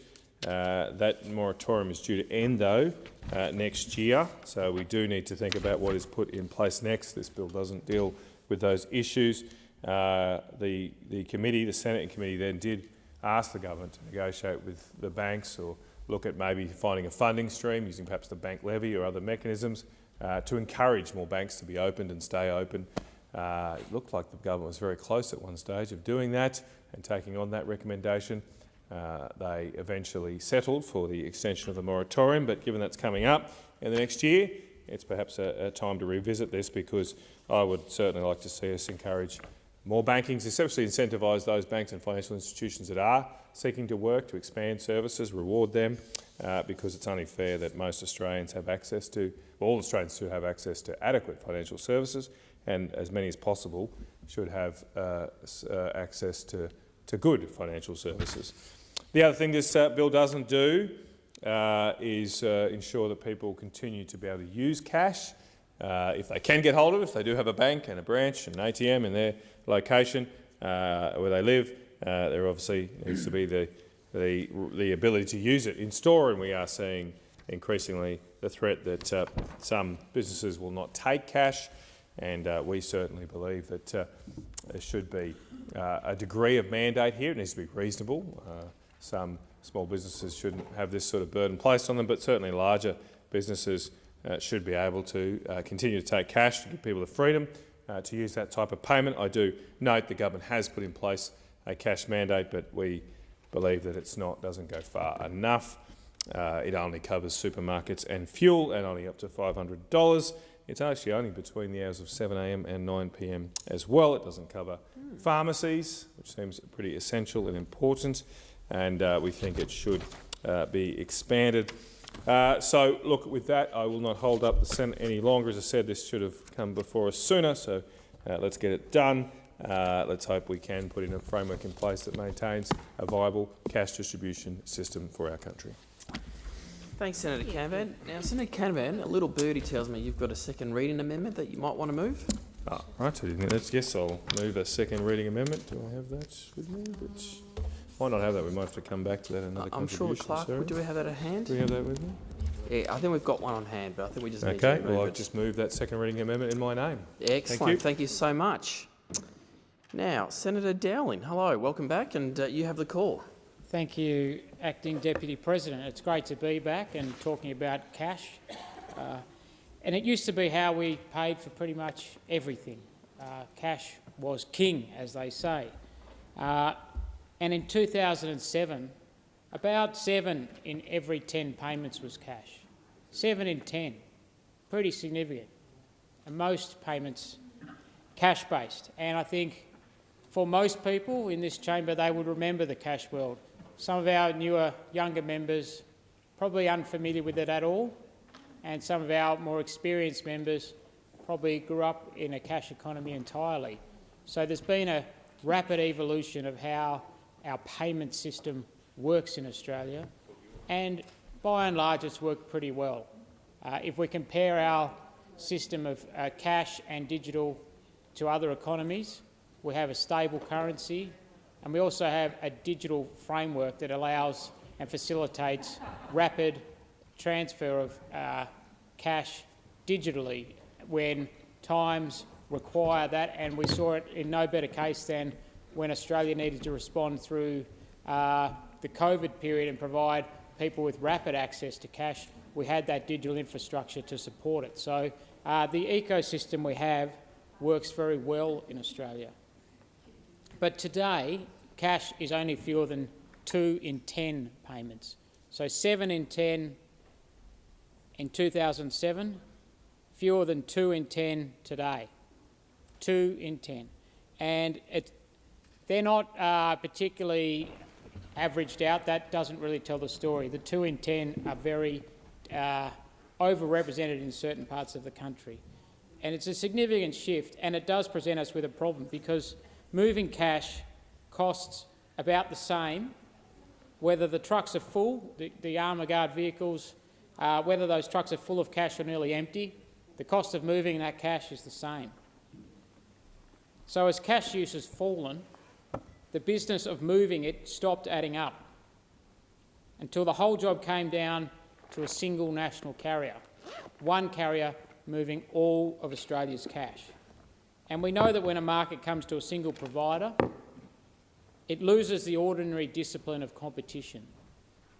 The pressure, competition being the pressure that keeps prices fair and keeps service reliable. With several carriers, the loss of one is a setback that could be absorbed by the other carriers. But when you only have one, the loss puts the nation's cash at risk.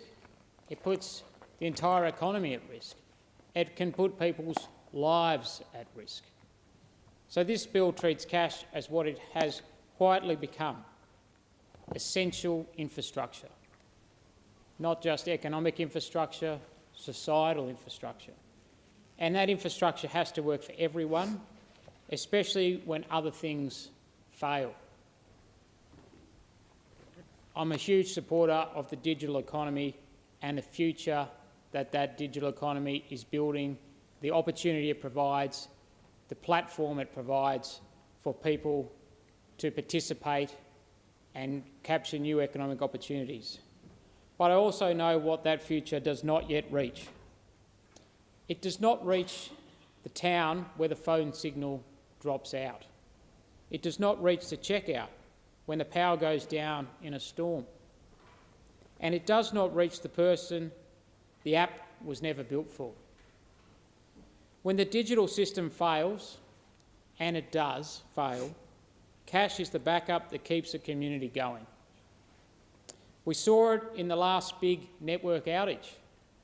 The card machines went dark right across the country, and cash was the only thing that still worked. So I referred to cash before as essential infrastructure, essential emergency infrastructure. So while payments in cash today might only be 2 in 10 payments, when the network was down, cash was 100% of payments. It was cash or nothing. And really making sure systems people depend on and the backups behind them hold up wherever they live. And that really is what the Albanese government is all about. Making sure that the systems people depend on and the backups behind them hold up wherever they live. In the cities, yes, but in the regions and remote communities just as much, if not more so. In my home state of Tasmania, that's not just a theory. In less than a decade, Tasmania has gone from 135 bank branches to just 84 bank branches, and the trajectory is clear. No one's opening new branches. And in town after town, the nearest one has become no longer walking distance, and the drive to get to the nearest bank has become further and further away, not necessarily connected by a public transport route. Access to banking services have become challenging. And you see it right across the state. A stark example on the remote west coast of Tasmania in Queenstown, the last bank in the west coast shut its doors, the Bendigo Bank. The last one relied upon local businesses did their banking there, local residents did their banking there, and it wasn't just a place where you did transactions. It really became a really important touch point for the community. And it's hard to think you might talk about a bank in romantic or nostalgic terms, but that's really what it was like for the people on the West Coast, and confronting how would they operate in a town with no bank. And I commend the resilience of the local town for how they've gone about this challenge, and particularly for the University of Tasmania that's gone in with a fantastic program around financial literacy, capability, giving residents the confidence and capability to adapt from what they'd taken for granted and what their whole life was, that physical bank infrastructure, to having to move their business or their household finances to a hybrid or an entirely digital experience. So that has been a real challenge, and the Queenstown experience is one of hundreds of communities across Australia having to move from a system of entirely face-to-face, largely cash, to having to transition to that hybrid or fully digital experience. Similar experience on the east coast of Tasmania at St Helens, where the last branch closed. And these are not especially small towns, but they are not major cities, and the banks simply cannot find a way to make that stack up. So roughly 1 in 10 Australians still use cash for most of what they buy. Now, 1 in 10 might sound like not much in a statistic, but it's millions of people. That is millions of Australians who still use cash for most of what they buy. And they are more likely to be older, more likely to be on a lower income, and more likely to live in regions. So these people deserve absolute consideration, and they must be front and centre of when we discuss the payment system, the use of cash in our economy. We shouldn't be distorted by averages. We shouldn't say, oh, it's only 1 in 10. 1 in 10 is millions of people who rely on cash. And for them, cash is not simply a preference, it's how they manage. It's how they get by when the power or the network lets them down, which too often we've seen firsthand. As I indicated in my very first speech in this place, I'm a strong believer in financial literacy and financial capability, and in giving Australians of every age the skills they need to work and take part in a more digital age, giving people the tools and experience and confidence to navigate a modern economy. We live in the most complex, digitised economy in the history of the world, yet the skills and capability we equip people with haven't kept up.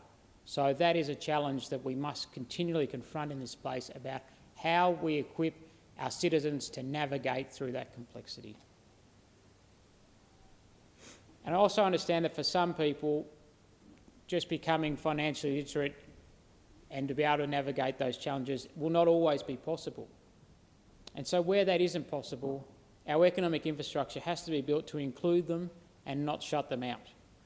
And this bill keeps the system that delivers cash working. It gives the Reserve Bank oversight of critical providers and the power to step in if the supply of cash is ever put at risk. And that is absolutely fundamental. It puts the competition regulator in charge of fair, clear pricing and decent service. Because as I outlined in the start of this speech, market forces do a very good job where you have a lot of players, a lot of buyers and a lot of suppliers, but we used to have multiple providers in the cash transport business, and now we only have one. So it's really critical now that the role that the market used to play is now taken on by the competition regulator to ensure that charge of fair, clear pricing and decent service. And it does all of this in an orderly way before a collapse, not after one. The amendments before us make another important point clear. Keeping the cash moving should not cut across the protections of the people who move it. Road transport contractual chain orders exist to ensure that standards across transport supply chains are safe, sustainable and viable. Again, as we said, when we're in a market that doesn't have strong competition and dominance by certain players in the supply chain, safety, sustainability and viability are not necessarily things we should take for granted. So it's important that those standards are protected with these changes. Most of the time, these two systems will operate alongside each other without any problem. But where an obligation under the cash distribution framework would conflict with one of those orders, these amendments provide a clear pathway to resolve it. And that gives certainty to this system of how it will work in times of stress. They make sure that worker protections are preserved, and I commend the union movement, particularly the Transport Workers Union, for making sure that those worker protections are recognised and strongly protected. And they give businesses and regulators greater certainty about what their obligations are as well. So this is not some adversarial approach, it actually ingrains a lot more certainty and predictability into the system of how things work, particularly under stress, under pressure at times of crisis. And importantly, they do this without compromising the Reserve Bank's crisis powers. If the cash distribution system is at risk, the Reserve Bank must still be able to act quickly to keep critical services operating. That is a sensible balance, protecting the workers who keep the cash moving while protecting the system that keeps cash available. Because when we think about the payment system and how it operates, you can't look at it through the lens of a single stakeholder. You need to understand that the workers who work in that cash transport and distribution framework need to have their worker protections preserved, but we also need to have an efficient, sustainable business environment for those cash distributors to be able to operate their businesses. And similarly, we need wider economic confidence that in times of crisis, cash will be available.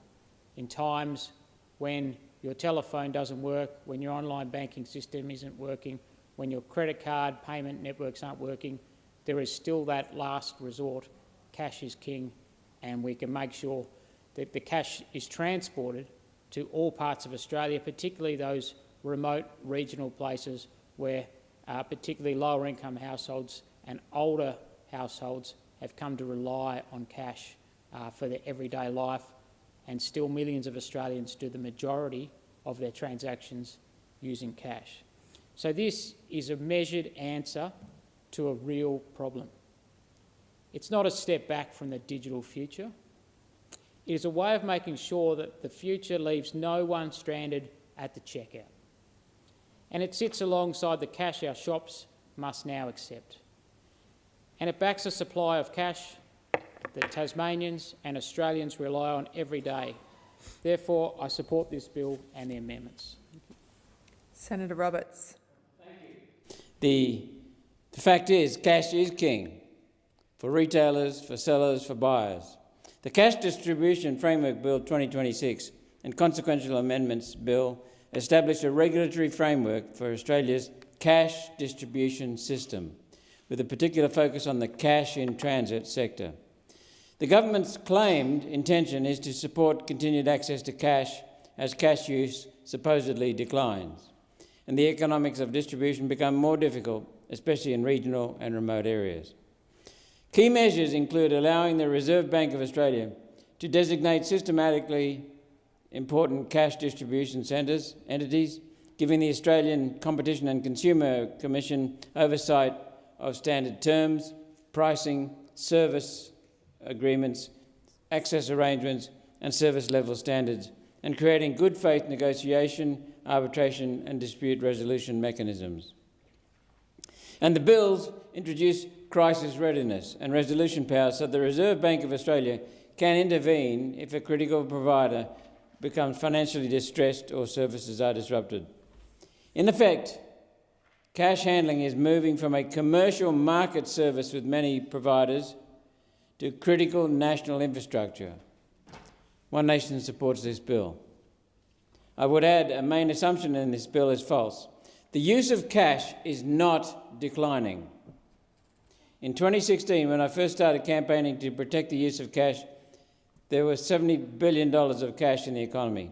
Today, it's $107 billion, a 53% increase in cash. Cash use is now increasing from 13% of transactions in 2022 to 15% today. Around 50%, half of Australians use cash weekly, and 7% use cash exclusively. I'll say that again. 7% of Australians use cash exclusively. Liberal Labor Uniparty governments have lost their war against cash because half of Australians disagree with ending the use of cash. Thank you, Australia. Reasons given for moving back to cash include the cost of electronic banking, which was always the plan. Eliminate cash and then banks can charge whatever they damn well like for electronic transaction fees. Consumers will then be a captive market. We must keep cash. Secondly, an age-old budgeting trick is making a comeback. Withdraw your budget spending for the week in cash, and when it's gone, stop spending. Swiping a plastic card, though, encourages people to overspend. This is a measure one wouldn't see making a comeback if everyday Australians were doing well. The truth is, the comeback in cash is directly linked to the cost of living crisis and the war on the middle class, which the Liberal and Labor Uniparty have been perpetrating for a generation. Increasingly, the use of cash is associated with privacy concerns. We know every purchase you make electronically is logged and then sold into the data market, often called big data. These companies have significant data files on every Australian, so much so that huge data centres are now necessary to keep track of it all and then to exploit that data for the benefit of retailers and, of course, for the benefit of the government. The Australian Banking Association points out the rise in the cash economy. This is a valid point. There is significant use of cash payments in hospitality, among other industries. This is being driven from workers, not employers. I know one employer who advertised for bar staff and had emails from prospective employees asking what was the rate per hour for payment in cash. Foreign students are working their 20 hours legally and then working another 20 for cash. This is facilitating part of the $39 billion a year visa holders send back overseas. Recently, in Senate estimates hearings, I was given answers on this topic which suggested the amount foreign students earned each year was equal to the amount foreign students send overseas each year. So what are foreign students living on? Well, it's obvious. They're cash work and tax avoidance, adding GST to their subcontractor invoices and then shooting through before the ATO, the Australian Taxation Office, can catch up with them. Now, I acknowledge that cash can facilitate a black economy. Yet the answer isn't getting rid of cash. It's getting rid of the black economy. All of these things can be policed if the government really wanted to. It's chosen not to. Both this government and the previous Liberal government chose not to get rid of the black economy. And I note the bill does not explicitly mention Australia Post outlets or Bank at Post. It really should have included a statement of support for providing cash handling to post offices. Australia's banking oligopoly, banking cartel, has badly served the bush. Local post offices are the last source of cash services for retail outlets in many rural and regional areas. The regulatory powers created in this bill must be used to mandate cash handling ATMs to be in areas banks or post offices do not properly service, so business can still operate. Banks should earn their social licence to operate. In many ways, direct and indirect, taxpayers protect the banks and government favours increase bank profits and lower risks that banks face. Major banks today socialise losses and privatise profits. When things are going well, they're private. When things are going badly, they want help from the government. In return for that, banks should fulfil adequate services, including provision of legal tender, cash. This government continues the uniparty policy, this Labor government continues the uniparty policy of hollowing out the bush, replacing farmland with industrial solar and wind installations and transmission lines to feed power to their city voter base. Part of that is the policy of turning agricultural land into a wasteland in the name of carbon dioxide credits, wind turbine solar panels. As one of many examples for proof, look up Rushy Lagoon, Tasmania, which the Senate is debating. 11,000 hectares of prime farmland turned into a pine plantation for carbon dioxide credits, for rubbish. Shame on you. And you use taxpayer money to help these foreigners do it. And you gave grants to yourself, grants to government entities. Australia's banks have been actively supporting the uniparty government's agenda to hollow out the regions, removing regional cash and banking services. This bill will provide a mechanism to restore the viability of cash handling in the bush, but I'm not convinced the government means a word of it. Although One Nation welcomes this new framework that we can use to restore cash handling in the regions, we'll be able to use this framework to restore cash handling in the regions once we get into government. Armaguard is concerned about costs imposed in the bill making cash deliveries too expensive. This will result if the cost of regional cash services is charged on a cost recovery basis. Banks, though, do not use cost recovery. They average operating costs across all their products. Yes, the city will pay for cash handling in rural regions. The bush, though, right now, pays for the heightened cost of security in our crime-ridden cities, the multiple armed guards on cash deliveries, the in-branch security and in-branch translation language services not needed in rural regions. Banks spend way more advertising in the city to get customers, whereas when a bank has the only branch in town, that bank does not need to spend money advertising. And in the growing number of regional towns with no bank, banks have no branch costs and simply give Australia Post licensed post offices a cheap fee to act as agent for the bank. By the way, the large majority of our country's export income and wealth comes from the rural regions, comes from the bush. Don't tell them in the bush they're sponging off the cities. It's the cities sponging off the bush.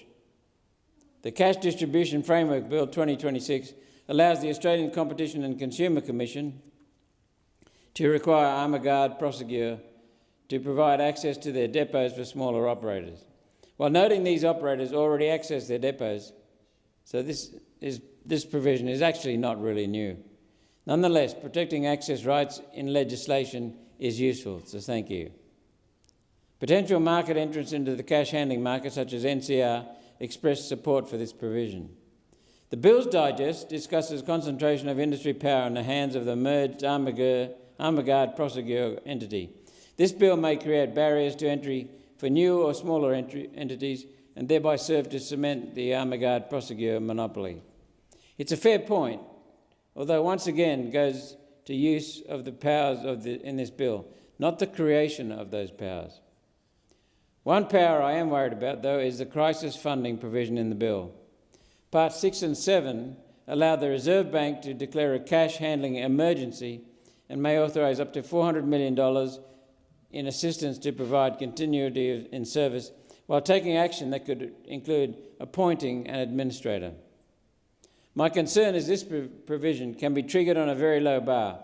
One trigger provided in Clause 90 is simply the entity asking for the money and the Reserve Bank of Australia deciding if the payment is not made, their operations may become unviable. May. From the very start, One Nation and I have been champions of the use of cash and critics of the banking cartel. In 2017, I was successful in creating the Senate Select Committee on Lending to Primary Production Customers, which I chaired. Rather, I should say Senator Pauline Hanson was successful in creating the Senate Select Committee and appointed me as chair. The inquiry investigated unconscionable bank lending practices, default interest rates and predatory foreclosure behaviours that ripped off and traumatised Australian farmers and rural families and fishermen and loggers during periods of drought or financial hardship. Our inquiry found so much banking misconduct that Prime Minister Turnbull at the time was forced to call the Royal Commission into Financial Services that found widespread systemic corruption. Then the Morrison government tabled the restrictions on the use of Cash Bill 2019, which was to introduce a $10,000 limit on cash transactions. Now, when such provisions were introduced overseas, the $10,000 limit was quickly reduced. Greece now has a limit of €500, France and Germany 1,000. One Nation led the campaign against this obvious attempt to get rid of cash and forced the public into the electronic banking system for the financial benefit of the banking cartel, because they get to charge fees, there's no alternative. Despite Liberals and Labor passing the bill through the House of Representatives, we were successful in December 2020 removing the bill from the Senate notice paper, so it didn't go through the Senate. The banking cartel, though, did not give up. Recently, the Treasurer introduced the Competition and Consumer Industry Codes Cash Acceptance Regulations 2025. This regulation destroyed the legal basis for cash. Now, how? Very cleverly. It required only petrol stations and supermarkets to accept cash. Everything else did not have to accept cash. And petrol and supermarkets only had to accept up to $500 in cash, and only between 7 a.m. and 9 p.m. So it was a furphy. That meant every other business, every business outside from 9 p.m. to 7 a.m. was not legally required to accept cash.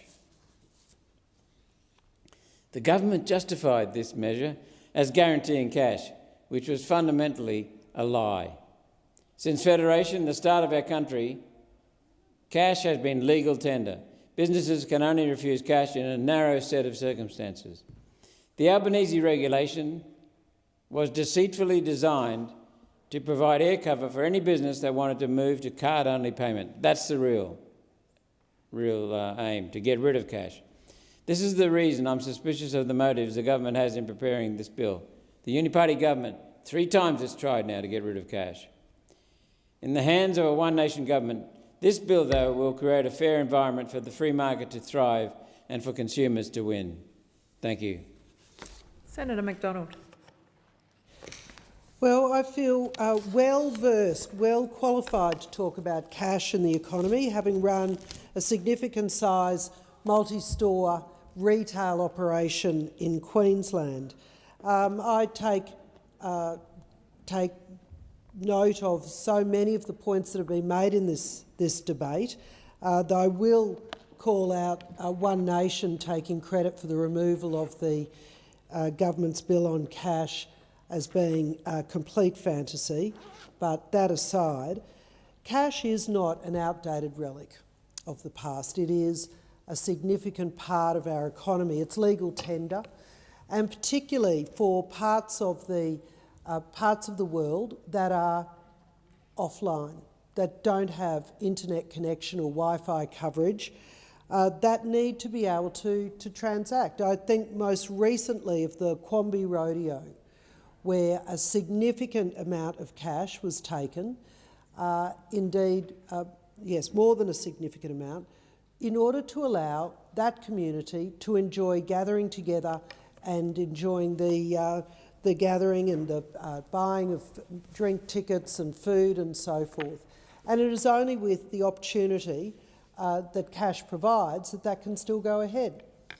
I was more recently in Richmond when the Telstra mobile tower failed and vendors were unable to make transactions because the EFTPOS machines and terminals didn't work. Of course, there's the bigger example of floods and cyclones, where right across Queensland, certainly, we have examples of where there is no digital ability to transact. And so for those reasons, these requirements to be able to receive cash and to use it are absolutely critical, and certainly in North and Far Western Queensland, people are quite used to having to store an amount of cash in order to get through those sort of natural disasters, whether it be for fuel or food. I notice, though, that this legislation has a massive oversight in not allowing for medicines to be paid for using cash. And of course, the matching part of this debate is not just the ability of people to get cash out, but for how we manage the requirement for business to take it. Now, despite cash being legal tender, there are certainly many businesses that are now trying not to take cash at all. And I have some sympathy. You have to have an arrangement that's secure to be able to get cash from your premises to a bank. Senator McDonald, it now being 8 p.m, you'll be in continuation, and I call Senator Ciccone. Thank you very much, Acting Deputy President. This week is National Science Week.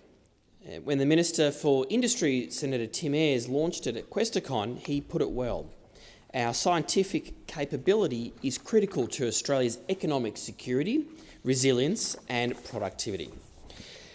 AI capability is at its heart a science and workforce story. Every serious AI system in this country will rely on starts the same way as scientific breakthrough, with researchers, training and the patient work of building expertise. Our national conversation on AI has largely been focused on data centres, the power they'll draw and the water that they'll use. Now, those are all legitimate questions. The Albanese government's new AI framework, with mandatory standards and a new Office of AI, responds to those concerns. But data centres are the foundation, not the finish line, and the real goal is the ability to build, to govern, to audit and to adapt the AI systems within them. That's what turns a building full of chips into a national asset. The skills to run it and the standing to shape how it is used. That's sovereign capability, and it presents a genuine opportunity for Australia. When we invest seriously in scientific capability, in people as well as infrastructure, we grow leaders. That means investing in our universities and research institutions, and in the scientists and engineers who'll design and run these systems. That matters across three fronts. First, defence and intelligence, where surveillance, logistics and cyber are increasingly powered by AI, and we need to trust these systems when it counts. Second, critical infrastructure. AI is becoming embedded in our energy grid, our hospitals, our ports and our financial sector. The expertise to audit, update and secure these systems should sit here with Australians, not offshore. Thirdly, the integrity of our own information environment, which is increasingly shaped by AI systems that don't always operate in the interest of Australian citizens. A recent John Curtin Research Centre report, Defending Australia, a National Artificial Intelligence Sovereign Capability and Security Agenda for the 21st Century, makes this point clear. Australia doesn't need to compete on frontier general-purpose models, but what we need is sovereign capability where dependency carries the most risk, with systems suited to our own environment. As the report puts it, a system is only sovereign if Australians can govern it, not simply operate it. And if we get this right, the benefits won't be limited to defence. The report argues Australia should become a trusted AI governance partner in the Indo-Pacific, exporting the standards and systems that we build here to partners seeking an alternative. Greater AI sovereignty will enhance our relationship with our allies, and being a trusted partner also means being a capable one. If Australia excels in AI, that makes us a much more attractive and much more versatile partner. This calls for sovereign models and computation capacity. It means data sovereignty for our firms and governments, and it means investing in the workforce, because data centres are only sovereign if we run them. As Assistant Minister Andrew Charlton has said, engaging Australians with science is how we invest in homegrown innovation breakthroughs and advancement. And that is why I was pleased to see the recent ALP National Conference back real protections for workers, including a fair share of productivity gains, further upskilling and safeguards against surveillance. Government, industry and unions all have a role to play, and we need to build an AI skills pipeline by leveraging our universities and TAFEs. National Science Week exists to spark the curiosity of the next generation. Our task is to make sure that as a serious career, we need to invest in the people, a sovereign purpose waiting for our kids when they reach the workforce. AI is an inevitable part of our strategic future. Australia must build the capability to compete on our own terms, or we get left behind. The Albanese government is determined to ensure Australia leads, not follows, in the technologies that will shape our future. Thank you, Senator Ciccone. Senator McLaughlin. Thank you, President. Wendell Berry, a novelist, poet, American farmer and activist, gave this quote: "Nature is party to all our deals and decisions, and she has more votes, a longer memory and a sterner sense of justice than we do." Bird flu has arrived in South Australia. It threatens not only our farmers' production, but threatens the native bird life and mammals. Possibly at its worst, many might be extinct. South Australia has had little time to respond to the algal bloom, and now we have the immense threat to our natural world with bird flu. We learned from the bloom that we need more scientific research in understanding our environment, and we also importantly learnt that the destruction of our reefs and oyster beds meant that when an event such as an algal bloom arrived, we suffered more than we would have otherwise. So we need a strong and healthy population of native birds and mammals to resist the bird flu. This is why we should invest in eradicating our invasive species and stop destroying our habitat, our ever-diminishing habitat. We need to restrain our greed, our consumption, and instead invest in wildlife resilience. Invest, and I use this term as Professor Dieter Helm does, in that nature can be invested in and seen as a productive capital, an asset that sustains our life. For me, the worth of nature is intrinsic, but as our economic settings and outlook has caused the consumption of nature at an ever-increasing rate, I adopt economic terms to try to protect nature's value. I join the Invasive Species Council and call for an urgent investment of at least $200 million over 2 years in a wildlife resilience fund for species conservation and threat mitigation. This call has also been joined by the Murray-Darling Conservation Alliance. Their similar call is based on the need for further water flows of an environmental nature so that we can strengthen the resilience and health of our critical wetland lands, our bird habitats across the Murray-Darling Basin. They will allow more options for our birds to spread out, to breed and survive the impacts of the bird flu. We must put nature at the heart of all our decision-making. As a Conservative, my objective is to leave the planet in a better condition than when we inherited it. I support the calls for a wildlife resilient funds, and I ask you to do the same. Thank you, Senator McLaughlin. Senator Shoebridge. And yes to that, Senator McLaughlin. President, today I met with a delegation of people from West Papua, led by Benny Wenda, the chairperson of the United Liberation Movement for West Papua, who came here to Canberra to speak of the devastation happening right now in their homeland. West Papua is only 250 kilometres from Australia. There's more distance between Canberra and Sydney, and this is not an issue we can close our eyes to.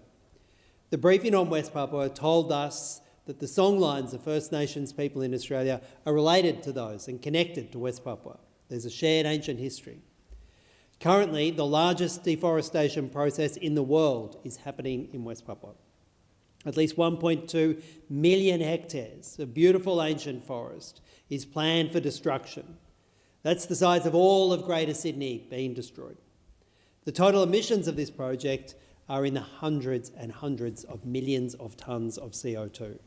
3 times the annual emissions of Australia each year. 3 times. It's a climate bomb that will go off and is already hurting our friends in West Papua.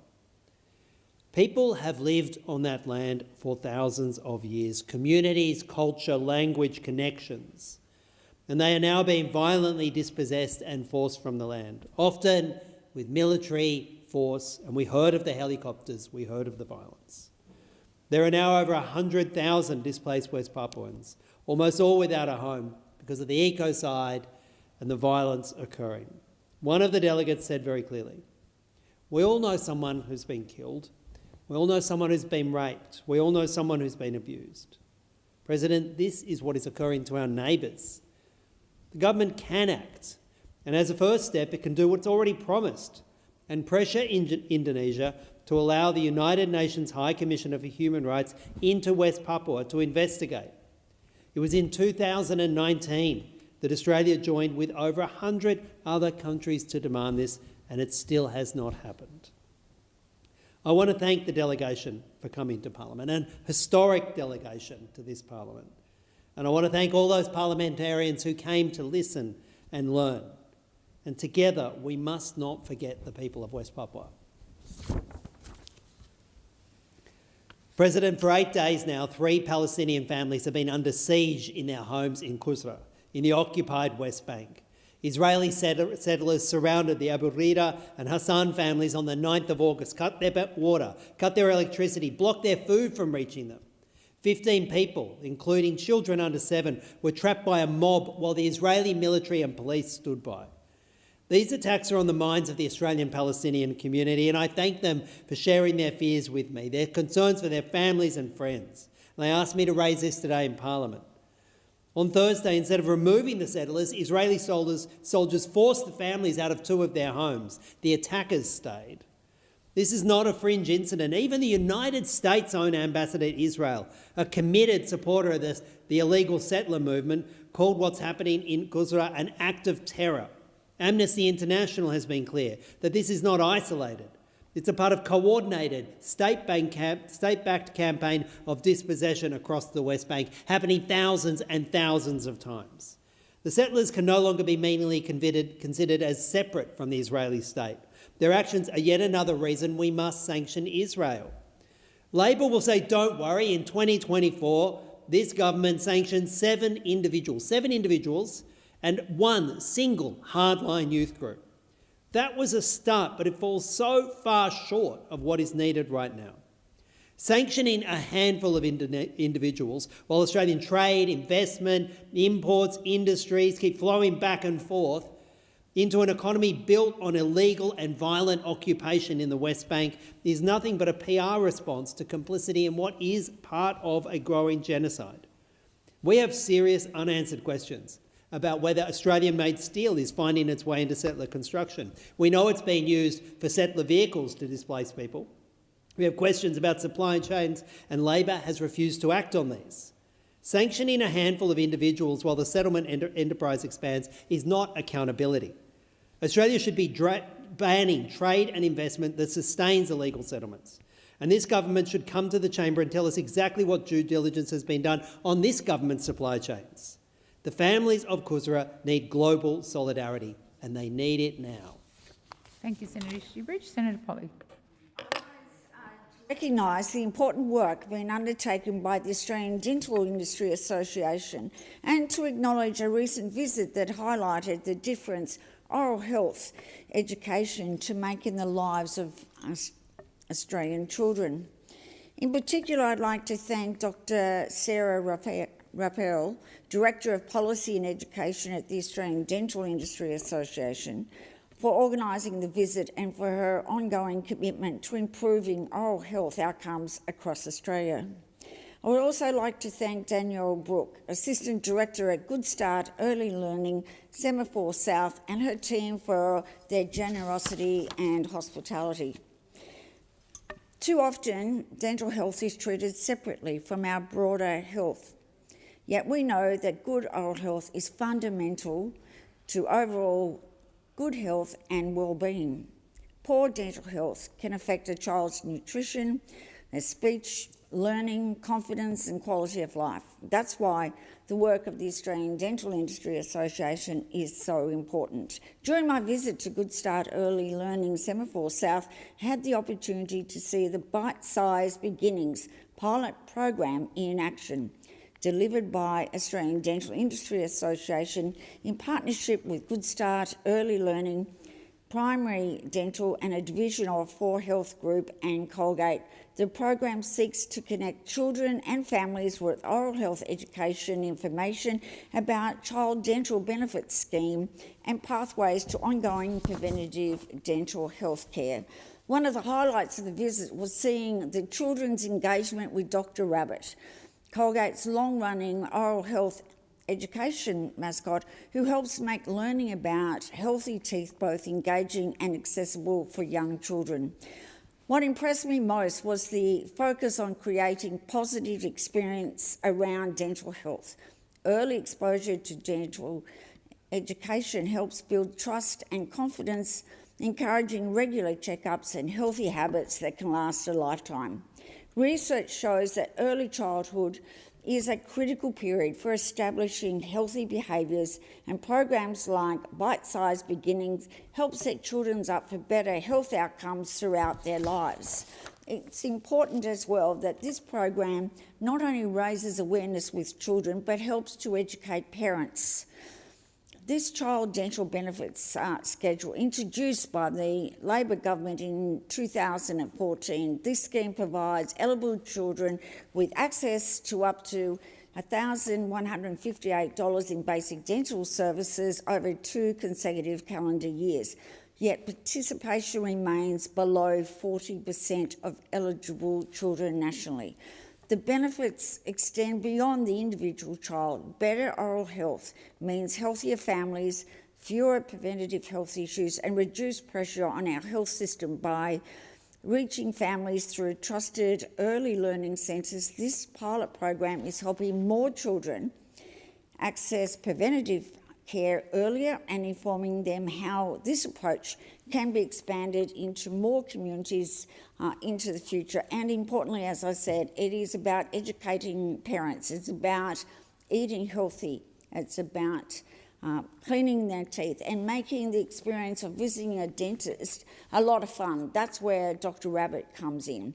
But if children go along and have their first appointments at a young age with dentists before they need any work, they're less likely to have apprehensive and anxiety about going to the dentist. Again, I want to thank Dr. Raphael, the Australian Dental Industry Association, Daniel Brook and the team at Good Start for making me feel so welcome, but also for their work that they're doing in ensuring that the children at their centre actually have an introduction in a very positive, fun way with Dr. Rabbit, helping to create lifelong good oral health practices, and I commend it, and I'd like to see this rolled out to all childhood and early childhood centres so that those benefits are reaching into all of the children that need that really good start. Because after all, if you look after your teeth from when you first get your first set of teeth right through your entire life, your general health will be a lot better. We will actually save money, but it's about being able to prevent those terrible things that sometimes you go to the dentist for. Thank you, Senator Polley. Your time has expired. Senator Barbara Pocock. Thank you, President. So tonight I want to speak about the privatisation of the public sector via the Big Four. The partners in Big Four consulting firms, PwC, EY, KPMG and Deloitte, are the high priests of turbocharged multi-billion-dollar revenues. And in so many organisations, they are the architects of privatisation by stealth, and especially if we look at our history in the recent few decades. These are the well-heeled folks who, as Big Four partners, advise, audit and make up the 1%. Their special skills are tax minimisation, working the revolving door, landing and expanding massive public contracts, and pushing services away from the public sector into a privatised world of massive profits.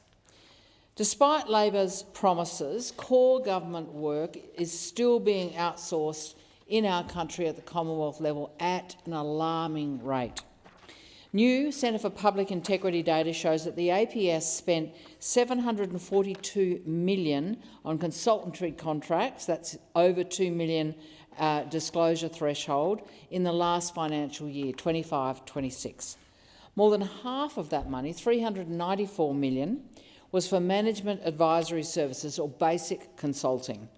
The government's own data shows that KPMG was the largest supplier of this work in the last financial year. That's KPMG, now infamous for its dishonest sharing of audit information to win massive new audit contracts. No wonder Labor's only chucked them in the fridge for 3 months, and Labor is completely addicted to KPMG and looks like they may well be back into government contracting before too long, despite their enormous and growing clear sins. In recent decades, and especially through the Morrison years and now the Albanese years, the Big Four have made billions from privatised public services, money that could have been building houses.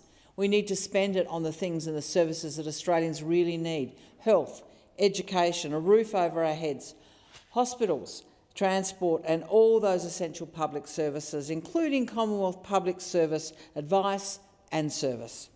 And they've pushed for the privatisation of services because that's where their money is made. They capture governments on everything from climate policy, even as their client list includes the world's worst polluters, to the privatisation of aged care, childcare, disability services, even as they advise the providers of these services on how to deal with the regulations they helped create. The Big Four have deliberately hollowed out and de-skilled our public sector, and they've cultivated dependency. They've aggressively mapped agencies looking for the next highly profitable opportunity, and that's despite denying that they actually do this mapping and then farm these relationships so aggressively. They've made billions from land and expand strategies where, once on the map, they cultivate and farm profitable opportunities, and they bully, intimidate and overwork whistleblowers and staff. They lie to parliaments. They buy political influence through donations, and they make sure that at every political table of influence they have a seat. They appoint directors to fake roles that have no legislative responsibilities or penalties when they fail in them, unlike those that apply to independent directors in corporations. And as huge partnerships, they pay no corporate tax and no payroll tax, and the payoff for them is huge, lining the pockets of thousands of partners who earn 10 times a year more than a nurse or a firefighter. They've shocked parliamentary committee after committee in their lack of integrity, their cover-ups, dishonesty and pursuit of revenue at any cost. Last Friday's KPMG hearing revealed nothing short of a catastrophe.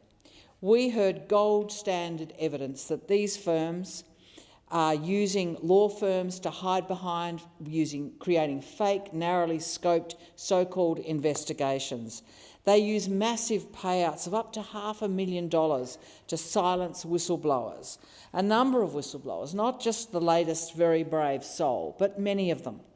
KPMG's Deputy General Counsel was visibly emotional when he told his colleagues in front of the inquiry that he had been misled by his own partners in KPMG when he tried to investigate legal allegations. Your time has expired. The Senate stands adjourned and will meet again tomorrow at 12 noon. Good night, Senators.